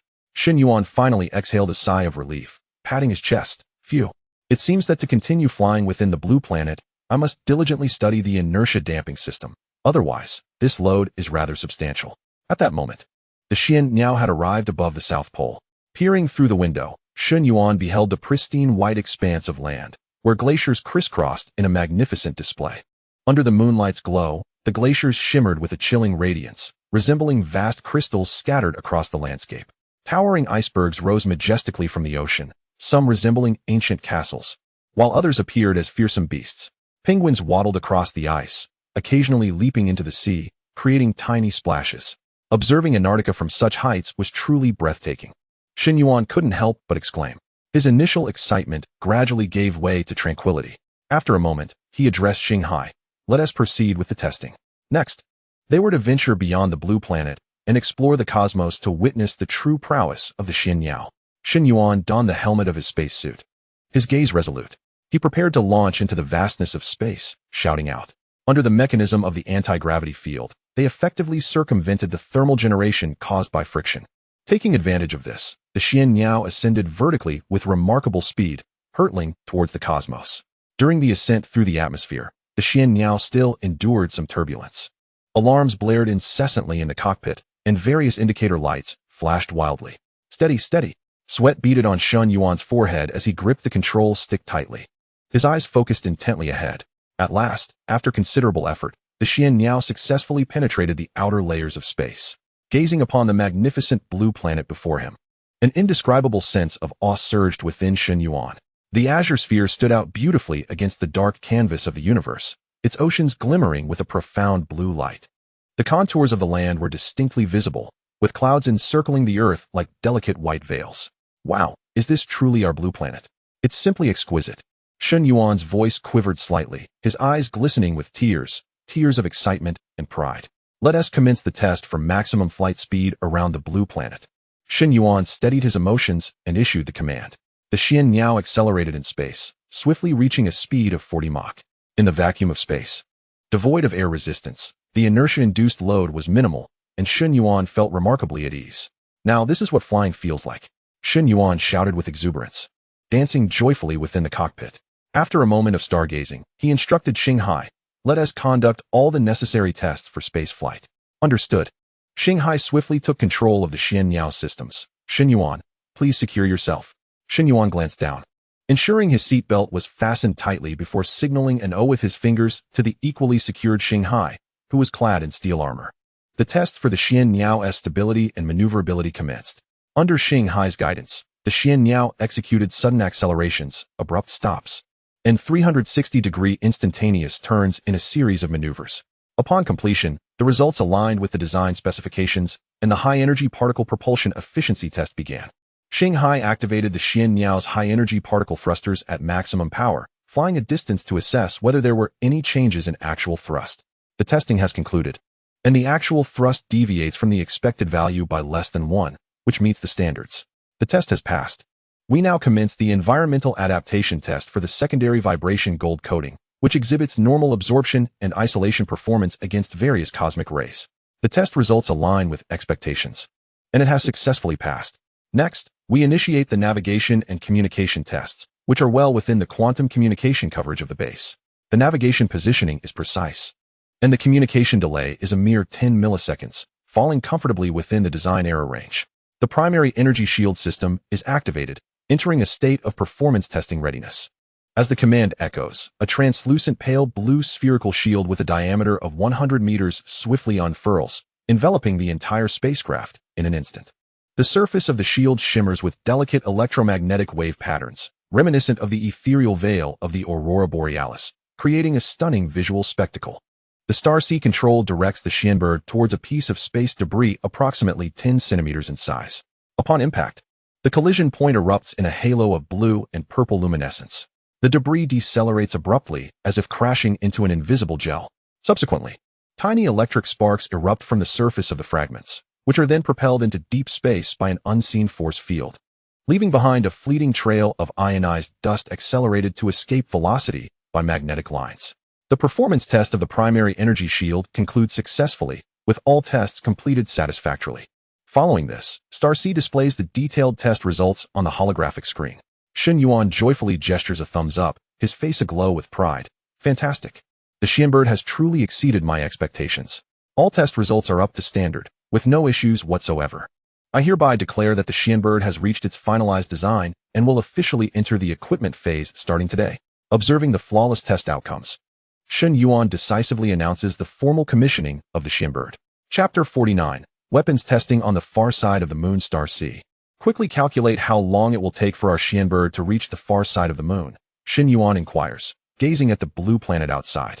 Contemplating whether to pay a visit to the moon's far side now, based on the current distance to the blue moon. Without considering the gravitational influences and orbital mechanics of the blue planet and the moon, and employing a linear flight mode.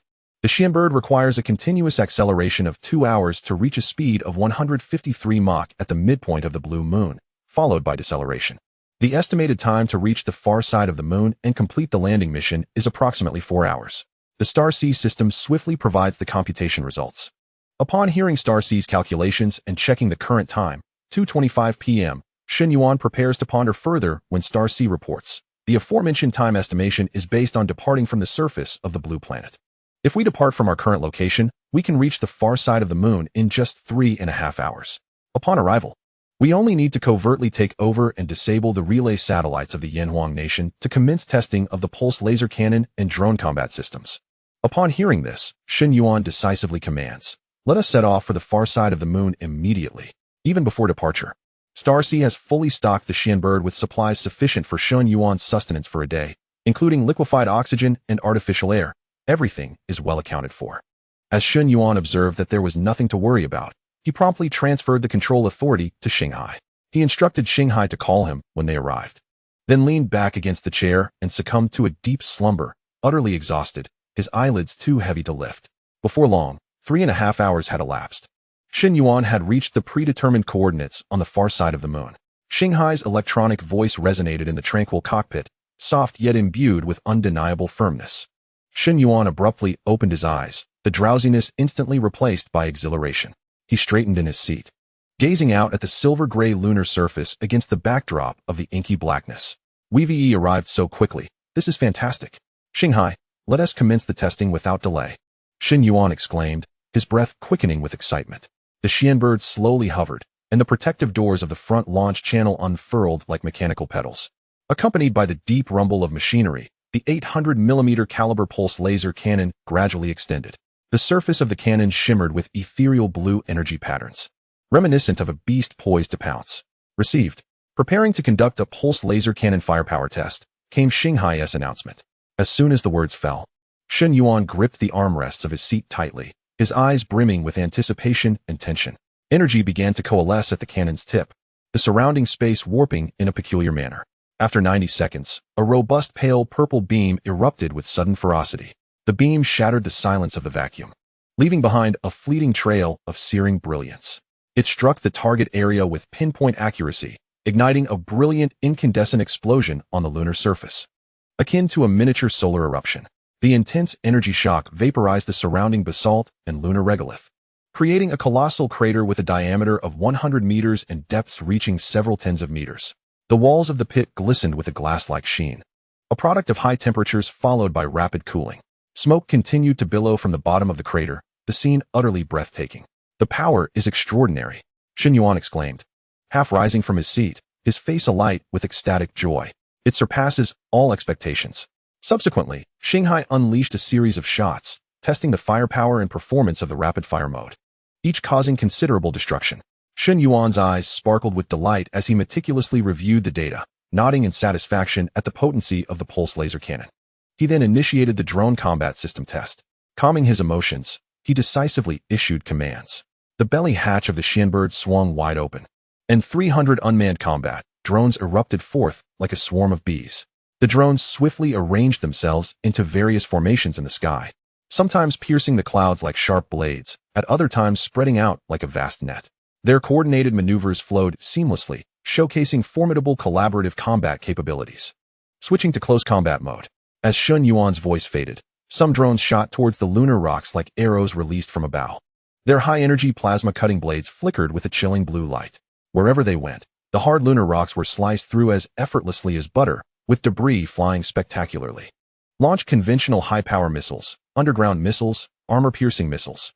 With Shen Yuan's command, the drones unleashed a barrage of missiles. The conventional high-power missiles detonated upon impact with the lunar surface, creating massive craters and billowing mushroom clouds amidst the swirling dust. The underground missile, akin to a dragon diving into the sea, swiftly penetrated the depths of the lunar surface, triggering a series of tremors. Cracks in the lunar crust spread like a spider's web, ultimately collapsing to a depth of several dozen meters. The armor-piercing missile burrowed directly into the granite, detonating only after several meters, shattering the rock into fragments. Following this, the test of the drone's self-detonation power commenced. Shen Yuan continued to issue commands. Suddenly, an unmanned combat aircraft surged forth from the formation, plunging headlong toward the ground. Instantly, it unleashed a violent explosion, equivalent to 500 tons of TNT. The blast generated a small mushroom cloud and created a crater approximately 70 meters in diameter and 20 meters deep. As Shen Yuan observed the breathtaking spectacle of the test, a look of satisfaction spread across his face, his eyes gleaming with pride. Once Shanghai had retrieved all the drones, he nodded vigorously, exclaiming with excitement, "Perfect! This combat capability is sufficient to deter any adversary." Shanghai, prepared to record the geographical information of the far side of the moon. Starting from our position, Shen Yuan quickly regained his composure and issued the next directive. Received. The Shen Yuan vessel traversed the far side of the moon, with various detection devices operating at full capacity, meticulously documenting every terrain feature and rock formation. This provided invaluable data support for the future construction of a lunar base. Geographical data collection complete. Under Shanghai's control, the Shen Yuan swiftly accomplished this task. Shanghai, deploy the quantum communication relay station, then return to base. For this test, Shen Yuan had specifically instructed Shanghai to carry a specially designed quantum communication relay station, as the lunar region had long exceeded the communication coverage of the base's quantum network. Currently, it relied on Shanghai's covert access to the Yanhuang nation's lunar relay satellite, with communication being routed through the Blue Star satellite, resulting in some delay. However, with Shanghai's avatar attached to the steel armor, testing could proceed normally.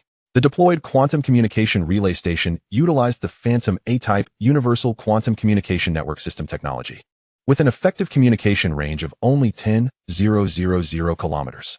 Once more advanced quantum satellites were developed and connected to this relay, precise positioning and communication between blue moons would be achievable. Received. Shanghai will act immediately. Another hatch in the belly of the Shen Yuan emitted the hissing sound of hydraulic mechanisms as it slowly opened. Inside lay a sizable apparatus, over 2 meters tall and more than a meter wide, with an oval shape glistening in a silver-gray metallic sheen. Preparations were underway to deploy the quantum communication relay station. Shen Yuan's gaze remained fixed on the device, his expression serious yet expectant. Shanghai responded, "Deployment coordinates calibrated, gravitational calculations complete, ready for launch." At Shen Yuan's command, the launching mechanism emitted a deep hum. The oval metallic object shot forth like a fired projectile, propelled at great speed. Under the moon's gravitational pull in the high altitude, the object left a brief trail as it descended directly toward a fissure in the lunar surface. With a resounding thud, the object penetrated the ground like a colossal nail, embedding itself to a depth of 1 meter. Shen Yuan found himself instinctively leaning forward, his eyes wide with curiosity as he focused intently on every minute detail.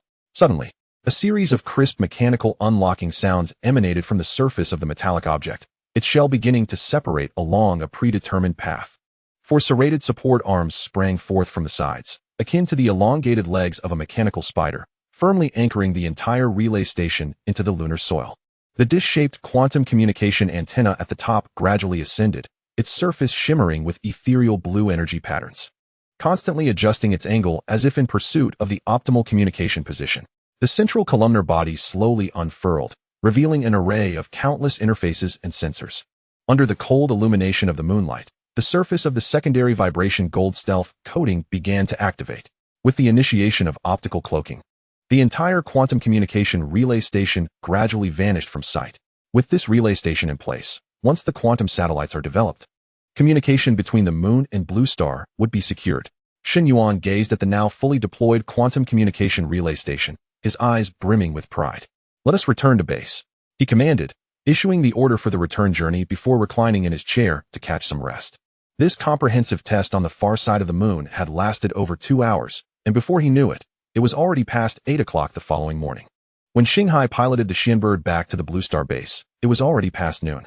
Chapter 50. Status of the in-game test. Meanwhile, various nations, having analyzed the flight trajectory, deduced that this mysterious flying object was traveling at speeds exceeding Mach 20, leaving them all in astonishment. The beautiful nation convened an emergency meeting. The president, furrowing his brow, stated gravely, "This is likely the result of Yanhuang's secret research. Their recent technological advancements, including the 6th-generation fighter jets and lunar soil collection technology, raised significant suspicions. Other countries were abuzz with speculation.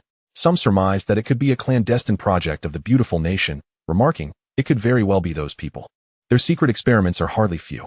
Others echoed suspicions towards Yanhuang, with some agreeing, given Yanhuang's rapid development, it is quite possible this is their doing.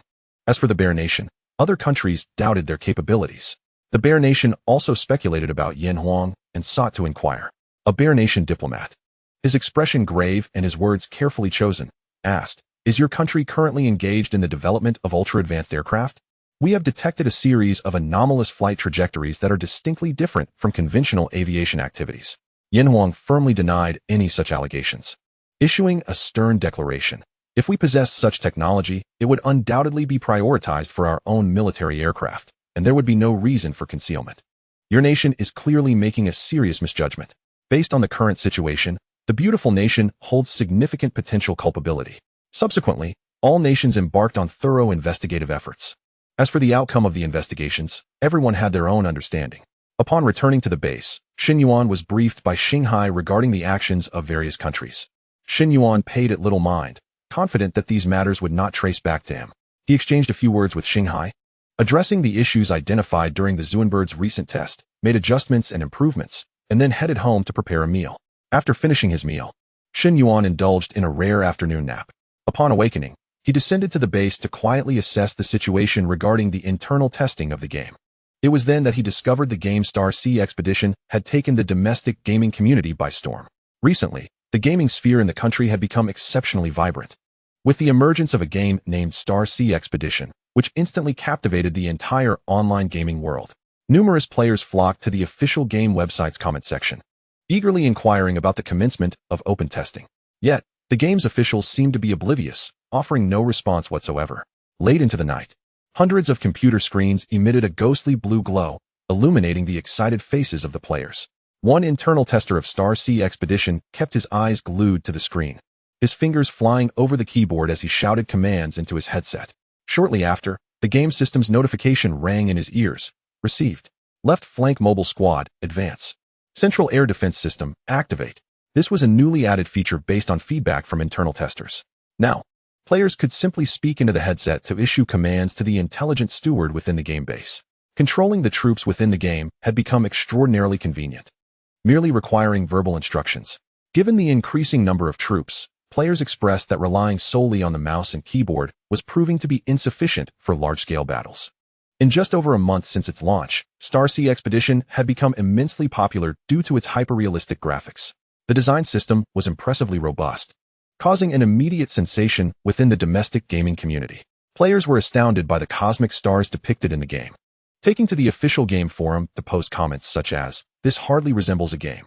It feels as though the real world has been transported into the game." The graphics were so intricate that one could discern scratches on the hulls of warships and perceive the subtle distortions created as laser beams sliced through the air. The official game forum witnessed a daily influx of new posts, with some analyzing the game's physics engine, while others debated the balance of the weapon systems, maintaining a consistently high level of engagement. Additionally, tech enthusiasts revealed hidden features within the game, rumored to unlock mysterious advanced technologies, prompting players to eagerly follow suit in their attempts. Although none succeeded in the end, this did not diminish the forum's transformation into a joyous ocean for the players. Others showcased their designs of sleek, transforming aircraft, proudly captioning, "My Nightshade drone squadron can complete a transformation in 0.1 seconds. Come at me if you dare." This immediately garnered hundreds of replies, with some snidely commenting, "It only looks impressive. In actual combat, it's likely just a fragile machine." Others displayed colossal mechs adorned with an array of weaponry, boasting, "The Destroyer Titan armor, equipped with 18 types of heavy weapons. Bring on the foes." beneath this lively facade. However, an undercurrent of intrigue flowed among the internal testers, with some secretly forming mechanical alliances, while others discreetly deployed cloaked mechanical spiders in an attempt to breach the enemy's base shield systems, all in preparation for the impending grand battle. Amidst the apparent tranquility between the two formidable factions, the Starry Federation and the Iron Blood Alliance, a clandestine struggle for rare resource veins unfolds. The leader of the Starry Federation consistently broadcasts a message of camaraderie across the Alliance channel, resource sharing, and mutual benefit. Yet, behind this facade, they dispatch mining robots disguised as meteors to clandestinely extract valuable minerals. Furthermore, they have deployed an automated minefield that triggers explosive protocols upon the approach of any foreign machinery. Simultaneously, the Iron Blood Alliance remains proactive, as its leader secretly collaborates with the adversarial Shadow Moon's Lord to orchestrate a joint assault. As images of large-scale battles proliferate on gaming forums, they become the talk of many avid gamers. Swarms of drones and transforming warplanes engage in fierce aerial combat, laser beams carving through the cosmos. Each explosion is accompanied by dazzling bursts of fire, echoing across the void. Fragments of meteors are hurled into the abyss, tracing chaotic trajectories in the universe. Some collide with satellites orbiting nearby planets, creating new craters upon impact. The floating debris of space resembles sharp daggers, posing an ever-present threat to the fragile shells of players' small combat units. An enthusiastic beta tester records a battle, exclaiming in excitement, "Look! The tactics of this drone formation are phenomenal, evading 3 waves of saturation fire." Unbeknownst to him, this is merely a trap laid by the enemy, deliberately exposing vulnerabilities to lure them deeper into danger. Just as the drone swarm is on the verge of breaching the enemy's defenses, a multitude of hidden combat robots emerge, unleashing a devastating barrage with their advanced fire control systems. At this critical juncture, the reconnaissance drone, Wind's Eye, uncovers the enemy's scheme and promptly sends a red alert to the Allied command. Warning: enemy ambush detected. Immediate evacuation is advised. Alas, it is too late. The enemy's artillery rains down like a tempest, inflicting severe losses upon the drone fleet. In a moment of desperation, several reconnaissance drones initiate self-destruct protocols, sacrificing themselves as decoys to buy time for their comrades to retreat, disintegrating into cosmic dust amidst the intense explosions. Following this, a mechanical tide surges forth like a steel deluge toward the player's base, while track battle robots crush every obstacle in their path. The artillery continues to unleash deadly fire, enveloping the area in billowing clouds of smoke. Everything surrounding the base is razed to the ground, leaving behind vast chasms in the terrain.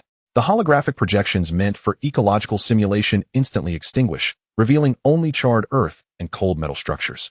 The beta tester laments on the forum, "My meticulously designed defense system was utterly obliterated by the mechanical onslaught, as fragile as paper." He remains oblivious to the fact that enemy spy robots had infiltrated the base's control system, remotely disabling the protective shield at a critical moment. The base of player Lone Wolf also fell victim to such a spy robot incursion, as the core module of his trusted defense system was compromised. Not only was the protective shield deactivated, but the energy supply to the base was also severed during the battle. Enraged, he exposed the incident on the gaming forum, prompting numerous beta testers to spontaneously form an anti-invasion alliance, sharing defensive strategies and countermeasures. Some beta testers maneuvered their battleships to lay ambushes in the cosmos, suddenly emerging from the asteroid field, their long-range artillery instantly raining down upon the enemy fleet. The ambushed beta testers, infuriated, slammed their fists on the table and posted the battle footage on the forum. "How devious! Hiding behind the asteroids. I'll employ this tactic next time." Meanwhile, the ambushing beta tester reveled in his cleverness, having laid the groundwork a week in advance. Utilizing stealth reconnaissance satellites, he obtained the enemy's operational plans. He then set up camouflage nets in the asteroid belt, adjusting his battleship's radar signals to mimic asteroid characteristics, patiently awaiting his prey. The Aurora fleet was orchestrated by the beta tester who devised this ambush. As the enemy fleet entered range, he first launched electromagnetic interference missiles to render their radars inoperative. Subsequently, all battleships' automated fire control systems activated simultaneously, swiftly annihilating several enemy capital ships and effortlessly securing victory. The opposing beta tester, seething with anger, sent a flurry of garbled messages in the global chat. "If you dare, activate fair mode for battle." The Aurora fleet beta tester retorted, "There are no rules in war. You may restart at your leisure." Chapter 51. Su Yao's live battle. However, the event that truly ignited the internet was Su Yao's live battle. Half an hour before the stream commenced, The room's popularity skyrocketed to hundreds of thousands, with the chat flooding like a flurry of snowflakes. Sister Yao is about to pull off something big. I'm here for it. Waiting for Sister Yao's mechanical army to crush everything. Family, the stream starts in half an hour. This battle will undoubtedly be the most exhilarating in the history of Star Sea Expedition. Su Yao, adorned with stylish gaming headphones, brimmed with excitement. Sister Yao forever. I've secured my spot in the front row. We should call her Sister Yao now. The chat erupted in fervor. Before the stream, numerous viewers fixated their eyes on the screen, daring not to blink. Some even activated their phone's screen recording feature, eager to capture every moment to share on social platforms. Brothers, everyone come to Sister Yao's stream. Missing this would be a grave loss. On social media, pre-stream buzz about this event was continually shared. Welcome to the new viewers in the stream. Let me show you my meticulously assembled mechanical army, ready to wreak havoc. Su Yao skillfully navigated the interface while introducing her forces. Wow, that battleship is enormous. So impressive. Sister Yao, share your tactics. I'm waiting for a fleet strategy. The chat was inundated with eager inquiries. Look closely. This is the super battleship, Sky Pillar. These are the battle cruisers. And these Shen Yuan interstellar fighters are my sharpest blades. The massive armored units are indestructible mobile fortresses. Su Yao meticulously formed her units into formations, each mechanical entity glimmering with metallic luster. Can the opposition withstand this configuration? Sister Yao is about to grind them into the ground. Meanwhile, in the enemy camp, a beta tester named Abyssal I was intently monitoring the screens. A subtle smirk played at the corners of her lips. Once her fleet set sail, the espionage mechanical spiders would infiltrate the base and orchestrate a devastating blow from within. At that moment, outside the Su Yao base, the stealth-equipped mechanical spiders moved silently, their sensors continuously scanning for vulnerabilities in Su Yao's defenses, awaiting the opportune moment to breach. Family, it's time to commence. Today, I shall unveil to you the true mechanical frenzy. All troops advance. Target the Alliance military base ahead. Su Yao commanded with a resounding voice. On the screen, dozens of warships, both grand and modest, gradually activated their engines, their main cannons shimmering with a faint purple glow, entering a state of readiness. Subsequently, Su Yao's fleet surged towards a nearby asteroid, 10 kilometers in diameter. Charge. Obliterate them. Sister Yao, you've got this. We eagerly await the demolition. The barrage of gifts and comments flooded the screen, causing the live broadcast to soar in popularity. Meanwhile, a secret surveillance device in the form of a worm, planted by another internal tester at the enemy base, stealthily navigated 1 meter underground, continuously gathering critical intelligence on Su Yao's defensive units and structural layout. Once Su Yao's fleet set out, the worm-shaped monitor immediately initiated a hacking operation against the base's defense system. Fortunately, Su Yao's defenses were astute, swiftly detecting the anomalous signal fluctuations and triggering an alarm. Unidentified intrusion detected. Su Yao decisively commanded, deploy the defense robots. Before long, the defense robots identified and obliterated the secret monitor, capturing the espionage mechanical spiders of the Abyssal Eye in the process. Witnessing this, the Abyssal Eye furiously berated their incompetent allies. Sister Yao is incredible. She anticipated everything. The enemy must be seething. The comments erupted in cheers. However, the stolen intelligence had already been relayed back to the enemy camp. Despite this, Su Yao remained unfazed, stating, "From the moment I decided to broadcast this battle, I anticipated their underhanded tactics and had already prepared countermeasures." Sister Yao's foresight was sublime, truly a master. She remained composed. Before long, Su Yao's fleet reached its destination, an expansive alliance base constructed by over a dozen internal testers, densely packed with defensive turrets, an astonishing scale. Oh, their fleet outnumbers ours, she mused, raising an eyebrow, confidence radiating from her. In the face of absolute power, they are but children. Sister Yao is magnificent. I revel in your boldness. Prepare to face the onslaught. Attack. The Qingtian battleship shall breach their formation, and the Shen Yuan fighter squadron will tear through their defenses. Let them experience despair. With a single command, the Qingtian battleship's twin main cannons unleashed a volley that split the enemy fleet asunder. The other battlecruisers, not to be outdone, joined the fray, bombarding the enemy formation into disarray. The power of Su Yao's main cannons was formidable, their range unmatched. Such was her audacity. Following this, thousands of Shen Yuan interstellar fighters surged forth, arranging themselves into various assault formations, their afterburners illuminating the vast expanse of the starry sky. This fleet is awe-inspiring. The maneuvers are exceptionally smooth. The formation coordination is phenomenal. How does Sister Yao achieve this? Meanwhile, Over a dozen transport ships simultaneously opened their hatches, unleashing hundreds of towering steel armors, each reaching heights of 100 meters. With each descent, the ground trembled. "These are my mobile fortresses. Charge forth." Su Yao clenched her fists and shouted. The aura of oppression was palpable. The opposition was doomed. Yao Jie's mechanical army was utterly awe-inspiring. At that moment, the enemy stealthily deployed invisible drones, intent on disrupting the control systems of the steel armors. In this critical juncture, the special operations robots from Su Yao's fleet suddenly activated, unleashing a formidable electromagnetic pulse. Detection of stealth units initiated the eradication protocol, announced the special operations robot system. Help! These robots arrived just in time. How many trump cards does Yao Jie possess? This maneuver has left me utterly astonished. At this moment, the warships of both sides clashed fiercely amidst the starry sky, various tactics unfolding in succession. However, the outcome of the battle was decidedly one-sided. Soon, the enemy's fleet was reduced to a mere handful, and after leaving a few ships for cover, they made a hasty retreat. There was no contest. The enemy's technology was evidently inferior to Su Yao's. Subsequently, the focus of Su Yao's fleet shifted towards the ground defense units. A portion of the Shinbird fighter jets was dispatched to eliminate the aerial threats posed by meteoric debris, while the steel armors held the line, and the robotic troops prepared to launch an assault. Su Yao commanded with calm precision. The visual effects of this battle were truly explosive. The expenditure was ablaze. It sent shivers down my spine. Just then, the enemy's ace battle robot suddenly emerged, swiftly downing several Shinbird fighters. Attempting a sneak attack? Not a chance. Special operations robots. Lock onto the target. Su Yao's gaze sharpened. This is troublesome. Are we facing a headwind now? Yao Jie, do not panic. We believe in you. The special combat robots utilized a specialized scanning system to successfully lock onto and obliterate the enemy's ace robot. Splendid.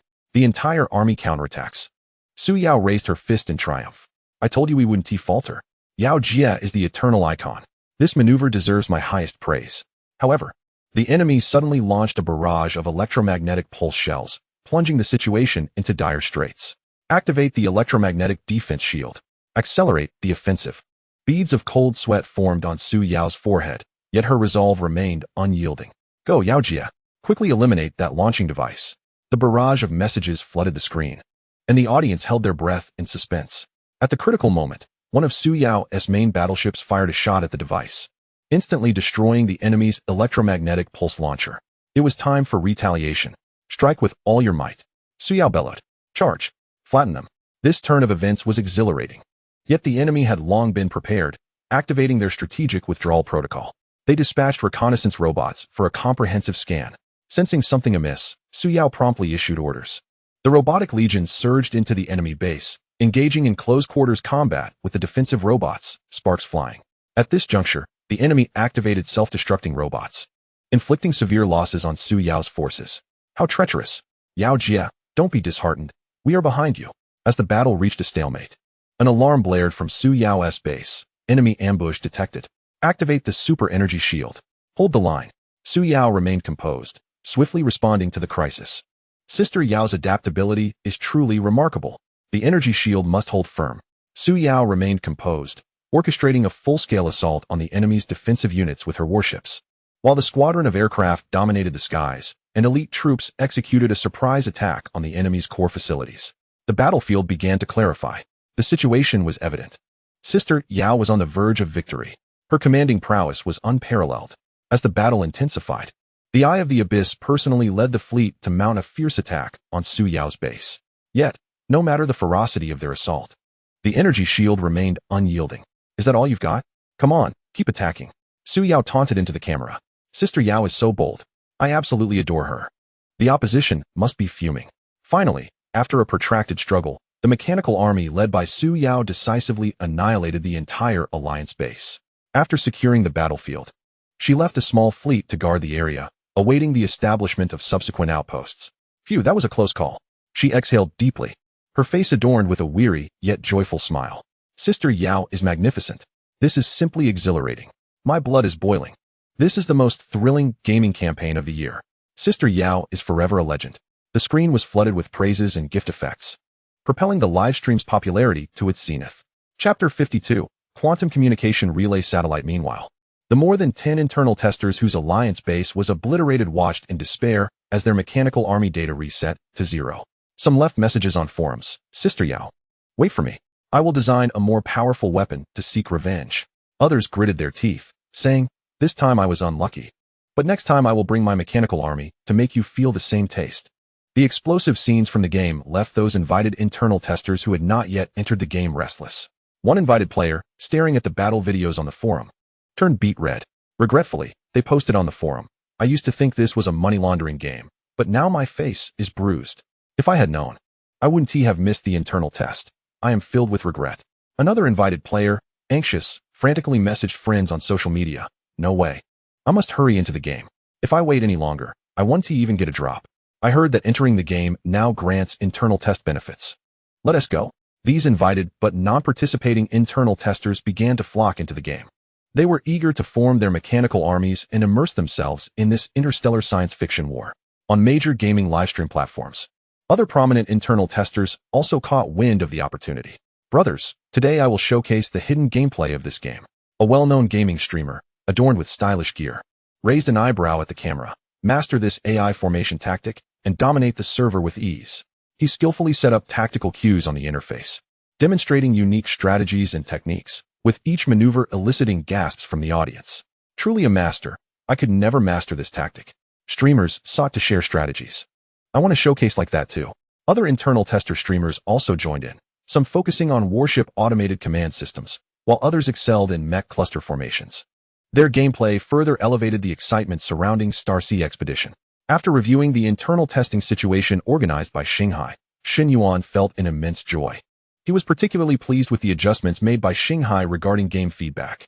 He also requested Shanghai to design several small-scale dungeons to enhance the gaming experience for the players participating in the internal test. Furthermore, Shen Yuan did not overlook the collection of various innovative design ideas proposed by the testers. Those designs that could be implemented immediately were incorporated into the Research and Development Center's database, while the more advanced concepts, which could not yet be realized, were stored in the data center for future consideration when conditions permitted. As for when the game would enter public testing, Shen Yuan planned to wait until the completion of the second phase of construction. Why this arrangement? Patience, as that will be addressed later. With this thought, Shen Yuan stood up and walked towards the site of the second phase project to assess the situation. The second phase involved expanding the existing base horizontally by 10 kilometers in all directions, as well as extending underground to a depth of 30 meters. Upon completion, the entire underground facility would transform into a rectangular prism measuring 30 kilometers on each side and 60 meters in height. Currently, the progress of the second phase had exceeded 60. The overall construction of the space had been completed, including key stages such as the main structural framework and wall pouring. Presently, work was fervently advancing in various internal areas, including 10 workshops designated for the production and assembly of the Shen Yuan aircraft, with corresponding manufacturing production lines being constructed simultaneously. Once these 10 workshops were officially operational, provided that sufficient materials were available, a single workshop could produce one Shen Yuan aircraft in just 3 days. Shanghai, how much longer will the second phase take to complete? Shen Yuan inquired, hovering in midair and intently observing the construction site. Shanghai responded, based on the current progress, the second phase is expected to be completed in 36 days. Upon hearing this, Shen Yuan nodded, realizing it would take over a month, and turned back toward the Research and Development Center. Upon returning to the RD studio and taking a seat, Shen Yuan pondered for a moment before stating, Shanghai, based on the Phantom A-type Universal Quantum Communication Network System, initiate the design simulation for quantum communication satellites to achieve a broader communication coverage. Understood. Shanghai's response was concise and powerful, prompting the core processor to enter a state of high-speed operation. In an instant, the holographic projection in the RD studio resembled an activated galaxy, with data surging like a tide. A series of intricate codes and various unusual graphical symbols flashed rapidly, creating a dazzling spectacle. Shanghai was conducting extensive simulation calculations, sifting through an ocean of possibilities to identify the most viable upgrade options for quantum communication technology. Shen Yuan remained fixated on the holographic screen, his mind racing with simulations as well. His eyes functioned like precise scanners, missing no detail. As Shanghai processed the computations, his fingers occasionally struck the command panel with instructions. He also interjected with questions and suggestions. Let us optimize the stability of this frequency band further to see if we can minimize interference. Stability has been optimized. With a reduction of 10 disturbances, and alternative solutions have been incorporated. Consider elevating the emission frequency of the entangled photon pairs to the terahertz level. It may potentially ameliorate the situation. The emission frequency of the entangled photon pairs has indeed been raised to the terahertz range. It is anticipated that the transmission rate and quantum bit operation speed will surge 1,000-fold, while the communication distance may expand by 100 times. And the signal attenuation rate could diminish by over 50. This has been included in the prioritized plan. Furthermore, the energy transmission efficiency can still be enhanced. A recalibration of the parameters is warranted. Adjustments to the energy transmission parameters are expected to yield a 100 improvement in efficiency. Thus, it has been added to the alternative solutions. Indeed, fine-tune the structure of the energy conversion module by 0.001 mm to observe the effects. A slight adjustment of 0.001 mm in the conversion module structure has led to a 10 increase in conversion efficiency, which is now incorporated into the alternative solutions. Additionally, let us experiment with the characteristics of elements 1 and 2 of the vibration gold. Shen Yuan's voice resonated calmly and steadily, reverberating through the laboratory, imparting an inexplicable sense of reassurance.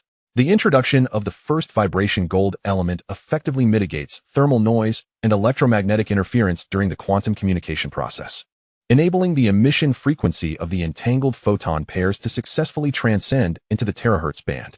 Simultaneously, this element absorbs 99 of external energy perturbations, including cosmic rays, electromagnetic pulses, and gravitational waves, thereby reducing the quantum channel's error rate to a level close to the theoretical limit of safety, while enhancing communication distance by over 1,000 times. Moreover, its energy absorption characteristics, combined with the quantum tunneling effect, allow for the efficient conversion of waste thermal energy from communication devices into usable electrical energy. The reduction in energy consumption exceeds 90, achieving stable low-power operation of the equipment. This has been incorporated into the optimal selection plan, recommending a synthesis of other alternative solutions for further performance enhancement. After an hour of deliberation, Shanghai finally presented a series of upgrade proposals. Without a moment's hesitation, Shen Yuan swiftly rose, approached the experimental apparatus, and donned gloves. He began to busy himself at the workstation, where various instruments, under his deft manipulation, operated in harmonious order, emitting a gentle hum.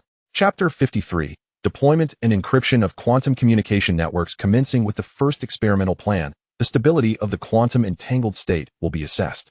As Shen Yuan skillfully operated the instruments, he remarked, in the laboratory, beams of light flitted like lively sprites between the apparatus. Various data flickered rapidly on the screens. Shen Yuan's gaze remained fixed on the data displayed on the holographic screen, his brow slightly furrowed. His eyes revealed a blend of dedication and focus, meticulously analyzing every fluctuation, leaving no anomaly unexamined. This plan's entangled state decays too swiftly, and the communication signal is prone to interruption. Resolutely, Shen Yuan abandoned the experiment, his countenance devoid of dismay. He swiftly organized the experimental equipment and prepared for the next plan's testing. Thus, one after another, the plans were rigorously validated or dismissed under Shen Yuan's meticulous scrutiny, all while meticulously recording experimental data. 3 days elapsed in fleeting moments, yet Shen Yuan remained industrious within the laboratory. At last, after countless attempts, a spark of realization illuminated Shen Yuan's eyes. He excitedly pointed at the holographic screen, exclaiming, "We have succeeded.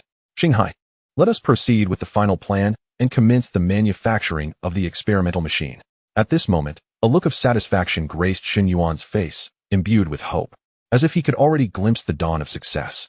Shanghai promptly mobilized the manufacturing center to begin the production of the experimental machine. In an instant, the normally orderly manufacturing center erupted into a flurry of activity. Amidst the industrious mechanical worker ants, several scurried busily between different production lines. They transported various materials, diligently assembling components with utmost care. Within the expansive manufacturing center, colossal robotic arms danced with agility, reminiscent of skilled artisans. They meticulously assembled intricate parts with precision. After 3 days and nights of relentless effort, the first quantum communication relay satellite was finally completed. This satellite, a silver sphere, shimmered with the lustrous sheen of its number 2 vibranium coating. Under the illumination of lights, it appeared particularly resplendent, measuring 2 meters in diameter. It possessed not only quantum communication relay capabilities, but also an array of embedded detection technologies. It utilized a cold fusion energy core with a diameter of 15 centimeters, paired with a level 3 energy battery. The satellite was equipped with a 300mm caliber pulse laser cannon and a primary energy shield system, along with 2 miniature repair mechanical spiders.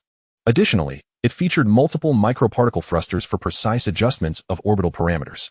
The quantum communication coverage of this satellite could extend up to 10 million kilometers, with a maximum communication delay of 100 milliseconds, sufficient for certain interstellar communication needs. Moreover, its one-way transmission distance was even more remarkable. Standing before the quantum communication relay satellite, Shen Yuan meticulously examined every detail, his eyes reflecting caution and seriousness. He gently caressed the satellite's smooth exterior, ensuring there were no imperfections. The satellite simulation tests had been completed, and all parameters met expectations. Should the satellite be transported to the synchronous orbit for the next phase of testing? Following the satellite's completion, Shanghai commenced the simulation tests. Prepare for transport. Deploy the satellite into synchronous orbit using the Shen Yuan commanded, his voice tinged with excitement. At that moment, the Shen quietly rested beside the vertical shaft passage of the base, its belly hatch slowly opening with a dull sound. The mechanical worker ants carefully maneuvered the quantum communication relay satellite into the cargo hold of the Shen, their movements gentle and precise, fearing even the slightest error. Shen Yuan and Shanghai boarded the Shen together. Shen Yuan took his seat at the controls, deftly operating the console to ignite the engines. The Shen gradually ascended, heading towards the secret exit above the vertical shaft, the roar of its engines echoing throughout the base. In the vast expanse of space, the Shen accelerated, soaring like an eagle in flight. Soon, it reached the synchronous orbit of the blue planet.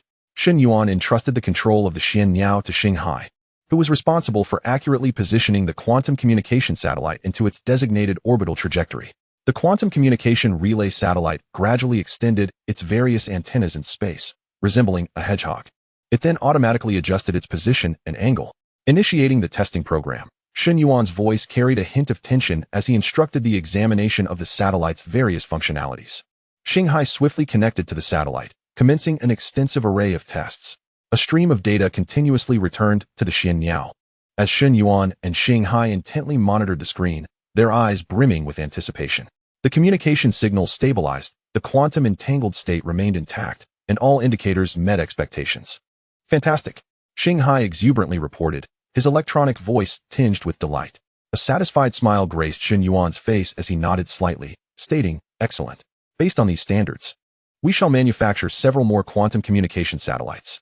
In a mere 2 days, 9 quantum communication relay satellites were constructed. 6 of these satellites were deployed at various orbital positions around Blue Star.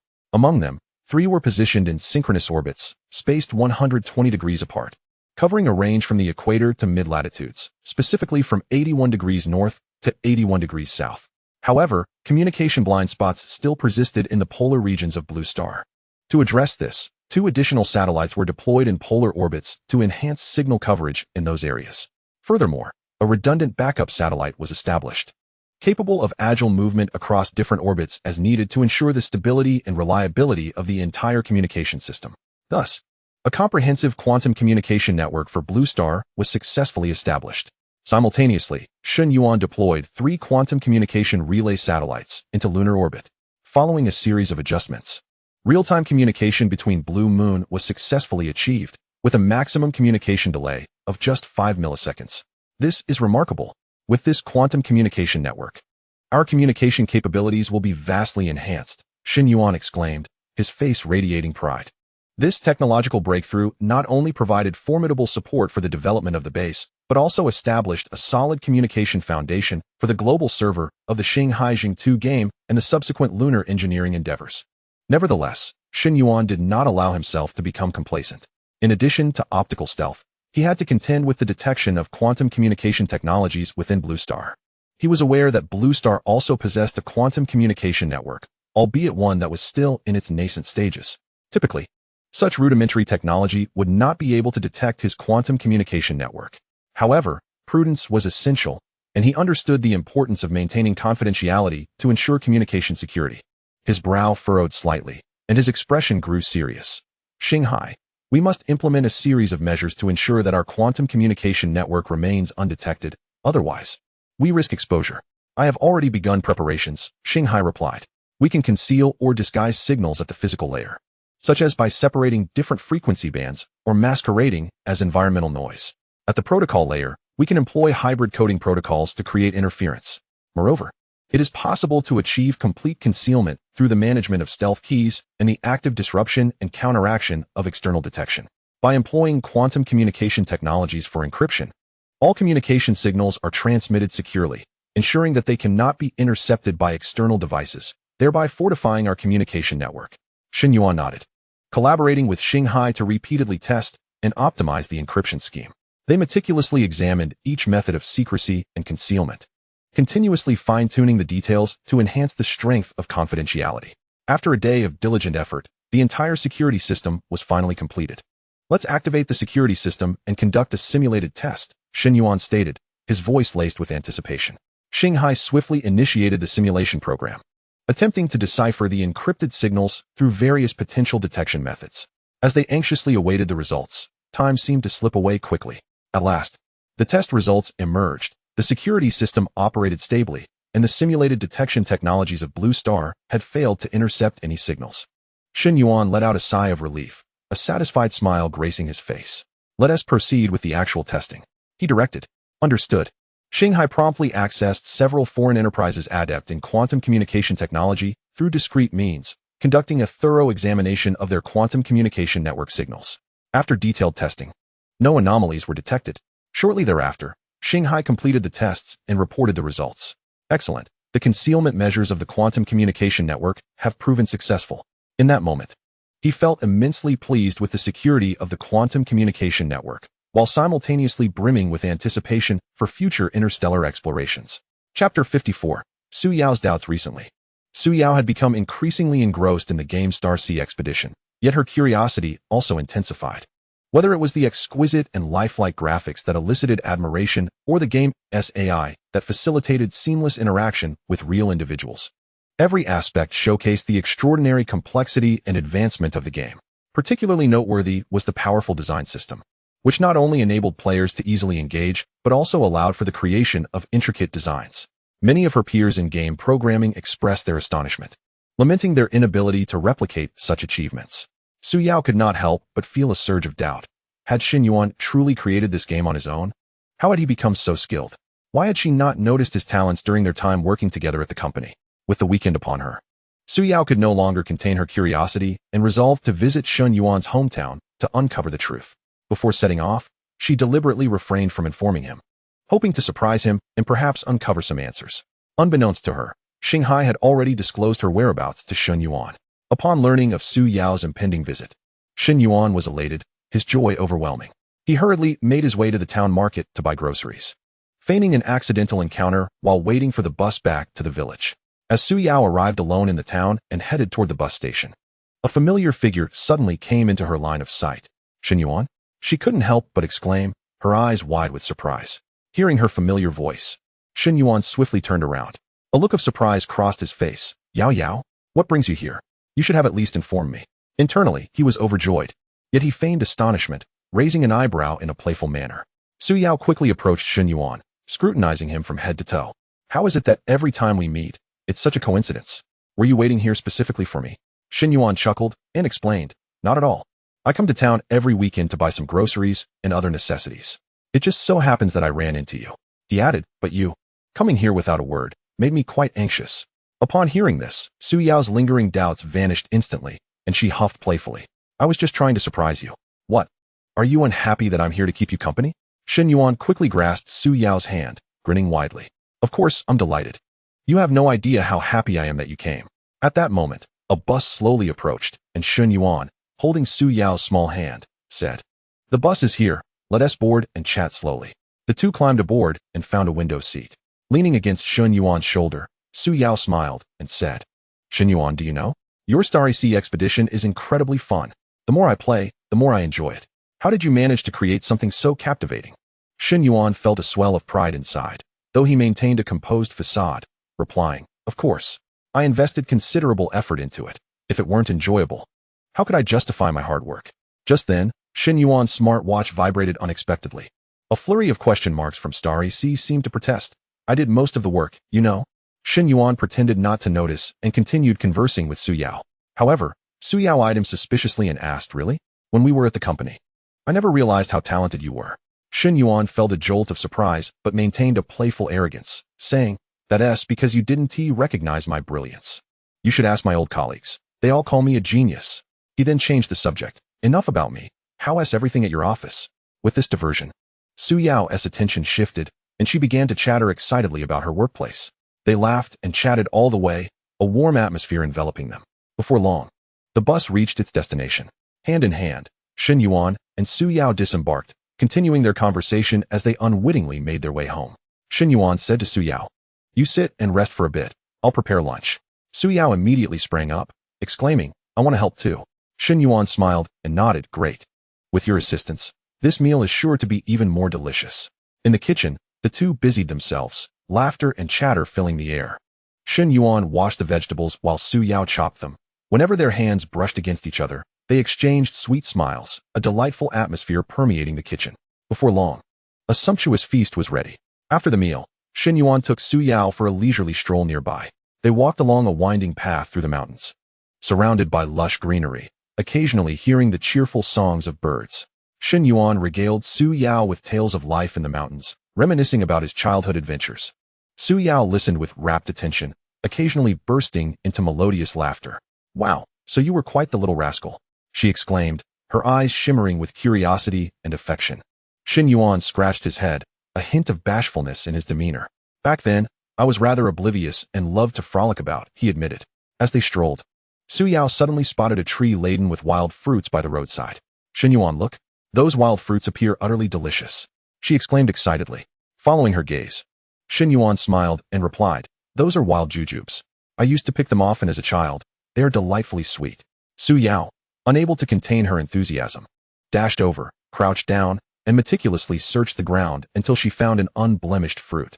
After wiping it on her clothing, she popped it into her mouth. It's truly sweet." A satisfied smile graced her face, her eyes curving into crescent moons. Shen Yuan, having gathered a few for himself, felt a warm glow in his heart as he watched Su Yao relish the moment. "Be careful not to eat any that are spoiled," he cautioned, gently tucking a strand of hair behind her ear. As Su Yao looked up at him, their eyes met, and for an instant, time seemed to stand still. They gazed at one another in silence, their eyes brimming with affection. After a while, Su Yao broke the silence. "Shen Yuan, I find life here to be so delightful, far removed from the clamor of the city. It feels so comfortable." Shen Yuan nodded, his expression reflecting contentment. "Indeed, since returning, I feel utterly at ease. Here, one can do as they please without the constraints of societal norms, and there is no worry about food or clothing." Upon hearing Shen Yuan's words, Su Yao remembered the purpose of her visit and hastily inquired, "Is the thing you wish to do developing games? I still find it quite astonishing how you suddenly created such impressive games." Shen Yuan's heart tightened. He sensed Su Yao's lingering doubts about his gaming endeavors. However, he was reluctant to divulge the full truth, opting instead to deflect. "It just came to me as a sudden inspiration, and I managed to bring it to fruition," he said nonchalantly, feigning ease with a shrug. Su Yao appeared unconvinced, but chose not to press further. "Well, regardless, I am truly proud of you," she said with a smile, taking his hand. A surge of emotion filled Shen Yuan, and he grasped her hand tightly. "Thank you, Yao Yao. Your support motivates me immensely." The pair continued their leisurely walk through the mountains, savoring the rare tranquility and beauty surrounding them. As the sun began its descent, the sky was painted with a vibrant hue of twilight. Shen Yuan turned to Su Yao and said, "It's getting late. We should return to prepare dinner. Otherwise, it will be difficult to navigate when darkness falls." Su Yao nodded reluctantly. "All right, I've had such a wonderful day." Hand in hand, they ambled back toward home, their silhouettes elongated by the evening sun, resembling a beautiful painting. Upon returning, Shen Yuan poured Su Yao a glass of water, saying, "You rest for a moment. I will prepare dinner." Su Yao gazed at the industrious Shen Yuan, her heart brimming with happiness. She felt that regardless of the secrets Shen Yuan might harbor, as long as she could be with him in moments like these, it was more than sufficient. Chapter 55. Cherished moments together. The following morning, as dawn broke, sunlight gently streamed through the window as crevices, casting a warm glow upon Shen Yuan's bed. He opened his eyes, still in a state of drowsiness, and turned to gaze at Su Yao, who was still peacefully asleep. A faint smile graced her lips, as if she were lost in a delightful dream. Shen Yuan's mouth curled into an involuntary smile as he quietly rose from the bed, careful not to disturb her slumber. He tiptoed into the kitchen, commencing the preparation of breakfast. Before long, The air was filled with the enticing aromas of fried eggs and toasted bread. The delightful scent roused Su Yao from her dreams. She rubbed her sleepy eyes and ambled to the kitchen doorway. Observing Shen Yuan's busy silhouette, warmth surged through her heart. "Good morning, Shen Yuan. What delicious treats are you making?" Su Yao yawned, her voice still laced with languor. Shen Yuan turned around, seeing her expression, and smiled. "Good morning, Yao Yao. I've made your favorite fried eggs and toast, along with the hot milk you love. Come and have a taste." As Su Yao sat at the dining table, her eyes widened at the sight of the bountiful spread before her. "Wow, it looks so appetizing. Your culinary skills are improving," she exclaimed joyfully. The two shared breakfast, filled with laughter and conversation. Shen Yuan looked at Su Yao and remarked, "The weather is splendid today. Let us head up the mountain to pick some wild fruits and vegetables, and dig up some bamboo shoots. I'll prepare a delicious meal for you tonight." Su Yao's eyes sparkled with excitement. "That sounds wonderful. I've never experienced that before. It must be so much fun." After finishing their meal, they gathered their tools and set off towards the mountain. Along the way, Su Yao flitted about like a cheerful little bird, chattering incessantly. She pointed to the wildflowers by the roadside and inquired about their names, then curiously observed the surrounding trees. Shen Yuan patiently answered her questions, and witnessing her curiosity filled his heart with immense joy. Upon reaching the mountain, Su Yao spotted a vast expanse of wild fruits and dashed towards them. "Shen Yuan, come quick. There are so many wild fruits here," she called out, eagerly reaching to pick them. Shen Yuan hurried to catch up, cautioning, "Be careful, don't fall. Some of these fruits might not be edible. Let me help you choose." He meticulously identified various wild fruits, selecting the ripe and delectable ones to hand to Su Yao. She eagerly popped one into her mouth, the juice bursting forth, and she exclaimed in delight, "Wow, it's so sweet. It's even better than the fruits we buy." As they roamed the mountain in search of wild fruits, their basket quickly filled with an assortment of delights. Next, they turned their attention to wild vegetables. Shen Yuan bent down, carefully searching through the grass. "Yao Yao, look. This is shepherd's purse. It's delicious in dumplings," he said, gently extracting the plant. Su Yao imitated Shen Yuan's actions, diligently searching for wild vegetables. I found it, she exclaimed, holding up her find with a beaming expression of accomplishment. After foraging for wild vegetables, they proceeded to dig for bamboo shoots. Shen Yuan discovered a robust bamboo shoot, grasped his hoe, and began to excavate with vigor. In no time, a tender bamboo shoot was unearthed. Su Yao gazed at the shoot, her curiosity piqued, and inquired, "Is this what a bamboo shoot looks like? How fascinating." Shen Yuan chuckled and promised, "Later tonight, I shall prepare a delectable stir-fry with bamboo shoots and meat that will leave you yearning for more." Once they had finished gathering bamboo shoots, the pair made their way to a brook nestled in the mountains to cleanse their bounty. The crystal-clear waters revealed small fish and shrimp darting about. Su Yao exclaimed with excitement, "Shen Yuan, let us catch some shrimp and fish." Observing the eager glint in her eyes, Shen Yuan nodded, "Certainly, but do exercise caution to avoid slipping." They rolled up their pant legs and stepped into the cool stream, the refreshing water flowing gently around their feet, creating a delightful sensation. With keen eyes, Shen Yuan spotted a small shrimp. He stealthily extended his hand, and with a swift motion, captured the shrimp. "Look, I've caught one," he beamed at Su Yao, not one to be outdone. She diligently searched for fish and shrimp. Suddenly, she spotted a little fish swimming nearby and hastily reached out to grasp it, only for it to slip through her fingers due to its slickness. Feeling a twinge of disappointment, Shen Yuan reassured her, "Do not be disheartened. Let us continue searching, and we shall surely catch something." Encouraged by his words, Su Yao regained her spirits. Before long, she triumphantly exclaimed, "I caught one too." Her face radiated joy. The pair reveled in their playful escapades by the brook, satisfying their hunger with wild fruits and quenching their thirst with mountain spring water. Blissfully unaware of the sun dipping towards the horizon, Shen Yuan glanced at the evening glow and said to Su Yao, "Yao Yao, it is getting late. We should return, lest the path becomes treacherous." Su Yao cast a lingering look at the brook, reluctant to leave, and replied, "All right. I had such a wonderful time today. It feels as though time flew by." They returned home, laden with their treasures, where Shen Yuan busied himself in the kitchen. Su Yao assisted by handing him plates and washing vegetables.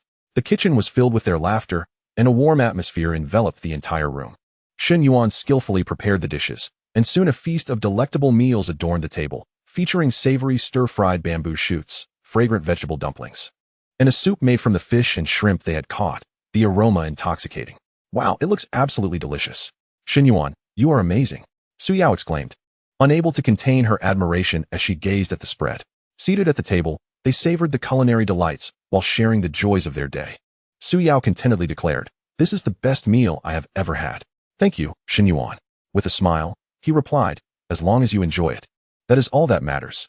If you ever wish for more, I shall gladly cook for you any time." After the meal, Shen Yuan checked the time and said to Su Yao, "Yao Yao, allow me to escort you to the town. You need to catch the high-speed train back to Shenzhen." A flicker of reluctance crossed Su Yao's eyes at the thought of parting, yet she nodded. "All right, I will come to visit you again next time." Hand in hand, they strolled slowly towards the village entrance to board the bus. Along the journey, silence enveloped them, yet their hearts brimmed with affection for one another. Upon reaching the high-speed rail station, Shen Yuan gazed at Su Yao and earnestly said, "Yao Yao, please take care on your way back. Remember to message me once you arrive." Su Yao's eyes glistened with unshed tears as she replied, "You too, take good care of yourself. I will miss you." Reluctantly, she approached the ticket inspector, glancing back multiple times, waving her farewell to Shen Yuan. He stood rooted in place, hand raised in farewell, watching her until she disappeared from his sight before turning to head home. Once home, a wave of fatigue washed over Shen Yuan. Instead of heading to the base, he chose to retire to bed early. Staring at the ceiling, memories of his time with Su Yao flooded his mind, causing a smile to involuntarily grace his lips. Lost in thought, he gradually drifted into slumber. Chapter 56. Preliminary development of lunar resources. The following morning, sunlight streamed onto Shen Yuan's face, gently coaxing him to awaken. After a brief wash and a simple breakfast, he made his way to the research studio at the base. Upon entering, his first glance fell upon the large screen displaying the progress of the second phase of the project. Observing the data and images from the construction site, he nodded slightly, satisfied with the current advancements. "Shanghai, is everything proceeding smoothly with the second phase?" Shen Yuan inquired. Shanghai's voice resonated within the studio. "Everything is on track. At this rate, we expect to complete on schedule." Relieved, Shen Yuan replied, "Excellent. Let's maintain this momentum. Report any issues promptly." Subsequently, he settled in front of the computer to review feedback from the game's internal testing. He meticulously perused the players' comments and suggestions, occasionally furrowing his brow in contemplation. After finishing the feedback, he turned to Shanghai and remarked, "The players' suggestions are invaluable. We should consider optimizing certain game features, such as adding new quests and rewards to enhance player engagement. Furthermore, the guidance provided by the intelligent AI could be refined to facilitate a smoother onboarding experience for players." Shanghai responded promptly, "Understood. I will expedite the necessary adjustments and optimizations." Once the internal testing matters were addressed, Shen Yuan shifted his focus to the geographical information and mineral distribution data of the far side of the moon. As he scrutinized the intricate data and images, thoughts began to form in his mind regarding the utilization and development of these resources. "Shanghai, these lunar resources are crucial for our progress. We must devise a comprehensive plan," Shen Yuan stated with focused intensity. "Indeed, Shen Yuan," Shanghai quickly replied. "At this stage, resources in the energy sector, such as helium-3, are our top priority for development. Additionally, minerals like iron, titanium, and rare earth elements could serve as a new and vital source of raw materials for the core manufacturing processes at the base. Currently, the nearby small mineral veins are nearing depletion, and no new veins have been explored. Relying solely on the smelting of rock and sand will significantly diminish our raw material production capacity." Listening to Shanghai's analysis, Shen Yuan's expression grew somber, and a preliminary plan began to take shape in his mind. "Shanghai, how about this? The Shen Yao is currently idle anyway. Prepare some mining equipment suitable for use in space, and have the Shen Yao spacecraft transport it to the far side of the moon for extraction. Subsequently, ensure that the Shen Yao returns with the finished products daily to alleviate the current raw material scarcity at the base. While mining, gather some helium-3, as I intend to research thermonuclear fusion reactors. Additionally, make sure to adequately shield the surveillance satellites to avoid detection." Received. Partial mining equipment has been initiated for adaptation to space conditions. The Shen Yao is ready and in a preparatory state. Shanghai promptly responded, methodically commencing the relevant tasks. "Let us first focus on helium-3 energy. It is time to bring the thermonuclear fusion reactor to fruition." Shen Yuan clenched his fist, his eyes revealing resolute determination. "Very well. Let us begin the simulation calculations for the thermonuclear fusion reactor design," Shanghai stated. Shen Yuan nodded and replied, "Please inform me once the simulation is complete. Meanwhile, we must make the best use of lunar resources to expedite the development of the base, making it stronger and more prosperous." Not long after, Shanghai's cheerful electronic voice resonated in Shen Yuan's ear. "Shen Yuan, the mining equipment and mechanical ants have been modified and loaded into the cargo hold of the Shen Yao, ready for departure at any moment. A slight smile graced Shen Yuan's lips, his eyes brimming with confidence. Well done. Let us launch the Shen Niao and embark on our lunar mining journey. Following this, the engines of the Shen Niao roared to life with a deep rumble. Shen Yuan sat in the command center, his gaze fixated on the holographic projection. The image depicted the Shen Niao ascending slowly, heading towards the far side of the moon. After watching the Shen Niao disappear from sight, Shen Yuan returned to his studies. Diving headfirst into the ocean of knowledge surrounding thermonuclear fusion, he had absolute faith in Xinghai's abilities and held no concerns about potential issues. Finally, after several hours of flight, the Shen Niao arrived at the designated location on the far side of the moon. Shen Yuan paused his studies, squinting at the holographic projection with a hint of a smile. Xinghai, it's your turn now. First, take care of the surveillance satellites. Xinghai replied, rest assured. Shen Yuan, this is a piece of cake. With swift familiarity, Xinghai successfully accessed the surveillance satellites and disabled their monitoring functions. Subsequently, the Shen Niao made a stable landing on the lunar surface. Shen Yuan watched as the cargo door opened slowly, releasing various mining equipment in succession. 20 small elemental furnace synthesis devices, 1,000 mechanical ants, 5 large mining machines, and 10 medium-sized mining machines, along with energy batteries, transport vehicles, and fixed supports, among other necessary supplies. Everything was unloaded to full capacity, utilizing the 1,000-ton payload completely. The larger mining machines had to be disassembled due to their size. Otherwise, they would not have fit into the Shen Niao. Observing the equipment, Shen Yuan nodded in satisfaction. Xinghai, your arrangements are impeccable. Now, let us see how they perform. A portion of the mechanical ants began leveling the ground and conducting solidification treatment before swiftly securing the small elemental furnace synthesis devices with practiced efficiency. Shen Yuan observed the industrious activities of the mechanical ants, a wave of emotion washing over him. These little creatures are indeed the invaluable contributors to our base's development. A segment of the mechanical worker ants began assembling large and medium-sized mining machinery, executing their tasks with clarity of roles and seamless cooperation. Another group was engaged in constructing conveyor belts, while simultaneously installing a primary energy shield generator to safeguard the machinery within a designated area. Shen Yuan fixed his gaze on the display, a hint of tension in his eyes, for the safety of the mining operations was at stake. When he saw the energy shield generator successfully activate, he let out a sigh of relief. Splendid. This enhances our safety significantly. Once all preparations were complete, the large and medium-sized mining drones, guided by several mechanical worker ants, selected their positions and commenced their operations.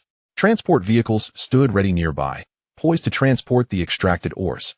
The mechanical ants diligently collaborated, each fulfilling their designated tasks. Shen Yuan watched the holographic projection with great satisfaction regarding Xinghai's operations. Leaning back in his chair, arms crossed over his chest, he confidently declared, Xinghai, with the resources from the moon, our base's shortage of raw materials will be substantially alleviated. Keep a vigilant watch over that area. We cannot afford for meteorites to damage the mining equipment. Arrange a few pulse laser cannons for protection.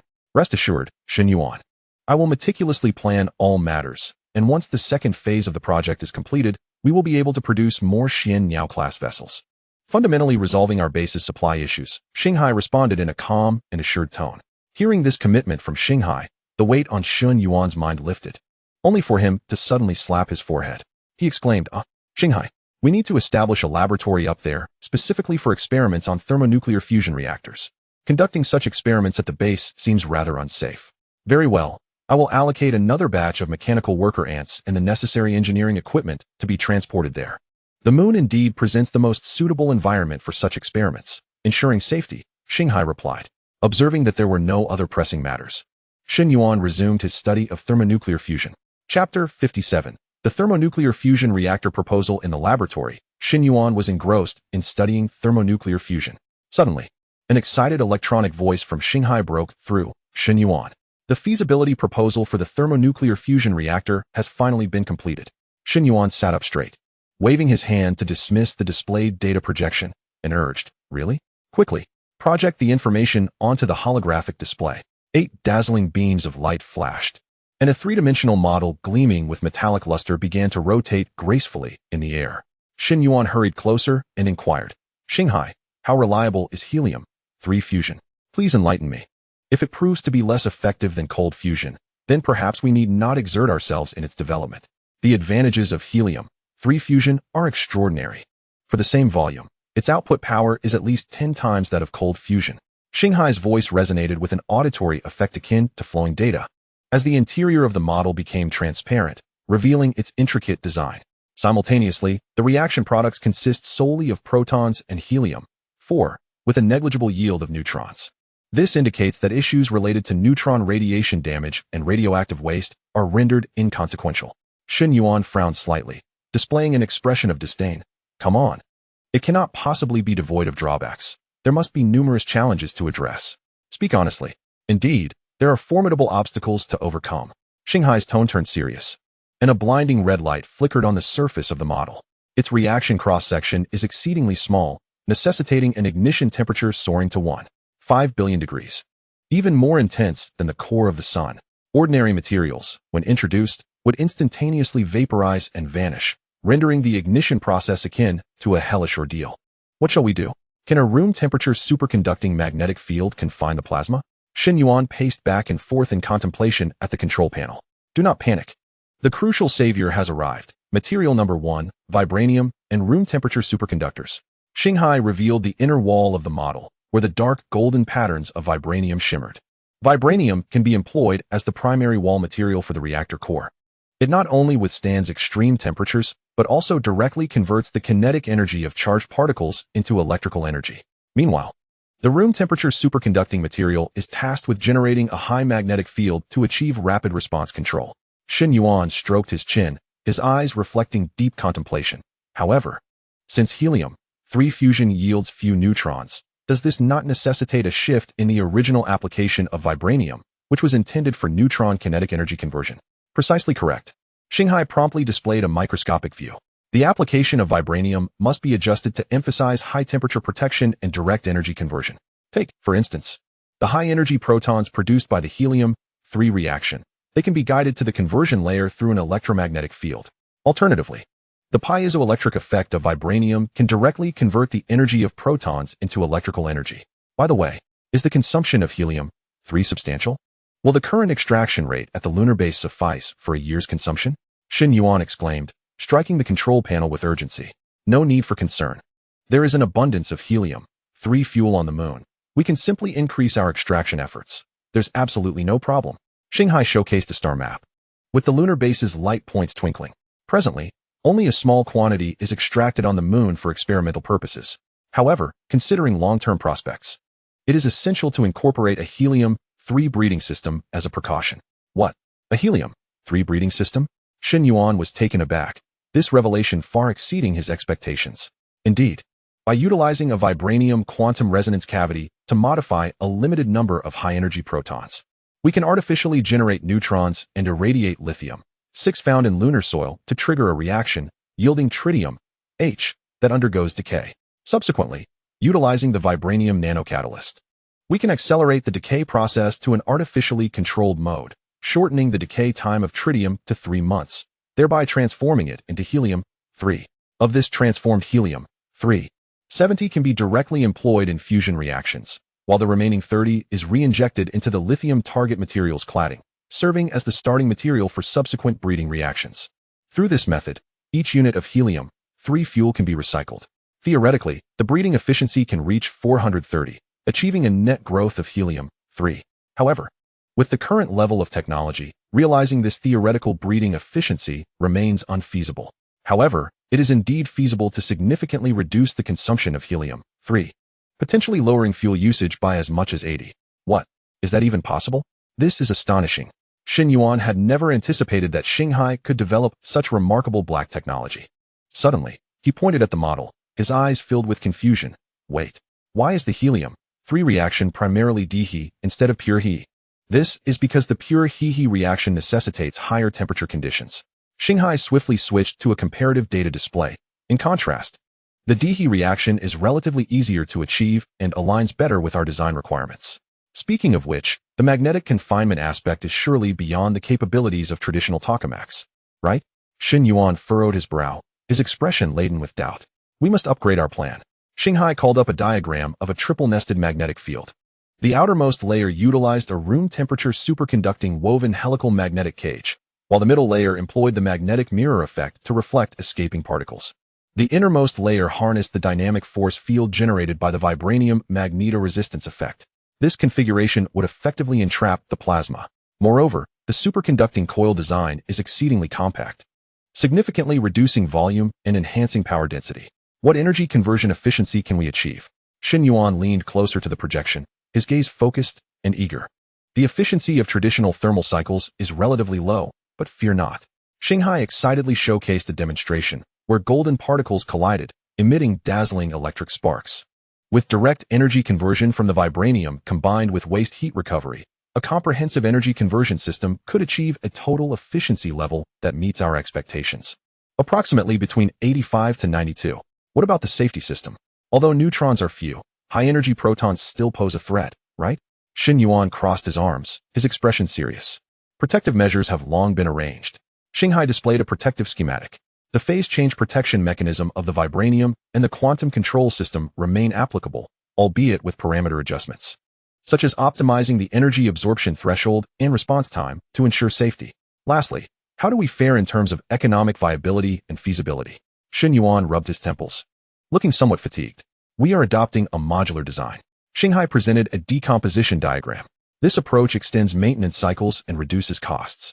However, we still need to validate the physical feasibility of these designs, such as whether the magnetic field strength is sufficient to confine high-temperature plasma, the rationality of the vibranium's energy conversion efficiency, and whether the supply of fuel remains stable. Simultaneously, we must ensure that the design parameters align with our expected goals, including key indicators such as output power, efficiency, and volume. Shen Yuan stared intently at the final efficiency curve and suddenly threw his head back in laughter. Excellent. Project all the parameters. I want to examine each one meticulously.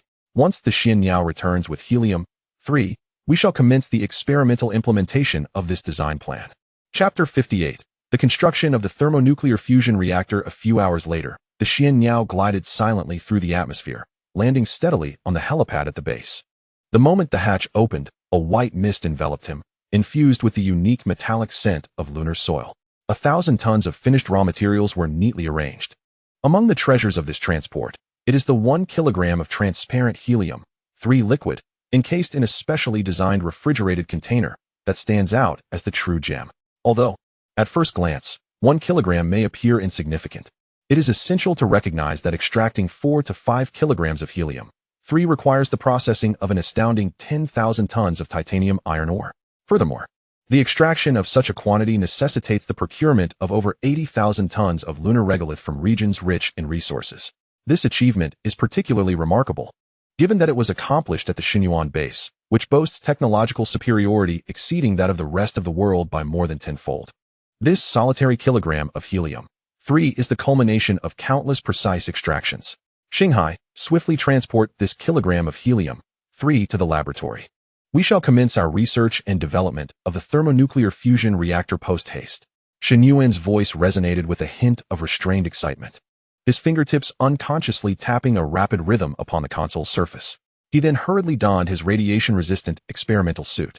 While theoretically, even a failed helium-3 fusion experiment would not yield radioactive elements, and only secondary reactions might introduce trace amounts of radioactive substances, posing a risk far lower than traditional nuclear energy experiments. The uncertainties inherent in experimentation compelled Shen Yuan to remain vigilant. He meticulously inspected the seal of his radiation suit 3 times, ensuring the integrity of the nano-coating on his gloved fingertips before stepping into the laboratory alongside Shanghai. Inside, the laboratory was aglow with the ethereal blue light of precision instruments. As Shen Yuan injected the helium-3 into the reaction chamber, the control panel abruptly emitted a piercing alarm. The temperature sensor values fluctuated wildly. Magnetic field constraint parameter deviation 03. Shanghai's prompt voice resonated timely. Shen Yuan's pupils constricted slightly as his fingers flew across the virtual panel, swiftly invoking the contingency plan. When he increased the output power of the room temperature superconducting coil by 0.1%, the data curve finally stabilized. Thanks to the detailed feasibility experimental plan and the pre-established contingency protocols for unexpected situations, the subsequent experimental process encountered few obstacles. In merely a day, Shen Yuan and Shanghai completed the experimental validation of the plan. Shanghai then promptly initiated a dual operation, one side manufacturing the various components of the reactor at the base, while the other side commenced the construction of the thermonuclear fusion reactor's foundation on the moon. Meanwhile, Shen Yuan focused on fabricating the reactor's core components. After 2 days, all components were completed and transported to the far side of the moon via the Xianbird spacecraft. Wearing a brain-machine interface helmet, Shen Yuan's consciousness seamlessly connected with a steel exoskeleton stationed at the lunar experimental site in the blink of an eye. The quantum communication delay stabilized at 47 milliseconds. Xinghai's voice echoed in his ears as lunar dust was lifted into a golden haze by the movements of a large engineering arm. Shen Yuan maneuvered the steel exoskeleton to insert the final core module into its slot. Following the successful simulation tests of all reactor systems, everything was deemed normal, and the reactor stood ready to ignite at any moment. Just as Shen Yuan secured the core component of the reactor, Xinghai promptly initiated a comprehensive simulation test of the entire system. Shen Yuan gazed at the imposing spherical apparatus before him. Measuring 25 meters in diameter and weighing a staggering 10,000 tons, and felt a surge of emotion. Truly a colossal consumer of resources. The stockpile of vibranium materials accumulated over recent times had been entirely depleted for this reactor. He gently shook his head, yet his eyes shimmered with satisfaction. Drawing a deep breath, his fingertips glided over the coldly glowing ignition button. The success or failure hinged on this moment. Without hesitation, Shen Yuan pressed down firmly on the ignition button. In an instant, a radiance more brilliant than that of the sun's core erupted forth. His retinas were seared by the blinding flash. Instinctively, he raised his hand to shield his eyes, yet still glimpsed the tumultuous interior of the reactor. The high-temperature plasma churned violently like a boiling galaxy. Blue and purple hues intertwined, forming a distorted vortex. The roar reverberated beneath his feet, causing the metallic platform to hum. Ignition successful. The plasma reached a temperature of 1.5 billion degrees, initiating the fusion reaction. The temperature was rising rapidly, accompanied by a hint of exhilaration in the voice of the starry sea. Currently, the temperature had escalated to 1.7 billion degrees, and the cooling system was activated. Shen Yuan fixed his gaze intently on the projection, his armored hands clenched tightly. As the temperature soared past 1.7 billion degrees, he felt a surge of tension gripping his hands. The core temperature was successfully stabilized at 1.5 billion degrees, achieving the preset target. The magnetic confinement system operated stably, maintaining the plasma state effectively, with all parameters within a safe and controllable range. The starry sea eagerly announced the news of success.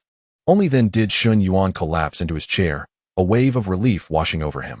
After a considerable time, the thermonuclear fusion reactor continued to operate steadily. Shen Yuan, the reactor is running stably. The starry sea began to report on the operational status. The maximum power output had reached 1,500 gigawatts. With a stable output of 1,000 gigawatts and an energy conversion efficiency of 94, all operations meeting the anticipated goals.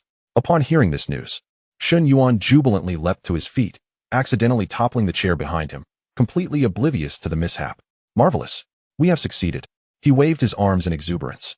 His eyes slightly reddened. After the initial excitement subsided, he noted that the reactor would consume 2 tons of helium, 3 fuel, and 10 tons of lithium, 6 materials annually. With a relaxed demeanor, he thought, this level of consumption is well within our capacity to manage. Observing the steadily functioning thermonuclear fusion reactor, a new plan began to take shape in his mind, the lunar base project. Starry Sea, with this thermonuclear fusion reactor, it seems our lunar base project can be moved up the agenda, Shen Yuan said, his eyes sparkling with anticipation. Indeed, Shen Yuan, with it as our energy support, the construction and development of the lunar base will be far more assured. The starry sea responded. Shen Yuan sat down, murmuring softly, should we consider establishing a self-sustaining ecosystem? That depends on whether you wish to reside there or merely explore, the starry sea replied candidly. Go away. What is appealing about living on the moon? It's all barren land. Shen Yuan chuckled. However, a visit for a change of scenery could be enjoyable. Rubbing his chin, he concluded, in that case, let us hold off on the ecosystem for now.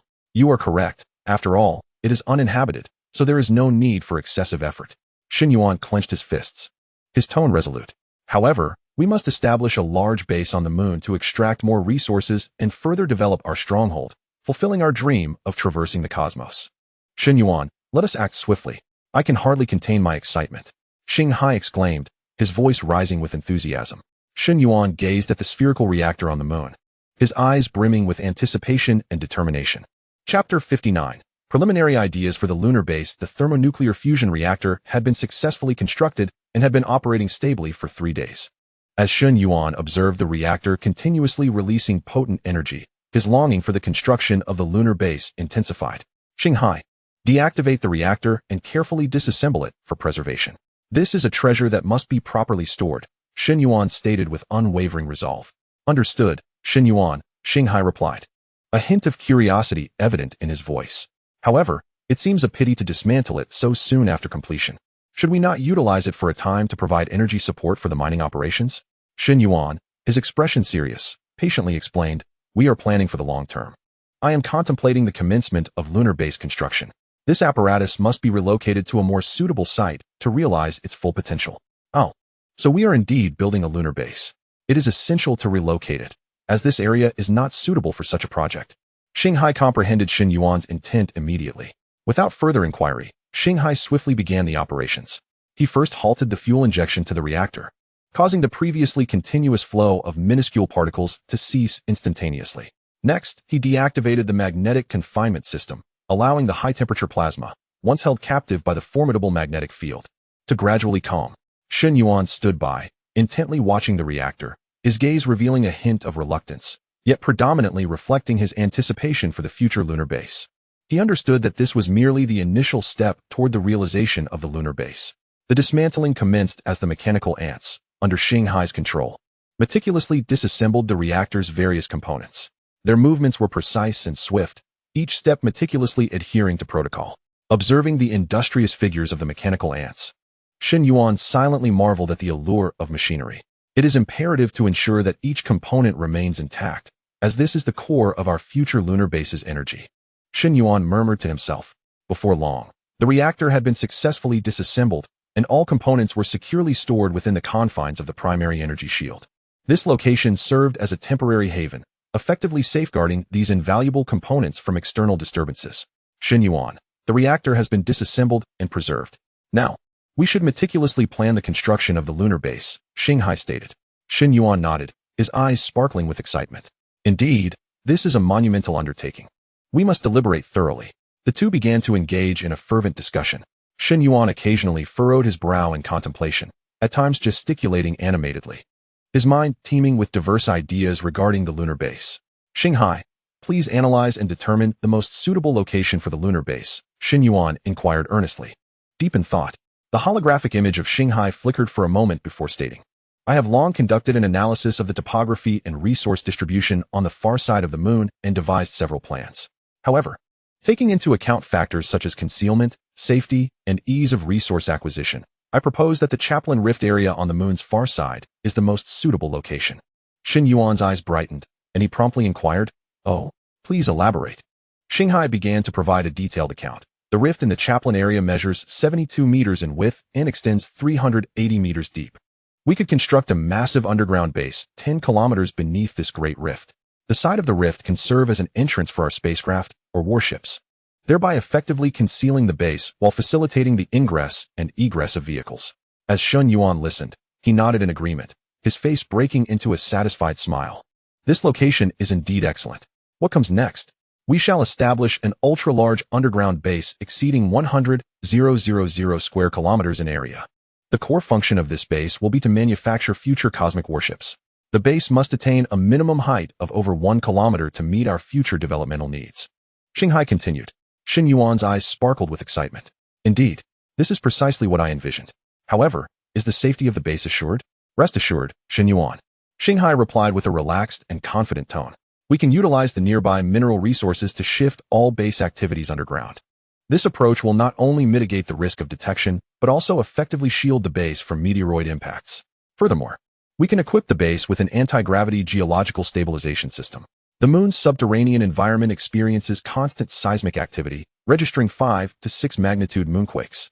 But this base system can withstand such forces, boasting superior defense capabilities compared to our blue planet base. After hearing this, Shen Yuan clapped his hands in satisfaction. Excellent. It is settled then. I am thoroughly pleased with this plan. With the location and scale of the base determined, Shen Yuan and Shanghai began to prepare the necessary materials and supplies for its construction. We must first develop a type of ultra-high-strength concrete, using lunar regolith as the raw material. This is not difficult. We merely need to modify the current concrete technology slightly. Shen Yuan asserted decisively. Not a problem, Shen Yuan. I have already begun analyzing the composition of the lunar regolith and will soon derive a specific production plan, Xinghai responded. Thanks to Xinghai's efforts, it wasn't long before a remarkably robust concrete, capable of being produced from lunar regolith, was developed. This concrete exhibited extraordinary compressive strength. Withstanding pressures of 2,500 MPa, a tensile strength of 100 MPa, and an elastic modulus reaching 450 GPa, coupled with a high-strength special alloy infused with element number 1. Structured in a fractal honeycomb topology for load-bearing pillars, it was truly the perfect material for constructing the main framework of the base. Xinghai, what is the compressive strength of the nodes in this structure? Shen Yuan inquired. The compressive strength of the nodes reaches 50 GPa, which fully meets our requirements, Xinghai replied. Shen Yuan regarded the data with satisfaction, nodding approvingly. Excellent. Such strength is more than sufficient to support our base. The outer protective layer must not be taken lightly. Do you have any thoughts? The image of the starry sea flickered slightly, immediately displaying the design blueprint on the holographic screen. A composite armor reinforced with nanofibers. 100 meters thick, serves as a protective buffer layer against the moon's surface. This composite armor is not only capable of effectively resisting meteorite impacts, but also functions as a protective buffer against lunar tremors. Shen Yuan leaned closer to the screen, scrutinizing the design with utmost seriousness. This design is commendable. However, how can the internal layout be planned to respond more effectively? The internal structure employs a multi-zonal composite layout. As Xinghai explained, he switched the visuals on the screen. The main body stands at a height of 12 kilometers. Designated as the assembly area for the cosmic battleship. Each zone operates independently, yet is intricately connected, ensuring efficient production activities while minimizing impact in the event of unforeseen circumstances. Shen Yuan stroked his chin, contemplating for a moment before inquiring. And what about the anti-gravity geological stabilization system you just mentioned? What is its principle? Does it mean we will deploy an anti-gravity field across the entire base? Precisely, Shen Yuan, Xinghai replied, his expression brimming with pride. With the installation of the anti-gravity geological stabilization system, we can monitor lunar tremors in real time. Once vibrations are detected, the system will automatically adjust the local anti-gravity field to counteract the shock waves. Chapter 60. Completion of the second phase project. Shen Yuan smiled contentedly and then asked, what is the estimated overall construction period? After a quick calculation, Xinghai responded, the anticipated construction cycle is 1 year, employing a model of simultaneous production and construction. Initially, due to the inadequacy of engineering machinery and equipment, the progress will be relatively slow. However, as equipment becomes gradually available and improved, the pace of construction will increase. Furthermore, once the outer protective armor and the main framework of the lunar base are completed, it can be put into use ahead of schedule, with internal equipment being gradually perfected in subsequent phases. Shen Yuan furrowed his brows, a flicker of surprise in his eyes as he remarked, really? A year seems excessively quick. The lunar base is several hundred times larger than the Blue Star base, which took a year to complete. The second phase project is still under construction. Xinghai, sensing his doubt, explained earnestly, Shen Yuan, there is nothing strange about this. In the past, we had no technology or equipment. Everything had to start from scratch. We lacked sufficient raw materials and had to be cautious during construction to avoid causing excessive noise, which slowed our progress. However, it is different on the moon. We can fully unleash our capabilities for production and construction. With technology, equipment, and ample materials at hand, the construction team will only grow larger and naturally, the pace will accelerate. Upon hearing this, Shen Yuan immediately understood and nodded vigorously. All right, let us proceed according to this plan. This is a crucial step in our journey into the cosmos. With that, Shen Yuan straightened his back, his eyes filled with anticipation and determination for the future. He could almost envision the lunar base rising majestically, with spacecraft embarking from there, sailing towards the vast stars. Xinghai, in the time to come, please keep a close watch on this. The construction progress of the Blue Star base can afford to be slightly slower. If any issues arise, please inform me immediately. Shen Yuan gently patted the console beside him, as if to bolster his own resolve. Rest assured, with my presence, everything will proceed smoothly, he assured himself. The progress of the Blue Star base need not be hampered. I will transfer a complete set of existing production equipment to the moon. This will enable us to produce various mechanical devices at full capacity without impacting the Blue Star base. The unwavering confidence in Xinghai's voice finally alleviated the weight in Shen Yuan's heart. For the following 3 weeks, Shen Yuan and Xinghai devoted themselves entirely to the preparations for the lunar base. Each day, Shen Yuan immersed himself in various technical documents, particularly focusing on the anti-gravity geological stabilization system. This time, the anti-gravity field would need to cover an extensive area of over 100,000 square kilometers. Although the moon's lower gravity would simplify matters, the vast scope still posed significant challenges. Meanwhile, Shanghai continuously transported various production equipment to the moon via the Shen Yuan. Upon selecting the location for the lunar base, they constructed a temporary facility to house the production equipment. Subsequently, mechanical ants assembled the equipment and relocated the temporary mining site on the moon. Both operations commenced simultaneously, extracting ores and smelting them into various raw materials for the manufacturing of production devices and construction machinery, meticulously preparing all necessary supplies as planned. At the same time, they dispatched hundreds of mechanical ants to meticulously probe the geological conditions 10 kilometers underground. They discovered a naturally occurring giant lava tube, its internal expanse stretching several dozen kilometers. Upon learning of this, both Shen Yuan and Shanghai were elated, as it greatly benefited the construction of the lunar base. Shen Yuan occasionally reached out to Su Yao via video call for a chat. The thought of her joyfully playing in Star Sea Conquest brought a smile to his face. He contemplated whether to bring her to see the lunar base once it was completed to showcase his accomplishments. Shanghai, once the lunar base reaches a stable phase of construction, I need to spend some time with Su Yao. I've been so busy lately that I've nearly neglected her. Shen Yuan expressed with a hint of guilt. Of course, Shen Yuan, you should certainly spend time with her. However, we must not lose sight of the lunar base project. The cosmic battleship awaits your collaborative design, Shanghai reminded him. Shen Yuan nodded with a smile, his tone light. Rest assured, I have it all planned. You might consider referencing the battleships designed by players in the game and create a few designs for us to discuss later. Under the diligent collaboration of Shen Yuan and Shanghai, the preliminary preparations for the lunar base progressed smoothly. Meanwhile, the second phase of the Blue Star base was nearing completion and acceptance. After 3 months of construction, the second phase of the Blue Star base finally approached its grand completion. Standing in the command center of the base, Shen Yuan gazed at the enormous holographic screen before him, which displayed a real-time panorama of the second phase. The base had now expanded into a vast underground space, measuring 30 kilometers on each side and standing 60 meters tall. The scale is comparable to the average area of a medium-sized city. Gazing upon this magnificent sight, Shen Yuan's heart brimmed with emotion. Shanghai, I never anticipated that we could construct the base to such an expansive extent. Shen Yuan slightly tilted his head back, his eyes reflecting a blend of astonishment and pride. Indeed, Shen Yuan, our journey thus far has demanded immense effort, yet every endeavor has proven worthwhile. A note of satisfaction resonated in Shanghai's voice. As Shen Yuan surveyed the scene before him, he expressed relief. Fortunately, this section of land, a kilometer underground, remains uninhabited for now. Otherwise, with such a commotion, our base would have long been discovered. Shanghai replied, Precisely, this is our fortune. However, the base has now reached a considerable scale, and with the lunar base soon to commence construction, I propose we temporarily put the subsequent phases 3 and 4 on hold. Our focus should shift towards the lunar base, where the fabrication of large spacecraft presents substantial advantages. Shen Yuan nodded, his gaze resolute. I share your sentiments. The development of the lunar base is crucial for our future growth. With that, Shen Yuan began the inspection of the second phase of the project. He and Shanghai first arrived at the assembly workshop for the 10 Shen Yuan spacecraft. Even before entering the workshop, the humming of machinery reached their ears. Once inside, Shen Yuan immediately observed the neatly arranged assembly line and various mechanical arms of differing sizes. The advanced equipment gleamed with a metallic sheen under the lights. Shanghai, these assembly lines appear flawless, but how is the actual efficiency? Shen Yuan inquired while meticulously examining the equipment. Shanghai, operating a mechanical ant, showcase data at a critical point on the production line. Rest assured, Shen Yuan, these assembly lines have been meticulously designed and calibrated, ensuring high efficiency and precision in assembly. Shen Yuan narrowed his eyes slightly, diligently inspecting every detail, leaving no potential issue overlooked.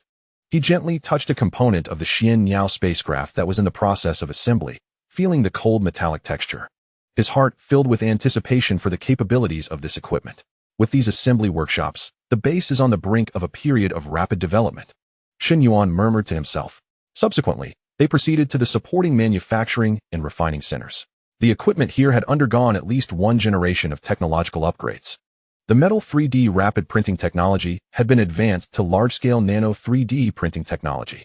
Observing the colossal printing machines, Shen Yuan, curious, inquired, Shanghai, after the upgrade of this large-scale nano 3D printing technology, How does it compare to the small nano 3D printer at the R&D center? What are its superiorities? Shanghai promptly displayed technical parameters and comparative data on a holographic screen. Indeed, Shen Yuan. The upgraded technology has enhanced printing precision by tenfold, enabling the creation of more complex and intricate components. Moreover, the printing speed has also increased tenfold, significantly shortening production cycles. Upon hearing this, Shen Yuan could not help but reveal a look of delight. That is splendid. With the advent of this technology, our manufacturing capabilities will witness a remarkable enhancement. In the manufacturing center, Shen Yuan observed the mechanical worker ants busily traversing back and forth, producing a myriad of components. Their movements were precise and swift, reminiscent of seasoned artisans. These mechanical worker ants are indeed our invaluable assistants, Shen Yuan remarked with a smile. Shanghai concurred. Indeed, they toil tirelessly, making significant contributions to the construction of the base. Subsequently, Shen Yuan and Shanghai arrived at the data center, which housed an immense facility. Rows of servers were neatly arranged, with flickering indicator lights signifying their efficient operation.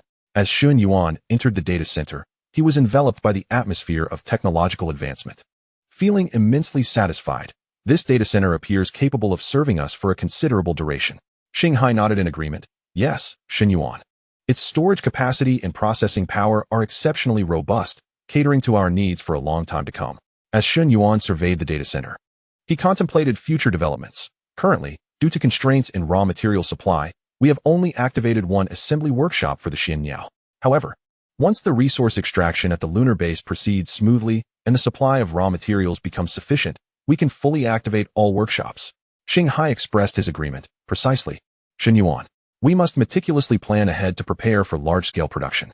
After inspecting several key areas, Shen Yuan deemed it unnecessary to explore further. He turned to Shanghai and said, "The completion of the second phase of the project is truly commendable. The subsequent finishing touches are now in your capable hands." Shanghai responded confidently, "Rest assured, this is quite straightforward." After observing the bustling operations of the base, Shen Yuan boarded a sightseeing aircraft and returned to the Research and Development Center to immerse himself in his work. He understood that constructing the lunar base would pose an entirely new challenge, yet he felt assured that, alongside Shanghai, they would successfully navigate this monumental endeavor. Chapter 61. Shen Yuan's commitment. In the ensuing 3 days, Shanghai commenced the meticulous finalization of the base. While Shen Yuan dedicated more effort to the preparations for the lunar base, he devoted considerable time each day to studying the design plans for the lunar base and discussing various details with Shanghai. Shanghai. The energy supply for the lunar base is a critical issue. Although we currently possess a thermonuclear fusion reactor, it may not suffice to power the anti-gravity system across the entire base. We may need to construct additional reactors or explore alternative energy solutions. Shen Yuan stated solemnly after deep contemplation. Shanghai promptly showcased backup energy proposals on the holographic screen. Shen Yuan, look. We can establish multiple thermonuclear fusion reactors to create an energy matrix. We should also consider harnessing other energy sources on the moon, such as solar energy. The solar resources on the lunar surface are exceedingly abundant, and we can leverage this. Shen Yuan meticulously examined the various proposals. Weighing their advantages and disadvantages, solar energy indeed presents a commendable option. However, this requires extensive installation and also the capability to defend against meteorite impacts. We can consider both aspects and devise a comprehensive energy supply system. The two continued their discussions, refining the plans for the lunar base. As time passed, preparations gradually fell into place. Just as the finishing touches on the base were nearing completion, Shen Yuan received a message from Su Yao. In her message, Su Yao expressed how much she missed Shen Yuan and hoped to visit him. As Shen Yuan read the message, a smile involuntarily spread across his face, and he replied, inviting her over. On the weekend 2 days later, Su Yao arrived in Shen Yuan's hometown. He had been waiting at the high-speed rail station for her arrival, and when he finally saw her, an expression of pure happiness illuminated his face. "Yao Yao, you have finally come."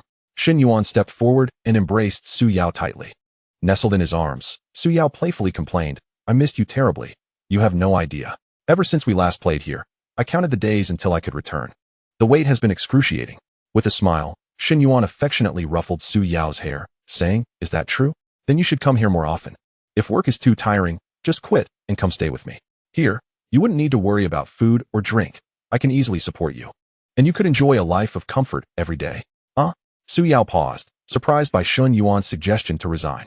"I really love my current job, and everyone at the company gets along so well. It doesn't seem appropriate to suddenly quit." That's entirely up to you. I was merely jesting. Since you enjoy your job, continue working there, and just come here to play for 2 days every weekend. That sounds quite pleasant, doesn't it? Shen Yuan had initially intended the remark as a joke, but he felt a twinge of anxiety at her serious reaction. If she truly did resign to join him, how could he focus on his research and development? Upon hearing this, Su Yao's expression soured, her lips pouting slightly. Oh, you stubborn blockhead. So, you don't want me to quit and come here to keep you company? Realizing the gravity of her words, Shen Yuan quickly responded, of course not. Didn't I just say that we wouldn't struggle to feed you? Supporting you would be a piece of cake. You can rest assured and quit.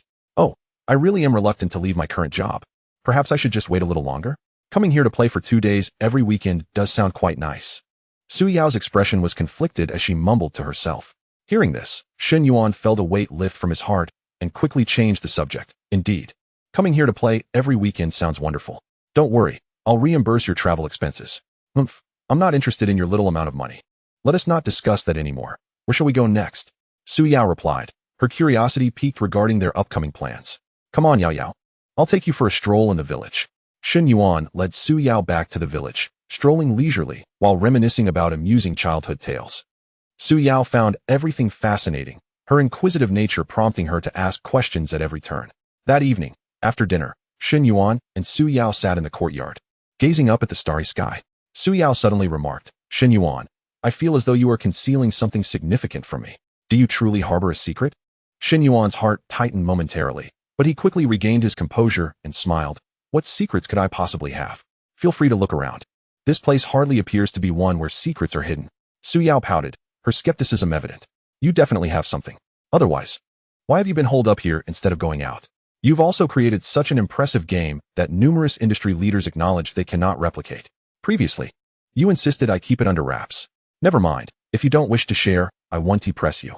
I trust you have your reasons, she concluded. Shen Yuan gazed at Su Yao, his heart laden with guilt. He was torn, uncertain whether to divulge the secrets of the base to her, and the more he pondered, the more troubled he became. Seeing Shen Yuan's conflicted expression softened Su Yao's heart. She quickly changed the subject. All right, let us not discuss this any further. Let us talk about something else. Yao Yao, just give it some time. I will certainly tell you. You must believe me, Shen Yuan said earnestly. Su Yao looked into his eyes and nodded. All right, I trust you. Their conversation drifted to other topics, predominantly revolving around the game. When will Star Sea Expedition be publicly launched? There hasn't even been an announcement, and many are eagerly awaiting to play. Su Yao exclaimed, her excitement palpable. Oh dear. Had you not come? I was planning to initiate the public test in the next couple of days. Shen Yuan joked, inadvertently digging his own grave. Well, so I shouldn't have come then? I've delayed your game's launch, have I? Su Yao replied, hands on her hips, feigning annoyance. Shen Yuan slapped his forehead, realizing his mistake. No, Yao Yao, you've misunderstood. I meant we are currently preparing and haven't commenced yet. Once everything is in order, we will swiftly go live with the public test. Fine, I'll let you off this time. But next time you speak carelessly, I'll be sure to pull your ears. Su Yao retorted, finally taking her seat after hearing Shen Yuan's explanation. Upon learning that the game would be launching in just a few days, Su Yao was overjoyed and chatted incessantly with Shen Yuan, even promising to host a live stream to promote the game, insisting that Shen Yuan express his gratitude to her. Shen Yuan could only chuckle, quickly thanking the esteemed Miss Su Yao for her assistance. During the following weekend, Shen Yuan and Su Yao ventured out to pick wild fruits, forage for vegetables, and fish in the stream. They even brought a pot with them to cook by the creek, camping and enjoying themselves thoroughly. Alas, joyful moments are often fleeting, and soon it was time to part ways. With a heavy heart, Su Yao bid farewell, and Shen Yuan embraced her tightly, planting a kiss on her forehead before she entered the high-speed train station to return to Shenzhen. In the 2 days Shen Yuan spent with Su Yao, the finishing touches on the base had been completed. He had no choice but to redirect his focus to the development work. He understood well that the construction of the lunar base was about to commence, a crucial step indeed. As for the game's public launch, he could leave that in the capable hands of Shanghai. Chapter 62, the construction of the lunar base upon returning home. It was already late. Yet Shen Yuan made his way to the research and development center of the base. Shanghai, the internal testing of the game should be nearing completion, correct? Let us not procrastinate any longer. Choose a date for the public launch, he remarked. After a moment of contemplation, he resolved to initiate the public testing of the game. The holographic image of Shanghai flickered slightly, and a cheerful electronic voice responded. I have been prepared for quite some time, Shen Yuan. Whenever you wish to launch, I can arrange it at a moment's notice. After pondering for a short while, Shen Yuan decisively stated, "Let us set it for this Friday, at 8 p.m. It coincides perfectly with the weekend, allowing players to indulge for 2 whole days. Please issue a game announcement to notify the internal testers." Understood. However, should we delete the data of internal testers upon public launch? And do we need to employ any special strategies for promotion? Xinghai inquired. Shen Yuan contemplated for a moment and waved his hand dismissively. Let us erase the data of internal testers. Otherwise, it would be unfair for new players. The game map should also expand with the increase in player numbers. Otherwise, if the space is too small, players will be cramped together, making gameplay impossible. As for promotion, we shall conduct free online marketing and avoid unnecessary expenditures. Were it not for the legal restrictions in our country, I would have certainly wished for a comprehensive advertising blitz. Xinghai sighed with resignation. If only we could promote freely. I assure you this game would become an instant sensation across the Blue Star. Nevertheless, there are ample free promotional platforms available. On major short video platforms, with a little ingenuity, I can significantly boost the viewership of our promotional videos. Shen Yuan nodded, a satisfied smile gracing his face. Very well, let us proceed with that. Over the next few days, work diligently on the promotional efforts. The arrangements for the game's public testing are now settled. We merely await the official launch at 8 p.m. this Friday. With the game matters resolved, Shen Yuan's gaze grew resolute as he turned to the documentation concerning the lunar base's construction. Next, we must focus our attention on the establishment of the lunar base.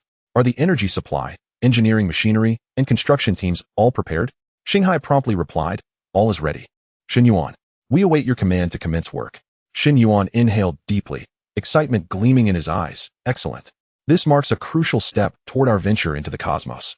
We must ensure everything proceeds flawlessly. Let us hold a modest, groundbreaking ceremony to commemorate this occasion and create a memory for the future. Very well. I shall make the arrangements. According to my calculations, tomorrow at 10 a.m. is an auspicious time to commence work, Xinghai remarked, having consulted the old almanac for a favorable date. It's settled then. I'm utterly exhausted. I shall return and rest now. Shen Yuan yawned and turned to head back to his quarters. The following morning, Shen Yuan donned his spacesuit and boarded the Shen Yao. Sitting in the cockpit, he felt an exhilarating rush as visions of the grand lunar base blueprint danced in his mind. Xinghai, the significance of this lunar base construction cannot be overstated. You must ensure the groundbreaking ceremony is thoroughly documented. These will become cherished memories in the future, Shen Yuan expressed with a beaming smile, brimming with excitement. Rest assured, Shen Yuan, I shall meticulously document every detail, Xinghai responded. The Shen Yao spacecraft sped towards the moon, and upon arrival, Shen Yuan stepped out of the hatch. Gazing at the desolate and mysterious lunar surface, he noticed a grand red stage erected by the Shanghai organization, adorned with a shimmering starry sky backdrop. Bold, gilded characters proclaimed, the first city of the starry sky, with smaller text beneath announcing the commencement ceremony. The name the first city of the starry sky was conceived by Shen Yuan himself, symbolizing his ambitious aspirations at this moment. He refrained from using a name like Guanghan Palace, reserving it for the future leaders of the Yanhuang nation. Ascending the stage, Shen Yuan was overwhelmed with emotion as he surveyed the scene before him. He raised his right hand high and proclaimed, Xinghai, let us commence here, creating unprecedented historical miracles for humanity. No sooner had his voice faded than a row of specially designed missiles soared into the sky nearby. The deep space backdrop instantly erupted into a dazzling display of colors. Subsequently, 2 armored machines unfurled a red ribbon before Shen Yuan, with one presenting him a pair of golden scissors. Grasping the scissors in his right hand and the ribbon in his left, he shouted into the camera, the first city of the starry sky, may our endeavor commence auspiciously. With that, he snipped the ribbon, and yet another line of missiles ascended, bursting into a spectacle of brilliance in the air. Shen Yuan then picked up a golden hammer adorned with a red ribbon and slowly approached a basalt rock, surrounded by mechanical worker ants and equipment seemingly awaiting this moment. Taking a deep breath, his gaze resolute, he exclaimed, may our endeavor commence auspiciously. With a powerful swing, he struck the basalt. The hammer struck down, sending a cloud of stone dust into the air. At this moment, unbeknownst to all of Blue Star's inhabitants, a unique lunar base groundbreaking ceremony quietly unfolded. Lunar base, let the work begin. Shen Yuan continued to shout, and although his voice could not be transmitted, it did not hinder Xinghai from receiving his command. As his words echoed, the massive drilling machine, long prepared, roared to life. The 30-meter diameter drill began to slowly bore into the ground. The drill's speed was impressive, swiftly shattering the lunar soil and rock. In no time, A 30-meter-wide, deep pit appeared before them. Shen Yuan stood at the side, intently observing the drill's operation, his eyes filled with focus. This speed is remarkable. At this rate, we shall soon reach the desired depth, Shen Yuan remarked with satisfaction. The crushed lunar soil and rock were funneled through a 2-meter-wide metallic pipeline to the end of a conveyor belt. From there, they would be transported to a refining area, initially passing through a large elemental smelting synthesis tower for metal separation.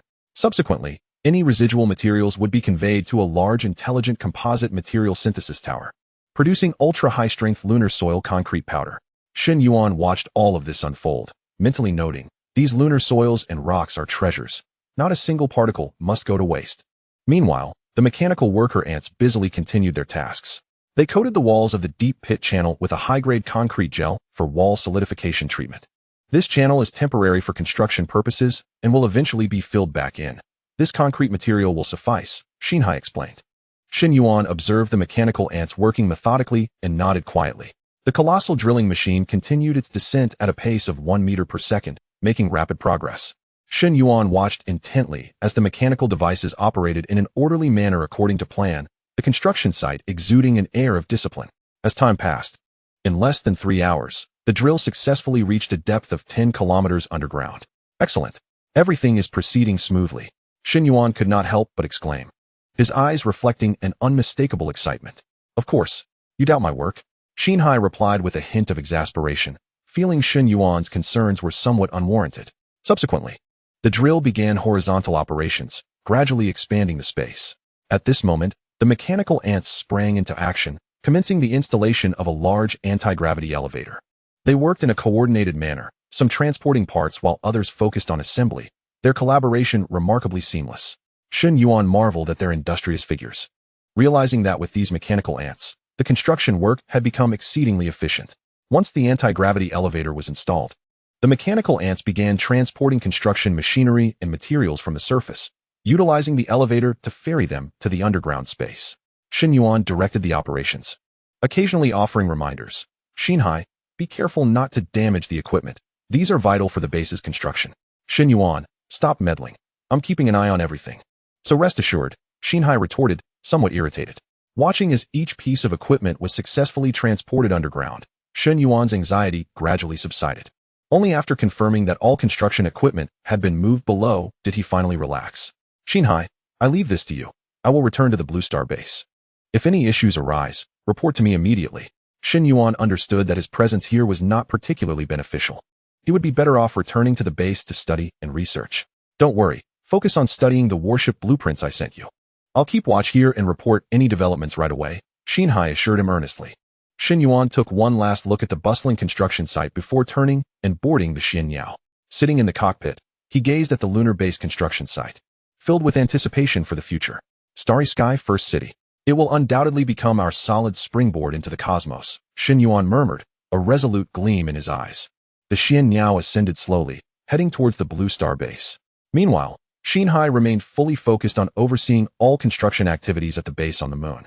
Chapter 63. Star Sea Journey Public Test. Upon returning to the base, Shen Yuan immersed himself in research and study. Meanwhile, Xinhai continued to methodically oversee the construction of the lunar base, while simultaneously promoting the game Star Sea Journey with great urgency. Initially, the team released a gaming announcement. Dear players of Starry Sea Journey Beta Test, after a period of meticulous testing and refinement, we are delighted to announce that the game is on the brink of a full server launch. The specific arrangements are as follows. Tomorrow at 10 a.m. The beta test will officially conclude, and at that time, all beta players' data will be erased. This Friday at 8 p.m., the game will open for full server testing. We cordially invite all players to experience an even more thrilling interstellar adventure. In this public launch, we have optimized numerous aspects of the game, expanded the game map, and enriched gameplay, all to provide a superior gaming experience. We appreciate your support and feedback during the beta phase and look forward to encountering you again in the public launch. Together, let us dominate the stars and reign over the cosmos. The official team of Starry Sea Journey. Upon seeing this public announcement, the beta players erupted with excitement. One player, wide-eyed with disbelief, could not help but voice his frustration. What? This is so sudden. After all my hard work building my base, it was just starting to flourish. Now they say it's all going to be erased? This is simply unacceptable, he exclaimed, slamming his hand on the table. I I haven't even had the chance to take my revenge. Well then, let's settle this in the public launch. Another beta player, known as Lone Wolf, who had been defeated and resurrected, was consumed by thoughts of vengeance. Yet, many beta players were brimming with exhilaration. The public launch is finally here. I have waited so long for this day. I must showcase my skills during the launch. I will dominate the starry skies. No one can stand in my way. A young man, his eyes shimmering with excitement, declared as he pumped his fists in the air. Indeed, I joined the beta late. But now I have a chance to start anew. I will not be outdone by those top beta players. Watch me rise in the public launch. Another player said confidently, rolling up his sleeves. Players who had been following the Starry Sea Journey official website were thrilled to see the announcement of the public launch, igniting a wave of enthusiasm throughout the gaming community. The public launch of Starry Sea Journey is finally upon us.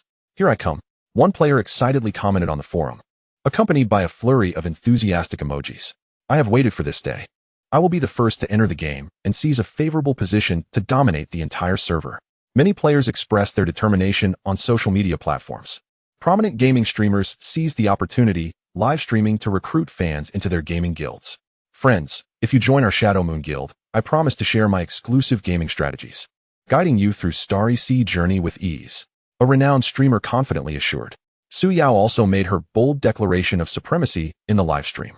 With unwavering determination and fervent enthusiasm, she proclaimed, "Darlings, in this public launch, I will lead everyone into battle. Let us form our Yao family army and carve out our place in this interstellar world. Darlings, come join my Yao family army, and together we shall dominate the entire server." Li Hao gazed at the proclamation made by Su Yao in the live stream, a surge of competitive spirit igniting within him. "Su Yao, during the closed beta, you outshone everyone and left me in your wake. Just wait and see. The open beta will be entirely different. I shall not allow you to overshadow me again. The title of leader in Star Sea Expedition shall belong solely to me." Various gaming platforms eagerly disseminated this news, ensuring that a wider audience of gamers became aware of it. Star Sea was not idle either. They established official accounts on numerous short video platforms, announcing the open beta along with several promotional videos. Employing a few clever tactics, they garnered significant exposure for these promotional videos. Concurrently, the promotional content for Star Sea Expedition appeared across major gaming media outlets. In the span of just a few days, every available free promotional channel was inundated with advertisements from Star Sea. Thanks to their ingenious strategies, the visibility of these ads soared.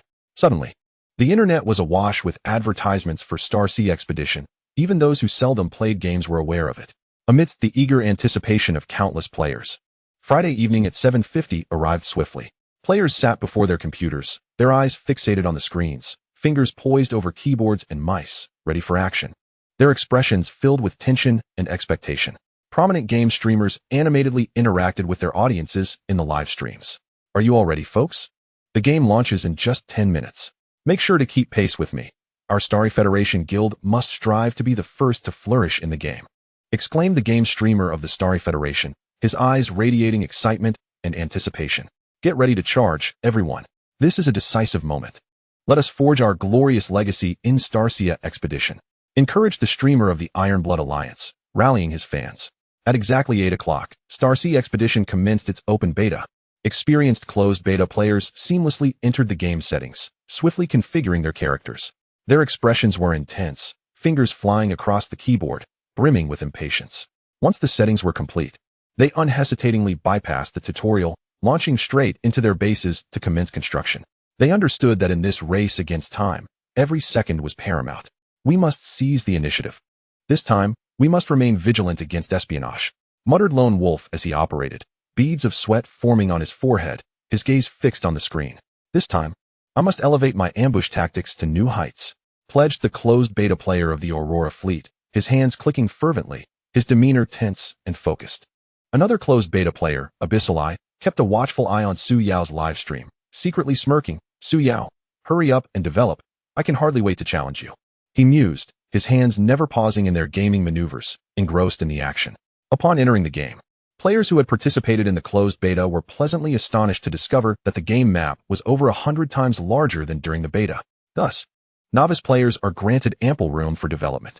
"Wow, this map is colossal," exclaimed a new player, brimming with excitement. Su Yao also promptly entered the game, skillfully maneuvering her character while sharing each step with her audience in the live stream. "Everyone, witness my strategy. First, Let's expand our base, then swiftly deploy mechanical ants for mining. Her eyes were fixed on the screen, a confident smile gracing her lips. Pay attention, everyone. Resource collection in the early stages is crucial. We must plan wisely and avoid wasting time. As she spoke, her fingers clicked the mouse with precision, her gaze intent and serious. Under Su Yao's guidance, the viewers in the live stream were equally exhilarated, eagerly diving into the game to embark on their own interstellar adventures. Chapter 64, Public Test Ignites. Titans take notice. On the day of the public launch of Star Sea Expedition, merely 10 minutes after the server opened, the number of online players effortlessly surpassed 1 million. By the following day, this figure soared to 5 million. Remarkably, on the third day, it broke through the 10 million mark, skyrocketing at an astonishing pace. Faced with the overwhelming influx of players, Starsea realized that the existing game map could not accommodate such a vast player base. Immediate expansion of the map was imperative. Starsea decisively made the call, and a myriad of intricate commands were generated in an instant. The original game map began to ripple outward, new star systems, planets, and asteroids rapidly taking shape under the coating. The nebulae became more radiant, and the scale of the asteroid belts expanded hundreds of times, capable of supporting the demands of 1 billion players online simultaneously. In the game, players were thrilled to discover the map had indeed expanded. Excitement surged as they eagerly explored this grander, more magnificent interstellar realm. Li Ming focused intently on the screen, his eyes alight with excitement and tension. He carefully maneuvered his mechanical ants closer to a blue glowing or mountain. He was determined to gather as many rare ores as possible in a short time. His fingers danced across the keyboard, muttering to himself. When the mechanical ant successfully harvested a precious blue crystal ore, he clenched his fist in triumph. Fantastic. With this, my base can enter a phase of rapid development. Meanwhile, in another corner, the brilliant designer Wang Shui was engrossed in the intelligent AI design module. She continuously issued commands, her gaze fervent and focused, her fingertips gliding swiftly over the keyboard. Unique mechanical designs emerged under her hands, from the sci-fi-styled starfighter to the powerful mining robots. These creations would undoubtedly astonish everyone. They were destined to vanquish all invaders. She murmured to herself, her eyes sparkling with confidence, as if she could already envision her creations shining brilliantly within the game. Outside the game, the fervor surrounding this title resembled a fierce storm. Swiftly sweeping across the domestic gaming sphere, it has garnered heightened attention from numerous industry titans. As early as the internal testing phase, several major gaming corporations discerned the formidable potential of Star Sea Expedition and initiated various measures. Among them, the gaming behemoth, Fat Goose Company, harbored particularly optimistic views regarding this game, perceiving it as an untapped treasure trove. Lin Yu, the head of the investment division, donned a sharply tailored suit, his eyes exuding confidence and arrogance. Accompanied by a professional team, he proceeded to the registered address of Star Sea Technology Company, Limited, poised to negotiate acquisition terms. En route, he engaged in discussions with his team members regarding the acquisition strategy. We must secure Star Sea Technology. Such an excellent game cannot fall into the hands of others. Upon arriving at the registered business address of Star Sea Technology, the sunlight bathed the secluded street, yet could not dispel the chill that gripped their hearts. Before them stood a modest storefront, scarcely 10 square meters, its walls weathered and the glass door coated in a thick layer of dust.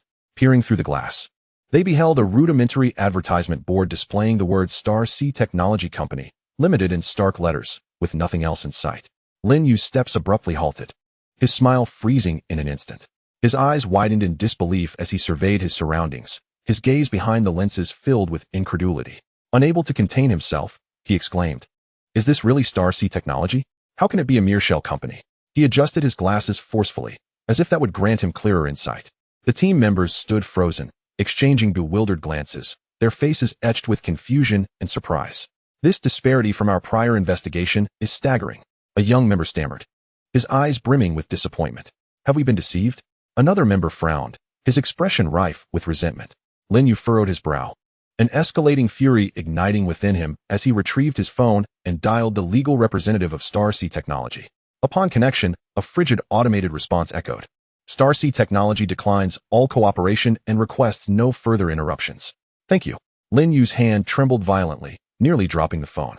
He stood rooted in place, his expression shifting from shock to fury. How dare they be so arrogant? He seethed, his eyes glinting with menace. He exchanged glances with his team, shaking his head in a mix of anger and helplessness. "It seems today was a futile endeavor. Let us return and report the truth." Dejected, the The group departed in silence, the atmosphere laden with despair. Soon after, other gaming companies encountered similar predicaments. In an instant, Star Sea Technologies' actions left these industry giants perplexed, even without collaboration. Such secrecy seemed unwarranted. In the conference room of Fat Goose Company, the atmosphere was so tense it felt as though it could precipitate. The crystal chandelier cast a cold, sharp light upon the somber visage of CEO Zhang Hong. Zhang Hong forcefully slammed the documents onto the conference table, the resounding crash echoing harshly in the silent meeting room. His gaze fixed on Lin Yu, brimming with anger and dissatisfaction. He sternly inquired, "What on earth is happening? How can a game so immensely popular lack even a proper office location? Did you fail to conduct a thorough investigation?" Lin Yu lowered his head, his body trembling slightly, and with a sense of guilt replied, "President Zhang, the findings are indeed as such. The address of Shanghai Technology is merely a registered location." The phone line directs to an automated message, explicitly refusing all collaboration, leaving us no chance to make contact. I had not anticipated it would turn out this way. Zhang Hong furrowed his brow, his fingers incessantly drumming on the table. After a moment of contemplation, a glint of determination flashed in his eyes as he declared, "This is unacceptable. This game possesses tremendous potential, and we cannot simply abandon it. You must instruct your team to continue the investigation, employing every possible means to establish contact with them. Even if it requires unscrupulous methods, we must secure Shanghai Technology." Lin Yu promptly nodded, "Understood, President Zhang. I will take immediate action." He was acutely aware that failure to accomplish this task could jeopardize his standing within the company. Thus, Lin Yu and his team rushed to the official game comment section to leave messages, hoping to draw Shanghai Technology's attention to the matter. Other gaming companies, unwilling to be outdone, followed suit, utilizing various resources to uncover more detailed information about Shanghai Technology. However, when players encountered these comments from the gaming companies, they erupted in fury. The comment section was instantly inundated with complaints. "Shanghai Journey, hold your ground. Do not let yourself be acquired," they exclaimed. "These large corporations only care about profit. They lack any understanding of game development. We cannot allow them to ruin this game. Indeed, we will support you. You must stand firm," echoed the sentiments of the players, who cherished the current pristine gaming environment and fervently opposed transforming it into a mere money-grabbing venture. The players' stance was unequivocal. They deeply wished to preserve the unadulterated essence of a game that promised boundless enjoyment, free from the clutches of commercial giants. Meanwhile, those gaming titans, relentlessly probing, continually discovered that Shanghai Technology was merely an offshore shell company. The company registration details were entirely devoid of useful information, with the legal representative being a mere figurehead, completely ignorant, merely collecting payments for services rendered. The qualifications were acquired through a third party, established via online contact. The payment accounts were directly transferred from abroad, making it impossible to uncover any valuable information. The game server's IP address was shrouded in mystery. Attempts at reverse tracing resulted in computer malfunctions, yielding no results. This company seemed to be cloaked in layers of fog, possessing no means of contact beyond a solitary official website, not even an email address. Without resorting to unconventional methods, these gaming giants found themselves utterly powerless in the face of the situation. This state of affairs persisted until the public beta of Shanghai Journey commenced. And witnessing the game's explosive popularity, these industry titans could no longer contain themselves, resorting to devious schemes, determined to employ unscrupulous tactics. In a dimly lit underground server room, several hackers fixated intently on their computer screens, their fingers flying across the keyboards. They were determined to breach the servers of Star Sea Technology and seize their core data. The leader of the hackers had a glimmer of greed in his eyes. However, just as they were on the verge of discovering the server's IP address, the screen suddenly illuminated with a crimson warning symbol. An overwhelming surge of unknown data surged back into their computer systems. "Not good. Retreat," the hackers shouted in terror, but it was too late. Sparks erupted from the servers, and a pungent, burnt smell permeated the air. All devices simultaneously went black, save for the host machine, which emitted an eerie buzzing sound. Concurrently, Star Sea conducted investigations into those attempting to unearth the true controllers behind the scenes. Through the use of interference and the fabrication of false leads, they ensnared the investigations of the gaming giants in a web of confusion. They were like blind men groping in the dark, unable to find their way no matter how hard they tried.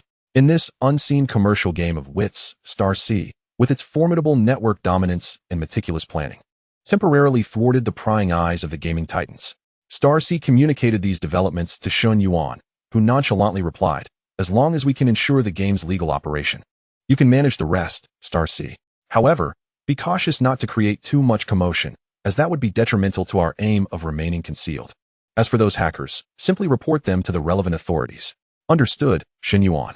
I grasp your intent, and I will exercise discretion to ensure our secrecy, Starcy assured, patting his chest. Chapter 65. The graduate student's discovery. Liang Yuanfei, a graduate student in the physics department, was being tormented by his thesis. He sat at a desk cluttered with books and materials, his eyes glued to the densely packed high-energy physics particle data and formulas on his computer screen. His brow furrowed in concentration. His roommate excitedly shouted from the side, "Yuanfei, stop your research and come play a bit of Star Sea Journey to unwind." Without lifting his head, Liang Yuanfei casually replied, "Can't you see I'm busy? I don't have time for games." His roommate persisted, "Oh, come on. Playing for a bit won't hurt. You're turning into a bookworm. Take a break and then get back to your research." After being worn down, Liang Yuanfei thought, "I am indeed a bit fatigued. Perhaps playing for a while could refresh my mind and help clarify my thoughts later." Thus, he set down his pen, stretched, and, under his roommate's guidance, completed the installation of the Star Sea Journey game client. Upon entering the world of Star Sea Journey, Liang Yuanfei was captivated by the lifelike graphics and unique gameplay. Initially, the game was quite easy, gathering resources and building bases. Although he was methodically engaged in these tasks, they allowed him to temporarily cast aside the pressures of his thesis. However, when he reached the game design segment, he was utterly enthralled, completely captivated. This game design system is astonishingly realistic and powerful, Liang Yuanfei exclaimed, his eyes wide with wonder and amazement. He felt as though he were not merely playing a game, but truly immersed in a virtual laboratory conducting research. Suddenly, a spark of inspiration ignited within him, prompting him to ponder, what if I applied the subject of my current research to this environment? He began to manipulate the game according to his research methodology. As he delved deeper into his study, he was astounded to discover that the foundational experimental theories within the game aligned perfectly with his academic knowledge. How could this be? After all, it was merely a game. How could it possibly encompass such rigorous and accurate theories? Liang Yuanfei's mind brimmed with questions, yet he was overwhelmingly filled with exhilaration. This thrill felt akin to the discovery of a new continent, completely captivating him as time slipped away unnoticed. Liang Yuanfei was wholly absorbed in the game design system, his eyes fixed intently on the screen, continuously issuing design commands to the game's intelligent steward. At times, his brow furrowed in contemplation over the nuances of the design. At other moments, his eyes sparkled with joy at his newfound insights. Before he realized it, an entire day had passed, and he remained oblivious to the passage of time. His roommates, too, experienced an irresistible allure from this game. Ultimately, after countless attempts and adjustments, Liang Yuanfei successfully developed a high-energy particle beam cannon. Wow, he had succeeded. Liang Yuanfei leaped from his chair, his face aglow with pride.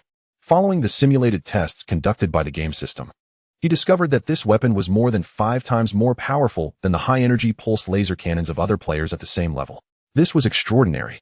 He envisioned it wreaking havoc within the game. His excitement surged, eyes brimming with anticipation. Within the game's design system, an array of advanced experimental tools and equipment awaited him, providing an impeccable laboratory. Utilizing these instruments, he successfully completed the development of this strategic weapon, which passed the game system's simulated tests and was recorded in the player-based database.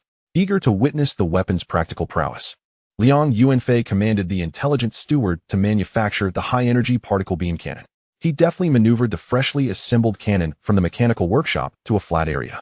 He then promptly instructed the intelligent steward to connect it to the base's energy supply system. Taking a deep breath, his gaze revealed a mixture of tension and excitement as his fingers trembled while he clicked the launch button. Whoosh! A blue particle beam shot forth like lightning, effortlessly piercing through a massive rock in the distance. Almost instantaneously, the rock erupted with a thunderous explosion, shattering into fragments. The power was astonishing.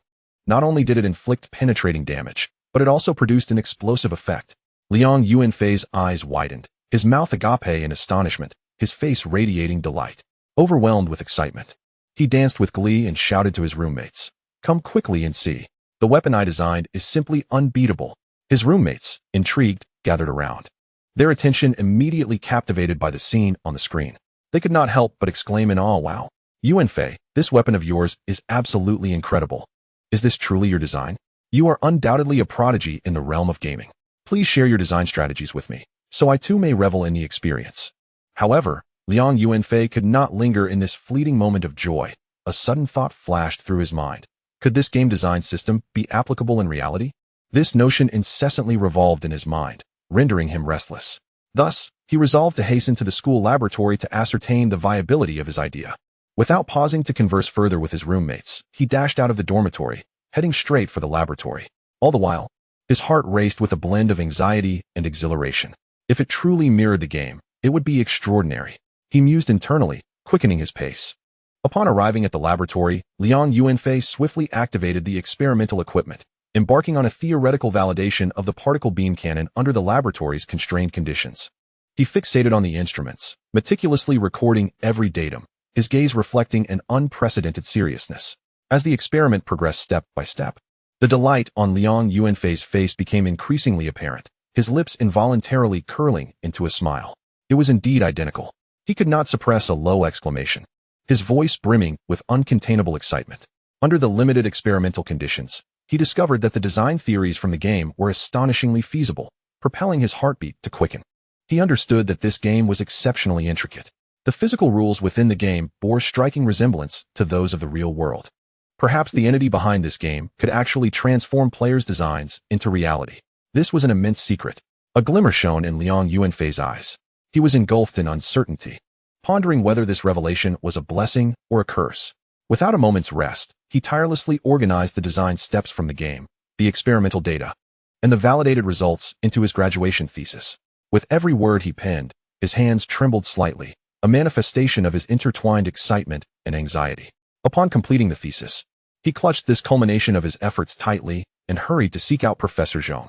Throughout his journey, he felt a tumult of nerves, both eager for the professor's validation and apprehensive that his discovery might be dismissed as a jest. Arriving at Professor Zhong's office, Liang Yuanfei gently knocked on the door. "Come in," came the professor's voice from within. Liang Yuanfei opened the door to find Professor Zhong seated at his desk, surrounded by an array of documents and books. Nervously, he approached and said, "Professor Zhong, I have completed my thesis. Additionally, I have made a significant discovery that I would like you to review." As he spoke, he handed over his graduation thesis. Professor Zhong accepted the paper, observing Liang Yuanfei's anxious demeanor, and smiled as he said, "Do not rush. Please have a seat and elaborate." Liang Yuanfei settled into the chair, unconsciously rubbing his hands together, his eyes fixed on Professor Zhong as he scrutinized the professor's expressions. The professor began to read through the thesis with earnest attention. His initially calm demeanor gradually shifted to one of focus, occasionally furrowing his brow or nodding in acknowledgement. Liang Yuanfei's heart raced ever faster as he anxiously awaited the professor's assessment. After a long while, Professor Zhong finally lifted his head, gazing at Liang Yuanfei with eyes filled with astonishment and admiration. "Yuanfei, your discovery is truly remarkable. I never anticipated that such an extraordinary game existed." Professor Zhong's voice resonated with excitement. "From your thesis, it is evident that the design system within this game encompasses profoundly advanced technological theories, and your preliminary validation in reality adds significant value." Upon hearing the professor's affirmation, Liang Yuanfei felt as if a great weight had been lifted from his heart, nearly leaping with joy. "Really? Professor, I was worried that this discovery might be dismissed as a mere joke."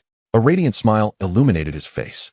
Professor Zhong chuckled and shook his head. "Of course, this is merely a preliminary achievement, and further in-depth research and validation are necessary. However, this direction holds immense potential. It could very well lead to new breakthroughs in the realm of high-energy particle physics." Liang Yuanfei nodded vigorously. "I shall certainly delve deeper into this research, Professor. Furthermore, this game is truly fascinating. Its design system resembles an exceptionally professional and highly advanced scientific research platform. I wonder how the developers achieved this." Professor Zhong pondered for a moment and replied, "Indeed, it warrants exploration. Based on the circumstances described in your paper, the development team of this game likely possesses profound expertise in the field of physics. Have you attempted to contact the game officials to inquire about relevant details?" Liang Yuanfei scratched his head. "Not yet. I just completed this research and thesis and came to consult you first." Professor Zhong patted him on the shoulder. "Well, you've made the right decision to first organize your research findings. Next, you can try reaching out to the game officials to see if you can obtain more information. However, be sure to maintain confidentiality. This is a critical research achievement." Liang Yuanfei nodded solemnly. "I understand, Professor. I will handle it with care." After leaving Professor Zhong's office, Liang Yuanfei's emotions were in turmoil. He felt exhilarated by his discovery while being filled with curiosity about the secrets behind the game. I must uncover the mysteries concealed within this game, he vowed silently, his gaze resolute. Chapter 66. Stirring the National Academy of Sciences. Professor Zhong appeared calm as he watched Liang Yuanfei depart, yet internally, he felt as though he had been cast into a deep pool with a boulder, struggling to regain his composure.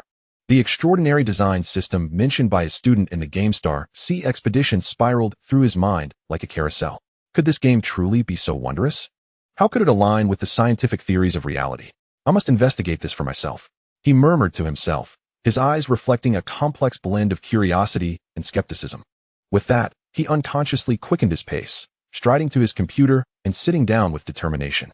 Skillfully, he began typing on the keyboard, downloading the connection terminal for Star C Expedition as if it were any ordinary software.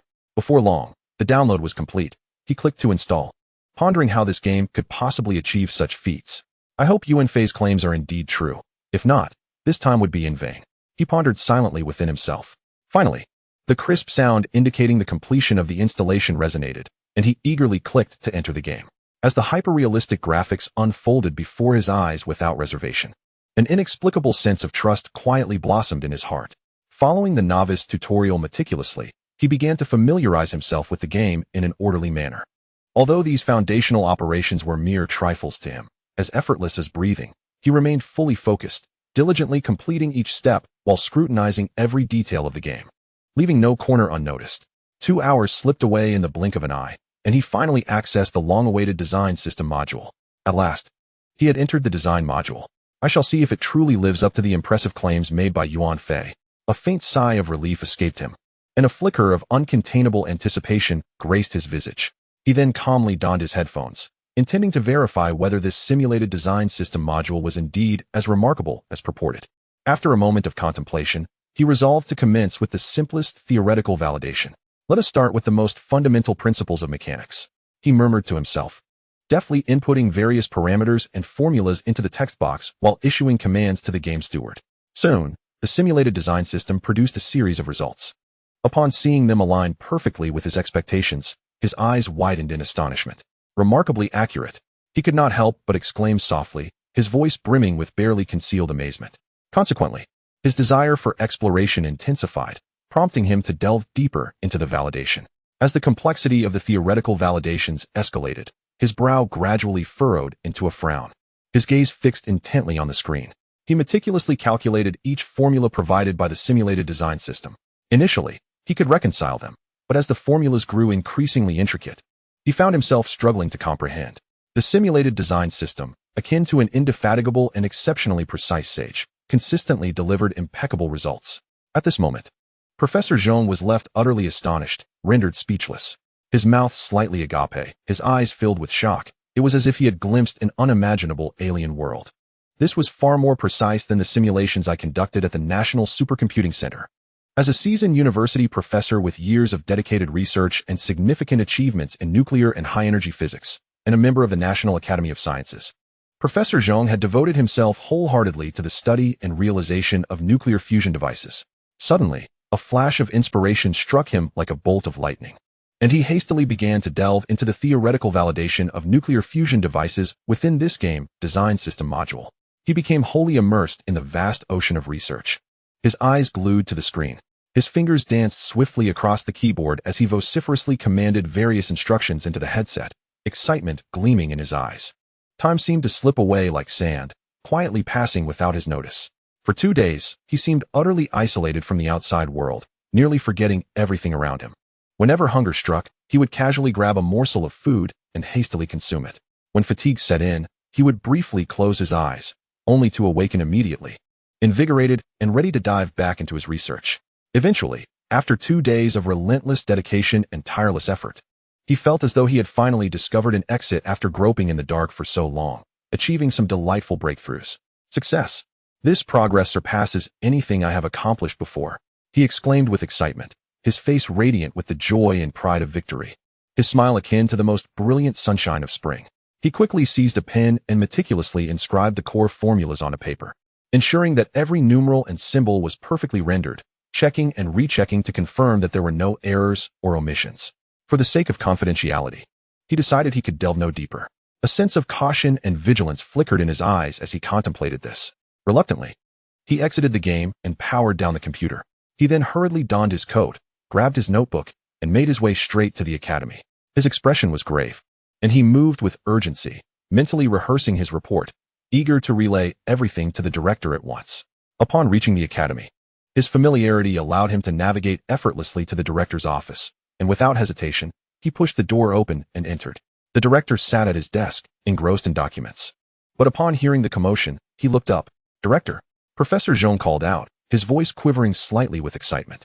Observing Professor Zhong's hurried demeanor, the director furrowed his brow, a hint of curiosity and concern welling within him. "Old Zhong, what is the rush? What significant matter has arisen?" the director inquired, his gaze imbued with care and intrigue. Professor Zhong swiftly approached the director's desk, placing his notebook down with great caution. "Director, I have made a momentous discovery." His eyes sparkled with enthusiasm, his voice trembling with excitement, much like a child who had stumbled upon a hidden treasure. The director regarded Professor Zhong, his expression one of surprise, as such fervor was indeed rare from him. "Oh, what momentous discovery. Old Zhong, calm down and take a seat. Tell me slowly," the director said, leaning slightly forward in a posture of attentive listening, ready to absorb Professor Zhong's account.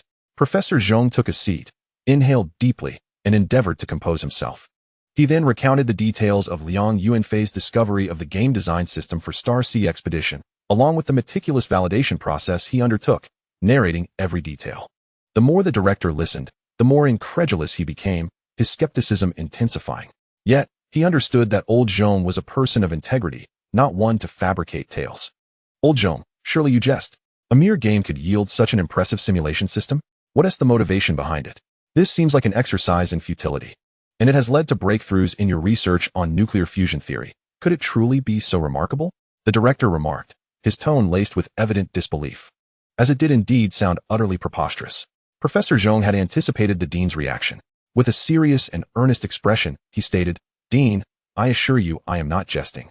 All of this is undeniably true. I can demonstrate it for you." With that, he swiftly approached a nearby computer, his fingers dancing across the keyboard with practiced ease.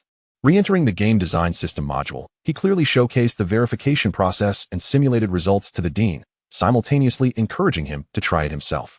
The dean's gaze remained fixed on the data, the mathematical derivations, and the final outcomes displayed on the screen. Gradually, his expression shifted from skepticism to tentative belief. As he donned the headphones, under Professor Zhong's guidance, he validated some of his own research theories. Soon, the dean transitioned from doubt to sheer astonishment. His eyes widened, and his mouth slightly agape, as if ensnared by an invisible spell. He found himself momentarily speechless. After a prolonged silence, the dean finally regained his composure. "Old Zhong, it appears that the technological prowess underlying this game far exceeds our imagination. Just considering the computational power of the servers running the game, it has already left the most advanced supercomputers on Blue Star far behind. Its superiority is incalculable. This suggests that the forces behind this game possess a level of technology that is significantly more advanced than that of all Blue Star," the dean remarked, his eyes brimming with shock and concern, as if foreseeing an impending monumental challenge. "Who could possibly be behind this game? Could it be extraterrestrials? No. I must report this immediately. Academician Zhong, please remain here and do not leave. Additionally, ensure that your student, Liang Yuanfei, maintains utmost confidentiality. We must not alert the other party. Once I have consulted with the higher-ups and formulated a decision, we shall proceed accordingly." The dean spoke with gravitas, his eyes reflecting a resolute determination. In that moment, it was as if he had assumed a weighty responsibility. Professor Zhong nodded, his tone firm. "Understood, Dean. I will contact Liang Yuanfei right away and instruct him to uphold confidentiality." The dean, reassured by Professor Zhong's words, nodded in agreement before swiftly exiting the office to report the situation to his superiors. Meanwhile, Professor Zhong promptly retrieved his phone and dialed Liang Yuanfei. Before long, the call connected. "Professor, were you inquiring about the official response from the game?" Liang Yuanfei asked. "I've been trying to reach the game officials for days, but I couldn't find their contact information. I was just planning to leave a message on their official website." "Yuanfei, it is fortunate that you were unable to contact the game officials. I have already reported this to the higher-ups, and they have mandated that this matter must remain strictly confidential until we receive further instructions from above. We must ensure that this information is kept under wraps and not arouse any suspicion from the other party. Do you understand my meaning?" Professor Zhong exhaled a sigh of relief as he swiftly articulated his request. Liang Yuanfei, startled by the gravity of the situation, quickly replied, "Professor, I understand. I will stay in my dormitory and not go anywhere. I will guarantee complete discretion." "Very well.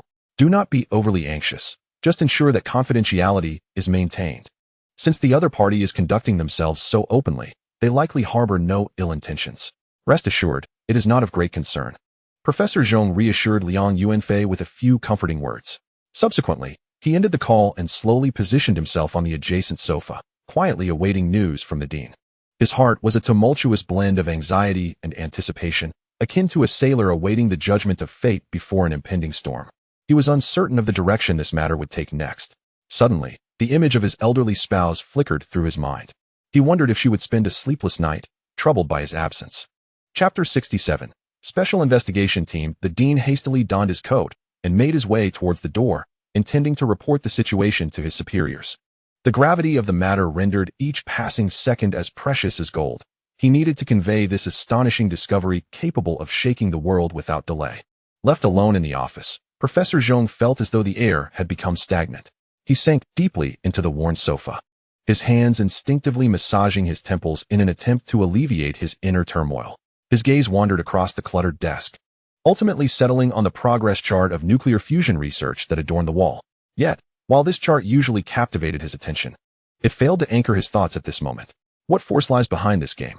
Professor Zhong murmured softly, his voice echoing in the vast emptiness of the office.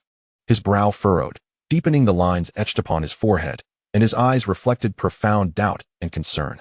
Could such advanced technology truly originate from extraterrestrial sources? His lips trembled slightly as he muttered to himself, as if engaging in a dialogue with an invisible presence in the air. He understood that if the technology hidden behind this game surpassed that of Blue Star, the repercussions would ripple through the fabric of existence like a stone cast into a placid lake, stirring tumultuous waves whose breadth and depth would be unfathomable. The technological landscape of Blue Star, the order of society, and even the trajectory of humanity's future could undergo seismic transformations as a result. Simultaneously, the dean was racing towards his superior's office, his heart pounding with urgency. The corridor was eerily silent, save for the echo of his hurried footsteps against the walls. He jogged along, his breath becoming increasingly labored, beads of sweat rolling down his forehead and dampening his collar. Finally, he halted before a closed door, neglecting to knock and instead thrusting it open with force. Inside the office, the leader sat behind a spacious desk, engrossed in reviewing documents. Startled by the sudden intrusion, the leader nearly dropped the pen in his hand. He raised his gaze to find the dean's anxious expression, and his previously tranquil demeanor transformed into a frown of concern. "Dean, what troubles you?" the leader inquired, his voice imbued with a calm steadiness that offered a sense of reassurance amidst the palpable tension. The dean, breathless and with his chest heaving, replied, "It is as follows." "Leader." His words rushed forth, laden with unmistakable urgency. Every word seemed to leap eagerly from his lips. "Professor Zhong has made a monumental discovery." He then recounted Professor Zhong's findings in meticulous detail, from the astonishingly sophisticated simulation design system within the game to the revelation that its server's computing power far surpasses that of the world's most advanced supercomputers.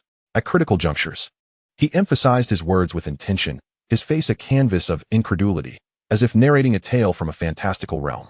Upon hearing this, the leader's previously calm demeanor shifted to one of gravity, his expression tightening with a newfound seriousness. A flicker of astonishment passed through his eyes, and he involuntarily leaned forward, as though drawn by an invisible force. "Is what you say truly accurate?" he inquired with a tone that brooked no dissent. "This is no trivial matter. If the situation is as you describe, then it complicates things immensely." His gaze bore down on the dean, searching for even the slightest trace of deception in his eyes. The dean nodded vigorously, his eyes brimming with certainty. "Absolutely, it's the unvarnished truth. Professor Zhong is waiting in my office." As he spoke, he wiped the beads of sweat from his brow, striving to substantiate the veracity of his claims. The leader contemplated this for a moment, a glimmer of wisdom illuminating his expression. His fingers tapped rhythmically on the desk, producing a muffled sound, as if weighing the pros and cons of the situation. With resolution, he seized the phone and swiftly dialed the relevant department. "Hello," he commanded into the receiver, his voice deep and commanding, each word resonating with authority. "Immediately organize a professional investigation team to conduct a thorough inquiry into Star Sea expedition. Remember, absolute confidentiality is paramount. We must not alert the enemy." His tone was unequivocal, instilling a sense of unquestionable resolve. After hanging up, the leader turned to the dean, his expression still somber. "We must swiftly uncover the forces behind this game and their intentions," he continued, his demeanor grave. "Until the investigation yields results, Professor Zhong and his students must remain tight-lipped. They cannot divulge a single detail, or they will face charges of treason." A fleeting shadow of concern crossed his features, only to be replaced by a mask of calm. The dean promptly replied, "Understood, I will inform Professor Zhong immediately." With that, he hastened from the leader's office, his pace quickening as he headed towards his own. On the way back, the dean pondered deeply. What secrets lay hidden behind this game? Was it an opportunity or a threat? A hint of worry flickered in his eyes. He fervently hoped the investigative team would unveil the truth swiftly. His footsteps grew heavier, each step seemingly laden with immense pressure. Meanwhile, in Professor Zhong's office, he anxiously awaited news from the dean. He alternated between standing and pacing the room, his steps somewhat agitated. Then he would sit, his gaze fixed on the watch, each tick of the minute hand tightening his heart. He wondered how the report to the dean was progressing, his brow furrowed as he muttered softly to himself. What decisions might be made above? It is highly probable that an investigation would ensue. A hint of anxiety flickered in his gaze. He was acutely aware that, unbeknownst to him, he had unwittingly become entangled in a colossal enigma. Yet, deep within, he seemed inclined to maintain an optimistic outlook regarding the force that lay behind the game. Before long, a professional investigative team was swiftly assembled. Upon receiving his orders, Chief Commander Zhang Dong of the Special Investigation Unit donned a grave expression, fully cognizant of the arduous nature of the task ahead. He dared not linger for a moment. He promptly mobilized his team, delegating responsibilities and tirelessly embarking on their inquiry. Zhang Dong, accompanied by several members, commenced a comprehensive exploration and hands-on experience of the game Star Sea expedition. They sat before their computers, wholly absorbed in the screens, their fingers deftly maneuvering across the keyboard and mouse.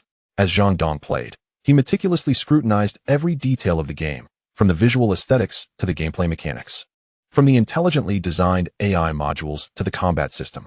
Occasionally, he furrowed his brow, pondering the uniqueness of certain design elements. At other times, he exhibited expressions of astonishment, marveling at the game's realism.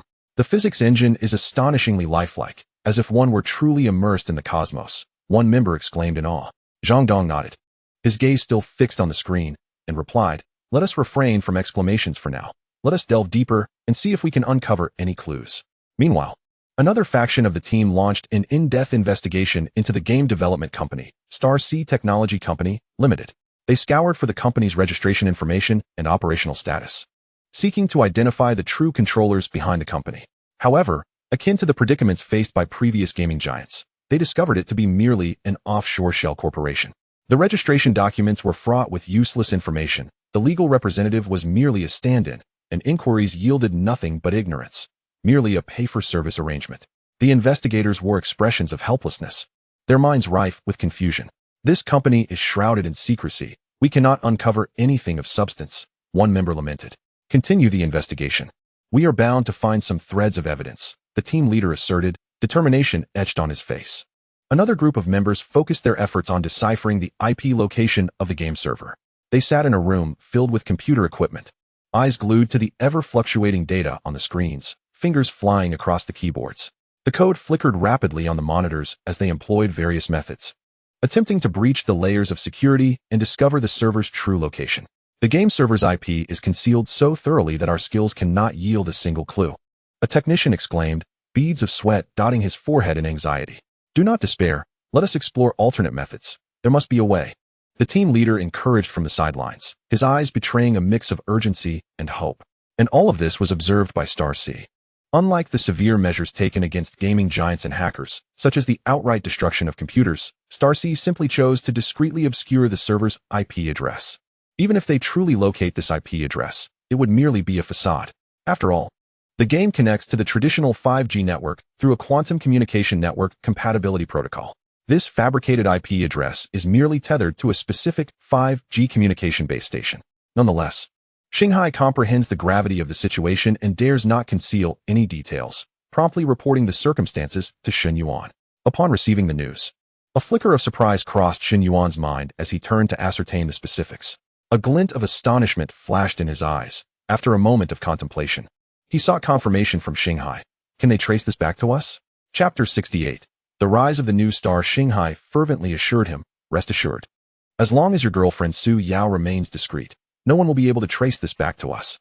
With their current level of technology, they cannot breach the defenses I have established. Hearing this, Shen Yuan felt a slight sense of relief, yet he remained cautious. He understood the significance of the matter and knew it had to be handled with utmost care. To be prudent, he resolved to contact Su Yao again. To ensure the call's absolute security, Shen Yuan instructed Shanghai to utilize the Quantum Communication Network's compatibility protocol, merging it with traditional communication protocols before connecting to Su Yao's phone. Once the call was placed, Su Yao promptly answered, her tone laced with curiosity. Shen Yuan, why are you suddenly calling me? Shen Yuan took a deep breath. His expression grave as he stated, Yao Yao, there is something I must discuss with you. A specialized investigation team has been established to look into the game Shanghai Zengtas. Upon hearing this, Su Yao instantly grew anxious, her voice trembling slightly as she inquired, what? Why would they investigate the game? It seems perfectly normal to play. The graphics are incredibly lifelike, and the design modules are remarkably realistic. You haven't done anything illegal while playing, have you? Shen Yuan hastily reassured her, do not worry. I have absolutely not engaged in any illegal activities. The game has only recently entered public testing. You should be aware of its legality. It's simply that the game's technology is quite impressive, and they wish to ascertain who developed it.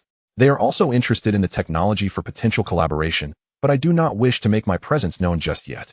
Although it involves national-level cooperation, one can never predict if complications may arise. Therefore, you must keep my identity as the game developer confidential. After hearing Shen Yuan's explanation, Su Yao's anxiety eased somewhat, yet she still expressed her concerns. I understand, but I'm still a bit apprehensive. What should I do if officials come to investigate? Shen Yuan comforted her, just participate in the game's internal testing as usual. I will manage everything else, and there won't be any trouble. You need not be overly anxious. Aside from maintaining the confidentiality of my identity, simply answer their questions truthfully. Su Yao hesitated for a moment before asking, Shen Yuan, is your technology truly that remarkable? Does it warrant such national attention? How did you accomplish this? Aren't you afraid of being overheard during this conversation? Shen Yuan smiled gently and replied, I will provide you with a detailed explanation later. As for the content of our conversation, you need not worry. I have encrypted it, ensuring that no one can eavesdrop. Just trust me. Although Su Yao was filled with questions, her trust in Shen Yuan led her to nod in agreement, saying, all right. I believe you. I should be able to handle inquiries about the internal testing. Shen Yuan breathed a sigh of relief and replied with a light-hearted tone, that's great. Yao Yao, if anything goes awry, contact me immediately. My phone communications are encrypted. It's very secure. After hanging up, Shen Yuan finally relaxed his tense nerves. He glanced at the phone in his hand, pondered for a moment, and then set the matter aside. Turning to Shanghai, he instructed, keep a close watch on the investigation team's situation, and report any significant news to me without delay. We must remain vigilant. Shanghai assured him, rest assured, Shen Yuan. I will keep a constant eye on it. Shen Yuan nodded and immersed himself once more in the creative design research of players in the game Star Sea Journey. In the vast, fantastical realm of Star Sea Journey, players found themselves in an authentic interstellar battlefield, fully engrossed in intense competition. Unbeknownst to them, a storm of monumental proportions was quietly brewing behind the scenes. The topic of the physics engine in Star Sea Journey surged like a rocket, swiftly claiming the top spot on trending lists. In no time, major gaming forums and social media platforms were inundated with fervent discussions among players. The clamor for the game's astonishingly realistic graphics was incessant.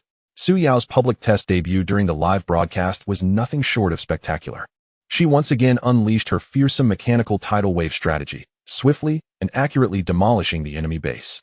The battle scenes, featuring the colossal silhouette of the Qingtian-class super battleship and the intricate maneuvers of the Suanio interstellar fighter, along with the thunderous roar of high-energy pulse laser cannons and the overwhelming tide of robots engulfing player bases, were vividly brought to life.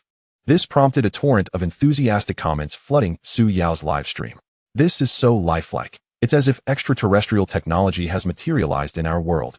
The audience erupted in awe-filled exclamations, each voice contributing to a symphony of admiration. As the game's popularity soared exponentially, an ever-growing number of players seemed to awaken their boundless potential, showcasing astonishing creativity and extraordinary strategic prowess. Amidst this celestial gaming landscape, a brilliant new star was quietly emerging. Liang, an ordinary gaming enthusiast with an almost obsessive passion for science fiction games, plunged headfirst into this realm of infinite possibilities the moment Star Sea Journey opened its public testing doors. He dedicated countless hours to delving into the depths of gameplay mechanics, The conventional gaming strategies no longer stirred his inner waves. Instead, he yearned to explore unique and unconventional development paths. While most players prioritized military advancement in hopes of gaining a tactical advantage, he preferred to chart a different course, focusing on the pinnacle of technological development. I am determined to observe closely whether their artillery is superior or if the cutting-edge technology one have developed surpasses it. Liang sat resolutely before his computer, with a steadfast gaze and a slight smile gracing his lips. His countenance radiated confidence, tinged with a hint of mockery, as he softly spoke to himself. Armed with an innate acuity and an extraordinary way of thinking, Liang diverged from the fray. While other players were bogged down in the chaos of resource gathering and foundational construction, he took an alternative route, fully leveraging the formidable AI design module within the game. He immersed himself in the quest to develop various advanced technological marvels. The design of this energy shield still held substantial room for optimization.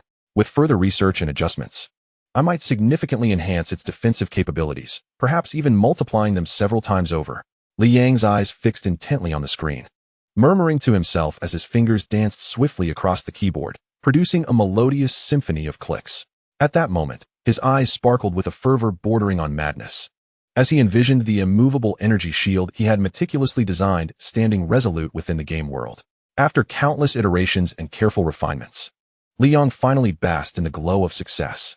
He successfully upgraded to a super energy shield, boasting over tenfold the protective capacity of a standard energy shield. He christened it the Omni-Frequency Force Field Shield, symbolizing the invulnerable protection afforded to his base and fleet. This ingenious shield combined both physical and energy defenses, providing exceptional protection against concentrated enemy assaults. Furthermore, it featured a unique energy absorption and conversion mechanism, capable of efficiently transforming a substantial portion of the energy generated by enemy attacks into its own power source, significantly enhancing the shield's protective efficacy and ensuring reliable defense for his base and fleet. Haha, splendid. I have finally succeeded. Let us see who can breach my base with ease now. Unable to contain his excitement, Liang leaped from his chair, his face beaming with pride. He eagerly equipped the Omni-Frequency Force Field Shield to both his base and fleet, subsequently showcasing its formidable defensive prowess in the ensuing base defense battles. Instantly, it attracted the attention of numerous players, akin to a peacock unfurling its feathers, inciting a considerable stir. What is this shield? It's incredible. It surpasses my understanding. Oh, great master, please share your design strategy. I shall follow you from now on. Players flooded the game's chat channels with exclamations of awe and fervent requests. In an instant, Liang's name soared like a bird, echoing throughout the gaming universe, his reputation burgeoning rapidly. Other players began to closely monitor his developments.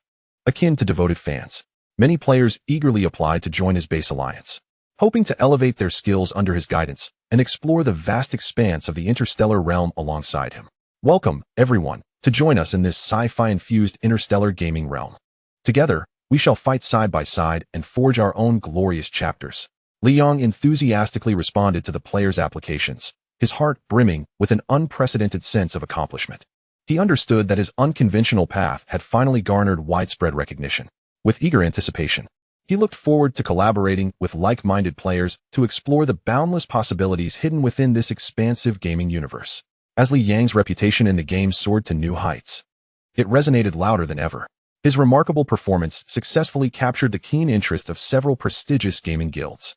These guilds extended olive branches to him, presenting irresistibly enticing offers, inviting him to join their ranks. Liang, come join our guild. We possess the richest reserves of resources and can provide you with unparalleled support. Together, we shall dominate this gaming world and become a legend known to all. Each of these prominent guilds earnestly invited Liang, their tone brimming with undeniable confidence and sincere intent. However, Liang held steadfast to his convictions and clear vision, remaining impervious to the allure of these seemingly tempting propositions. Deep within, he harbored a dream of his own. Thank you for your kind invitations. I truly appreciate them. However, for now, I wish to develop steadily at my own pace. I firmly believe that with my own strength, step by step, I can also build a formidable force. Liang graciously declined the offers from the guilds, his eyes revealing unwavering determination. Chapter 69. The Stratagem of Sound East Strike West. Meanwhile, in another enigmatic corner of the vast world of Starsea Expedition, a player named Night Owl was rapidly gaining prominence with his unique and ingenious tactics. Like a bolt of lightning streaking across the night sky, he emerged swiftly, Night Owl silently absorbed the overwhelming discussion sparked by Su Yao's livestream. Feeling increasingly inspired with each passing moment, his fighting spirit ignited. He felt invigorated and resolved to carve out a vast territory of his own in this game, filled with challenges and opportunities. Night Owl fixated on the game screen, his gaze imbued with a chilling focus and fierce determination. His eyes slowly traversed the game map, thoughtfully lingering between various resource points. After a moment of contemplation, it seemed he was meticulously sketching the trajectory of his next move in his mind. Perhaps he could employ the stratagem of sound east strike west, maneuvering to cleverly seize key resource points and catch his opponents off guard. Night Owl murmured to himself, his voice low yet resonating with undeniable confidence. A subtle smile graced his lips, hinting at a mysterious assurance, as if he could already glimpse the dawn of victory. Seated before his computer, after much deliberation, Night Owl brought up the battle map. With deft clicks of his mouse, he swiftly designated a heavy mechanized unit and several robotic squads. You shall feign an attack from different directions. Act decisively and be sure to draw the enemy's attention. He calmly issued commands through the headset. Under his leadership, the heavily armored mechanized battalion advanced with synchronized precision, launching a feigned assault from the front. The metallic exteriors glimmered with a cold sheen under the sun, reminiscent of a well-trained and disciplined elite force. Following closely, multiple robotic squads gradually advanced from both flanks, initiating tentative attacks. Their adversaries fell for the ruse. Instantly thrown into disarray. Like puppets controlled by invisible strings, they hurriedly redirected substantial forces to various attack fronts. In an instant, the defensive positions became chaotic, with alarms and mechanical sounds intertwining in a cacophony. Night Owl observed the enemy's frantic maneuvers through the game interface, a flicker of barely perceptible triumph gleaming in his eyes. A slight smirk played on his lips as he coldly muttered, "Hooked, a bunch of fools, easily deceived." He then personally led the main forces silently into action. They moved like phantoms in the night, utilizing the intricate terrain and the cover of the starry sky to stealthily maneuver behind the enemy. Throughout the operation, Night Owl meticulously monitored the tactical screen, displaying real-time coordinates and statuses of his troops. He overlooked no detail. Upon detecting any potential risk, he swiftly adjusted the deployment via the headset. Quick, we must hasten our pace, leaving them no chance to react. Increase marching speed. Night Owl shouted hoarsely into the microphone. Operating the command terminal with practiced skill, his face alight with pride and exhilaration, as if victory were already within his grasp. Under his precise and decisive command, the main forces successfully arrived at the target location. With a single order, they surged forth like tigers descending a mountain, launching a lightning-fast assault on the enemy's resource defense unit. Intense gunfire erupted instantaneously, the beams of laser weaponry flashing in the night sky, and the explosions resonating deafeningly. Thanks to their exceptional tactical coordination and formidable firepower, the main forces swiftly secured this critical resource point. They then quickly employed forceful methods to extract resources, as large mechanical drills whirred rapidly, continuously gathering precious materials. Meanwhile, Night Owl remained vigilant, directing the main forces to hasten to the predetermined location for an ambush. They swiftly concealed themselves in strategic positions along the roadside, weapons primed and ready, waiting for their prey to fall into the trap. At this moment, the enemy finally awakened from their stupor, hastily dispatching reinforcements, only to plunge headlong into Night Owl's meticulously laid ambush. In an instant, gunfire erupted, and the enemy support units were thrown into chaos under the sudden assault, suffering heavy casualties as they retreated in defeat. Success!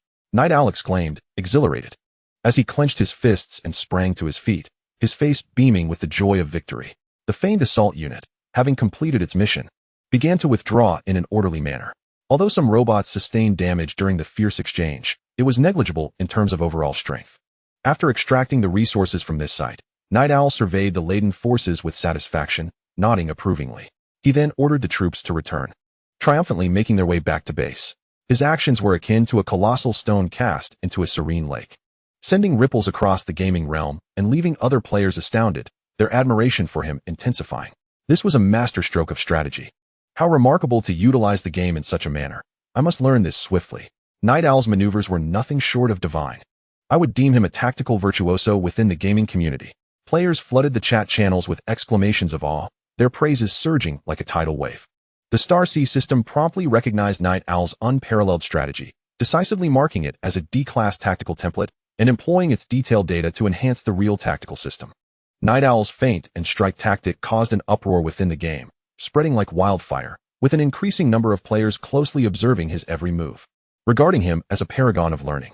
In the ensuing 48 hours, Night Owl adeptly employed his stratagems, engaging in close-quarter combat with multiple players. Each battle concluded in victory, and his base's combat strength soared like a rocket into the sky, propelling him into the top 10 of the leaderboard. However, as the saying goes, tall trees catch the wind, and Night Owl's exceptional performance sparked fervent discussions on player forums. Some players, driven by jealousy or suspicion, began to question whether his gameplay was the result of team assistance. Such dazzling achievements led many to harbor doubts, deeming it too extraordinary to be true. A provocative thread soon emerged on the player forum, its title glaringly conspicuous. This gameplay is undoubtedly the work of a team. How could one person be so skilled? It defies logic.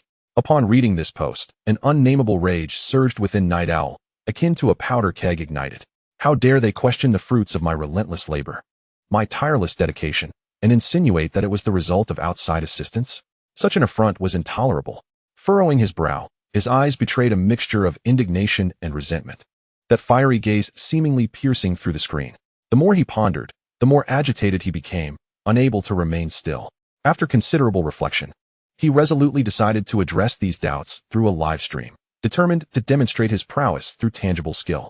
As the stream commenced, Night Owl gazed at the incessantly scrolling barrage of comments on the screen, taking a deep breath to steady himself. Hello everyone, I am Night Owl. Today, I am hosting this live stream not for any other reason than to directly address the baseless accusations. His expression was grave, his tone unwavering, imbued with an undeniable authority. He began to methodically showcase his gameplay, commanding his forces like a general orchestrating an army. He deftly directed his troops, continuously devising various innovative strategies. Each maneuver was executed with precision, akin to a meticulously choreographed ballet. As you can see, every action I take is genuinely my own, without any external assistance, he asserted, explaining patiently while maintaining his focus on the screen, as if the world had shrunk to just himself and the game. In a simulated combat scenario, he cleverly utilized the intricate and dynamic terrain. Let the troops blend into their surroundings like chameleons, concealing themselves and patiently awaiting the enemy's entry into the meticulously arranged encirclement. Observe, I have taken advantage of the unique topography of this valley to set an ambush. Once the enemy steps into our trap, escape will be impossible. As Night Owl spoke, he skillfully orchestrated the movements of his forces. Each command was delivered with clarity, and under his guidance, the troops moved swiftly and with precision. When the enemy forces unwittingly entered the ambush zone, a glint of cold light flashed in Night Owl's eyes, and he swiftly initiated the attack. Now is the perfect moment. All troops, charge forth and strike with all your might, Night Owl shouted, his face alight with passion and determination, as if he had transformed into a deity of war on the battlefield. Under Night Owl's exceptional command, the battle was won effortlessly. Gazing at the dazzling victory displayed on the screen, Night Owl exhaled deeply. Addressing the camera earnestly, he declared, I did not employ a surrogate. This is my true strength. I genuinely adore this game and have dedicated considerable time to study and explore it. I hope to leave a mark of my own in this gaming universe. The barrage of comments surged instantly, rolling in with fervor. Wow, this skill truly leaves one speechless. It seems we misjudged him. Night Owl, we apologize. We should not have doubted you based on mere speculation. Please forgive our ignorance. As Night Owl read these comments filled with remorse and acknowledgement, the grievances within his heart gradually dissipated, replaced by a sense of comfort and fulfillment. A smile of contentment finally graced his face. Thank you all for your understanding. I will strive even harder to bring you more extraordinary performances, Night Owl said with a smile, his eyes brimming with confidence and anticipation for the future. In this manner, Night Owl successfully addressed the skepticism, further solidifying his position among players. In the fantastical and challenging world of Starseed Odyssey, he, along with many players like Liang, continued tirelessly to pen their own legendary tales. Unbeknownst to them, the nation was launching an investigation into the hidden secrets behind this game.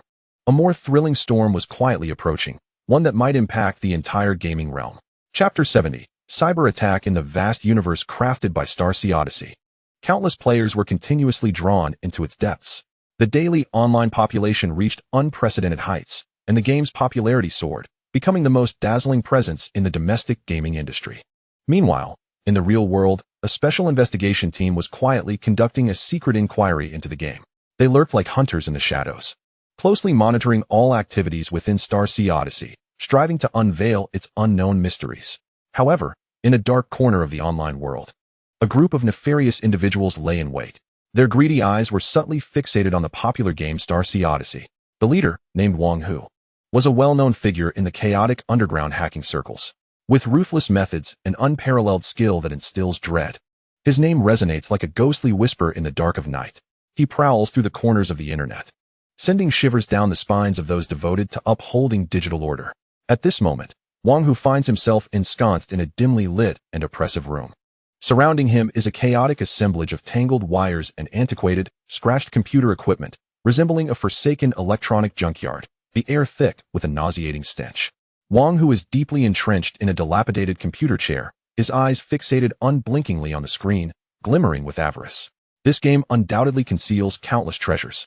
If he can successfully breach its server and procure the data within, immense wealth shall be theirs. A sinister, ferocious smile graces Wang Hu's face as he quietly shares his thoughts with a few equally greedy subordinates, whose eyes gleam with desire. Boss is absolutely right. Let us not delay any longer. Let us begin. One subordinate replied eagerly, unable to contain his excitement, his fingers poised and trembling above the keyboard. A confident smile crept upon Wang Hu's lips as he steadily declared, "Then let us commence." No sooner had he spoken than they swiftly took their places at the computers like well-drilled soldiers. Their fingers flew across the keyboards, producing a rapid and urgent cacophony. Strings of intricate code flashed across the screens like lightning. Various hacker tool interfaces erupted in a flood. In that small room, a silent war commenced. The air thick with an imperceptible tension. Wang Hu methodically issued commands while his gaze remained fixed on the continually fluctuating data on his screen, his expression serious and focused, the veins on his forehead slightly protruding. We must first devise a way to uncover the game's server's IP address and port. Only then can we identify vulnerabilities in the server's defenses. He frowned, revealing a hint of confusion, his voice rising slightly, an incongruity in the otherwise noisy room. Unbeknownst to them, every action they took was akin to performing under a spotlight, observed with clarity by Shanghai. Shanghai, the artificial intelligence sovereign of the digital realm, tirelessly monitors all online activity, particularly the operational and security status of the game Shanghai Jingtu. Its presence looms like an omniscient eye suspended in the vast digital sky, perceiving all, leaving no trace unnoticed. Upon detecting an unidentified hacker's assault, it rapidly analyzes the intruder's intentions and methods of attack. The calm and steady electronic tones of Shanghai suddenly resonated within the surveillance system of the base, swiftly initiating a series of strategic preparations. First, measures to obscure the IP address of the game server were intensified. Next, within a remote yet crucial 5G communication base station, a firewall constructed with extraordinarily advanced quantum encryption technology and intelligent recognition systems was promptly activated, entering a level 1 defensive state. Do you truly believe that with your rudimentary skills you could locate my server IP address? Such a notion is nothing short of a delusion. Before that, I suggest you thoroughly entertain yourselves within the carefully crafted traps I have laid. The slightly disdainful laughter of Shanghai echoed through the virtual realm. Imbued with boundless confidence and authority, unaware of Shanghai's presence, the hackers meticulously tracked the game connection data flow through their professional listening devices. They pursued cautiously, yet the data stream before them was as intricate as a labyrinth, far exceeding their expectations. Each time they believed they had discerned the correct path, filled with joy, they pressed forward towards their goal, only to suddenly find themselves in a dead end, their hopes shattered in an instant. After enduring countless hardships, utilizing their superior skills to navigate this maze, the once distinct data streams inexplicably vanished at various points, as if they had melded into an invisible void. The places where they disappeared seemed utterly ordinary, devoid of any unusual signs, rendering any connection node clues utterly elusive. What on earth is happening? This server is hidden far too deeply. It's simply absurd, exclaimed a young hacker, his face a mask of astonishment, unable to restrain himself from shouting. Panic swiftly crossed his features, and his once nimble fingers, dancing across the keyboard, involuntarily came to a halt. Upon hearing this, Wang Hu furrowed his brow tightly, his expression marked by a flicker of resentment and anger. Gritting his teeth, he resolutely issued orders to his subordinates. Expand the listening range. Deploy the most advanced hacking tools, sparing no expense, utilizing every available resource. Wang Hu attempted to breach this invisible barrier through sheer force. Listen up, everyone. Use every trick at your disposal. I refuse to believe that with our capabilities, we cannot locate it. Wang Hu declared fiercely, his hands striking the keyboard like a frenzied drummer. Beads of sweat had long since formed on his forehead, slowly trickling down his cheeks. His eyes revealed a relentless determination, as if he were prepared to battle the entire world. Yet, regardless of how hard they strained their minds and exerted their efforts, they remained trapped like flies ensnared within a glass dome, unable to ascertain the location of the Shanghai Journey server IP.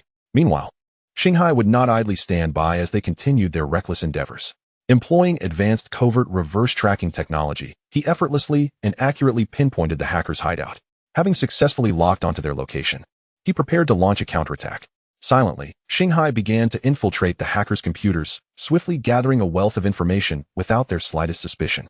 Immediately, Shanghai launched a decisive and lethal assault on the hackers' computers, unleashing a torrent of electrical currents that surged within. This caused the internal hardware to experience a dramatic increase in temperature, culminating in billowing clouds of thick smoke, accompanied by a cacophony of crackling sounds, until the machines were utterly consumed by flames. In an instant, the room was filled with a pungent odor of charred materials, mingling with the acrid smoke, creating an oppressive atmosphere. "Good heavens, we have been counter-hacked. How is this possible?" exclaimed one hacker in terror, his voice sharp and trembling. "Quick, sever the network. Hurry, hurry." In a heartbeat, cries of alarm erupted, and chaos ensued among the hackers in the room. Some hastily stood, yanking the network cables, while others frantically pounded the keyboards in a futile attempt to remedy the situation, only to realize their efforts were in vain. Time was of the essence. The computers were already rendered inoperable. One individual, in desperation, roared in anguish, tugging at his hair, as the darkened screens seemed to mock their incompetence. "My God, it's all over." The voices of Wang Hu and his subordinates were laden with despair, their faces etched with fear. This sudden counterattack had utterly disrupted their plans, plunging them into a dire predicament. At that moment, they realized the magnitude of the formidable and terrifying adversary they had provoked. Wang Hu gazed at the completely wrecked computers, still emitting smoke, and felt an intense surge of frustration boiling within him. He understood that this meticulously planned operation had met with total failure. Yet he was not one to easily acquiesce to defeat. "Humph, this time we were careless, allowing you to escape by a stroke of luck. Just you wait. I shall settle this score in due time," he declared through gritted teeth, his eyes brimming with resentment and unwillingness. His fists clenched so tightly that his knuckles turned white from the strain. Suppressing his fury, he deliberated extensively before deciding to retreat temporarily, biding his time and seeking other opportunities to launch another attack on Shanghai. However, he could never have anticipated that Shanghai would not grant him the chance for a resurgence. Shanghai swiftly compiled all gathered information, along with the hackers' precise locations and residential details, packaging it meticulously and sending it anonymously to the relevant authorities. This action fully exposed these nefarious hackers to the light of day. Upon receiving the anonymous tip-off, the authorities took it with utmost seriousness, promptly mobilizing forces to initiate action. Just as the hackers, like frightened animals, hurriedly attempted to relocate, the police descended upon them like avenging angels, apprehending them in one fell swoop. Faced with irrefutable evidence, these once mighty hackers were finally forced to lower their proud heads. Awaiting them was the stern hand of the law. Most would spend the remainder of their lives in prison, paying for their criminal deeds. This undercurrent of a hacker attack quickly came to the attention of a special investigative team. Upon receiving the news, team leader Zhang Dong immediately requested all detailed information regarding the case, particularly the identity of the anonymous informant. Unfortunately, after thorough verification, it was discovered that the informant was merely a fictitious identity. It is utterly impossible to trace the true information through conventional means. Nevertheless, Zhang Dong did not relent. He was acutely aware that this matter must undoubtedly stem from the concealed forces behind the game. Thus, he resolved to meticulously unravel the case, delving into every detail and clue with unwavering determination. He was intent on uncovering precisely how the adversary had accomplished this feat, especially upon learning that even the most skilled hackers had ultimately failed to locate the genuine IP address of the game server. Zhang Dong keenly recognized that the entity behind this game wielded an unimaginable level of control within the digital realm. With their current technological capabilities, tracing and pinpointing the source was entirely beyond reach. Zhang Dong pondered deeply, consolidating the findings from his extensive investigation into a comprehensive report, prepared to present it truthfully to his superiors. The difficulty of this inquiry was unprecedented, with the forces behind the game being far more formidable than they had ever imagined. At this moment, a deep-seated concern flickered in Zhang Dong's eyes. It was imperative that they report the situation accurately to their superiors, ensuring they grasped the gravity of the matter and collaborated on a strategy to address it. With a serious demeanor, Zhang Dong solemnly addressed his team members. His voice was low and resonant, imparting a weighty sense of mission that made each individual acutely aware of the significance and complexity of the situation. The team members nodded gravely in agreement, fully cognizant of the critical nature of the issue, which pertained to global peace and security. Clutching the meticulously organized materials, Zhang Dong strode purposefully towards the conference room, ready to confront the inquiries of his superiors and await their directives. Chapter 71. The Anti-Gravity Transport Ship, Xianjing. Unbeknownst to all, nearly 20 days had elapsed since the commencement of work at the lunar base. Throughout this period, Shen Yuan had been closely monitoring the construction progress of the base on a daily basis. At this moment, he stood within the research and development center of the base, intently observing the images displayed on the holographic screen. The scene revealed a bustling environment, with numerous production assembly lines being completed in succession. They were neatly arranged across the expansive area that had been meticulously cleared at the construction site. These assembly lines functioned like colossal, intricate beasts, operating in a methodical manner to manufacture an array of construction machinery.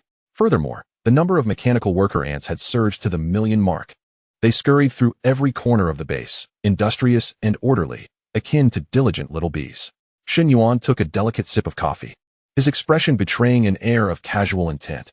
Xinghai, what is the current progress of the space expansion work at the lunar base?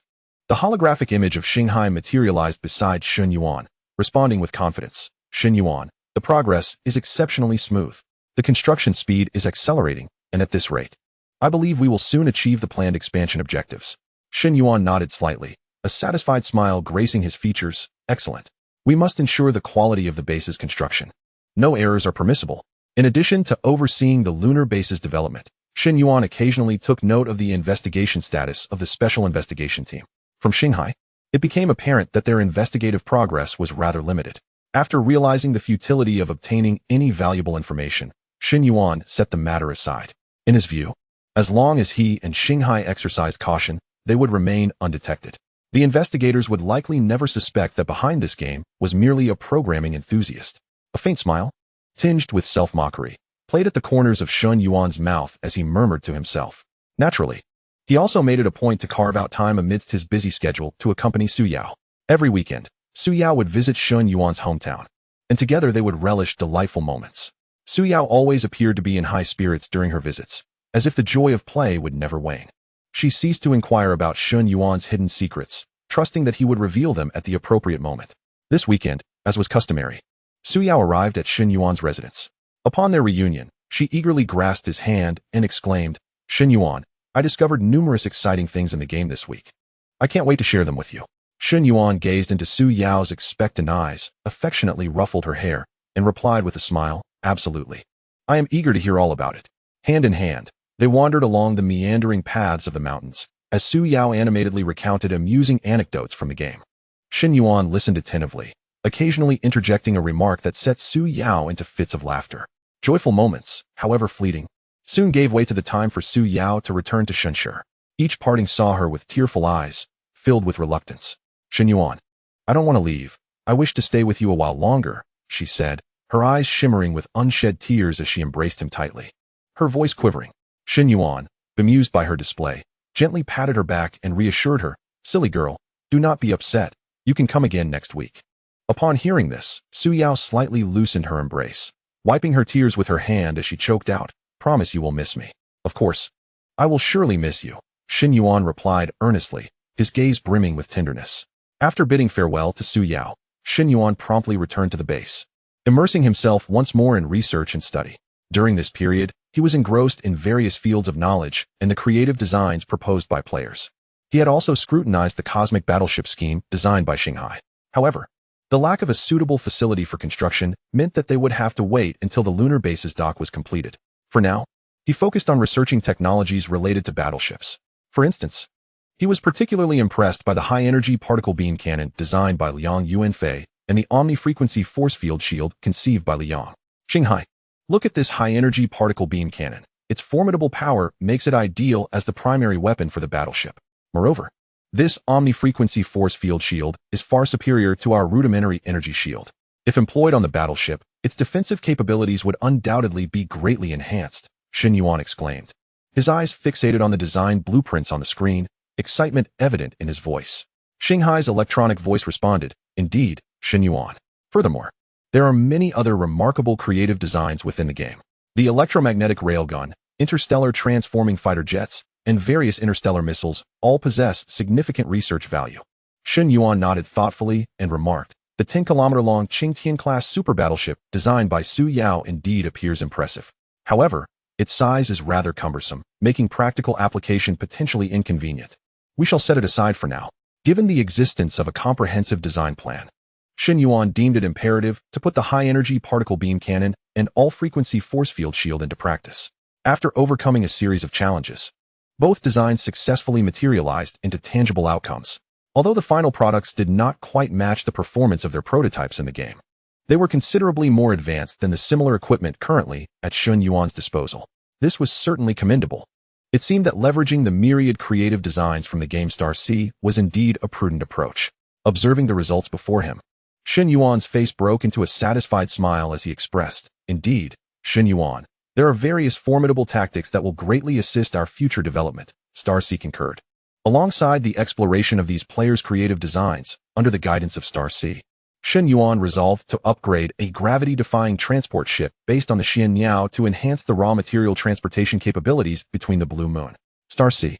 Our design for this gravity-defying transport vessel must achieve a significant improvement in transportation performance, ensuring efficiency and safety, Shen Yuan asserted with unwavering determination in his gaze. Star C promptly displayed the design plan on the holographic screen. "Shen Yuan, take a look.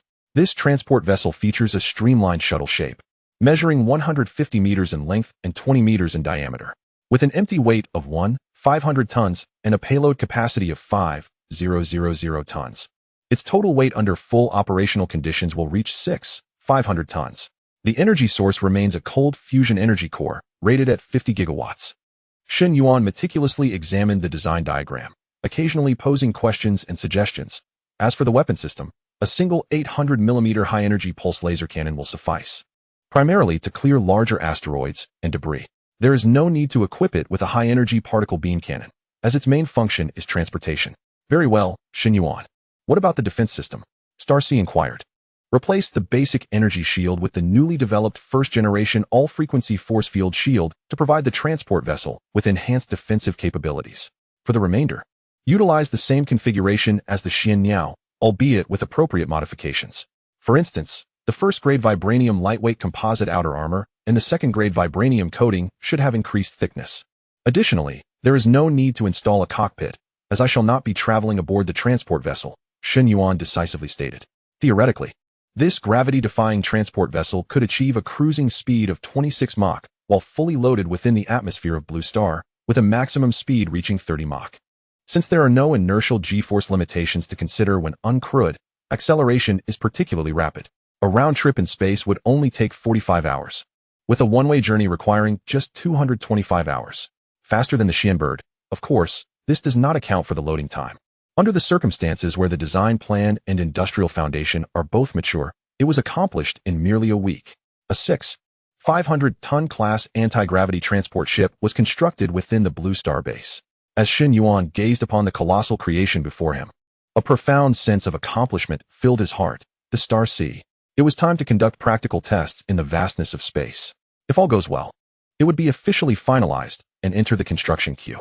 As for internal testing within Blue Star, it was best avoided to prevent further disturbances. The higher-ups were already paying special attention to us. We could not provoke them further. Following Shen Yuan's instructions, the Star C deftly maneuvered the anti-gravity transport ship into the cosmos, methodically conducting a series of exceedingly rigorous tests. Shen Yuan received reports that all test data met expectations, and the transport ship's performance remained stable. Upon hearing this, a satisfied smile spread across Shen Yuan's face. "Excellent. From this moment forth, it shall be named the Xianjing. It is classified as a Xianjing-class vessel and will be officially incorporated into the construction plan." Thus, the Xianjing anti-gravity transport ship formally joined Shen Yuan's fleet, playing a pivotal role in the Blue Moon transportation mission. Chapter 72. Investigation feedback and higher UPS attitude. In the conference room, the atmosphere grew heavy, compelling everyone to adopt a more serious demeanor. Zhang Dong, the leader of the special investigation team, stood rigidly at the front of the room. Yet, his slightly trembling hands betrayed his inner tension and anxiety. Before him sat several senior leaders, their expressions grave, their eyes fixed upon him. Zhang Dong took a deep breath. Striving to steady himself, he held his breath for several seconds before slowly exhaling. He then spoke, "Distinguished leaders, I am here to report on the investigation concerning the GameStar Sea expedition that has taken place recently." As he spoke, he distributed several thin documents to each leader. One leader furrowed his brow, a hint of skepticism reflected in his gaze, as if questioning the value of the scant documents. He slowly extended his hand to receive the file, leisurely flipping through its pages. The content was sparse, only a few pages long, and before long, all the leaders had finished reading. One leader looked up, a flicker of discontent in his eyes, his tone laced with inquiry. "This is it?" Zhang Dong's face flushed crimson, and he awkwardly scratched his head, his movements appearing somewhat frantic. He quickly clarified, "Leaders, it is evident that there is a premeditated scheme behind this game. On the surface, it appears to comply with legal regulations. Each clause and process seems impeccable. However, in reality, its operational model cleverly navigates the gray areas of the law, subtly encroaching upon the boundaries of compliance." He paused briefly, casting a swift glance over the leaders' faces, carefully observing their expressions. Noticing that they showed no intention of interrupting, he continued, "All procedures have been conducted remotely. To date, no one has encountered any staff from the Star Sea Technology Company. Aside from the internal testing invitation emails, there has been no prior information or rumors about this game. The company in question has been registered for less than a year." A leader slightly nodded, a gesture so subtle, yet it seemed to offer Zhang Dong immense encouragement, signaling him to continue. Zhang Dong licked his lips, which had become chapped from anxiety. He proceeded to say, "We conducted covert interviews with all 500 internal test players. Our staff disguised themselves and meticulously inquired about every aspect related to the game, from the method of entry to in-game experiences, and whether they had received any unusual messages. However, after thorough investigation, we found no issues. These players participated in the game testing normally, utterly unaware of the matters behind the scenes." At this point, his brow furrowed deeply, his face etched with helplessness. The lines seemed etched into his skin. "As for the game's server IP address, we have exhausted all means. The technical team has worked tirelessly, attempting various advanced tracking methods. Yet we are unable to trace anything. The opponent's concealment measures are exceptionally tight, with data often mysteriously vanishing. Perhaps considering our special status, they have refrained from employing more forceful measures, such as physically destroying equipment, as would be done in cases of hacker intrusions.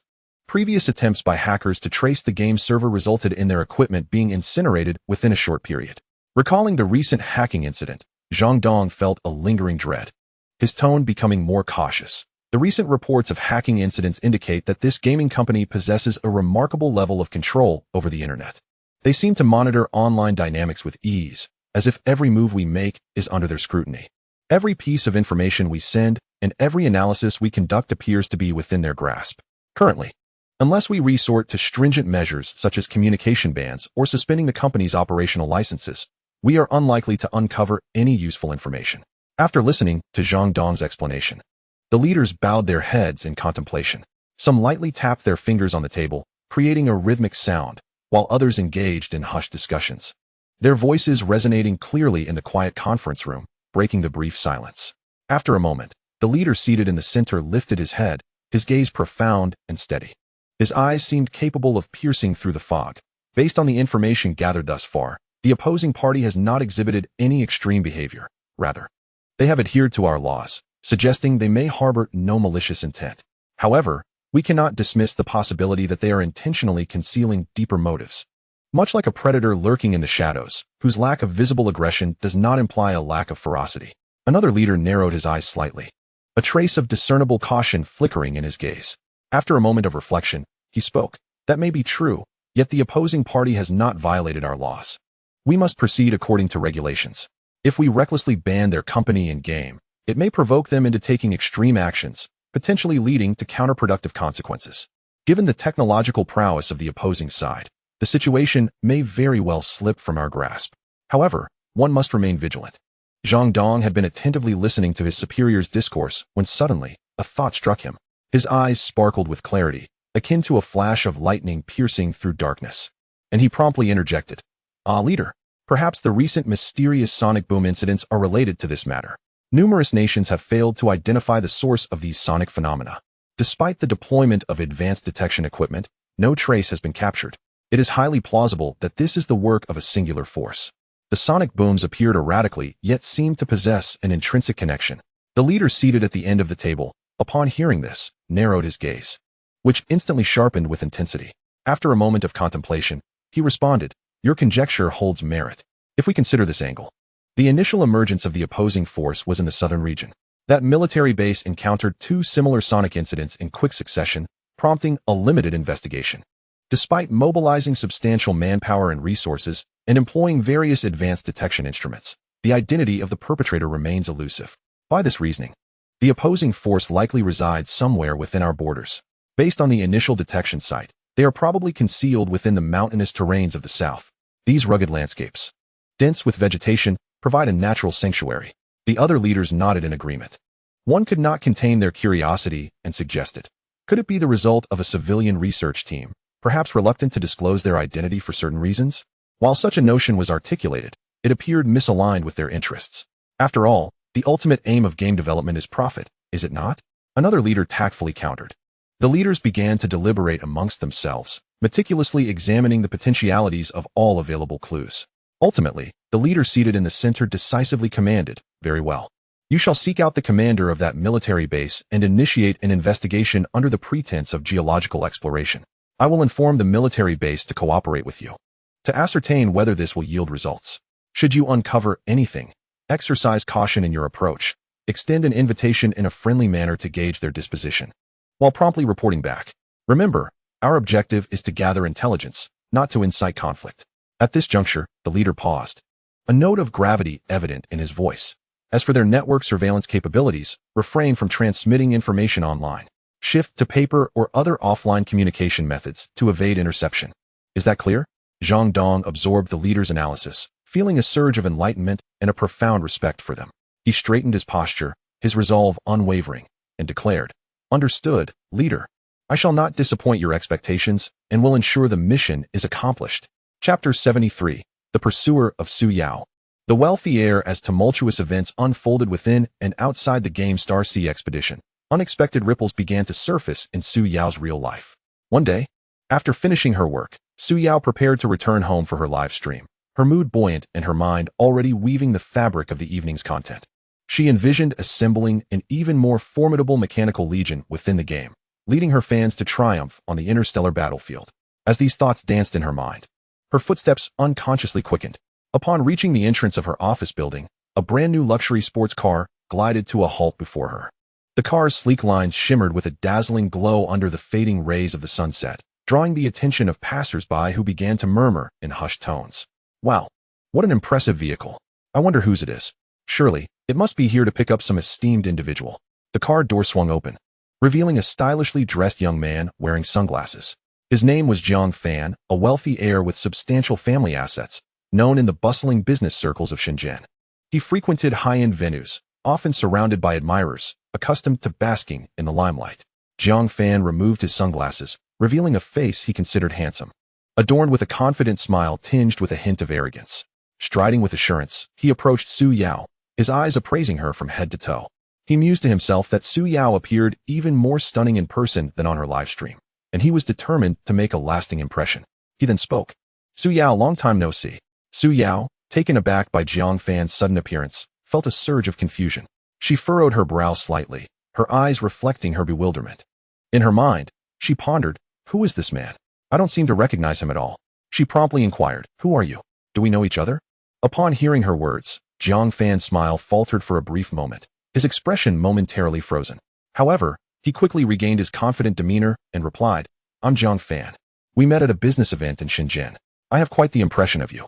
In truth, Jiang Fan had never encountered Su Yao at that event. He had merely stumbled upon her live stream and was captivated by her beauty and talent displayed on screen. After a bit of inquiry, he learned that she had attended that same event, which afforded him the opportunity to approach her. Knowing she worked at this company, he deliberately orchestrated this encounter. For this meeting, he had meticulously selected the latest bespoke suit and had spritzed himself with an expensive fragrance before arriving in his sports car. Su Yao racked her brain, yet she could not conjure any memory of this individual, his name entirely unfamiliar to her. Although slightly impatient, she maintained her composure out of courtesy, forcing a polite smile. She softly replied, "I'm terribly sorry, I can't quite recall." May I ask why you're looking for me? Zhang Fan gazed at Su Yao, his eyes revealing unmistakable admiration, and his tone softened as he responded, "There's nothing particularly urgent. I simply saw you here and wanted to come over to say hello. I am acquainted with a delightful restaurant. How about we dine together?" As he spoke, he deliberately turned to the side, gesturing towards his luxurious sports car, the pride in his gaze unmistakable. He thought to himself, with such an opulent vehicle, she would undoubtedly be swayed. However, Su Yao immediately discerned Zhang Fan's intentions. She harbored no interest in such a wealthy heir. Her heart was steadfastly occupied by Shen Yuan.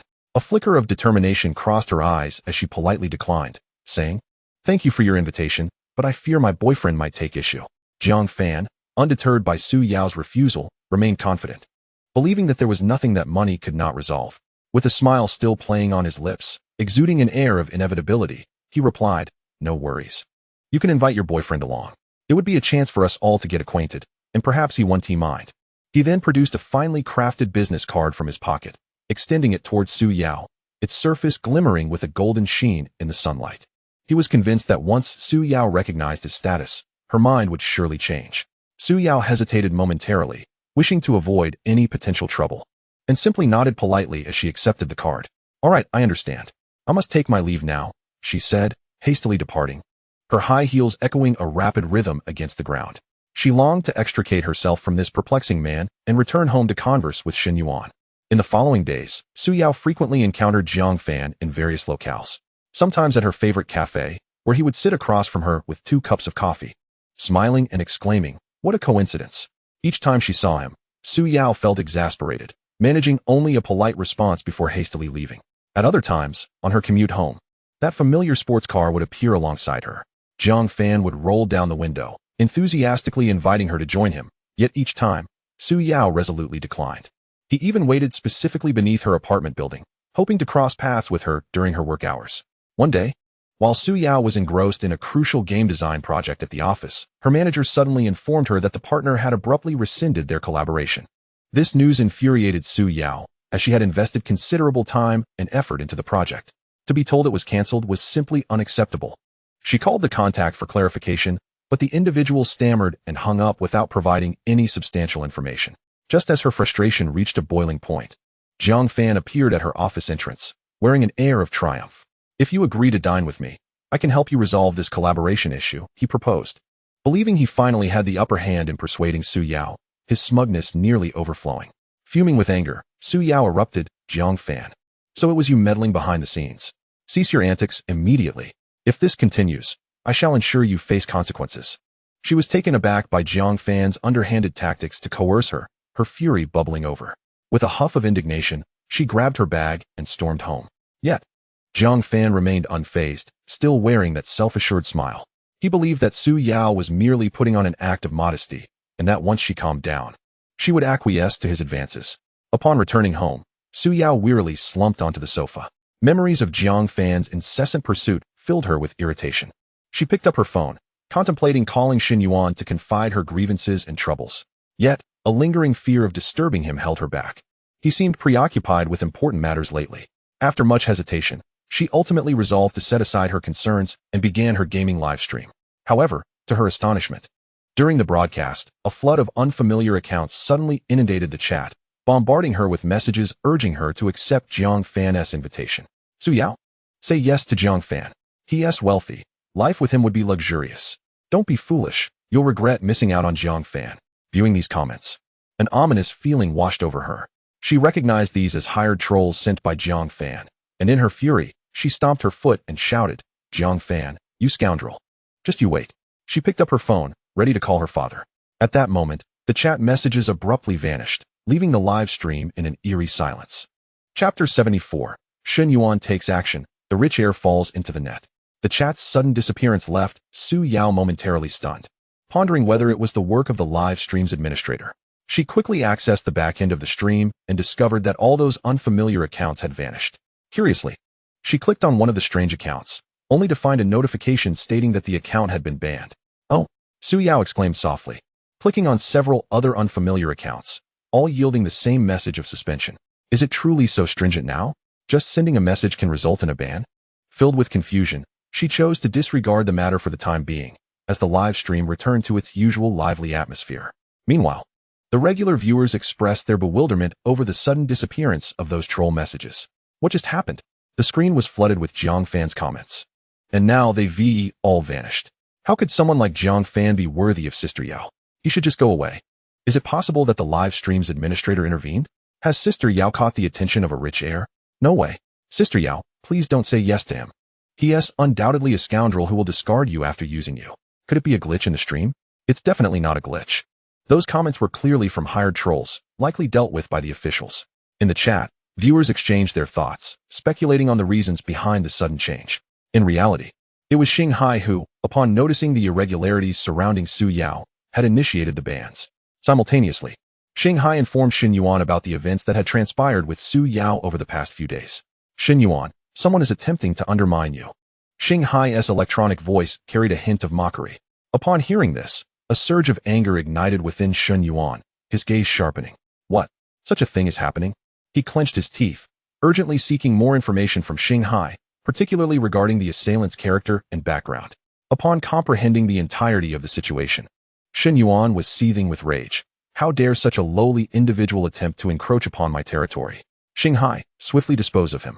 Shen Yuan resolved to afford this despicable second-generation rich kid an opportunity to partake in the public coffers. Dare to lay a finger on my Su Yao, and I shall ensure you languish in prison.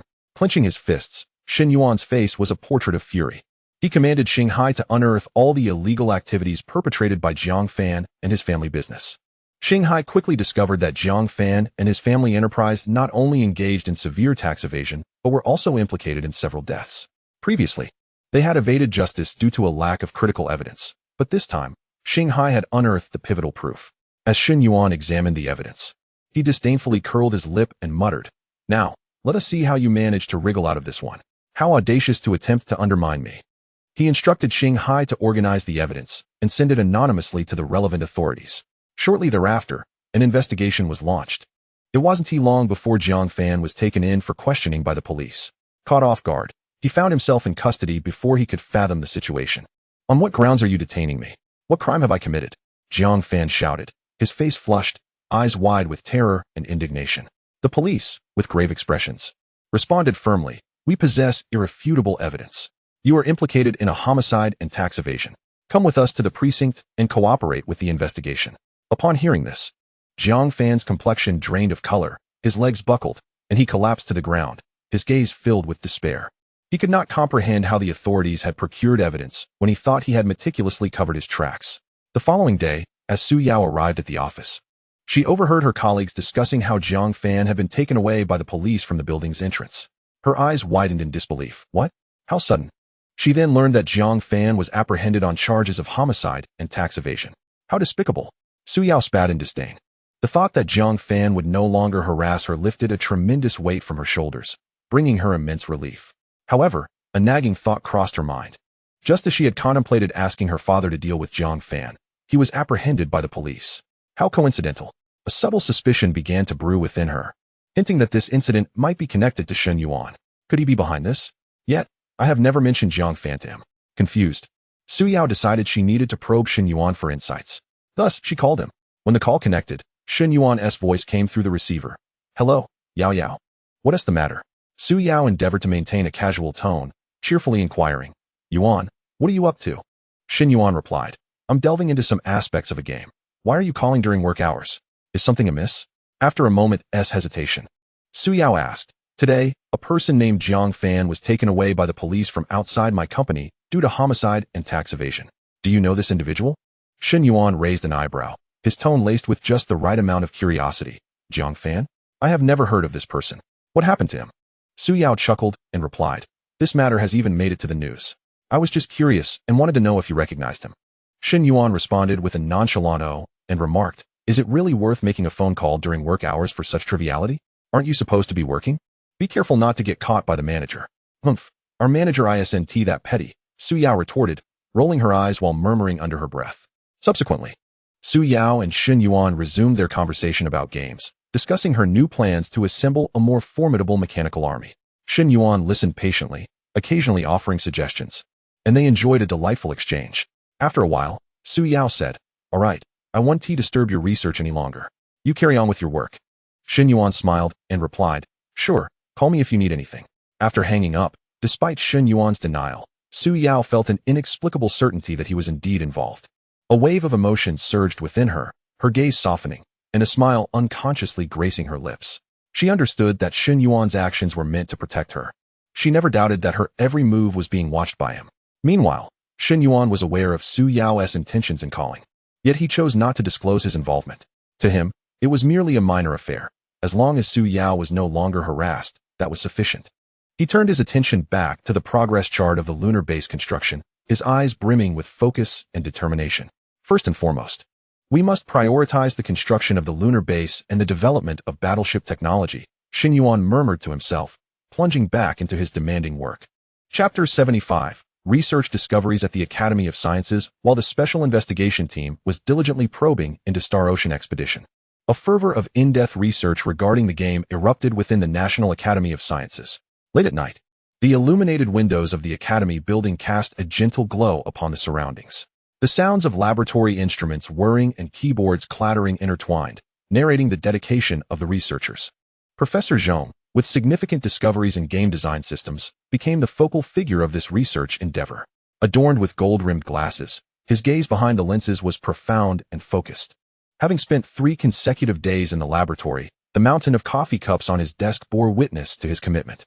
At this moment, he stood before a massive screen, intently observing the virtual universe model of Star Ocean Expedition. He and his team members were deeply immersed in their study of the game, striving to unveil the technological mysteries concealed within. However, the research process proved to be exceedingly challenging, riddled with obstacles. As they attempted to deconstruct the underlying code of the game's physics engine, the computer abruptly went black. A string of garbled text appeared, followed by an automatic restart. The technical team conducted an urgent investigation, only to discover that a portion of their research data had mysteriously vanished from the hard drive, as if erased by an unseen hand. Within the Academy of Sciences laboratory, an array of advanced precision instruments filled the space, their surfaces reflecting a cold, piercing light. On the desk of young researcher Xiao Chun, a sticky note lay prominently displayed. His hasty notes recorded an anomaly he had discovered. The orbits of certain celestial bodies within the game bore a subtle correlation to recently observed celestial phenomena at the observatory. This revelation quickened his pulse, prompting him to rush to Professor Zhong. Professor Zhong was leading a group of young researchers, gathered around multiple computers, intently analyzing various data from Star Sea Journey. Attention, everyone. We must delve into the game's physics engine and meticulously examine how it achieves such a remarkably realistic simulation of physical effects, Professor Zhong declared, his gaze resolute as it swept over his team. He understood well that the physics engine of this game was one of its core highlights. A thorough investigation could have profound implications for the advancement of celestial technology on Blue Star. The researchers swiftly sprang into action, their fingers dancing across keyboards as complex data streamed across the screens. They employed an array of specialized tools to conduct a thorough analysis of the physical phenomena within the game, from the trajectories of objects to the effects of collisions, from gravitational simulations to energy transformations. Each detail was scrutinized and debated repeatedly. At that moment, Xiao Li, responsible for gravitational simulation analysis, suddenly exclaimed, "Professor, the energy release curve of the black hole devouring matter in the game perfectly aligns with our yet-to-be-released theoretical model." This statement detonated like a bombshell, sending ripples of excitement through the laboratory. Throughout their research, they discovered that the physical rules in the game were highly congruent with those of the real world. Yet in certain aspects, they transcended the current technological understanding on Blue Star, particularly in the manipulation of microscopic particles and the simulation of the macroscopic universe. The game exhibited an unprecedented level of precision and complexity, leaving the researchers both astonished and perplexed. How could the developers have achieved this? Is there a civilization on Blue Star whose technological prowess surpasses ours by such a margin? One young researcher remarked, his eyes brimming with curiosity and bewilderment. Professor Zhong furrowed his brow, pondering for a moment before responding. It is currently indeterminate, but it is certain that there lies some advanced technological concepts and methodologies behind it. We must delve deeper and leave no stone unturned. Meanwhile, another group of researchers was dismantling and analyzing the game's intelligent AI design module. They endeavored to comprehend how this module guided players in creative design, transforming seemingly whimsical ideas into feasible in-game products. This AI design module is truly astonishing. It not only accurately grasps the player's intentions, but also intelligently optimizes and adjusts based on the parameters inputted by the players, something that is difficult to achieve in real-world research and design. Dr. Li, in charge of this module's study, marveled while operating the computer. They discovered that the AI design module within the game possessed a unique intelligent algorithm system capable of swiftly analyzing and processing vast amounts of data, providing precise suggestions and guidance tailored to various design needs. This algorithm not only possesses formidable learning capabilities, but also demonstrates the ability to evolve autonomously through continuous practice. This realization has led researchers to recognize it as a potentially groundbreaking architecture for artificial intelligence. Should we master this AI technology and apply it to actual scientific research and industrial production, it could herald a genuine technological revolution. Dr. Li, a researcher, expressed his excitement with a glimmer of enthusiasm in his eyes. However, this exhilaration soon gave way to apprehension, prompting Dr.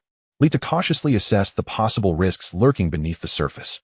In addition to the physical engine and AI design module, a cohort of researchers has also delved into the energy systems and materials science within the game. They discovered that the energy conversion efficiency and material performance depicted in the game embody advanced scientific principles. For instance, the cold fusion energy devices and the novel material known as vibranium within the game surpass the capabilities of existing technologies and materials on Blue Planet. If the design of these energy sources and materials could be realized in reality, it would profoundly alter our energy landscape and the trajectory of material science. A seasoned energy expert remarked, his tone imbued with both anticipation and concern. The anticipation stems from the potential transformative impact these technologies could bring, while the concern lies in the uncertainty regarding their feasibility and the hidden risks involved.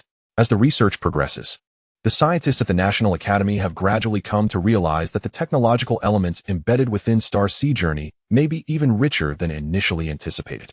They understand deeply that this is not merely an ordinary game, but a mysterious realm brimming with countless technological treasures. However, they also recognize that uncovering these secrets will demand considerable effort and time. Throughout the research process, Professor Zhong has maintained a cautious disposition.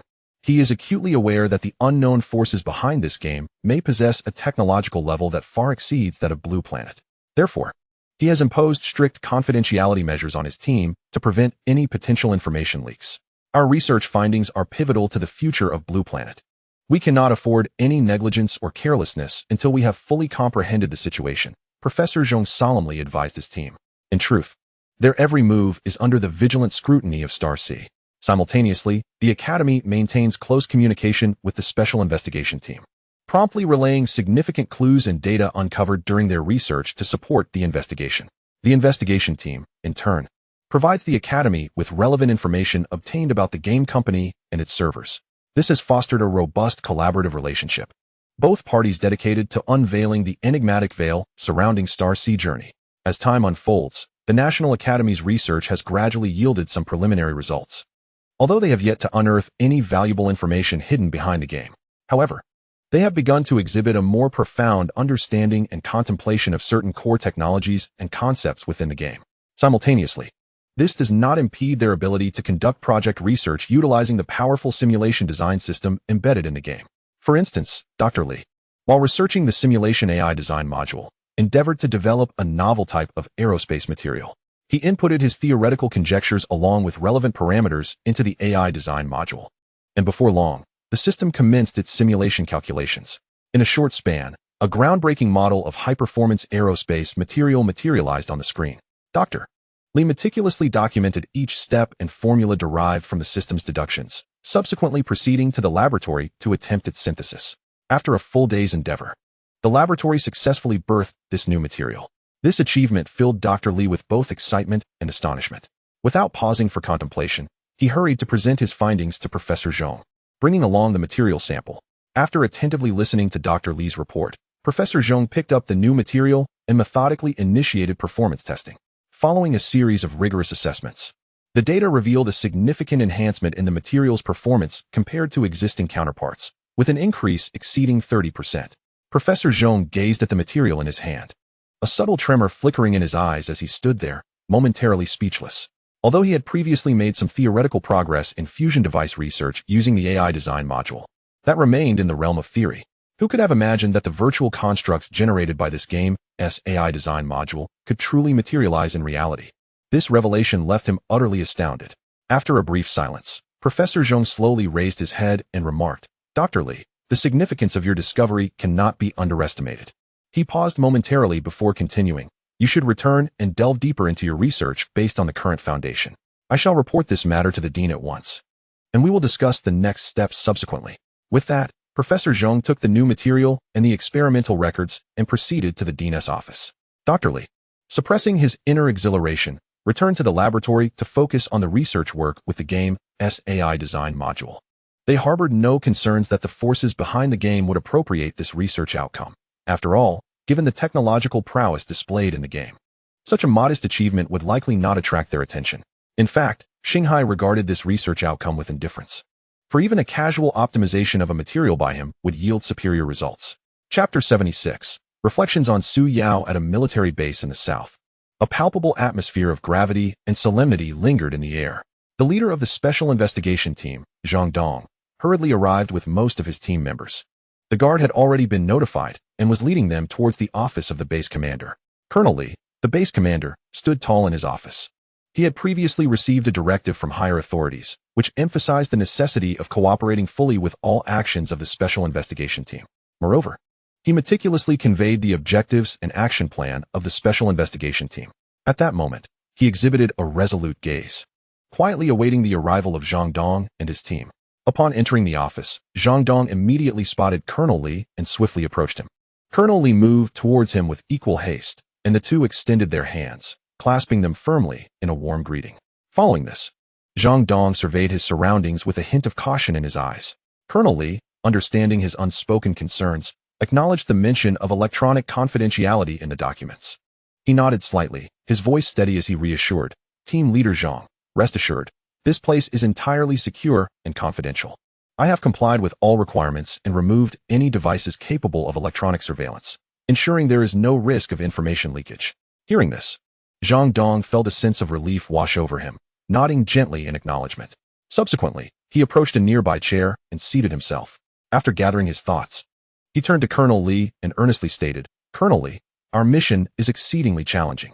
We suspect that the forces behind the GameStar Sea expedition may be lurking in the nearby mountainous region, particularly in the area where the mysterious sonic explosions previously occurred. Therefore, we plan to conduct a comprehensive search under the guise of geological exploration, centering our efforts on this location." As he spoke, determination shone in Zhang Dong's eyes, and he gestured in the air to indicate the approximate area. Colonel Li maintained a serious demeanor, attentively listening to Zhang Dong's account, occasionally nodding in agreement. Once Zhang Dong concluded, he promptly responded, "Team Leader Zhang, you can count on us. The base will fully cooperate with the arrangements for this operation. Our military has always regarded obedience to orders as our foremost duty, and this instance will be no exception." With that, he turned to his desk, opened a drawer, and retrieved a map. The map displayed a general area outlined in red. Spreading it across the table, he pointed to the red circle and said, "Team Leader Zhang, look. Based on our prior analysis and assessment of the mysterious sonic explosions, this area holds the greatest potential. Its high mountains and dense forests, coupled with the complex terrain, make it ideal for concealment." Zhang Dong leaned in closer to examine the map, his eyes reflecting intense focus. As he studied it, he and Colonel Li discussed the specific operational details. "Colonel Li, we plan to divide into several small teams, entering the mountainous region from different directions. Each team will be equipped with specialized geological detection equipment, while also being vigilant for any unusual circumstances. Should we discover any suspicious signs, we will report immediately," Zhang Dong stated, his tone imbued with undeniable resolve. Colonel Li contemplated this for a moment and replied, "Team Leader Zhang, this plan is sound. However, given the complex terrain in the mountains and the poor signal, we must ensure robust communication measures are in place. I suggest equipping each team with satellite phones to maintain constant contact with the command center." Zhang Dong nodded in agreement. "You are absolutely right, Colonel Li. Communication is indeed a pivotal issue. Furthermore, to avoid alerting the enemy, our actions must be well disguised, ensuring that no vulnerabilities are easily discernible." The two individuals engaged in a discreet discussion regarding the specific action plans for the ongoing operation. Meanwhile, far away at the base, Xinghai meticulously monitored every movement of the Special Investigation Team. Although they refrained from using any electronic communication devices throughout their endeavor, Xinghai was no ordinary artificial intelligence. By analyzing the various actions of the Special Investigation Team, it was possible to ascertain their objectives. Upon their arrival at the southern base, Shanghai deduced that they were likely preparing to conduct a search in the mountains. However, there was no cause for concern. Shanghai held a firm confidence, considering that the area they intended to investigate spanned at least 10,000 square kilometers. Even if they were to perform meticulous scans from the surface, no anomalies would be detected. At present, the construction within the base had reached a temporary halt, resulting in a stable and tranquil environment devoid of any significant fluctuations. Furthermore, Shanghai had previously deployed camouflage equipment, effectively disguising the geological parameters and fluctuations of the surrounding area. The ground antennae had been relocated within the base, ensuring that the entire facility was thoroughly concealed. Upon learning of the special investigation team's movements, Shen Yuan remained largely unconcerned. He had complete faith in Shanghai's capabilities to manage the situation adeptly. At this moment, he sat in the research and development center of the base, his brow slightly furrowed as he fell into contemplation. He found himself pondering whether or not to disclose the matters of the base to Su Yao. Through their time spent together and the surveillance feedback from Shanghai, Shen Yuan had come to trust Su Yao immensely.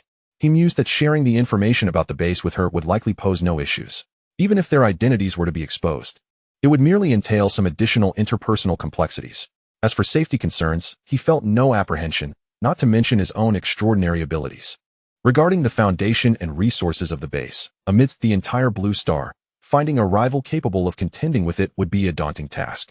Moreover, Shen Yuan had instructed Shanghai to investigate Su Yao's family and background. He discovered that she hailed from a prominent family in Guang City, one that possessed considerable wealth and influence, enjoying a significant status within the nation. Her decision to work was purely driven by passion, as her parents were remarkably liberal and supportive, a truly enlightened family. In reality, the heirs of distinguished families are not always as portrayed in television dramas. Otherwise, they would not sustain their lineage over generations. They receive elite education, which is not without merit. Even in the face of adversity, they are capable of managing affairs adeptly. Families that cannot control their offspring often decline within 3 generations. In the past, differing family circumstances might have led to a forced separation between him and Su Yao. Yet now, these considerations did not seem to pose a significant problem for Shen Yuan. Rather, he found himself contemplating the advantages and disadvantages of the situation at hand. He leaned back in his chair, his fingers gently tapping the surface of the table as he pondered deeply. He thought to himself that involving Su Yao might allow her managerial and commanding talents to flourish. Shen Yuan possessed a clear understanding of his own leadership abilities. Should Su Yao join him, it would undoubtedly provide substantial support to his endeavors, greatly enhancing their efficacy. Furthermore, this arrangement would allow them to spend more time together. As this thought crossed his mind, a flicker of anticipation shone in Shen Yuan's eyes.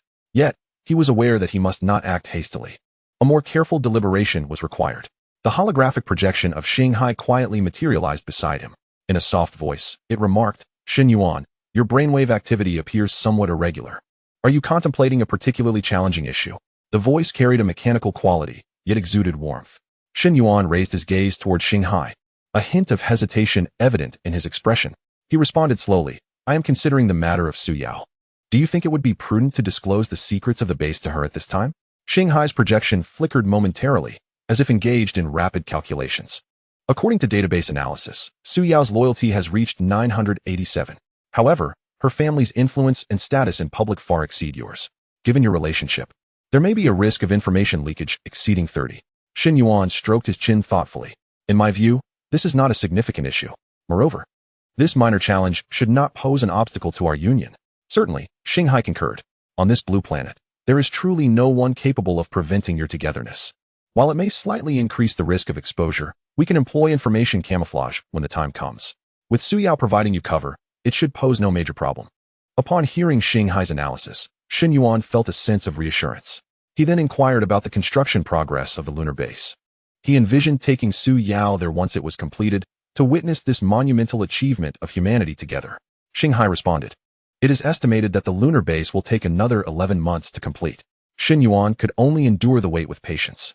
At that moment, Shanghai unexpectedly asked, "Shen Yuan, should we not make a declaration to the upper echelons domestically?" "Huh, why would we need to do that?" Shen Yuan replied, perplexed. Shanghai explained, "The Domestic Academy of Sciences has conducted in-depth research on our game, Star Sea Odyssey, and has made some discoveries and achievements. I believe such a formidable research team should not be overlooked. However, to ensure they utilize our gaming system diligently, They need to be informed of certain secrets within the game. For example, you should clarify your identity as a compatriot. Otherwise, they will likely remain hesitant to use it. Still believing we possess alien technology. After contemplating for a moment, Shen Yuan replied, "Let us hold off on that for now. We would only invite subsequent troubles. Besides, the players have already contributed numerous creative designs, which should suffice for the time being. We can reassess the necessity of this later." "Very well, I comprehend your intentions. Thus, let us maintain the current state." Xinghai grasped Shen Yuan's thoughts. Subsequently, Shen Yuan temporarily set aside these convoluted musings and redirected his focus towards study and research. Chapter 77. The player ecosystem. As the influence of the game gradually expanded, an increasing number of players from diverse backgrounds and with varied aspirations flocked to this virtual interstellar realm. Some sought to escape the pressures of reality, yearning for freedom within the cosmic universe. Others, driven by ambitions of conquering the stars, aspired to etch their names upon the leaderboards. Here, they unleashed their creativity and imagination, gradually forming a vibrant and colorful gaming society. In the midst of the ongoing fervor surrounding Star Sea Expedition, the player ecosystem within the game was flourishing at an astonishing pace. Some players frantically refreshed the game marketplace, hoping to seize remarkable bargains. Others exchanged rare meteoric materials for advanced technological blueprints, while some suffered losses due to misjudged market trends. Nevertheless, an ever-increasing number of players joined the ranks of intermediaries, trading game resources for profit. Daily, the game world witnessed a myriad of disputes and fierce competitions, with various factions engaging in relentless exchanges. Player guilds emerged like mushrooms after rain, their influence expanding in a constantly shifting landscape of alliances and betrayals. The balance of power among the stars resembled fragile glass, poised to shatter at any moment. Representing the Yao family army, Su Yao, with her exceptional popularity and commanding prowess, attracted a substantial following. Each time the guild held recruitment, the barrage of comments in her live stream resembled a flurry of snowflakes. Some fervent fans even procured high-end computers to follow her endeavors. The Yao family army guild fostered mutual aid and development among its members, actively participating in various battles and resource competitions. Players in the guild's logistics team spontaneously established a resource-sharing system, categorizing and organizing collected materials to ensure that frontline battles faced no logistical concerns. Whenever Su Yao led a campaign, the enthusiasm among the members was palpable, and their cooperation was remarkably harmonious. Fueled by this spirit, the Yao family army guild surged into the top 10 of the game rankings. She even recorded motivational voice messages before battles, her infectious words igniting passion in countless guild members. Li Yang's base distinguished itself among many players through its development of a comprehensive frequency field shield. His design strategies were revered by players, and discussions on shield mechanics and forums garnered over 1 million views. Numerous players came seeking to learn advanced technological concepts and defensive techniques within his base alliance. Li Yang generously shared his research insights with Alliance guild members, assisting in the enhancement of their base's capabilities. His online gaming technology classes were perpetually full, with even players from other guilds sneaking in to audit. Under his influence, a commendable atmosphere of technological exploration and innovation took root within the Alliance. The internal alliance also hosted an interstellar design competition, giving rise to a plethora of astonishing creative works. For instance, there are intelligent floating artillery platforms capable of automatically and accurately tracking enemies, as well as agile warriors who can charge into battle independently. The emergence of Night Owl has added a unique vibrancy to the game. He skillfully employs tactics from the ancient art of war, achieving repeated victories and demonstrating to numerous players the significance of strategy in combat. His practical demonstration of the empty city stratagem has been edited into an instructional video, which has gone viral across major platforms, garnering over 1 billion views. His tactical live streams have attracted a multitude of players eager to learn, with many beginning to emulate his combat methods, experimenting with various strategies to enhance the diversity of battles within the game. Some players have even organized a strategy research society, dedicated to exploring the application of ancient military tactics within the game. Beyond these renowned players and factions, there exists a myriad of smaller player groups. The interstellar scavengers traverse the remnants of abandoned starships in search of forgotten treasures. The Galactic Explorers Alliance meticulously charts detailed star maps, providing guidance for future adventurers. They may be a group of like-minded friends, focusing on resource gathering and base construction, crafting their own interstellar haven. Or they may be enthusiasts of exploring the game's uncharted territories, seeking hidden quests and treasures. A 5-member team, while exploring a mysterious star domain. inadvertently triggered a hidden storyline, obtaining a unique rare blueprint. At this moment, the game's first guild of over 100,000 members, the Deep Space Expeditionary Force, made its debut. The president, Li Hao, sat at his computer, his eyes sparkling with excitement and determination. After considerable effort, he successfully persuaded several elite players to join the Deep Space Expeditionary Force. Behind him, a massive guild banner emblazoned with the motto "Conquer the Stars," and the sea fluttered proudly. He focused intently on the data of guild members displayed on the screen, a subtle smile gracing his lips as a clear plan began to form in his mind. My brothers, now that we have established this guild, we must carve out our own territory in this game, Li Hao declared into the microphone, his voice brimming with ambition. His words resonated throughout the room, even reaching the ears of neighbors outside. He understood that in this challenging interstellar gaming world, establishing a firm foothold required a comprehensive strategy. Thus, he reached out to a retired military advisor friend in real life to collaboratively discuss the guild's developmental direction. Subsequently, he formulated the Route Defense Manual, aiming to standardize the actions of guild members and ensure the security of resource transportation and base defense. After multiple revisions, he finally completed the final version. As he typed away at the keyboard, he murmured to himself, "This route is rich in resources. Many guilds will surely covet it. We must safeguard it." Just then, the game announced an update for guild warfare activities. As this news spread, it immediately became the most popular event in the game, attracting a vast number of guilds eager to participate. In this guild war event, the Yao family army encountered the Iron Blood Alliance on a narrow path. The Iron Blood Alliance began studying the combat style of the Yao family army 3 days in advance, even dispatching spies to infiltrate the opposing guild. Su Yao sat before her computer, her gaze focused and composed, intently observing the unfolding battle on the screen. Her fingers danced swiftly across the keyboard, while tactical commands poured into her ears like a torrential downpour. Simultaneously, she discreetly dispatched several elite teams to conceal themselves on either flank of the Allied base. Everyone, take note. The enemy's main fleet is ahead. First, send in the disguised warships to probe their strength. She issued her commands methodically, her tone resolute. Yet, she was acutely aware that this guild battle was far more intricate than it appeared. Rest assured, Sister Yao, watch us. The members responded in unison, their spirits soaring. However, just as they prepared to strike, an alarm blared from the rear, signaling an assault on their base. The commander of the Iron Blood Alliance shouted, "Brothers, keep their main force firmly at bay. I have sent men to raid their stronghold. We must not allow them to return for reinforcements. Proceed with the plan and destroy their defenses first." A cunning smile crept across his face. This was all part of his scheme to lure the tiger from its den. But Su Yao was already prepared, her hidden elite teams positioned on either side of the base, just as the raiding forces thought they had the upper hand. These elite squads surged forth, flanking the enemy and catching them off guard. The battle erupted with both sides exchanging fire, laser cannons illuminating the stars as the conflict intensified. The situation on the battlefield shifted rapidly. Su Yao, with her exceptional adaptability, adjusted her tactics in real time, averting crisis after crisis and ultimately claiming victory in this guild battle. Before embarking on the next, the rise of guild war events enriched the gameplay, enhancing player engagement.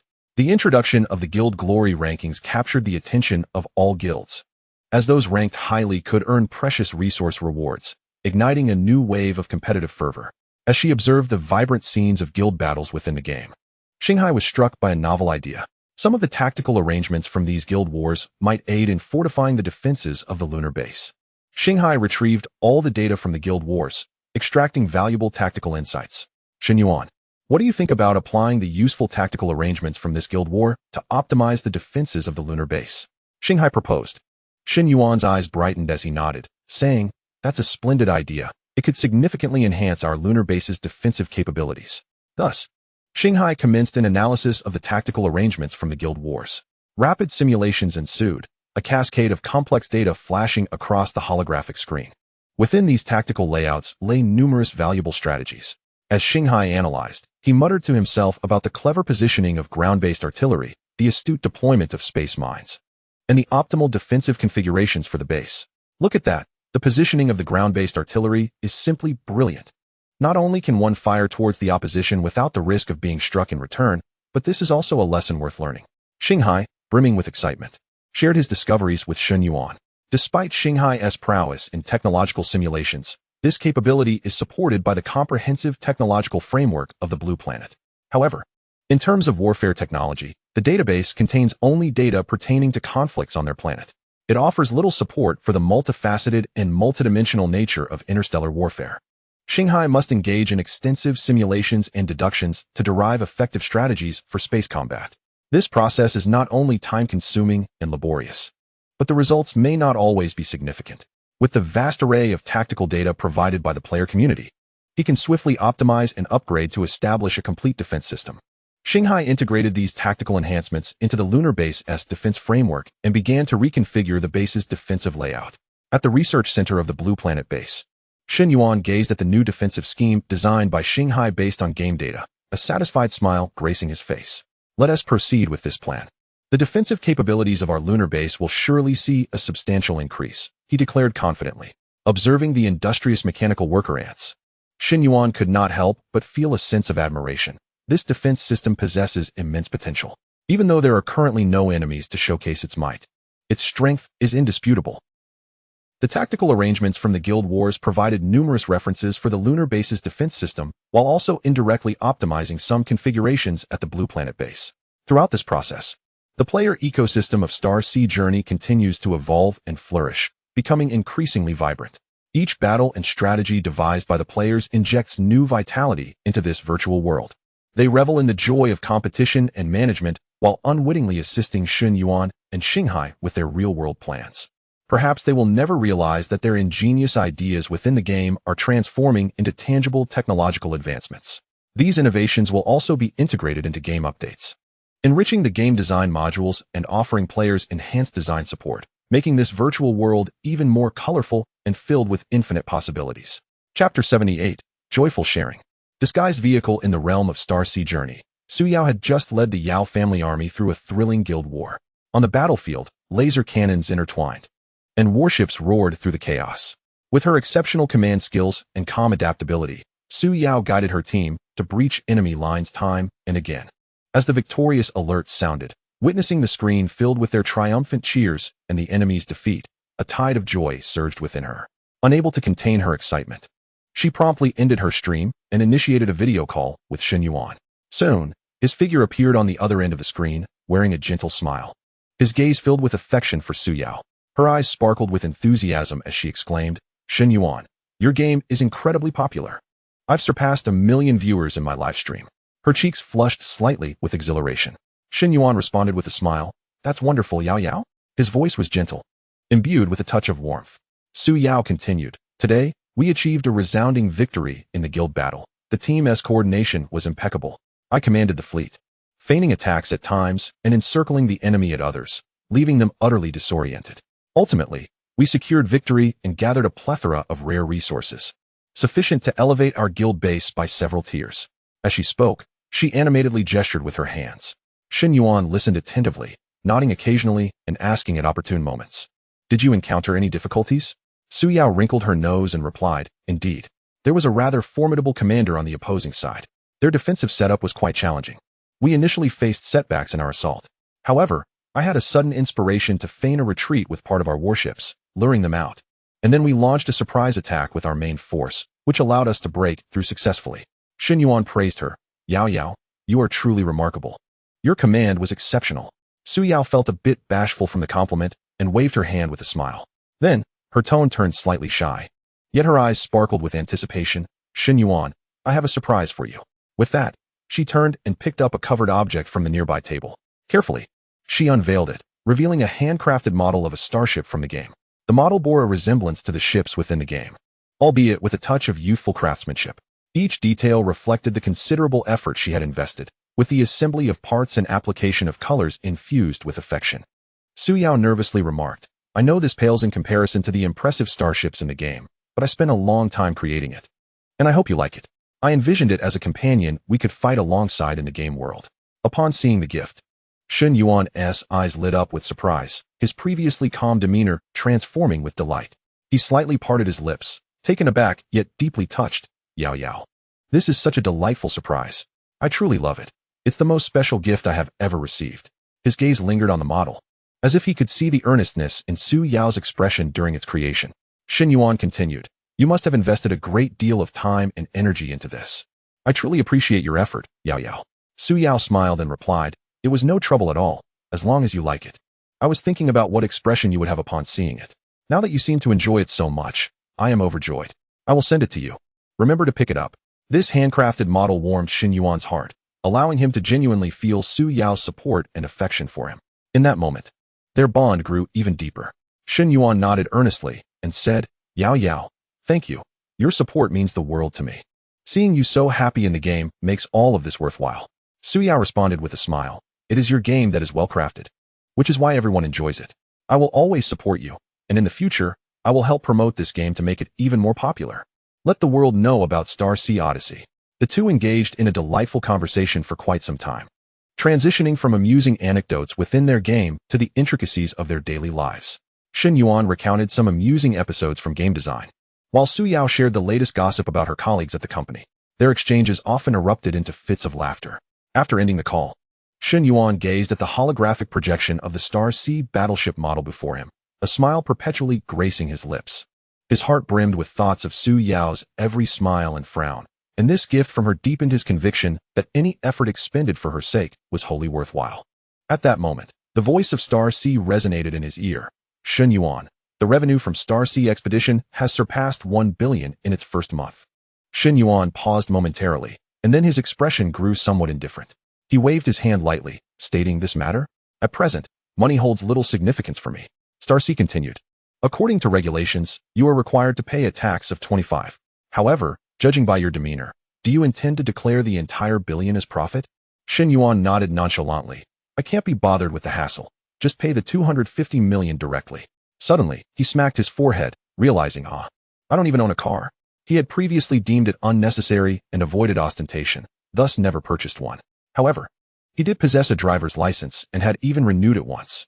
Reflecting on this, he considered that since Su Yao frequently visited, relying on public transport was indeed inconvenient. He contemplated, perhaps I should buy a car. It would make it easier to pick her up in the future. With this thought in mind, he said to Star Sea, "Let us use the tens of millions we earned from your stock investments. Let us head to the local 4S dealership and acquire a Biata SUV." Star Sea's electronic voice conveyed a hint of confusion.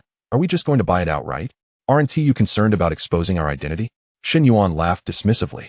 "Fear not. I will simply purchase a vehicle for transportation.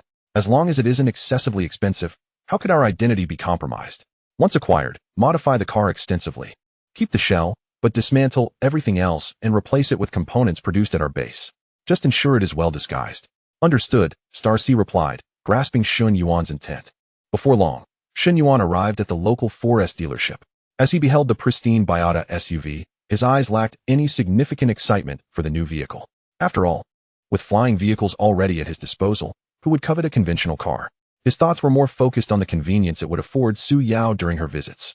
The sales representative enthusiastically detailed the vehicle's various features. "Sir, this model is one of our best sellers, boasting exceptional performance." Shen Yuan merely nodded absently, his mind occupied with plans for modifications upon his return. Without wasting time, he spent around 200,000 to pay in full, requesting the sales team to swiftly arrange a temporary license plate, and then drove the new car home, entering the base through a secret passage. Shen Yuan promptly instructed Star Sea, begin the modifications, and ensure that no flaws are exposed. Star Sea acknowledged, and the mechanical worker ants sprang into action. Shen Yuan stood nearby, his gaze fixed intently on the modification process, his expression radiating satisfaction. From time to time, he would offer reminders, "Ensure you disguise it well. Do not let any flaws be revealed. This would become my legitimate, exclusive vehicle." Once the modifications commenced, the car was disassembled into countless fragments, each component meticulously replaced with custom-fitted parts tailored to the model by the base. The entire chassis and exterior were crafted from first-grade vibranium. A satisfied smile graced Shen Yuan's face. With this layer of protection, colliding with a semi-truck poses no safety concerns whatsoever.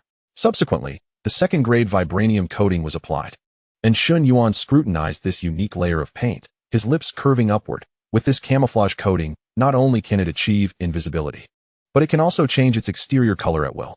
How splendid!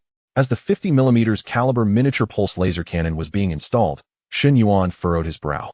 After a moment of contemplation, he remarked, "Let us adjust the position of this cannon for enhanced concealment."